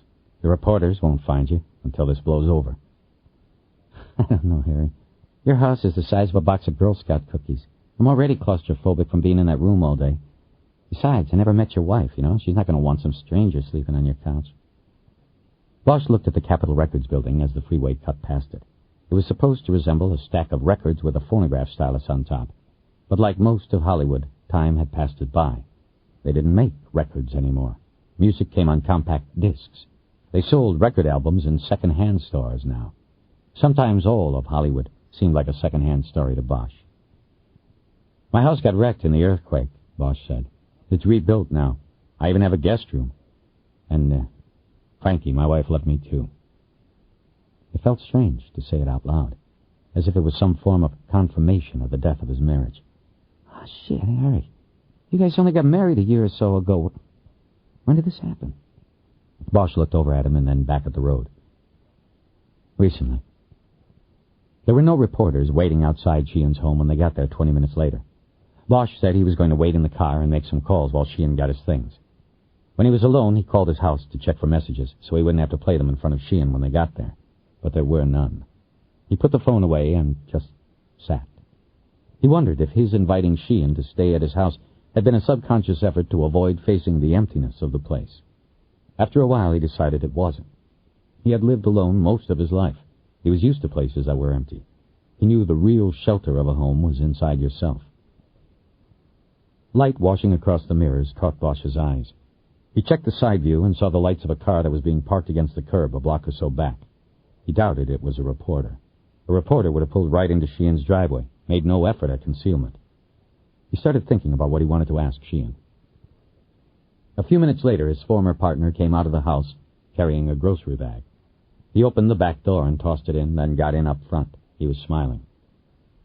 Margie took all the suitcases, he said. I didn't realize that till tonight. They took Beverly Glen up the hill to Mulholland and then took it east to Woodrow Wilson. Bosch usually loved driving Mulholland at night.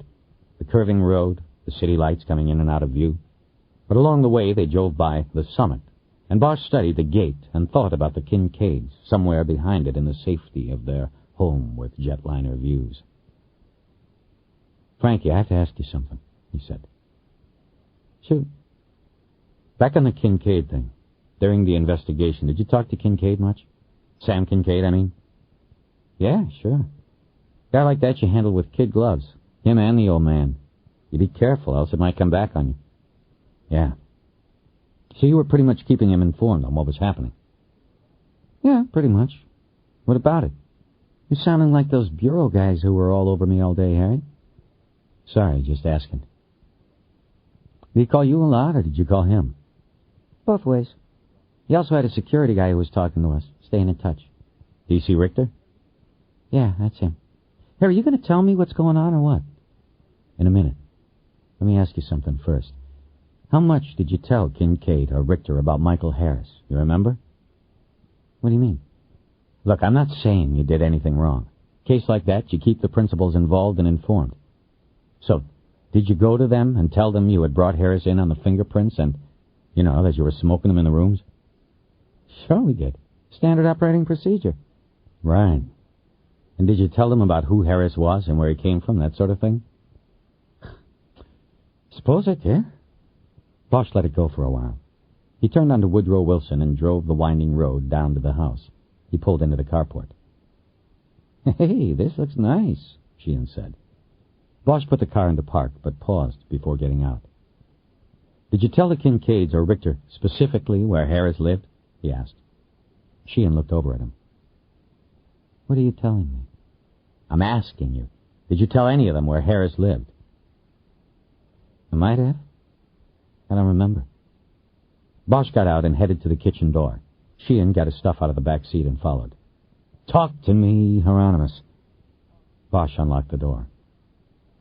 I think you made a mistake. He went inside. Talk to me, Hieronymus.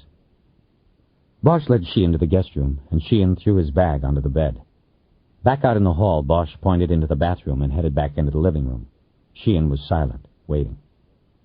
The toilet handle in that one is broken, Bosch said, not looking at him. You have to hold it down the whole time it's flushing. He now looked at his former partner. We can explain Harris's fingerprints. He didn't abduct or kill Stacy Kincaid. In fact, we don't even think there was an abduction. Kincaid killed his stepdaughter. He was abusing her and killed her, then staged the abduction scene. He got lucky when the prints on the book tied in Harris. He then used it. We think it was him, or his man Richter, who dumped the body near Harris's place because he knew where that place was. So think, Francis. I don't want probablys. I need to know if you told Kincaid or his security man where Harris lived. Sheehan looked dumbfounded, and his eyes wandered to the floor. You're saying we were wrong about Harris? You guys had blinders on, man. Once those prints came up, you could only see Harris. Sheehan kept his eyes on the floor and slowly nodded his head. We all make mistakes, Frankie. Sit down and think about what I just asked. What did you tell Kincaid, and at what point did you tell him? I'll be right back. While he left Sheehan to ponder what he had just been told, Bosch went back down the hall to his bedroom. He stepped in and looked around. It looked the same.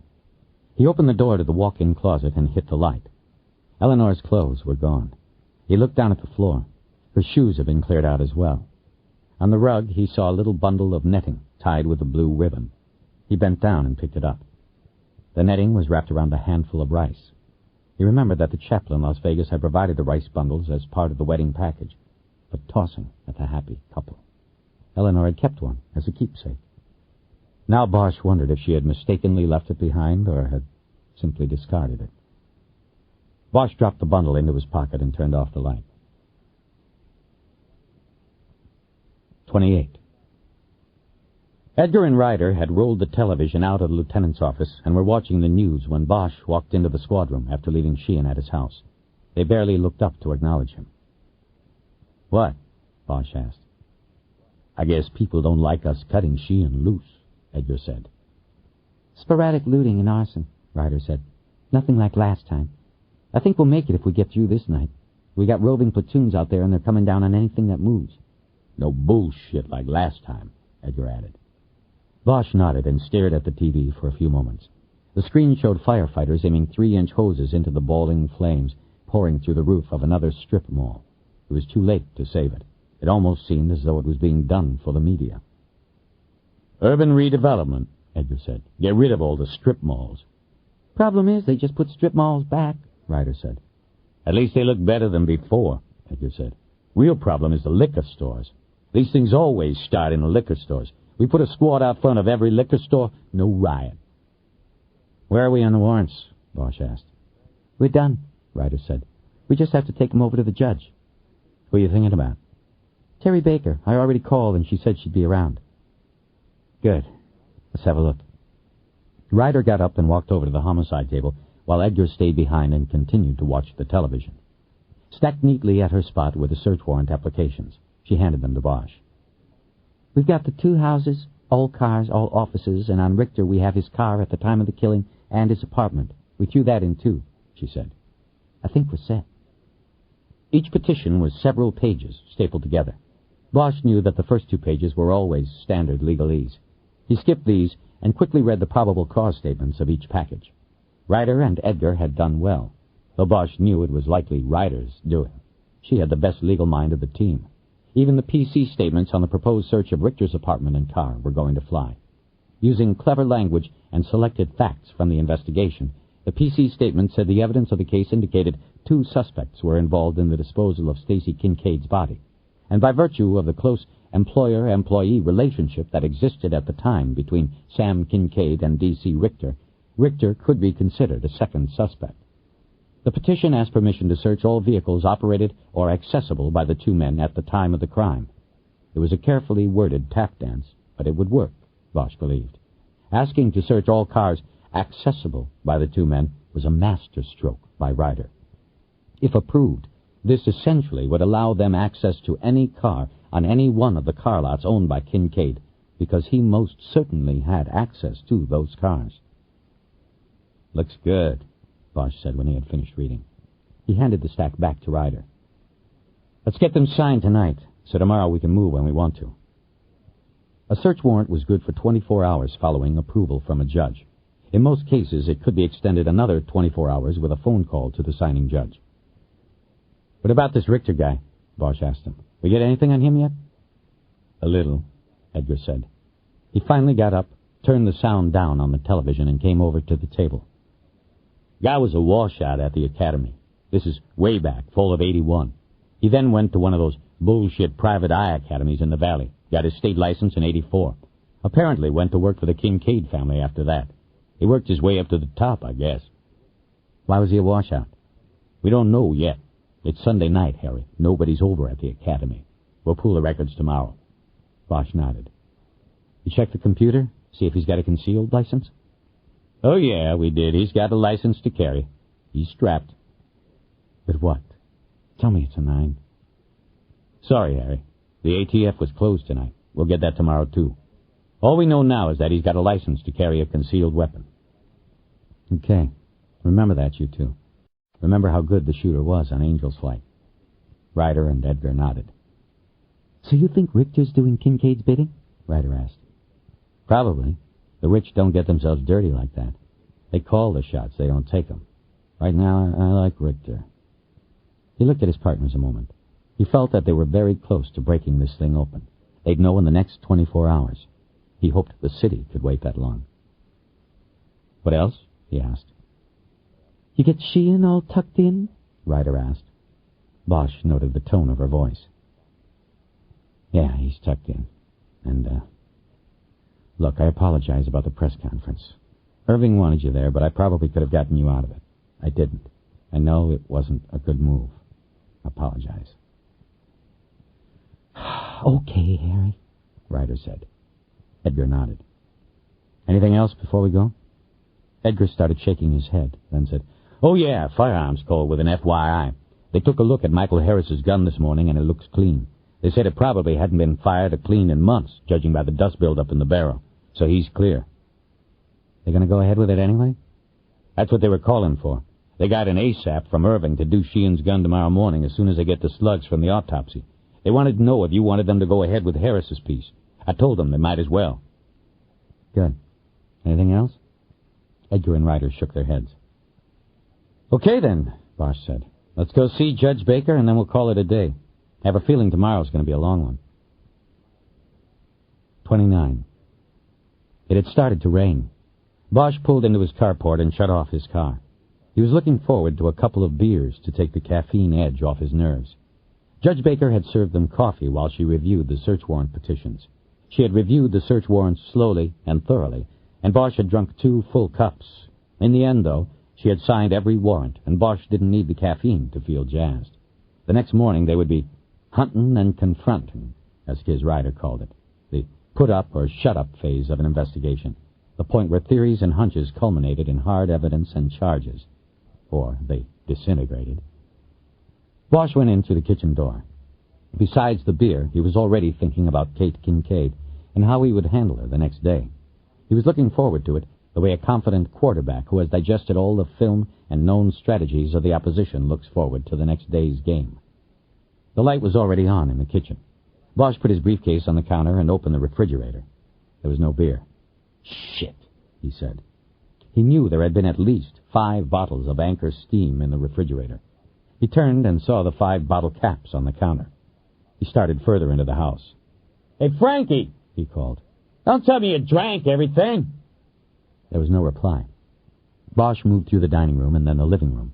The place appeared as he had left it earlier that evening, as if Sheehan had not made himself at home. He checked the rear deck through the glass doors. The light was off outside, and he saw no sign of his former partner. He walked down the hallway and leaned close to the closed door of the guest room. He heard nothing. He looked at his watch. It wasn't yet 11. "Frankie?" he whispered.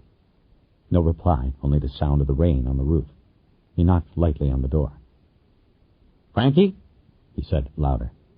Still nothing. Bosch reached to the knob and slowly opened the door. The lights were off in the room, but light from the hallway cut across the bed, and Bosch could see it was not occupied.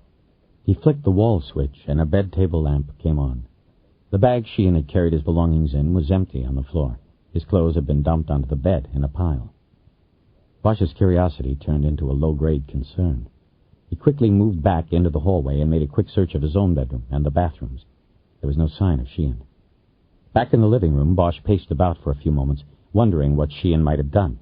He had no car. It was unlikely he would have tried to walk down the hill into the city, and where would he be going anyway? Bosch picked up the phone and hit redial to see if, by chance, Sheehan had called a cab. It sounded like more than 7 tones to Bosch, but the redial was so fast he wasn't sure. After one ring, the phone was answered by the sleepy voice of a woman. Yes? Who is this, please? Who is this? I'm sorry. My name is Detective Harry Bosch of the LAPD. I'm trying to trace a call that was made from... Harry? It's Margie Sheehan. Oh, Margie. He realized he should have guessed Sheehan would have called her. What's wrong, Harry? Nothing, Margie, nothing. I'm trying to find Frankie, and I thought maybe he called a cab or something. I'm sorry to... What do you mean, find him? He could read the rising concern in her voice. There's nothing to worry about, Margie. He was staying with me tonight, and I had to go out. I just got home, and he isn't here. I'm just trying to figure out where he went. He talked to you tonight? Earlier. How'd he seem? Okay? He told me what they did to him, how they're trying to blame him. No, not anymore. That's why he's staying with me. We got him out of there, and he's going to hide out here a few days till it blows over. I'm really sorry that I woke... He said they'd come back for him. What? He doesn't believe they're going to let him go. He doesn't trust anybody, Harry, in the department, except you. He knows you're his friend. Bosch was silent. He wasn't sure what to say. Harry, find him, would you? Then call me back. I don't care what time it is. Bosch looked through the glass doors to the deck, and from this angle saw something on the deck railing. He stepped over to the wall and flipped on the outside light. He saw 5 amber beer bottles lined up on the railing. Okay, Margie, give me your number. He took the number and was about to hang up when she spoke again. Harry, he told me you got married and divorced already. Well, I'm not divorced, but, you know. Yes, I know. Take care, Harry. Find Francis, and then one of you call me back. Okay. He put down the phone, opened the slider, and went out onto the deck. The beer bottles were empty. He turned to his right, and there, lying on the chaise lounge, was the body of Francis Sheehan. Hair and blood were splattered on the cushion above his head and on the wall next to the slider. Jesus, Bosch whispered out loud. He stepped closer. Sheehan's mouth was open. Blood had pooled in it and spilled over his bottom lip, and there was a saucer-sized exit wound at the crown of his head. Rain had matted the hair down, exposing the horrible wound even more. Bosch took one step back and looked around the deck planking. He saw a pistol lying just in front of the lounger's front left leg. Bosch stepped forward again and looked down at his friend's body. He blew his breath out with a loud, animal-like sound. "Frankie," he whispered. A question went through his mind, but he didn't say it out loud. Did I do this? Bosch watched one of the coroner's people close the body bag over Frankie Sheehan's face, while the other 2 held umbrellas. They then put the umbrellas aside and lifted the body onto a gurney, covered it with a green blanket, and began wheeling it into the house and toward the front door. Bosch had to be asked to step out of the way. As he watched them head to the front door, the crushing weight of the guilt he was feeling took hold again. He looked up into the sky and saw there were no helicopters, thankfully. The notifications and call-outs had all been made by landline. No radio reports meant the media had yet to pick up on the suicide of Frankie Sheehan. Bosch knew that the ultimate insult to his former partner would have been for a news chopper to hover over the house and film the body lying on the deck. "Detective Bosch?" Bosch turned. Deputy Chief Irving beckoned from the open slider.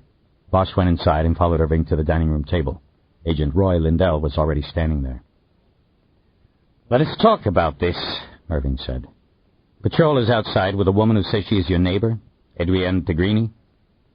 "Yes." "Yes, what?" "She lives next door.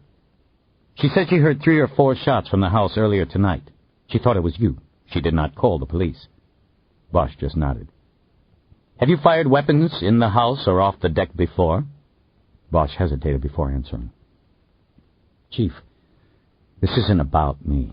So let's just say that there could be reason for her to have thought it was me. Fine. The point I'm making is that it appears Detective Sheehan was drinking heavily, and firing his weapon. What is your interpretation of what happened? Interpretation, Bosch said, staring blankly at the table. Accidental or intentional? Oh.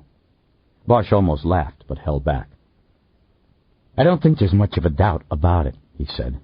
He killed himself. Suicide. But there is no note. No note. Just a lot of beers and wasted shots into the sky. That was his note. That said all he had to say. Cops go out that way all the time. The man had been cut loose. Why do this? Well, I think it's pretty clear. Then make it clear for us, would you, please? He called his wife tonight. I talked to her after. She said he might have been cut loose, but he thought that it wouldn't last. The ballistics? Irving asked. No, I don't think that's what he meant. I think he knew that there was a need to hook somebody up for this, a cop.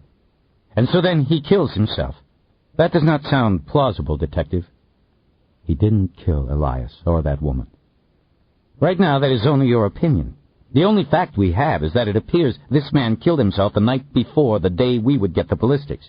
And you, Detective, talked me into cutting him loose so that he could do it.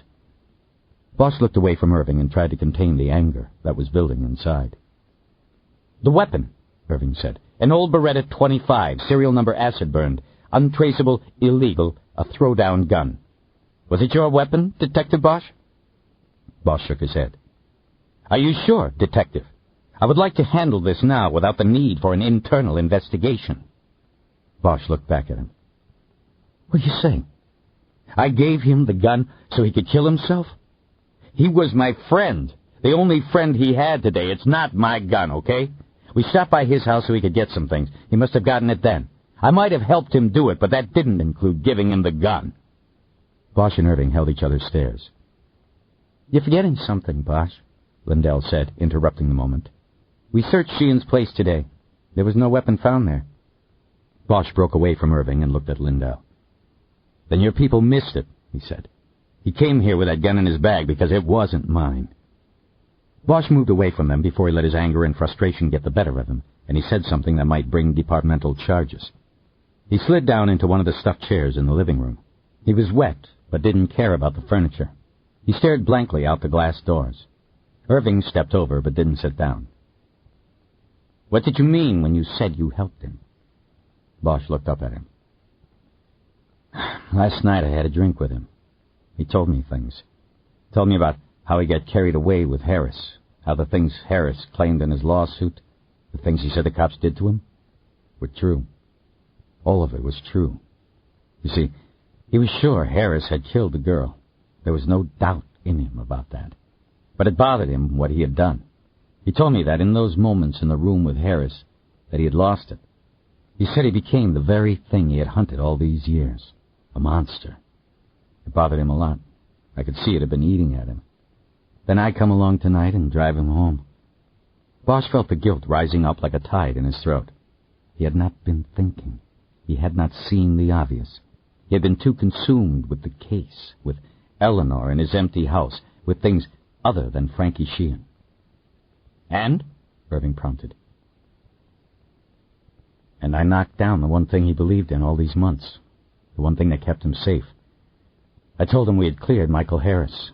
I told him he was wrong about Harris and that we could prove it. I didn't think about what it would do to him. I was only thinking about my case. And you think that put him over? Irving said.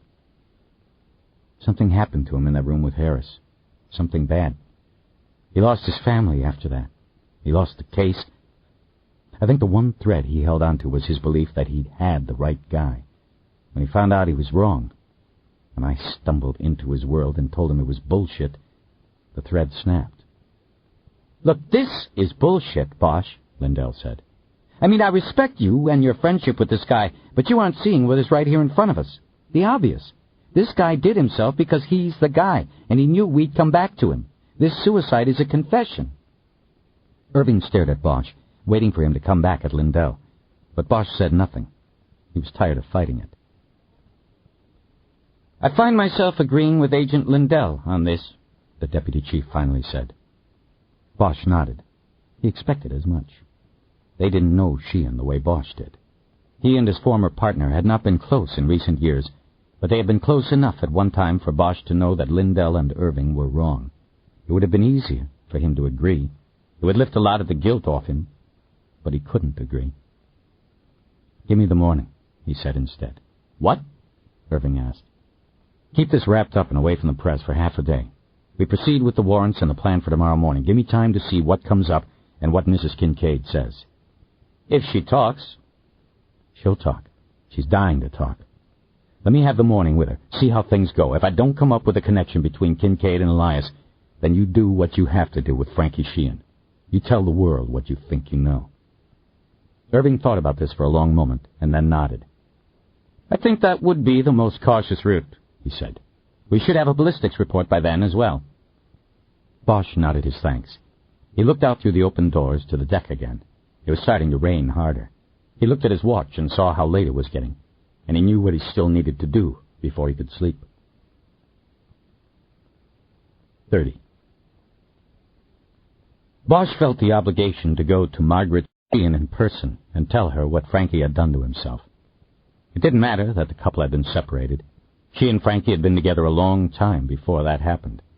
She and their two girls deserved the courtesy of a visit from a friend instead of a stranger's dreadful phone call in the middle of the night.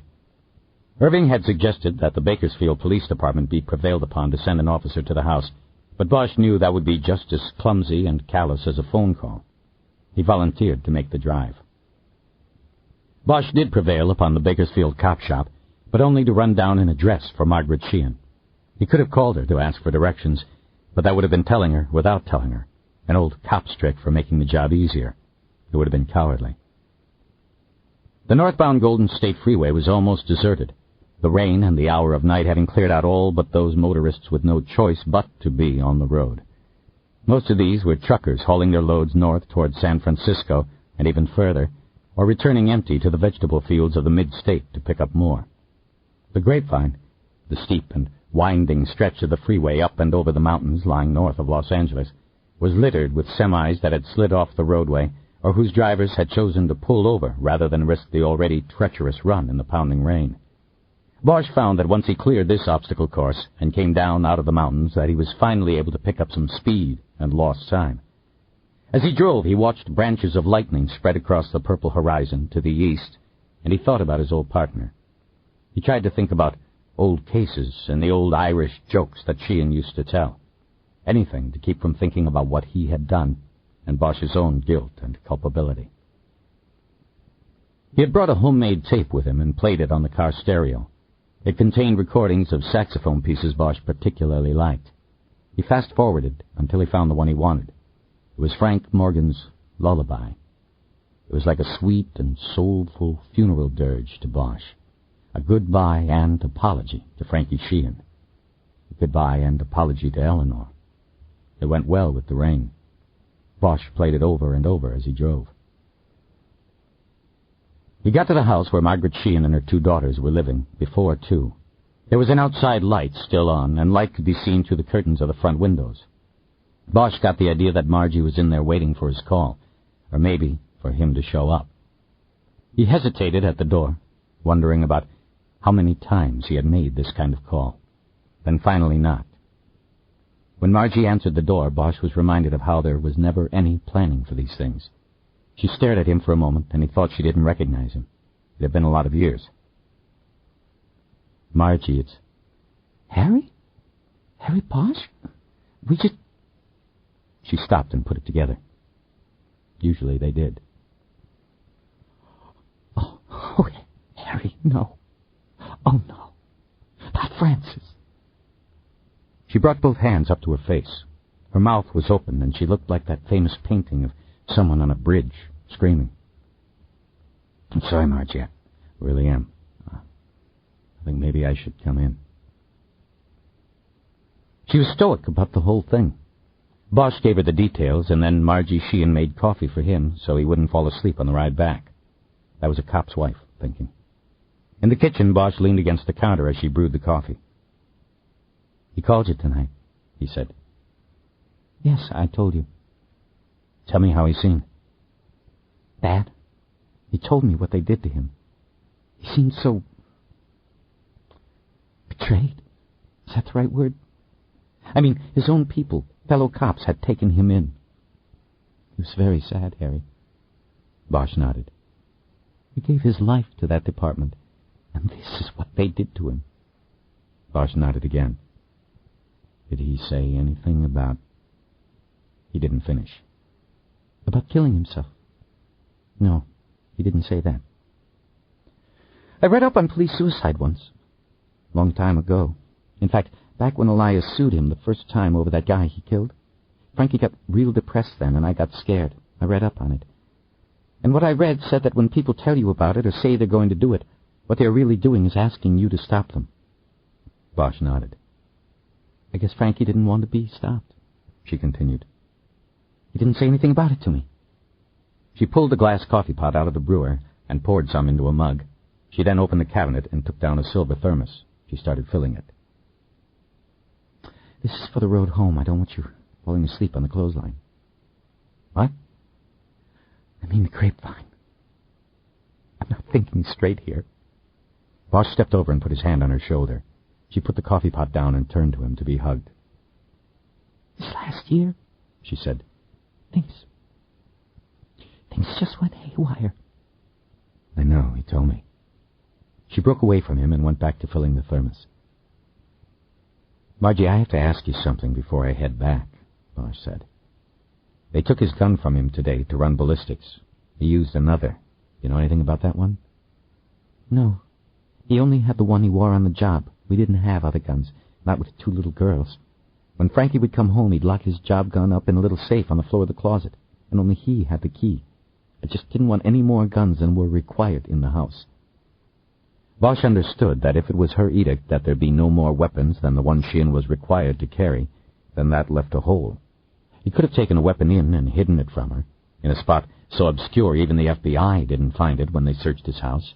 Maybe it was wrapped in plastic and buried in the yard. Sheehan also could have gotten the weapon after she and the girls moved out and up to Bakersfield. She would never have known about it. Okay, he said, deciding not to pursue it. Why, Harry, are they saying it was your gun? Are you in trouble?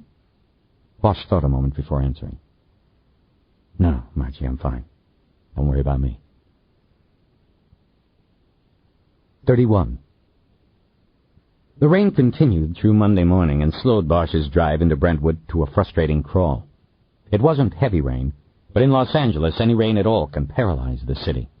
It was one of the mysteries Bosch could never fathom.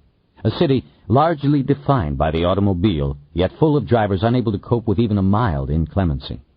He listened to KFWB as he drove. There were far more reports of traffic tie-ups than incidents of violence or unrest during the night. Unfortunately, the skies were expected to clear by midday. He arrived 20 minutes late for his appointment with Kate Kincaid. The house from which Stacy Kincaid had allegedly been kidnapped was a sprawling white ranch house with black shutters and a slate-gray roof. It had a broad, green lawn stretching back from the street and a driveway that cut across the front of the house and then back around to the garage in the side yard. When Bosch pulled in, there was a silver Mercedes-Benz parked near the covered entryway. The front door of the house was open. When he got to the threshold, Bosch called out a hello, and he heard Kate Kincaid's voice telling him to enter. He found her in the living room, sitting on a couch that was covered in a white sheet. All the furniture was covered in this way. The room looked like a meeting of big, heavy ghosts. She noticed Bosch's eyes taking in the room. When we moved, we didn't take a single piece of furniture, she said. We decided just to start over. No reminders. Bosch nodded and then studied her. She was dressed completely in white, with a silk blouse tucked into tailored linen pants. She looked like a ghost herself.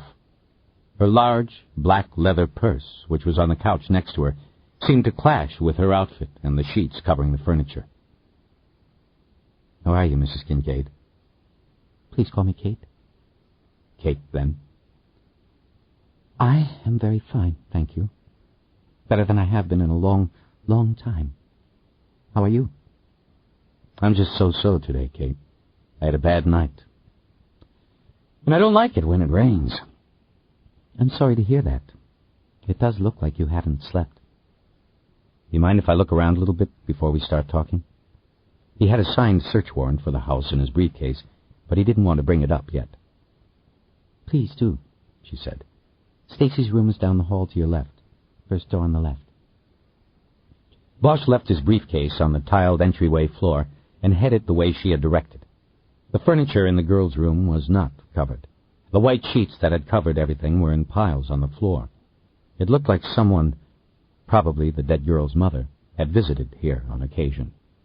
The bed was unmade. The pink bedspread and matching sheets were twisted into a knot, not as if by someone sleeping, but maybe by someone who had lain on the bed and gathered the bedclothes to her chest. It made Bosch feel bad, seeing it that way. Bosch stepped to the middle of the room, keeping his hands in the pockets of his raincoat. He studied the girl's things. There were stuffed animals and dolls, a shelf of picture books, no movie posters, no photos of young television stars or pop singers. It was almost as if the room belonged to a girl much younger than Stacy Kincaid had been at the end. Bosch wondered if the design was her parents' or her own, as if maybe she had thought by holding on to the things of her past she could somehow avoid the horror of the present. The thought made him feel worse than when he had studied the bedclothes. He noticed a hairbrush on the bureau and saw strands of blonde hair caught in it. It made him feel a little easier. He knew that the hair from the brush could be used if it ever came to the point of connecting evidence, possibly from the trunk of a car, to the dead girl. He stepped over and looked at the window. It was a slider, and he saw the black smudges of fingerprint powder still on the frame. He unlocked the window and pulled it open. There were splinter marks where the latch had supposedly been jimmied with a screwdriver or a similar tool. Bosch looked out through the rain at the backyard. There was a lima bean-shaped pool that was covered with a plastic tarp. Rainwater was collecting on the tarp. Again, Bosch thought of the girl. He wondered if she ever dove into the pool to escape and to swim to the bottom to scream. Past the pool, he noticed the hedge that surrounded the backyard. It was 10 feet high and ensured backyard privacy. Bosch recognized the hedge from the computer images he had seen on the Charlotte's website. Bosch closed the window. Rain always made him sad, and this day he didn't need it to feel that way. He already had the ghost of Frankie Sheehan in his head. He had a crumbled marriage he didn't have time to think about, and he had haunting thoughts about the little girl with the lost-in-the-woods face. He took his hand from his pocket to open the closet door. The girl's clothes were still there, colorful dresses on white plastic hangers. He looked through them until he found the white dress with the little semaphore flags. He remembered that from the website, too. He went back out into the hallway and checked the other rooms out. There was what looked like a guest bedroom, which Bosch recognized as the room from the photos on the webpage. This was where Stacy Kincaid had been assaulted and filmed. Bosch didn't stay long. Further down the hall were a bathroom, the master's suite, and another bedroom that had been converted into a library and office. He went back out to the living room. It did not look as though Kate Kincaid had moved. He picked up his briefcase and walked into the room to join her. "I'm a little damp, Miss Kincaid. All right if I sit down?" Of course. And it's Kate. "I was thinking that I'd rather keep things on a formal basis for the moment, if you don't mind." Suit yourself, Detective. He was angry at her, angry at what had happened in this house and how the secret had been locked away. He had seen enough during his tour of the place to confirm in his own mind what Kismine Ryder had fervently believed the night before. He sat down on one of the covered chairs across from the couch and put his briefcase on his knees. He opened it and started going through some of the contents, which from her angle Kate Kincaid could not see. Did you find something of interest in Stacy's bedroom? Bosch stopped what he was doing and looked over the top of the briefcase at her for a moment. "Not really," he said. "I was just getting a feel for the place. I assume it was thoroughly searched before, and there isn't anything in there that I could find." "Did Stacy like the pool?" He went back to his work inside the briefcase, while she told him what a fine swimmer her daughter had been. Bosch really wasn't doing anything. He was just following an act he had rehearsed in his head all morning. She could go up and back without having to come up for air. Kate Kincaid said. Bosch closed the case and looked at her. She was smiling at the memory of her daughter. Bosch smiled, but without any warmth. Mrs. Kincaid, how do you spell innocence? Excuse me? The word, innocence. How do you spell it? Is this about Stacy? I don't understand. Why are you... Indulge me for a moment, please. Spell the word. I'm not a good speller. With Stacy, I always kept a dictionary in my purse in case she asked about a word. You know, one of those little ones that... Go ahead, try. She paused to think. The confusion was evident on her face. I-double-N? I know there's two. I-double-N-O-C-E-N-S-E. She looked at him and raised her eyebrows in a question. Bosch shook his head and reopened the briefcase. Almost, he said. But there's two C's, no S. Darn. I told you. She smiled at him. He took something out of the briefcase, closed it, and put it down on the floor. He got up and walked across to the couch. He handed her a plastic document envelope. Inside it was one of the anonymous letters that had been sent to Howard Elias. Take a look, he said. You spelled it wrong there, too. She stared at the letter for a long time, then took a deep breath. She spoke without looking up at Bosch. I guess I should have used my little dictionary. But I was in a hurry when I wrote this. Bosch felt a lifting inside. He knew then that there would be no fight, no difficulty. This woman had been waiting for this moment. Maybe she knew it was coming. Maybe that was why she had said she felt better than she had in a long, long time. I understand, Bosch said. Would you like to talk to me about this, Mrs. Kincaid? About everything? Yes, she said. I would. Bosch put a fresh battery into the tape recorder, then turned it on and put it down on the coffee table. The microphone pointed up so that it would capture his voice as well as Kate Kincaid's. Are you ready? He asked. Yes, she said. He then identified himself and said who she was, noted the date, time, and location of the interview. He read off a constitutional rights advisement from a printed form he had taken from his briefcase. Do you understand these rights as I have just read them? Yes, I do. Do you wish to talk with me, Mrs. Kincaid, or do you wish to contact an attorney? No. No what? No attorney. An attorney can't help me. I want to talk. This gave Bosch pause. He was thinking about how best to keep hair off the cake. Well, I can't give you legal advice, but when you say an attorney can't help me, I'm not sure that that is going to constitute a waiver. You see what I mean? Because it is always possible that an attorney could... Detective Bosch, I don't want an attorney. I fully understand my rights, and I don't want an attorney. Okay. Then I need you to sign this paper at the bottom, and then sign again where it says that you do not request an attorney. He put the rights form down on the coffee table and watched her sign it. He then took it back and made sure she had signed her own name. He then signed it himself as the witness and put it in one of the slots of the accordion file in the briefcase. He sat back down in the chair and looked at her. He thought for a moment about talking to her about a spousal waiver, but decided that could wait. He'd let the district attorney's office handle that, when and if the time came. Then I guess this is it, he said. You want to start, Mrs. Kincaid, or do you want me to ask you questions? He was using her name frequently on purpose. In case the tape was ever played before a jury, there would be no misunderstanding of whom the voices belonged to. My husband killed my daughter. I guess that's what you want to know first. That's why you are here. Bosch froze for a moment and then slowly nodded.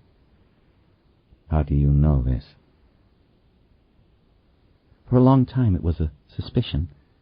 Then it became my belief, based on things I had heard. Eventually he actually told me. I finally confronted him and he admitted it. What exactly did he tell you? He said that it was an accident. But you don't strangle people by accident. He said she threatened him, said that she was going to tell her friends what he and his friends did to her.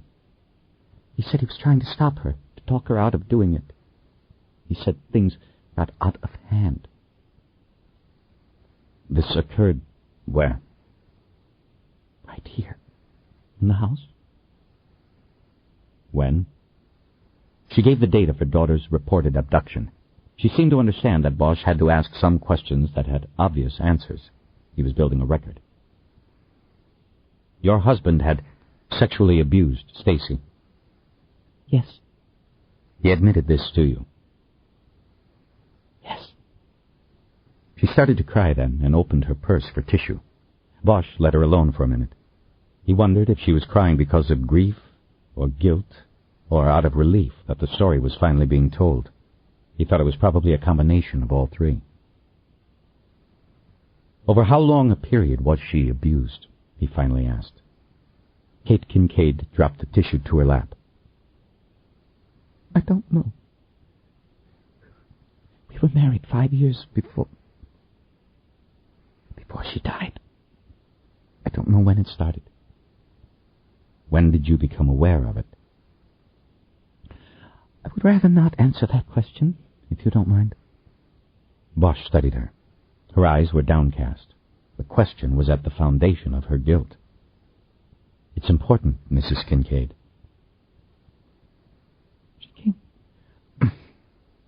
She came to me once. She got fresh tissue from her purse for a fresh torrent of tears. About a year before, she said that he was doing things she didn't think were right. At first I didn't believe her, but I asked him about it anyway. He denied it, of course. And I believed him. I thought it was an adjustment problem. You know, to a stepfather. I thought maybe this was her way of acting out or something. And later?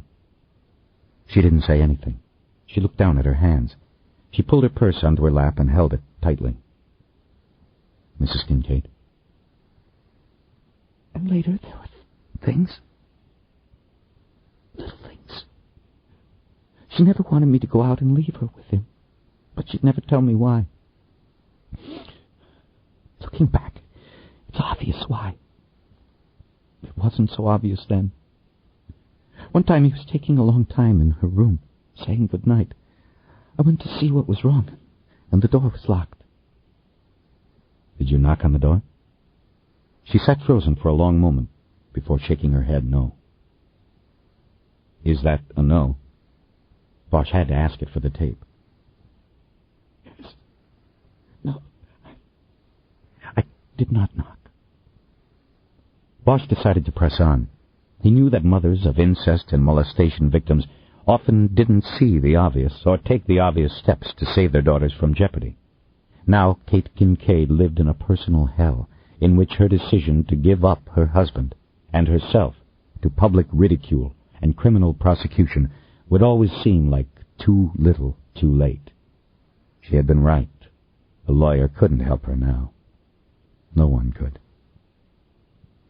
Mrs. Kincaid, when did you become suspicious of your husband's involvement in your daughter's death?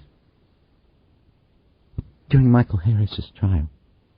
You see, I believed he did it. Harris. I just didn't believe that the police would plant fingerprints. Even the prosecutor assured me that it was unlikely that it could be done. So I believed in the case. I wanted to believe. But then during the trial, one of the detectives, I think it was Frank Sheehan, was testifying. And he said they arrested Michael Harris at the place where he worked. The car wash. Right. He gave the address and the name of the place. And it hit me then. I remembered going to that same car wash with Stacy. I remembered her books were in the car. I told my husband and said we should tell Jim Camp. He was the prosecutor. But Sam talked me out of it. He said the police were sure, and he was sure that Michael Harris was the killer. He said if I raised the question, the defense would find out and use the information to twist the case. Like with the O.J. case, the truth meant nothing. We'd lose the case. He reminded me that Stacy was found right near Harris's apartment. He said he probably saw her with me at the car wash that day and started to stalk us. Stalk her. He convinced me. I let it go. I still wasn't sure it wasn't Harris. I did what my husband told me. And Harris got off. Yes. Bosch paused for a moment, believing the break was needed before the next question. What changed, Mrs. Kincaid? He finally asked. What made you send those notes to Howard Elias? My suspicions were never far away. Then one day, a few months ago, I overheard part of a conversation my husband was having with his friend. She said the last word as if it was the worst thing you could ever say about anybody. Richter? Yes. They thought I wasn't home, and I wasn't supposed to be. I was supposed to be at lunch with my girlfriends at the club, Mountain Gate. Only I stopped going to lunches with my girlfriends after Stacy... You know, lunches and that sort of thing didn't interest me anymore. So I would tell my husband I was going to lunch, but instead I'd go visit Stacy at the cemetery. Okay, I understand. No. I don't think you could understand, Detective Bosch. Bosch nodded. I'm sorry. You're probably right. Go on, Mrs. Kincaid. It was raining on that particular day, just like today. Hard and sad. So I only visited with her for a few minutes. I got back to the house early. I guess they didn't hear me come in because of the rain. But I heard them. They were in his office talking. I'd had my suspicions, so I went to the door. I didn't make a sound. I stood outside the door and listened. Bosch leaned forward. This was the payoff. He'd know in a moment how legitimate she was. He doubted two men involved in the killing of a 12-year-old girl would sit around reminiscing about it. If Kate Kincaid said that was the case, then Bosch would have to think she was lying. What did they say? They weren't talking in sentences. Do you understand? They were just making short comments. I could tell they were talking about girls. Different girls. It was disgusting what they said. I had no idea how organized this all was. I had deluded myself into thinking that if something had happened with Stacy, it was a weakness on his part, something he struggled with. I was wrong. These men were organized predators. So you were at the door, listening, Bosch said, by way of getting her back on track. They weren't talking to each other. It was like they were commenting. I could tell by how they spoke that they were looking at something. And I could hear the computer, the keyboard, and other sounds. Later, I would be able to use the computer and find what it was they were looking at. It was young girls, 10, 11. Okay, we'll get back to the computer in a couple of minutes. But let's go back to what you heard. How did these comments lead you to conclude or know something about Stacy? Because they mentioned her. I heard Richter say, "There she is." And then my husband said her name. The way he said it, almost with a longing. It wasn't the way a father or a stepfather would have said it. And then they were quiet. I could tell they were looking at her. I knew. Bosch thought about what he had seen on Ryder's computer screen the night before. It was hard for him to imagine Kincaid and Richter sitting in an office together watching the same scenes, and with decidedly different responses to them. And then Richter asked my husband if he'd heard from Detective Sheehan. My husband said, "About what?" And Richter said, "For the payoff for putting Harris's prints on Stacy's book." My husband laughed. He said there was no payoff. He then told Richter what I had told him during the trial, about my having been to that car wash. When he was done telling it, they both laughed. And my husband said, and I remember this so clearly, he said, "I've been lucky like that all my life." And that's when I knew he did it, that they did it. And you decided to help Howard Elias? Yes. Why him? Why didn't you go to the police? Because I knew they'd never charge him. The Kincaids are a powerful family. They believe they are above the law. And they are. My husband's father put money into the pockets of every politician in this town. Democrat, Republican, it didn't matter. They all owed him. And besides, that didn't matter. I called Jim Camp and asked him what would happen if they ever found somebody else besides Harris that they thought took Stacy. He told me they'd never be able to try him because of the first case. All the defense would have to do was point to the first trial and say that last year they thought it was somebody else. That was enough for reasonable doubt right there, so they'd never go ahead with the case. Bosch nodded. He knew she was right. Going to trial against Harris put hair on the cake forever after. This might be a good point to take a break for a couple of minutes, he said. I need to make a phone call. Bosch turned the tape recorder off. He got his cell phone out of his briefcase and told Kate Kincaid that he was going to check out the other side of the house while he made his call. As he walked through the formal dining room and then into the kitchen, Bosch called Lindell's cell phone. The FBI agent answered immediately. Bosch spoke quietly, hoping his voice wouldn't carry into the living room. This is Bosch. It's a go. We've got a cooperating witness. On tape? On tape. She says her husband killed her daughter. What about Elias? Haven't gotten there yet. I just wanted to get you people going. I'll put out the word. Anybody been seen yet? Not yet. It looks like the husband is still at home. What about Richter? He's involved. She's giving me stuff on him. We're not so sure where he is. If he's at his home, he hasn't come out yet. But we'll find him. Happy hunting.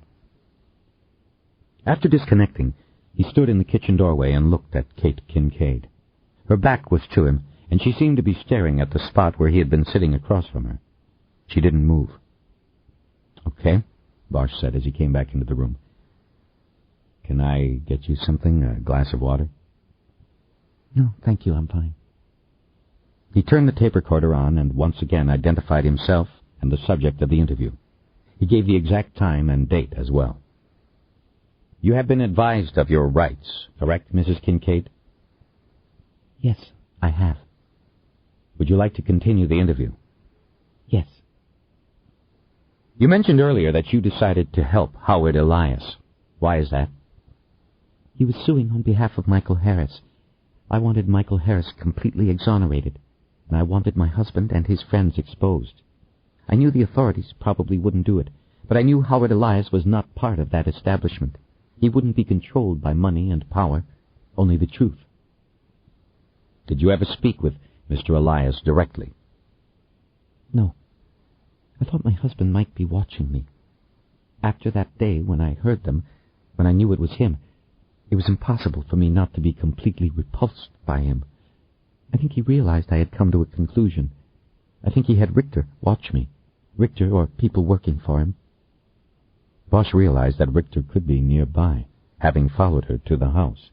Lindell had said the security man's whereabouts were currently unknown. He looked at the front door and realized he had left it unlocked.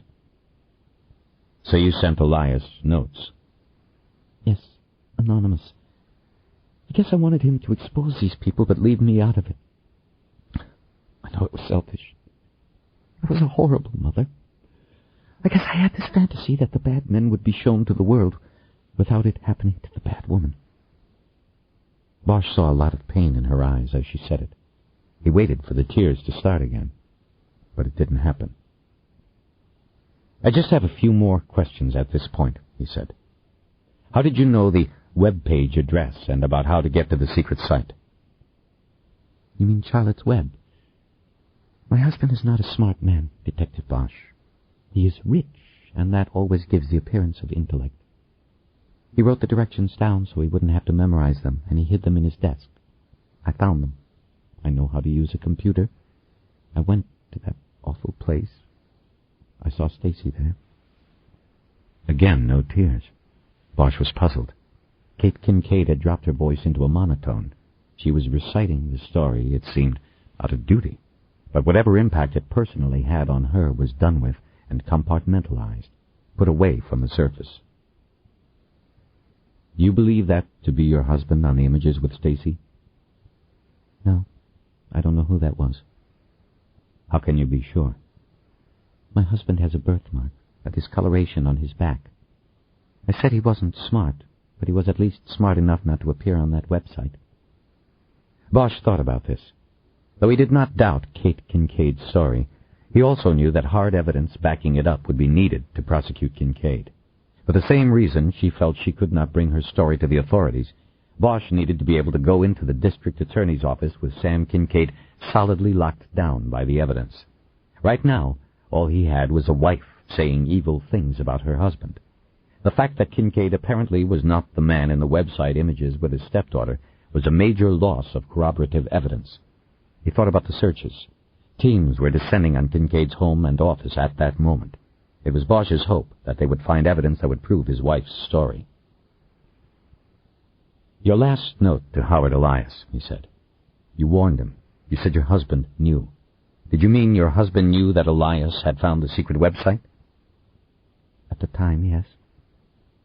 Why? Because of the way he was acting. On edge, suspicious of me. He asked me if I had been on his computer. It made me think that they must have known someone was poking around. I sent the message, but now I'm not so sure. Why is that? Howard Elias is dead. I'm not sure he did that. He would have told me. What? Bosch was thoroughly confused by her logic. He would have told me. He told me about Stacy. Why wouldn't he tell me about Elias as well? And the fact that you know about the website. If they thought Elias knew, wouldn't they have closed it down or hidden it somewhere else? Not if they were just going to kill the intruder instead. She shook her head. She didn't see it the way Bosch obviously did. I still think he would have told me. Still confused, Bosch said, "Wait a minute. Are you talking about the confrontation you mentioned at the start of this interview?" Bosch's pager went off, and he reached down and silenced it without taking his eyes off Kate Kincaid. Yes. Well, when was this confrontation? Last night. Last night? Bosch was shocked. He had jumped to the conclusion that the confrontation she had mentioned had been weeks or even months earlier. Yes. After you left. I knew by the questions you asked that you had probably found my notes to Howard Elias. I knew you would find Charlotte's web. It was a matter of time. Bosch looked down at his pager. The number belonged to Lindell's cell phone. The emergency code, 911, was printed on the little screen after it. He looked back up at Kate Kincaid. So I finally summoned the courage I didn't have for all those months and years. I confronted him, and he told me, and he laughed at me. He asked me why I cared now, since I didn't care while Stacy was alive. Now Bosch's cell phone began to ring inside his briefcase. Kate Kincaid slowly stood up. I'll let you take that in private. As he reached to his briefcase, he watched her pick her purse up and walk across the room in the direction of the hallway to her dead daughter's bedroom. Bosch fumbled with the briefcase's release, but eventually got it open and got to the phone. It was Lindell. I'm at the house, the FBI agent said, his voice tight with adrenaline and excitement. Kincaid and Richter are here. It's not very pretty. Tell me. They're dead, and it doesn't look like it was an easy ride for them. They were kneecapped, both of them shot in the balls. You still with the wife? Bosch looked in the direction of the hallway.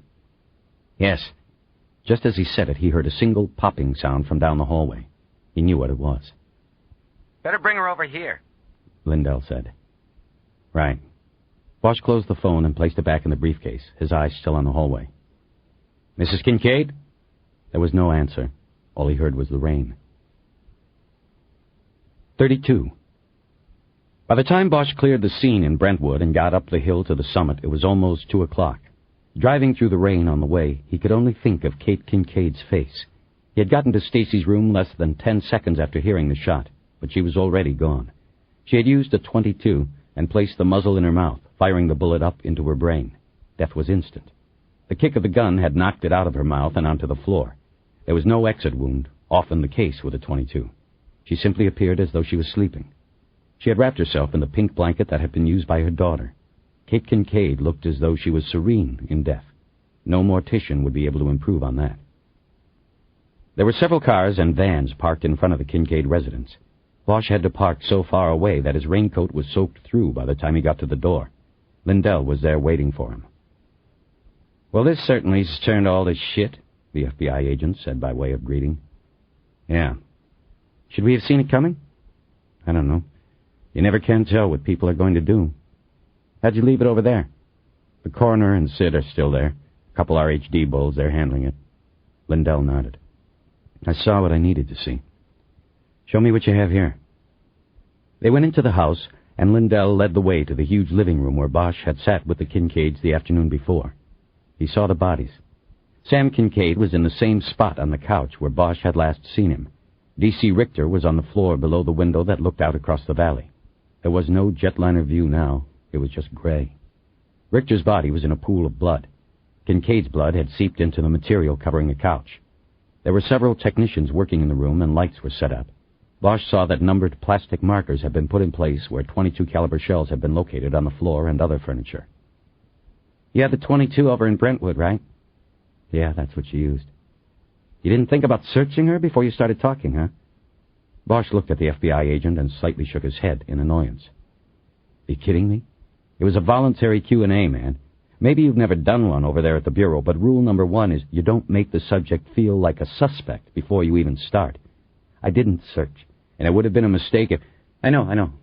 Sorry I asked. It's just that... He didn't finish, but Bosch knew what he was getting at. He decided to change the subject.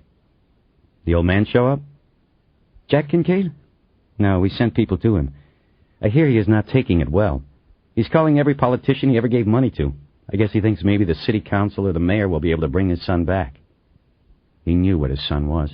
Probably knew all the time. That's why he's making the calls. He doesn't want that to come out. Yeah, well, we'll see about that.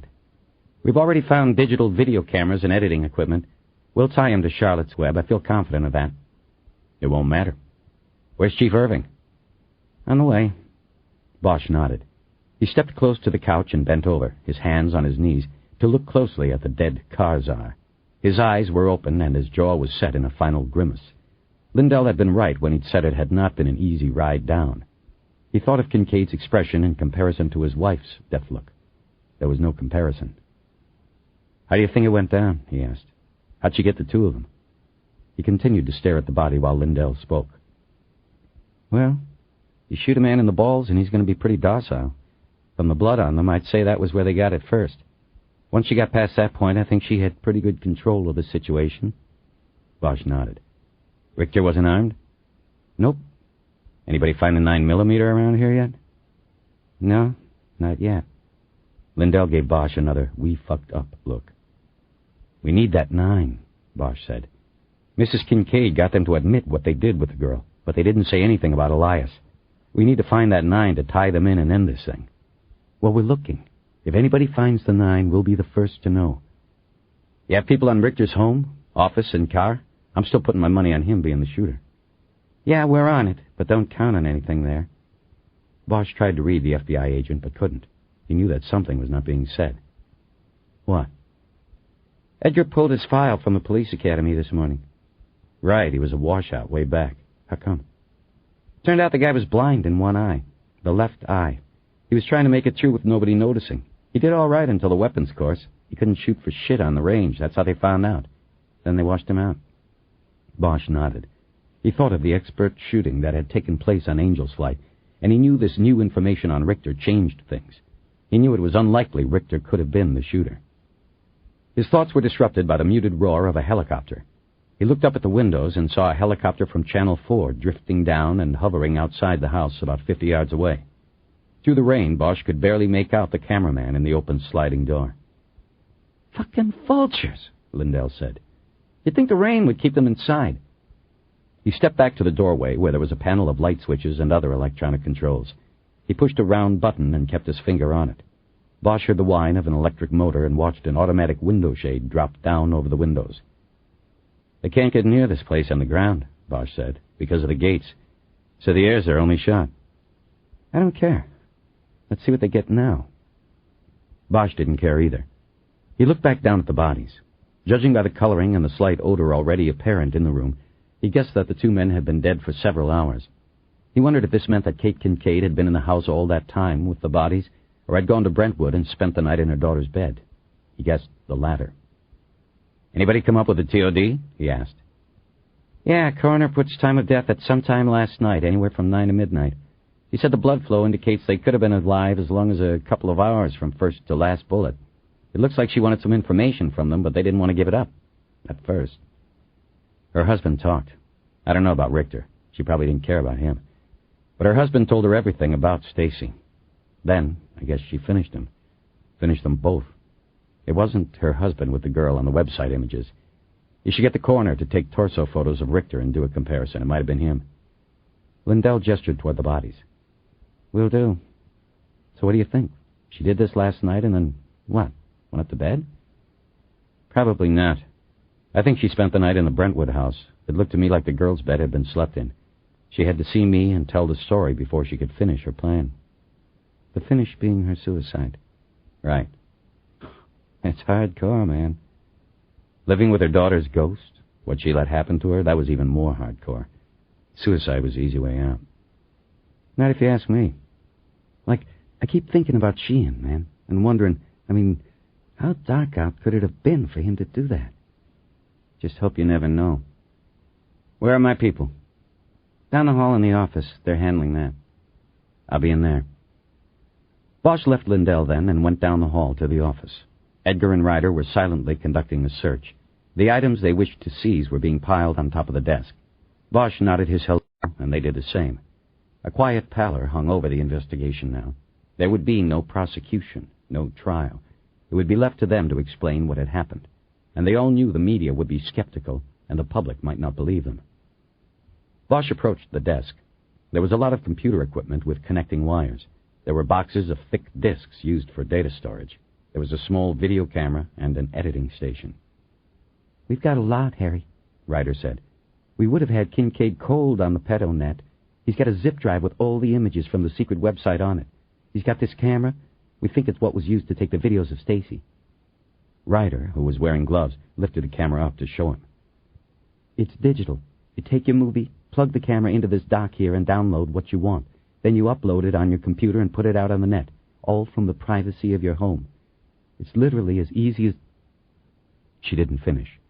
Bosch turned to see what the distraction was and saw Deputy Chief Irving standing in the doorway of the room. Behind him stood Lindell and Irving's adjutant, Lieutenant Tulin. Irving moved into the office and handed his wet raincoat to Tulin. He told him to take it and to wait in another room of the house. Which room, Chief? Any room. Irving closed the door after Tulin left. That left him, Lindell, and Bosch's team in the office. Bosch had an idea what was coming. The fixer was here now. The investigation was about to go through the spin cycle, where decisions and public pronouncements would be made based on what best served the department, not the truth. Bosch folded his arms and waited. I want to finish this up now, Irving said. Take what you have found and clear out. Chief, Ryder said, we still have a lot of the house to cover. I do not care. I want the bodies removed, and then I want the police removed. Sir, she persisted, we still haven't found the weapon. We need that weapon to... And you are not going to find it. Irving stepped further into the room. He looked around, and when his eyes finally came to Bosch's face, they stopped. I made a mistake listening to you. I hope the city does not have to pay for it. Bosch paused a moment before responding. Irving never took his eyes off him. Chief, I know that you are thinking in political terms about this, but we have to continue our searches of this house and other locations related to the Kincaids. We need to find the weapon in order to prove that... I just told you you are not going to find the weapon. Not here or anywhere else related to the Kincaids. All this was, Detective, was a diversion that caused 3 deaths. Bosch didn't know what was going on, but he felt defensive. He gestured toward the equipment on the desk. I wouldn't call this a diversion. Kincaid was involved in a major pedophile ring, and Your assignment was Angel's Flight. I obviously gave you people too much latitude, and now here we are. This is Angel's Flight. That's why we need the weapon. It will tie it all. Damn it, man, we have the weapon. We have had it for 24 hours. We had the killer as well. Had. We let him go, and now we will never get him back. Bosch could only stare at him. Irving's face had turned the deep red of anger. The ballistics analysis was completed less than an hour ago, Irving said. The 3 slugs taken from the body of Howard Elias were matched unequivocally to bullets test-fired in the firearms lab from Detective Francis Sheehan's 9mm Smith & Wesson pistol. Detective Sheehan killed those people on that train. End of story. There are those of us who believed in that possibility, but were talked out of it. The possibility is now fact, but Detective Sheehan is long gone." Bosch was speechless and had to work hard to keep his jaw from dropping open. He managed to say, "You're doing this for the old man. For Kincaid. You are—" Ryder grabbed Bosch by the arm to try to stop him from committing career suicide. He shrugged off her grip and pointed in the direction of the living room where the bodies were. "Selling out one of your own to protect that? How can you do that? How can you make that kind of a deal with them and with yourself? You are wrong!" Irving yelled back at him. Then, quietly, he said, "You are wrong, and I could crush you for saying what you just said." Bosch said nothing. He continued to hold the deputy chief's stare. "The city expects justice for Howard Elias," Irving said, "and for the woman killed with him. You took that away, Detective Bosch. You allowed Sheehan a coward's way out. You took justice away from the people, and they are not going to be happy about that. Heaven help us all for that." 33. The plan was to hold the press conference quickly, while the rain was still falling and could be used as a tool to keep people, angry people, off the streets.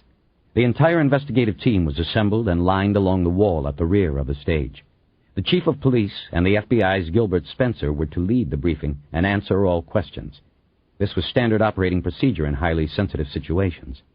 The chief and Spencer knew little more than what was on the press release. Therefore, questions about the details of the investigation could be easily and honestly deflected with the "I am not aware of that," or "not to my knowledge" sort of answer. O'Rourke from Press Relations did the warm-up, telling the mob of reporters to act responsibly and that the briefing would be short, with further information furnished in the days to come. He then introduced the chief of police, who took a spot behind the microphones and read from a carefully prepared statement. "During my short tenure as chief of police, I have had the responsibility of presiding over the funeral of police officers who have fallen in the line of duty. I have held the hands of mothers who have lost their children to the senseless violence of this city.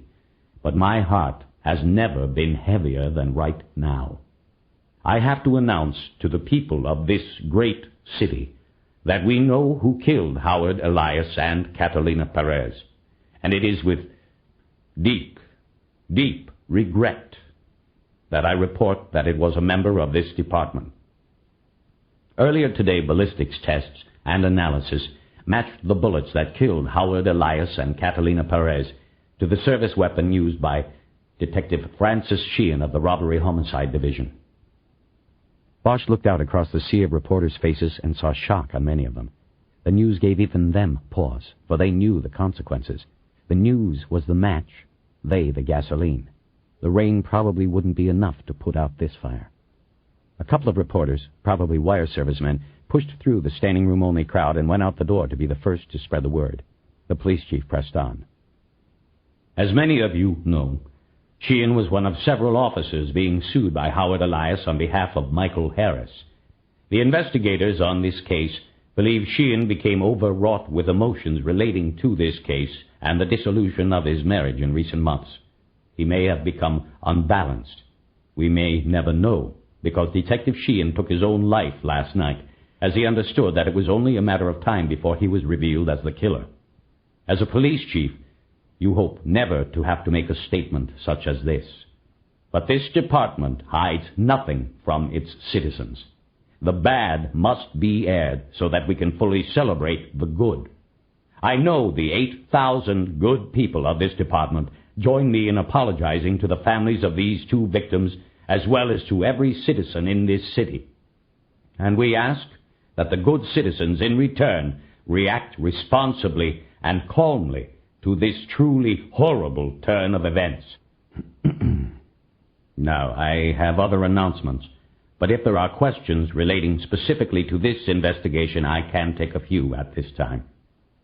Immediately there was a chorus of unintelligible shouts, and the chief simply pointed to one of the reporters in the front center. Bosch didn't recognize him. "How and where did Sheehan kill himself?" He was at a friend's home last night. He shot himself. His service weapon had been confiscated for the ballistics exam. He used another weapon, the source of which is still under investigation. It was the investigators' belief that he did not have a weapon at his disposal. They obviously were wrong. The cacophony began again, but it was coming in behind the booming voice of Harvey Button. His question was clear, and it had to be answered. Why was this man free? He was a suspect yesterday. Why was he released? The chief looked at Button for a long moment before answering. You just answered that yourself. He was a suspect. He was not under arrest. We were awaiting the results of the ballistics examination, and there was no reason to hold him at that time. At that time, there was no evidence with which to charge him. We got that evidence with the ballistics report. Of course, we got it too late. Chief, we all know that the police can hold suspects up to 48 hours before charging them. Why wasn't Detective Sheehan held in custody? Frankly, because we were pursuing other avenues of investigation. He was not a full-fledged suspect. He was one of several people we were looking at. We felt there was no reason to hold him. He had satisfactorily answered our questions. He was a member of this department, and we did not believe he was going anywhere. We also didn't believe he was suicidal. A follow-up! Button yelled above the ensuing din. Are you saying that his status as a police officer got him the privilege of being released so that he could go home and kill himself? No, Mr. Button, that is not what I am saying. I am saying we didn't know for sure it was him until it was too late. We knew today he was released and he killed himself last night. If he had been a regular citizen, say, a black man like Michael Harris, would he have been allowed to go home last night? I'm not going to dignify that with a response. The chief held his hands up to fend off the shouts of other reporters. I have other announcements here. The reporters continued to shout out questions, and O'Rourke stepped forward and shouted louder, threatening to end the news conference and clear the room if there was not quiet. It did the trick. The chief took it from there. This announcement is indirectly related to the events I just mentioned. I have the grim duty of also announcing the deaths of Sam Kincaid, Kate Kincaid, and Donald Charles Richter, a security specialist who worked for the Kincaids. He went on to read from another sheet of paper that described the double murder and suicide, couching the events as the actions of a distraught Kate Kincaid, who had let mounting grief over the loss of her daughter get the better of her. No mention was made of her husband's defilement of that daughter, or his ongoing pedophilia, or involvement in a secret website dedicated to that perversion. There was also no mention of the ongoing investigation of that site by the Bureau and the department's computer fraud team. Bosch knew it was the old man at work, the original car czar at work, pulling strings to save his family name. Bosch guessed that chits were being called in all over the city. Jackson Kincaid would not allow his son's reputation to be destroyed, along with his own. It might cost him too much business. When the chief had finished reading from the page, there was a smattering of questions. If she was distraught, why did she kill her husband? Asked Keisha Russell of the Times. We'll never know that. And what about the security man, Richter? Why would she kill him if it was about her daughter? Again, we're not sure. We are looking into the possibility that he happened to be in the house or happened by when Mrs. Kincaid took out the gun and announced the intention of killing herself. There is a strong possibility that both of the men were killed while trying to prevent Mrs. Kincaid from doing that. She then left the house and went to their previous home, where the couple had lived with their daughter. She killed herself in the bed where her daughter had slept. It is a very sad situation, and our hearts go out to the family and friends of the Kincaids. Bosch was disgusted. He almost shook his head, but knew that since he was standing against the wall behind the chief, that such a gesture would be picked up by the cameras and reporters. Now, if there's nothing further, I would ask that... Chief! Button cut in. Inspector General Carlin Trenken has scheduled a press conference at Howard Elias's office in an hour. Do you know what she is going to say, and do you have any comment on it?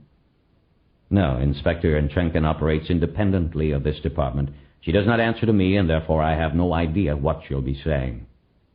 But by the tone of the chief's voice, it was clear that he did not expect whatever Trenken was going to say to be positive for the department.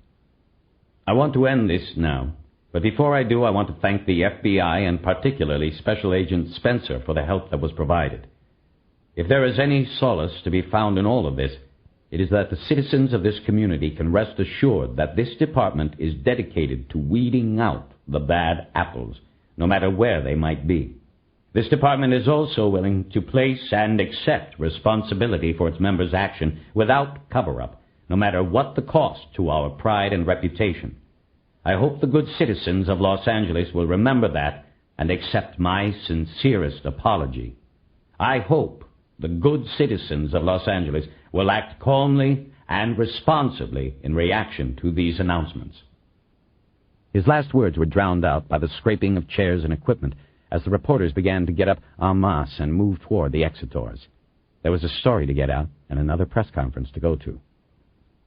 Detective Bosch? Bosch turned. Irving had come up close to him. Any problems with what was announced? Any problems for you or your team? Bosch studied the deputy chief's face. The implication was clear. Make any waves and your boat will be the one that gets swamped and sinks, and you'd be taking others down with you. Go along to get along. The company motto. That's what it should say on the side of the cop cars. Forget about to protect and serve. Bosch slowly shook his head when what he wanted to do was put his hands around Irving's throat. No problem at all, he said through a tight jaw. Irving nodded and instinctively knew it was time to step away. Bosch saw the exit doors were now clear and headed that way, his head down. He felt that he didn't know anything. His wife, his old friend, his city. Everybody and everything was strange to him. And in that feeling of aloneness, he thought he began to understand what it was that Kate Kincaid and Frank Sheehan were thinking about at the end of the line. 34. Bosch had gone home to watch it all on television. He had his portable typewriter on the coffee table and was leaning over it, typing out the final reports on the investigation with 2 fingers. He knew he could have given it to Ryder to do on her laptop, and it would be done in 1/10 of the time, but Bosch wanted to write this case summary himself. He had decided to write it exactly the way it had happened. Everything, not protecting anyone, the Kincaid family or even himself. He would turn the final package over to Irving, and if the deputy chief wanted to rewrite it, edit it, or even shred it, then it was up to him. Bosch felt that as long as he told it like it was and put it down on paper, there was still a small degree of integrity in that. He stopped typing and looked at the television when the broadcast broke away from the street reports of sporadic unrest and violence to recap the day's events. There were several outtakes from the press conference. Bosch saw himself standing against the wall behind the police chief, his face giving the lie to everything that was being said. And then the report cut to Carla and Trinken's press conference in the lobby of the Bradbury. She announced her immediate resignation as Inspector General. She said that after she had conferred with the widow of Howard Elias, it was decided and agreed upon that she would take over the law practice of the slain attorney. She said, I believe that it is in this new role that I can have the most positive effect on reforming this city's police department and rooting out the bad seeds within. Carrying on Howard Elias's work will be an honor as well as a challenge. When questioned by the reporters about the Black Warrior case, and Trinken said that she planned to continue the case with minimal delay, she would ask the presiding judge in the morning to reschedule the start of the trial for the following Monday. By then, she would be up to speed on the intricacies of the case and the strategy Howard Elias had been planning to follow. When a reporter suggested that the city would likely go out of its way to settle the case in light of the day's developments, and Trinken demurred. Like Howard, I don't want to settle this, she said, looking right at the camera. This case deserves a full airing before the public. We will go to trial. Great, Bosch thought as the report ended. It won't rain forever. If a full-blown riot is avoided now, Carla, I'm thinking, would be sure to deliver it the following week. The broadcast switched to a report on reaction from community leaders to the day's events and the announcements by the chief of police. When Bosch saw the Reverend Preston Tuggins appear on the screen, he picked up the remote and switched channels. He caught reports on peaceful candlelight vigils on 2 other channels and Councilman Royal Sparks on a third, before finally finding a broadcast that showed a helicopter shot from above the intersection of Florence and Normandy. The same spot where the 1992 riots flared was packed with a large crowd of protesters. The demonstration, if it could be called that, was peaceful, but Bosch knew it was only a matter of time. The rain and the dimming light of the day were not going to hold back the anger. He thought about what Carla and Trinken had said to him on Saturday night, about anger and violence filling the void left when hope is taken away. He thought about the void that was inside himself now, and wondered what he would fill it with. He turned the sound down and went back to his report. When he was done, he rolled it out of the typewriter and put it in a file folder. He would drop it off the next morning when he got the chance. With the end of the investigation, he and his partners had been assigned to 12 and 12 status, like everybody else in the department. They were to report in uniform at 6 o'clock the next morning at the South Bureau Command Center. They'd be spending the next few days, at a minimum, on the streets, riding the war zone in 2-car, 8-cop patrols. Bosch decided to go to the closet to check out the condition of his uniform. He hadn't worn it in 5 years, since the earthquake and the last use of the department's emergency response plan. While he was taking it out of its plastic wrap, the phone rang and Bosch hurried to answer it, hoping that it might be Eleanor checking in from some place to say she was safe and okay. He grabbed the phone off the night table and sat down on the bed. But it wasn't Eleanor. It was Carla in Trenken. You have my files. She said. What? The files. The Black Warrior case. I'm taking the case. I need the files back. Oh, right. Yeah, I just saw that on TV. There was a silence then that made Bosch uncomfortable. There was something about the woman that Bosch liked, though he seemed to care so little for her cause. I guess that was a good move, he finally said. You taking his cases. You worked that out with the widow, huh? I did. And no, I didn't tell her about Howard and me. I didn't see the need to spoil the memories she will have. She's had it rough enough. That was noble of you. Detective? What? Nothing. I just don't understand you sometimes. Join the club. More silence. I have the files here, the whole box. I was just typing out my final report. I'll pack it all up and try to drop it off tomorrow. But I can't be held to it. I'm on patrol until things calm down on the south side. That will be fine. Are you taking over his office, too? Is that where I should bring everything? Yes, that's the plan. That would be fine. Bosch nodded, but he knew she couldn't see this. Well, he said, thanks for your help. I don't know if Irving has said anything, but the lead to Sheehan came out of the files. One of the old cases. I guess you heard about that. Actually, no. But you're welcome, Detective Bosch. I'm curious, though, about Sheehan. He was your former partner? Yes, he was. Does all of this seem plausible? That he would first kill Howard and then himself? That woman on the train, too? If you asked me that yesterday, I would have said never in a million years. But today I feel like I couldn't read myself, let alone anybody else. We have a saying when we can't explain things. The evidence is what it is. And we leave it at that. Bosch leaned back on the bed and stared up at the ceiling. He held the phone to his ear. After a long moment, she spoke. But is it possible that there is another interpretation of the evidence? She said it slowly, concisely. She was a lawyer. She chose her words well. What are you saying, Inspector? It's just Carla now. What are you saying, Carla? What are you asking me? You have to understand my role is different now. I am now bound by attorney-client ethics. Michael Harris is now my client in a lawsuit against your employer and several of your colleagues. I have to be careful. Is there something that clears him? Sheehan, something you held back before? Bosch sat up and now leaned forward. He was staring wide-eyed at nothing. He was all internal, trying to remember something he could have missed. He knew when Trenken had held back the trial strategy file, there must have been something in there. I can't answer your... The strategy file, Bosch cut in excitedly. There was something in there that puts the lie to this. He stopped. What she was suggesting, or the suggestion he was reading in her words, did not make sense. Sheehan's service weapon had been linked to the Angel's Flight shootings. There was a ballistics match. 3 bullets from the body of Howard Elias, 3 matches, end of argument, end of case. The evidence is what it is. That was the hard fact he was up against. Yet his gut instinct still told him Sheehan was all wrong for this, that he wouldn't have done it. Yes, he would have gladly danced on Elias's grave, but he wouldn't have put the lawyer in that grave. There was a big difference. And Bosch's instincts, though abandoned in light of the facts, were that Frankie Sheehan, no matter what he had done to Michael Harris, was still too good a man at his core to have done the latter. He had killed before, but he was not a killer. Not like that. Look, he said, I don't know what you know or think you know, but you've got to help me. I can't... It's there. If you have the files, it's there. I held something back that I was bound to hold back, but part of it was in the public files. If you look, you'll find it. I'm not saying your partner is clear. I'm just saying there was something else here that probably should have been looked at. It wasn't. And that's all you're going to tell me? That's all I can tell you. And even that I shouldn't have. Bosch was silent for a moment. He didn't know whether to be angry with her for not telling him specifically what she knew, or just happy that she had given him the clue and the direction.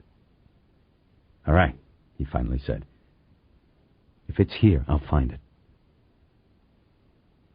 35. It took Bosch nearly 2 hours to make his way through the Black Warrior case files. Many of the folders he had opened previously, but some had been viewed by Edgar and Ryder or left to others on the squad Irving had put together at Angel's Flight less than 72 hours earlier. He looked at each file as if he had never seen it before, looking for the thing that had been missed, the telling detail, the boomerang that would change his interpretation of everything and send it in a new direction. That was the problem with gangbanging a case, putting multiple investigative teams on it. No single pair of eyes saw all of the evidence, all of the leads, or even all of the paperwork.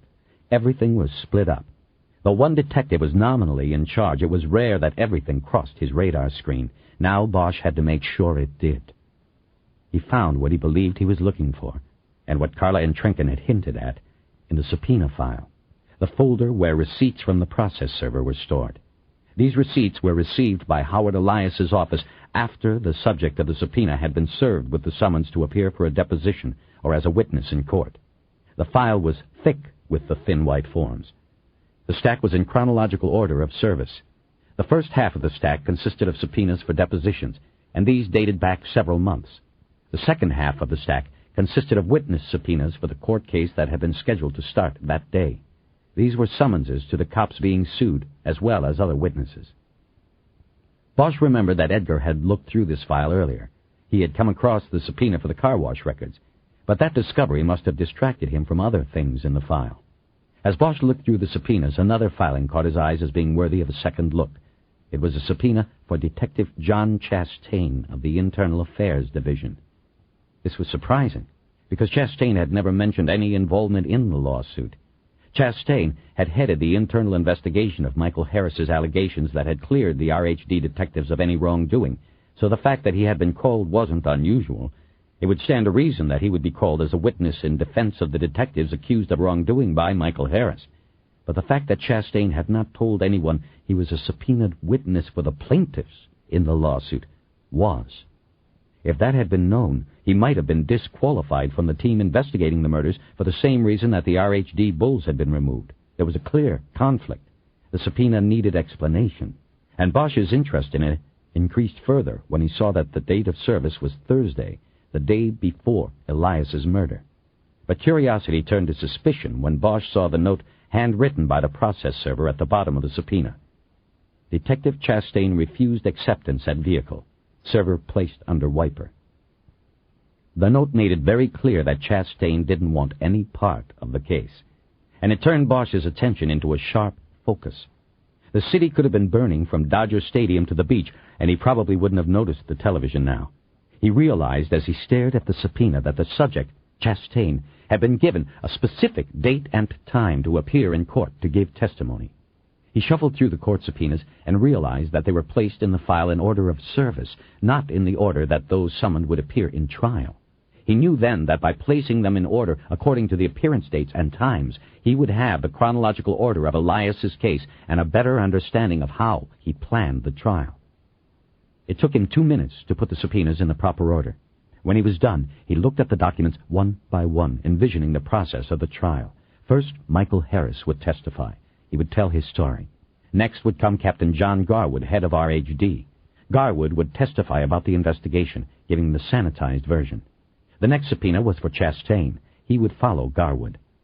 Reluctantly, he had tried to refuse service. He would follow the RHD captain. Why? Bosch put the question aside for the moment and began going through the other subpoenas. It became clear that Elias was following an age-old strategy of alternating positive and negative witnesses. He was planning to alternate the testimony of the RHD men, the defendants, with witnesses who would obviously benefit Michael Harris. There was Harris, Jenkins Pelfrey, his boss at the car wash, the two homeless men who had found Stacy Kincaid's body, and finally Kate Kincaid and Sam Kincaid.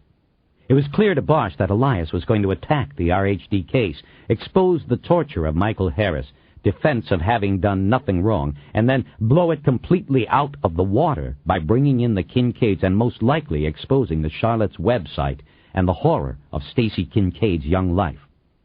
It was clear that the case Elias was going to present to the jury followed the same line of investigation Bosch and his team had followed, that Harris was innocent, that there was an explanation for his fingerprints, and that Sam Kincaid, or someone connected to him and the pedo net, killed his stepdaughter.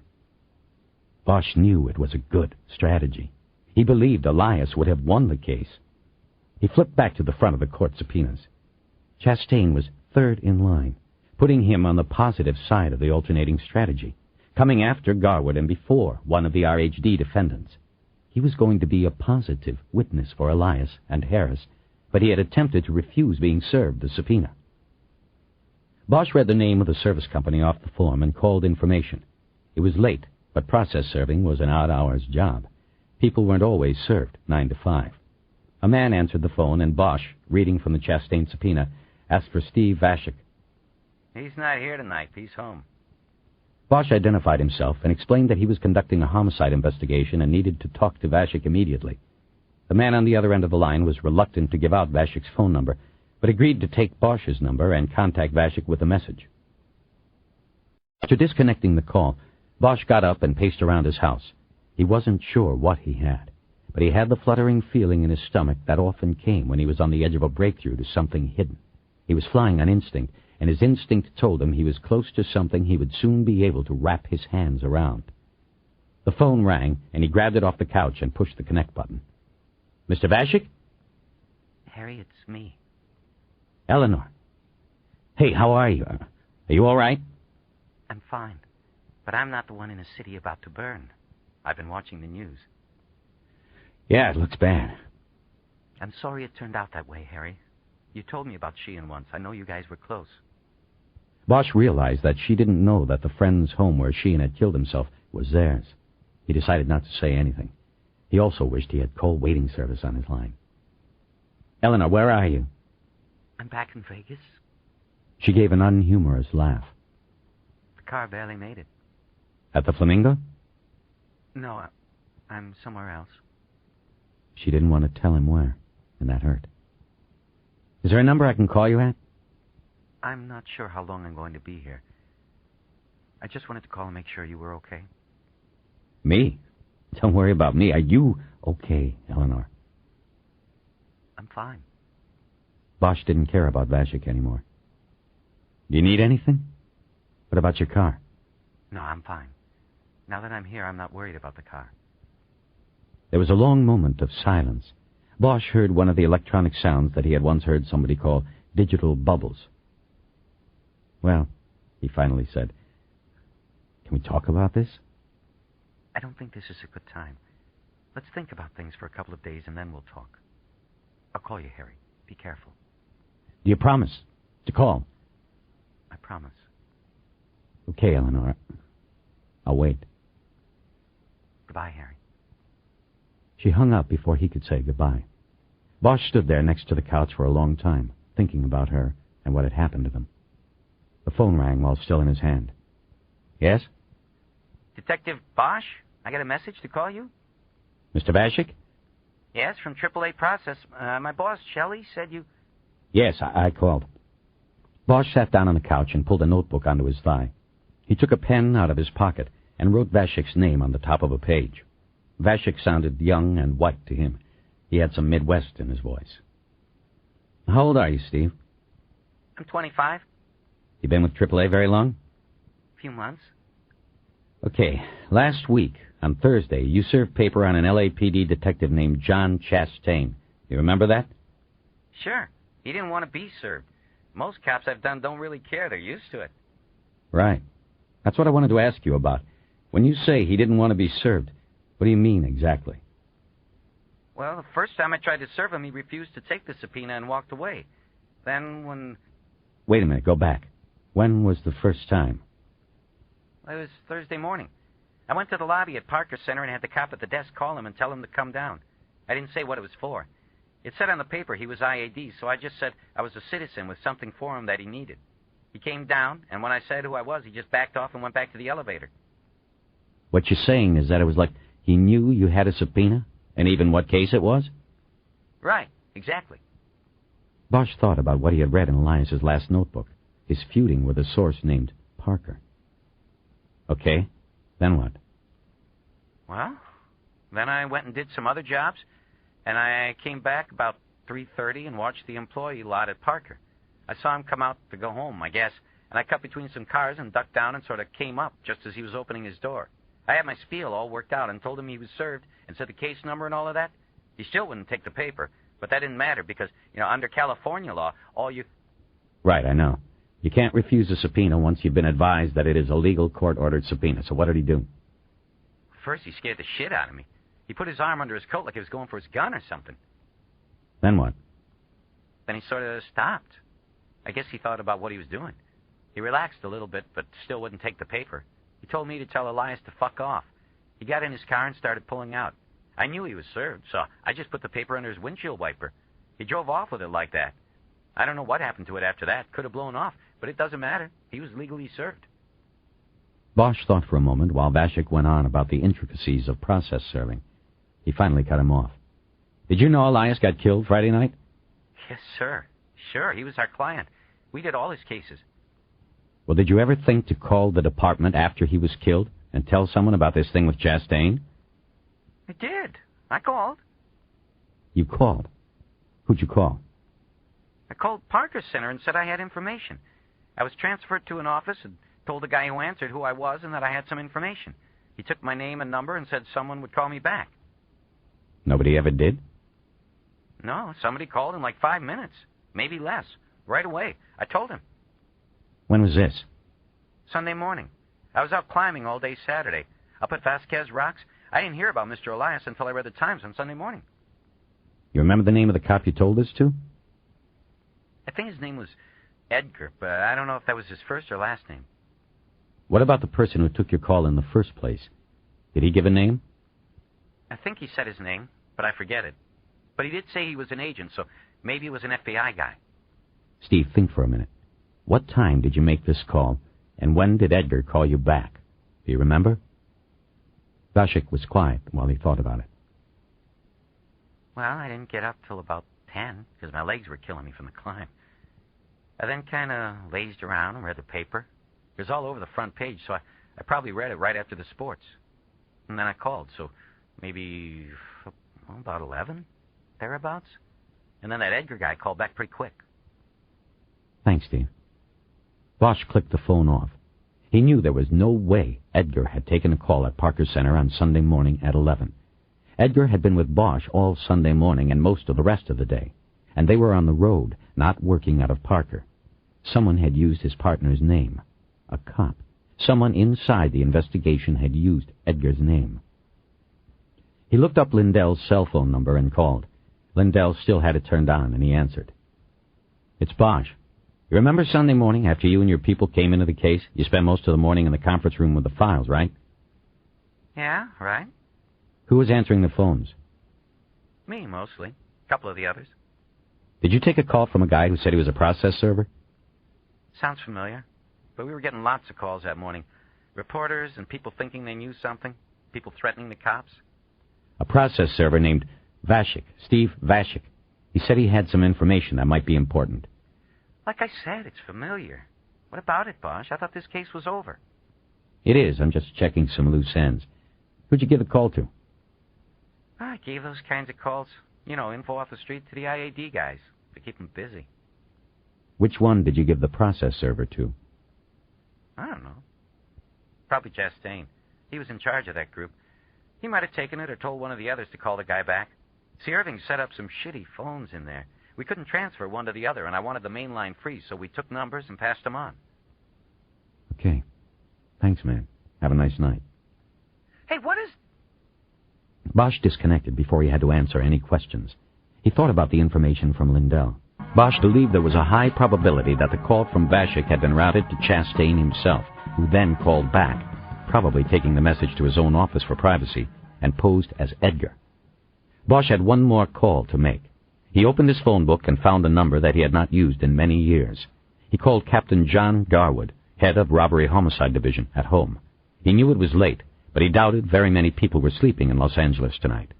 He thought about what Kiz Ryder had said about Garwood reminding her of Boris Karloff and only coming out at night. Garwood answered after 2 rings. "It's Harry Bosch. We need to talk, tonight." About? John Chastain in the Black Warrior case. I don't want to talk on the phone. Fine, name the place. Frank Sinatra? How soon? Give me half an hour. I'll be there. 36. In the long run, Frank Sinatra got ripped off. Decades ago, when the Hollywood Chamber of Commerce put his star down on the sidewalk, they put it on Vine Street rather than on Hollywood Boulevard. The thinking probably was that the Sinatra star would be a draw. People would come down from the boulevard to see it, to take a picture. But if that was the plan, it didn't work. Frank was alone in a spot that probably saw more hypes than tourists. His star was at a crosswalk between 2 parking lots and next to a residence hotel where you had to convince the security guard to unlock the lobby door if you wanted to go in. When Bosch had been in RHD years before, the Sinatra star had often been a meeting spot between detectives in the field or between detectives and their snitches. It hadn't surprised Bosch that Garwood had suggested it for their meeting. It was a way of meeting on neutral ground. By the time Bosch got to the star, Garwood was already there. Bosch saw his unmarked Ford LTD in the parking lot. Garwood flashed his lights. Bosch pulled to the curb in front of the hotel and got out. He crossed Vine to the parking lot and got in the front passenger seat. Garwood was wearing the suit, even though called from home. Bosch realized that he had never seen Garwood in anything other than a suit. The tie always pulled tight, the top button of his shirt never undone. Again, Bosch thought of Ryder's Boris Karloff comment. "Those fucking cars," Garwood said, looking across the street at Bosch's slickback. "I heard about you getting pot-shotted." "Yeah, that wasn't fun." "So what brings you out tonight, Harry? How come you're still investigating a case that the chief of police and everybody else has already closed?" "Because I have a bad feeling about it, Cap. There are loose ends. Things can unravel when you have loose ends." "You never could leave things alone. I remember that from when you worked for me. You and your fucking loose ends." "So tell me about Chastain." Garwood said nothing, just stared ahead through the windshield, and Bosch realized that his former captain was unsure about things. "We're off the record here, Captain. Like you said, the case is closed. But something about Chastain and Frankie Sheehan bothers me. You should know, a couple nights ago Frankie told me everything. About how he and some of the guys lost it. Did things to Michael Harris. He told me all the Black Warrior stuff was true. And then I made a mistake. I told him that I had cleared Harris, that I could prove he didn't take that girl. And that put the hex on Frankie, and later on, he did what he did. So when they came up with the ballistics today and said that Frankie did it all, including Angel's flight, I went along to get along. Now I'm not so sure. Now I want all the loose ends tied up, and Chastain is one of them. He was subpoenaed for the trial. Nothing unusual about that. He handled the internal investigation of Harris's complaint, but he was subpoenaed by Elias, and he didn't tell us. He also tried to duck the service, and that makes it all the more unusual. That tells me he didn't want to be in that courtroom. He didn't want to be on the stand and have Elias asking him questions. I want to know why. There's nothing in Elias's files, at least the files I have access to, that says why. I can't ask Elias, and I don't want to ask Chastain yet. So I'm asking you. Garwood reached into his pocket and took out a package of cigarettes. He got one out and lit it, then offered the pack to Bosch. "No, thanks, I'm still off. I decided that I'm a smoker, and that's that. Somebody a long time ago told me that it was like destiny or fate. You were a smoker or you weren't. There was nothing you could do about it. You know who that was?" "Yeah, me." Garwood snorted a little and smiled. He took a couple of deep drags, and the car filled with smoke. It kicked off the familiar craving in Bosch. He remembered giving Garwood the smoking sermon years before, when someone in the squad complained about the cloud of smoke that always hung over the bullpen. He lowered his window a couple of inches. "Sorry," Garwood said. "I know how you feel. Everybody's smoking, and you can't. It's no problem. You want to talk about Chastain or not?" One more drag. Chastain investigated the complaint. You know that. Before Harris could sue us, he had to file a complaint. That went to Chastain. And from what I understood at the time, he made the guy's case. He confirmed it. Fucking Rooker had a pencil in his desk. The tip was broken off and there was blood on it. Kept it like a souvenir or something. Chastain got it with a search warrant and was going to match the blood to Harris. Bosch shook his head at both the stupidity and the arrogance of Rooker, of the whole department. "Yeah," Garwood said, seeming to know what he was thinking. "So the last thing I heard was that Chastain was going to file departmentals against Sheehan, Rooker, a couple of the others, then go to the DA for criminal charges. He was going all the way with this one because that pencil and the blood were hard evidence. He had Rooker, at least, in the bag." "Okay, so what happened?"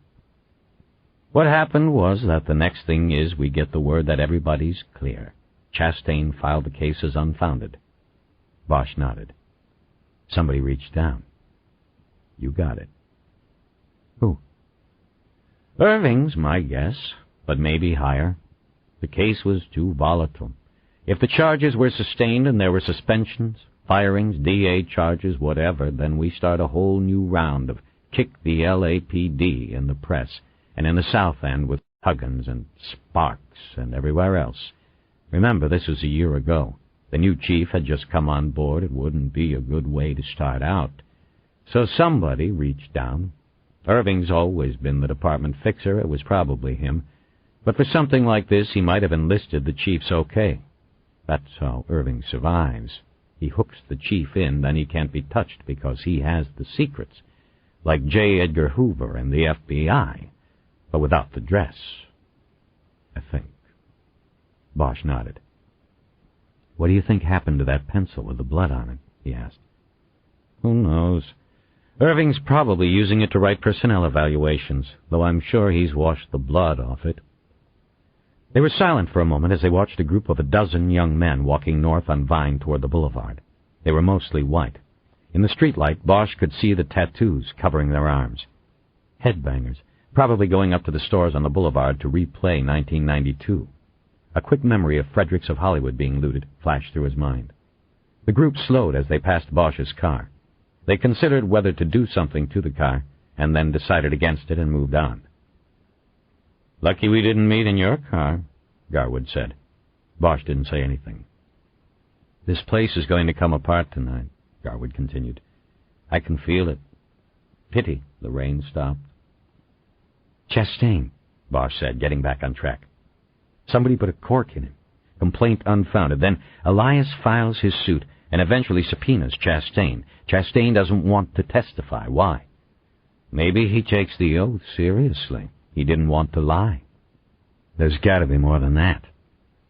Ask him." Elias had a source inside Parker. A leak. I think it was Chastain. I don't mean just on this case. I mean a long-time leak. A direct conduit inside the records. Everything. I think it was Chastain. It's funny. A cop who hates cops. Yeah. But if he was Elias's big, important conduit, why would Elias put him on the stand and expose him like that? That was the question, and Bosch had no answer. He was silent for a while, thinking about this. He finally put together the thin beginnings of a theory and said it out loud. Elias wouldn't have known Chastain had been corked unless Chastain had told him, right? Right. So just by putting Chastain on the stand and asking him about it would be revealing Chastain as his source. Garwood nodded. "I can see that," he said. "Yeah." Even if Chastain sat up there and denied every question, Elias could ask the questions in a way that they would still get the point, and in this case, the truth, across to the jury. "It would also make the point at Parker Center," Garwood said. "Chastain would be exposed. Question is, why would Elias expose his source? Somebody who had been helping him a hell of a lot over the years. Why would he give that up? Because this was Elias's home run case. The big one that would put him on the national map. It would put him on Court TV, 60 Minutes, Larry King, and everything else. It would make him. He would be willing to burn his source for that. Any lawyer would. I see that, too. Yeah.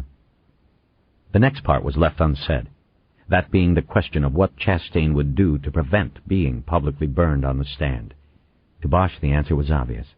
If he were exposed not only as Elias's source, but as the investigator who compromised the internal investigation of Michael Harris's complaint, he would be vilified both inside and outside the department. There would be nowhere for him to go, and that would be untenable for a man like Chastain, for any man. Bosch believed Chastain would be willing to kill to prevent that from happening. Thanks, Captain, he said. I've got to go. It doesn't matter, you know. Bosch looked over at him. What? Doesn't matter. The press releases have been made, the press conferences given, the story's out, and the city is ready to go like kindling. You think the people in the South End care which cop killed Elias? They don't give a shit. They already have what they want. Chastain, Sheehan, doesn't matter. What matters is that a badge did it. And if you go making noise, you'll just be adding more fuel to the fire. You bring up Chastain and you bring up the cover-up. A lot of people might get hurt, lose their jobs, all because they wanted to head this off in the first place. You better think about that, Harry. Nobody cares. Bosch nodded. He understood the message. Go along to get along. I care, he said. Is that enough of a reason? What about Chastain, then? Garwood had a thin smile on his face. Bosch could see it behind the glowing point of his cigarette. I think Chastain deserves whatever he gets, and someday he'll get it. Now there was a new message in that, and Bosch thought he understood that as well. And what about Frankie Sheehan? What about his reputation? There's that, Garwood said, nodding. Frankie Sheehan was one of my guys. But he's dead, and his family doesn't live here anymore. Bosch said nothing, but that answer wasn't acceptable. Sheehan was his friend and partner. Tainting him tainted Bosch himself. You know what bothers me? Garwood asked. And maybe you might be able to help me, being that you and Sheehan were partners at one time. What? What bothers you? That gun Sheehan used. That wasn't yours now, was it? I know they asked you that. No, not mine. We'd gone by his house on the way to mine. To get clothes and things, he must have picked it up then. The FBI must have missed it when they searched his place. Garwood nodded. I heard you made notification to his wife. Did you ask her about that? You know, about the gun. I asked. She said she didn't know about any gun, but that doesn't... No serial number, Garwood said, cutting in. A throwdown gun. Everybody knows that's what that was. Yeah. And that's what bothers me. I knew Sheehan a lot of years. He worked for me a long time, and you get to know your guys. I never knew him to be the kind of guy who would have a throwdown. I asked some of the other guys, especially the ones that partnered with him since you went to Hollywood. They never knew about a throwdown. What about you, Harry? You worked with him the longest. Did he ever carry an extra piece? It hit Bosch then, like a punch in the chest, the kind where you have to keep perfectly still and silent and wait it out until you slowly get your breath back. He had never known Frank Sheehan to carry a throwdown on the job. He was too good for that. And if you were too good to carry one on the job, why have one hidden at home? That question, and its obvious answer, had been there right in front of him all along, but he had missed it. Bosch remembered sitting in his car outside Sheehan's house. He remembered the set of headlights he saw in the mirror, and the car pulling to the curb down the block. Chastain. He had followed them. To Chastain, Sheehan alive was the only loose end that could cause things to unravel. He thought of his neighbor's reports of 3 to 4 shots being fired at his house. In his mind, a drunken cop's suicide was now a calculated murder. Motherfucker, Bosch whispered. Garwood nodded. He had successfully led Bosch down the road to where he apparently already was. "Now, do you see how it could have been done?" he asked. Bosch tried to slow his thoughts and let it come to him. Finally he nodded. "Yes, I see now."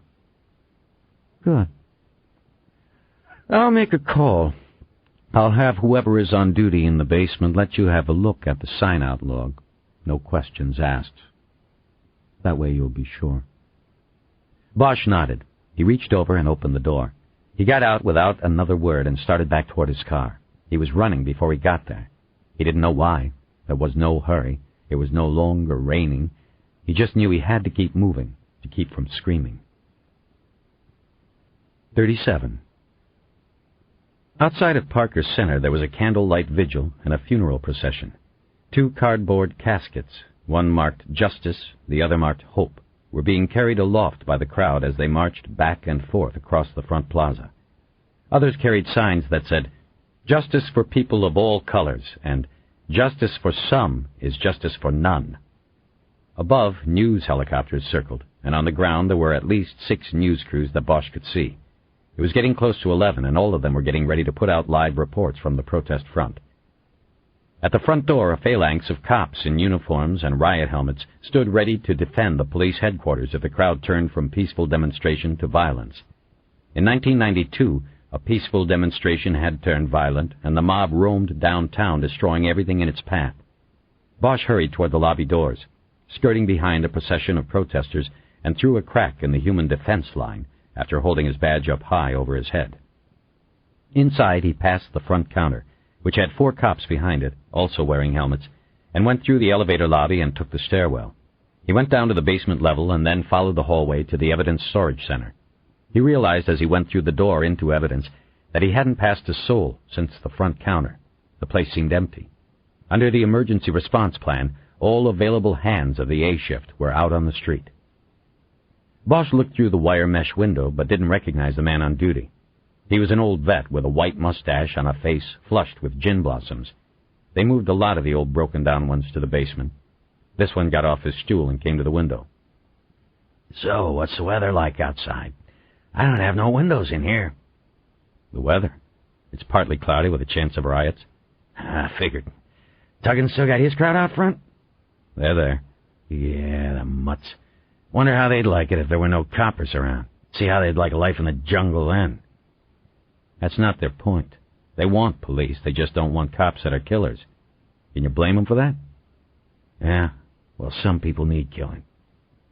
Bosch had nothing to say to that. He didn't even know why he was parrying with this old dog. He looked down at his nameplate. It said, Howdy. Bosch almost laughed. Something about seeing the unexpected name cracked through the tension and anger that had been twisting him all night. "Fuck you, it's my name." "Sorry, I'm not laughing. It's something else." "Sure." Howdy pointed over Bosch's shoulder at a little counter with forms on it and pencils tied to strings. "You want something, you gotta fill out the form with the case number." "I don't know the case number." "Well, we must have a couple million in here. Why don't you take a wild guess?" "I want to see the log." The man nodded. "Right. You the one Garwood sent over?" "That's right." "Why didn't you say so?" Bosch didn't answer. Howdy reached below the window to some place Bosch couldn't see. Then he came up with a clipboard and put it into the pass-through slot beneath the wire mesh. "How far back you want to look?" he asked. "I'm not sure," Bosch said. "I think just a couple days will do it." "There's a week on there. That's all the sign-outs. You want sign-outs, not sign-ins, right?" "Right."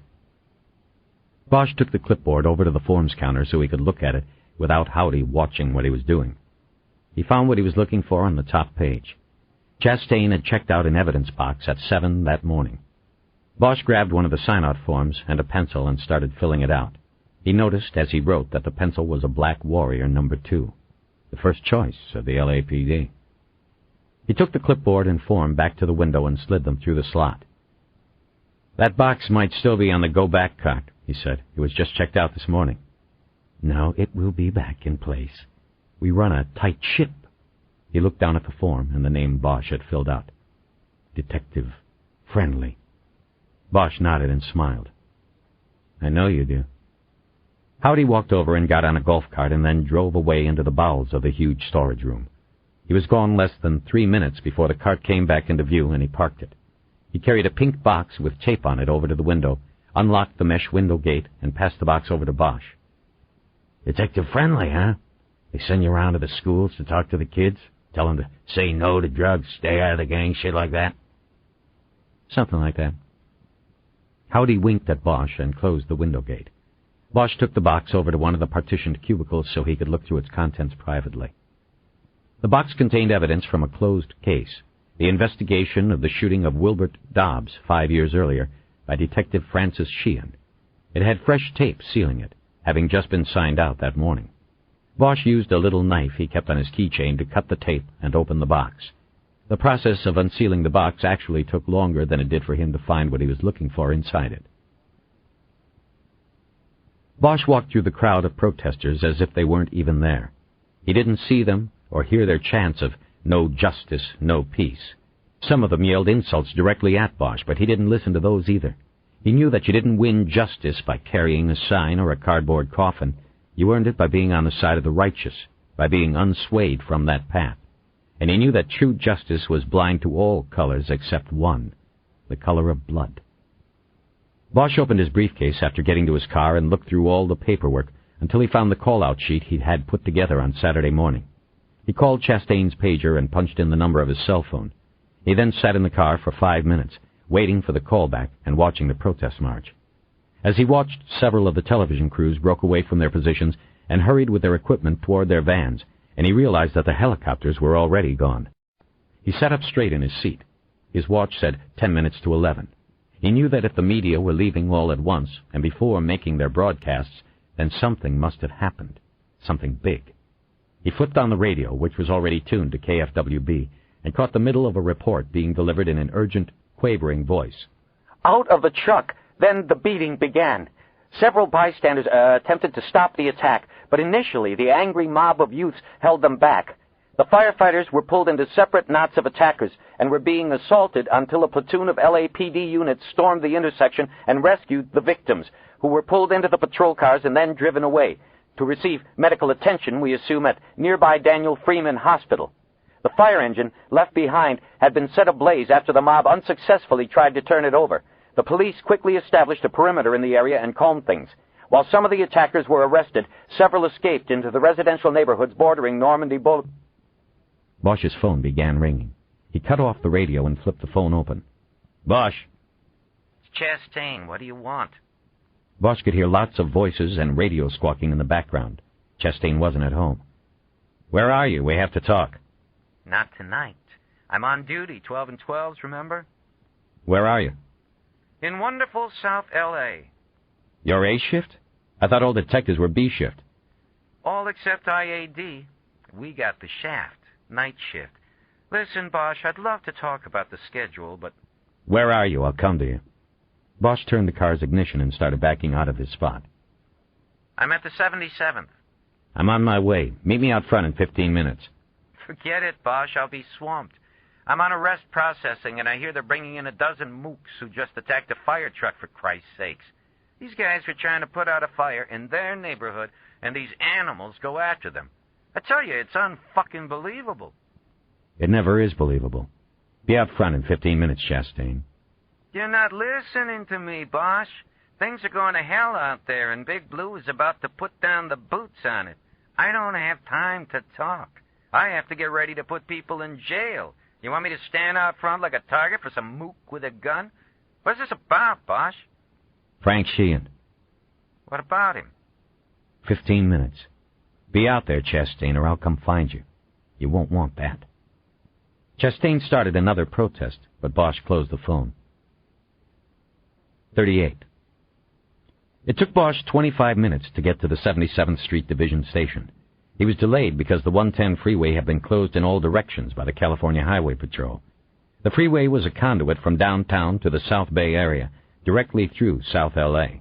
In the last riot, snipers had fired on cars passing through, and concrete blocks had been dropped from pedestrian overpasses onto cars below. The CHP was not taking any chances.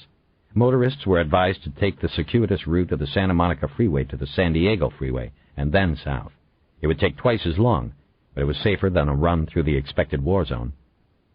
Bosch took surface streets the whole way. Almost all of them were deserted, and he never stopped once for a traffic light or stop sign.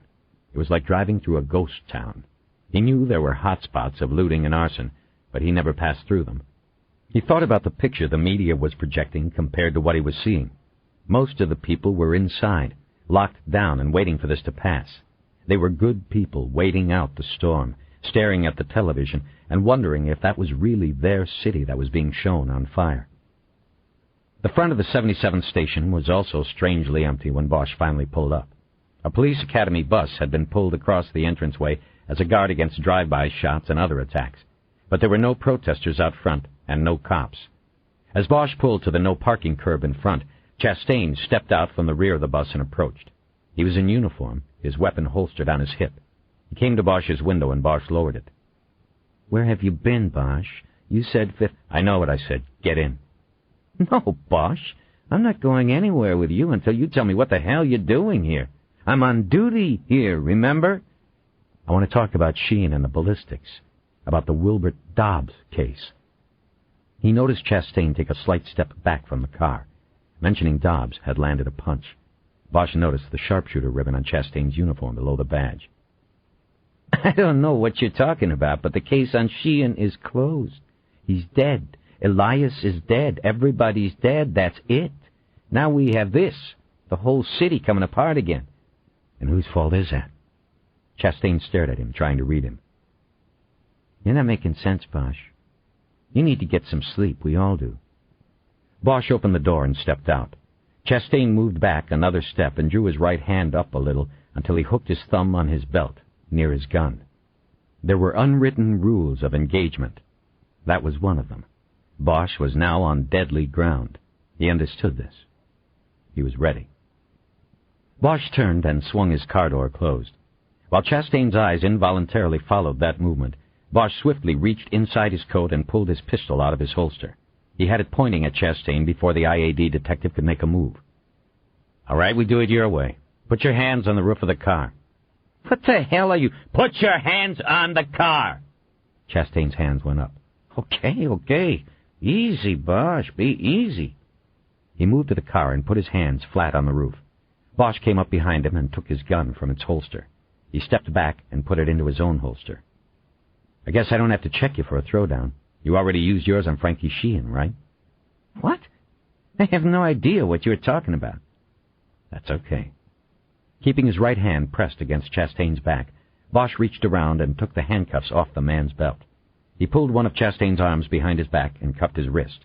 He then pulled the other arm back and completed the handcuffing. Bosch walked him around and sat him in the back seat of the slickback, opposite the driver's side. He then got back behind the wheel. He took Chastain's gun out of his holster, put it into his briefcase, and reholstered his own weapon. Bosch adjusted the rearview mirror so he could quickly see Chastain at a glance, and flicked the lock switch, which rendered the rear doors inoperable from the inside. "You stay right there where I can see you, at all times." "Fuck you! What the hell do you think you're doing? Where are you taking me?" Bosch put the car in drive and headed away from the police station. He headed west until he could turn north on Normandy. Almost 5 minutes went by before he answered Chastain's question.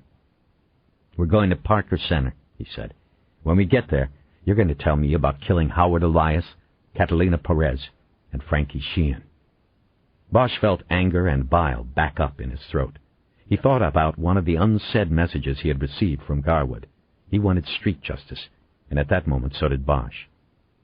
"Fine, we'll go back," Chastain said. "But you don't know what you're talking about. You are full of shit. The case is closed, Bosch. Live with it." Bosch started reciting the list of constitutional rights against self-incrimination, and then asked Chastain if he understood them. "Fuck you!" Bosch pressed on, glancing up at the mirror every few seconds. "It's okay, you're a cop. No judge in the world would say you didn't understand your rights." He waited a moment and checked his prisoner in the mirror one last time before going on. "You were Elias's source. All these years you were the guy giving him whatever he needed on whatever case he had. You—" "Wrong!" "You sold out the department. You are the lowest of the low, Chastain. Isn't that what you called it before, the lowest of the low? That was you, man. A bottom feeder, a scumbag, a motherfucker." Bosch saw police barricades across the street ahead. 200 yards beyond them, he saw flashing blue lights and fire. He realized they were heading toward the hot spot where the firefighters had been attacked and their truck set ablaze. At the blockade, he turned right and started looking north at each intersection he passed through. He was out of his element here. He had never worked an assignment at any of the department's south-central divisions and didn't know the geographic territory well. He knew he could become lost if he strayed too far from Normandy. He gave no indication of this when he checked Chastain in the mirror again. "You want to talk to me, Chastain? Or play it out?" There is nothing to talk about. You're enjoying your last precious moments with a badge. What you're doing here is pure suicide. Like your buddy, Sheehan, you're killing yourself, Bosch. Bosch slammed on the brakes, and the car swerved to a stop.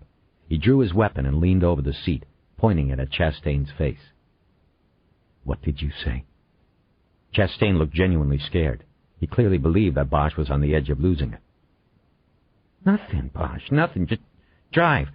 Let's go to Parker. We'll get this all straightened out." Bosch slowly dropped back into the driver's seat and started the car moving again. After 4 blocks, he turned north again, hoping to run parallel to the disturbance spot and cut back onto Normandy after they were clear.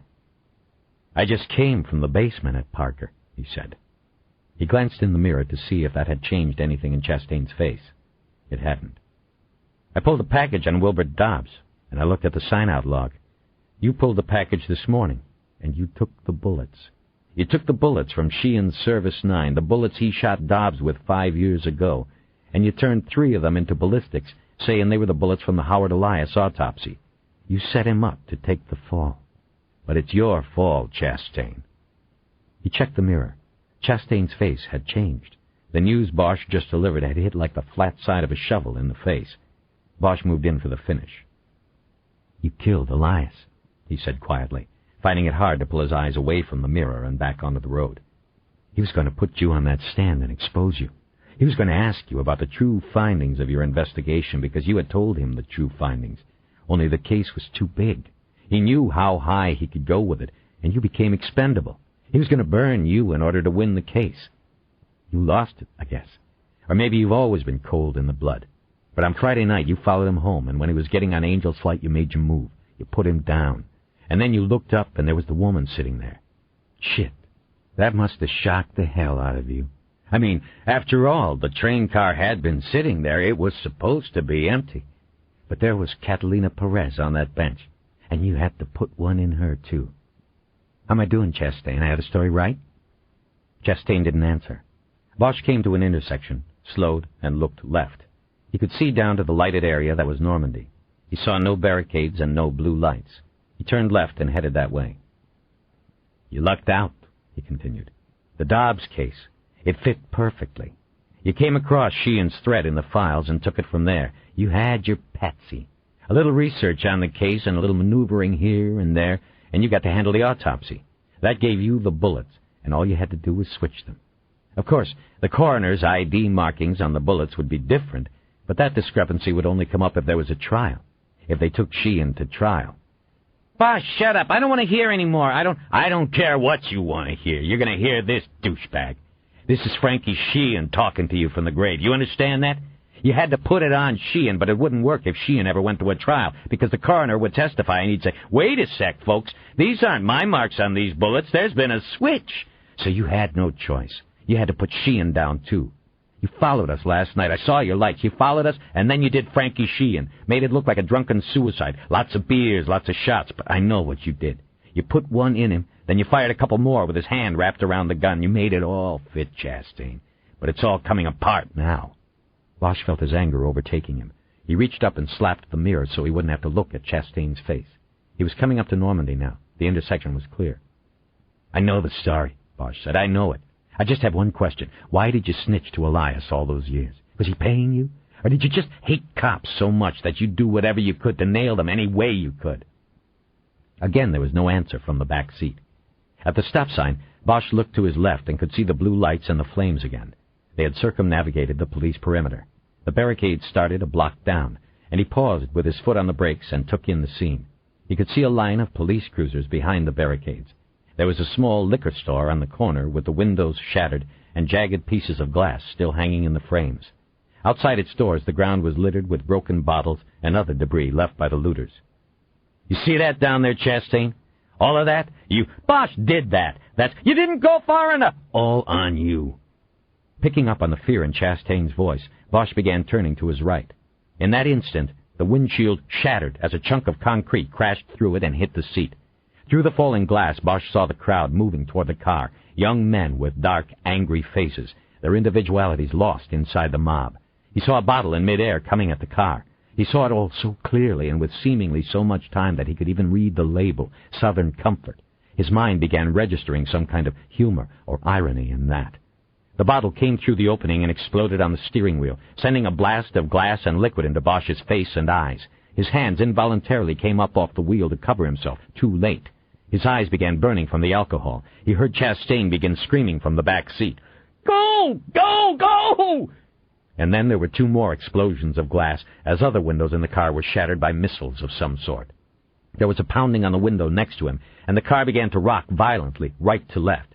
He heard someone yanking on the door handle, and more glass being shattered all around him. He heard shouts from outside the car, the angry, unintelligible sounds of the mob, and he heard shouts from the back seat, from Chastain. Hands grabbed at him through the broken windows, pulling at his hair and clothes. Bosch slammed his foot down on the gas pedal and yanked the wheel to the left as the car jerked forward. Fighting against the involuntary instincts of his eyes to stay closed, he managed to open them enough to allow a small slice of blurred and painful vision. The car jumped into the deserted lanes of Normandy, and he headed toward the barricades. He knew there was safety at the barricades. He kept his hand on the horn all the way, and when he got to the barricades, he crashed through, and only then did he hit the brakes. The car slid into a tailspin and stopped. Bosch closed his eyes and didn't move. He heard footsteps and shouts, but he knew they were cops coming for him this time. He was safe. He reached forward and put the car into park. He opened his door, and quickly there were hands there to help him out, and the comforting voices of the blue race. "Are you okay, man? You need paramedics?" "My eyes." "Okay, hold still. We'll get somebody here. Just lean here against the car." Bosch listened as one of the officers barked orders into a rover, announcing he had an injured officer needing medical attention. He demanded that attention right now. Bosch had never felt safer than at that moment. He wanted to thank every one of his rescuers. He felt both serene and yet giddy for some reason, like the times he had emerged unscathed from the tunnels in Vietnam. He brought his hands up to his face again and was trying to open one of his eyes. He could feel blood running down the bridge of his nose. He knew he was alive. "Better leave that alone, man. It doesn't look too good," one voice said. "What were you doing out there alone?" demanded another. Bosch got his left eye open and saw a young black patrolman standing in front of him. A white officer was standing to the right. "I wasn't." He ducked and looked into the back seat of the car. It was empty. He checked the front, and it was empty too. Chastain was gone. Bosch's briefcase was gone. He straightened up and looked back down the street at the mob. He reached up and cleared the blood and booze from his eyes so that he could see better. There were 15 or 20 men down there, all gathered in a tight group, all looking inward at what was at the center of their undulating mass. Bosch could see sharp, violent movements, legs kicking, fists raised high and then brought down out of sight and into the center. "Jesus Christ!" the patrolman next to him yelled. "Is that one of us? They got one of us?" He didn't wait for Bosch's reply. He brought the rover back up and quickly called for all available units for an officer needs assistance call. His voice was frantic, infected with the horror of what he was seeing a block away. The two officers then ran to their patrol cars, and the vehicles stormed down the street toward the crowd. Bosch just watched, and soon the mob changed its form. The object of its attention was no longer on the ground, but was rising, being brought up. Soon Bosch could see Chastain's body raised above their heads and held aloft like a trophy, being passed by the hands of the victors. His shirt was now badgeless and torn open. His arms were still bound by the handcuffs. One shoe and the accompanying sock were gone, and the ivory white foot stood out like the white bone of a compound fracture through the skin. It was hard to tell from where he stood, but Bosch thought Chastain's eyes were open. He could see that his mouth was wide open. Bosch heard the start of a sharp, shrieking sound that at first he thought might be the siren of one of the patrol cars racing to the rescue. Then he realized it was Chastain screaming, just before he dropped back into the center of the mob and out of sight. 39. Bosch watched from the barricades as a platoon of patrol officers flooded the intersection and attempted to chase down members of the mob. The body of John Chastain remained sprawled in the street like a sack of laundry that had fallen off a truck. They had checked him and left the body alone once it was determined that the rescue was too late. Soon the media helicopters were overhead, and paramedics came and tended to Bosch. He had lacerations on the bridge of his nose and left eyebrow that needed cleaning, and stitches, but he refused to go to the hospital. They removed the glass and closed the wounds with butterfly bandages. Then they left him alone. Bosch spent the next period of time, he wasn't sure how long, wandering behind the barricades until a patrol lieutenant finally came to him and said he would have to return to 77th Street Division to be interviewed later by the detectives coming in to handle the investigation. The lieutenant said he would have 2 officers drive him. Bosch numbly nodded, and the lieutenant started issuing orders for a car into his Rover. Bosch noticed the looted store across the street and behind the lieutenant. The green neon sign said, "Fortune Liquors." Bosch said he would be ready in a minute. He stepped away from the lieutenant and walked across the street and into the store. The store was long and narrow, and prior to that night had had 3 aisles of merchandise. But the shelves had been cleared and overturned by the looters who had stormed through. The debris on the floor was a foot high in most places, and the smell of spilled beer and wine was heavy in the place. Bosch carefully stepped to the counter, which had nothing on it but the plastic rings of a Liberated 6-pack. He leaned over to look behind the counter and almost let out a scream when he saw the small Asian man sitting on the floor, his knees folded up to his chest and his arms folded across them. They looked at each other for a long moment. The entire side of the man's face was swelling up and coloring. Bosch guessed it had been a bottle that had hit him. He nodded at the man, but there was no response. "You okay?" The man nodded, but didn't look at Bosch. "You want the paramedics?" The man shook his head no. "They take all the cigarettes?" The man did not respond. Bosch leaned further over and looked under the counter. He saw the cash register, the drawer open, lying on its side on the floor. There were brown bags and matchbooks scattered all over the place. Empty cigarette cartons, too. Placing his body on the counter, he was able to reach down and weed through the debris on the floor. But his hunt for a smoke was fruitless. "Here." Bosch raised his eyes to the man sitting on the floor. He was pulling a soft pack of Camels out of his pocket. He shook the pack and held it out, the last soldier in it protruding. "Nah, man, it's your last one. That's okay." "No, you have." Bosch hesitated. "You sure?" "Please." Bosch took the cigarette and nodded. He reached down to the floor and picked up a pack of matches. "Thank you." He nodded again to the man and left the store. Outside, Bosch put the cigarette in his mouth and sucked air through it, tasting it, savoring it. He opened the matches and lit the cigarette and drew the smoke fully into his lungs and held it there. "Fuck it," he said. He deeply exhaled and watched the smoke disappear. He closed the matchbook and looked at it. One side said, "Fortune Liquors," and the other said, "Fortune Matches." He thumbed open the cover again and read the fortune printed on the inside above the red match heads. "Happy is the man who finds refuge in himself." Bosch closed the matchbook and put it in his pocket. He felt something in there and pulled it out. It was the small bag of rice from his wedding. He threw it up into the air a couple of feet and then caught it. He squeezed it tightly in his fist and then put it back into his pocket. He looked out across the barricades to the intersection where Chastain's body was now covered with the yellow rain poncho from the trunk of one of the patrol cars. A perimeter had been set up within the larger perimeter, and an investigation of the death was just beginning. Bosch thought about Chastain and the terror he must have felt at the end when the hands of hate reached in and grabbed him. He understood that terror, but felt no sympathy. Those hands had begun reaching for him long ago. A helicopter came down out of the dark sky and landed on Normandy. Doors opened on either side of the craft, and Deputy Chief Irvin Irving and Captain John Garwood climbed out, ready to take control and direct the investigation. They walked briskly toward the clot of officers near the body. The air wash from the helicopter had blown a flap of the poncho off the body. Bosch could see Chastain's face staring up at the sky. An officer stepped over and covered him again. Irving and Garwood were at least 50 yards away from Bosch, but they seemed to know of Bosch's presence and at the same time they both looked toward him. He looked back and didn't flinch in his stare. Garwood, still in his perfect suit, gestured toward Bosch with a hand holding a cigarette. There was a knowing smile on his face. Irving finally looked away and focused his attention on the yellow poncho he was walking toward. Bosch knew the score. The fixer was on the job now. He knew how it would be handled and what the official story would be. Chastain would become a department martyr, pulled out of a patrol car by the mob, bound with his own handcuffs, and beaten to death. His murder the justification for whatever else happened at the hands of the police this night. In an unspoken way, he would become the trade.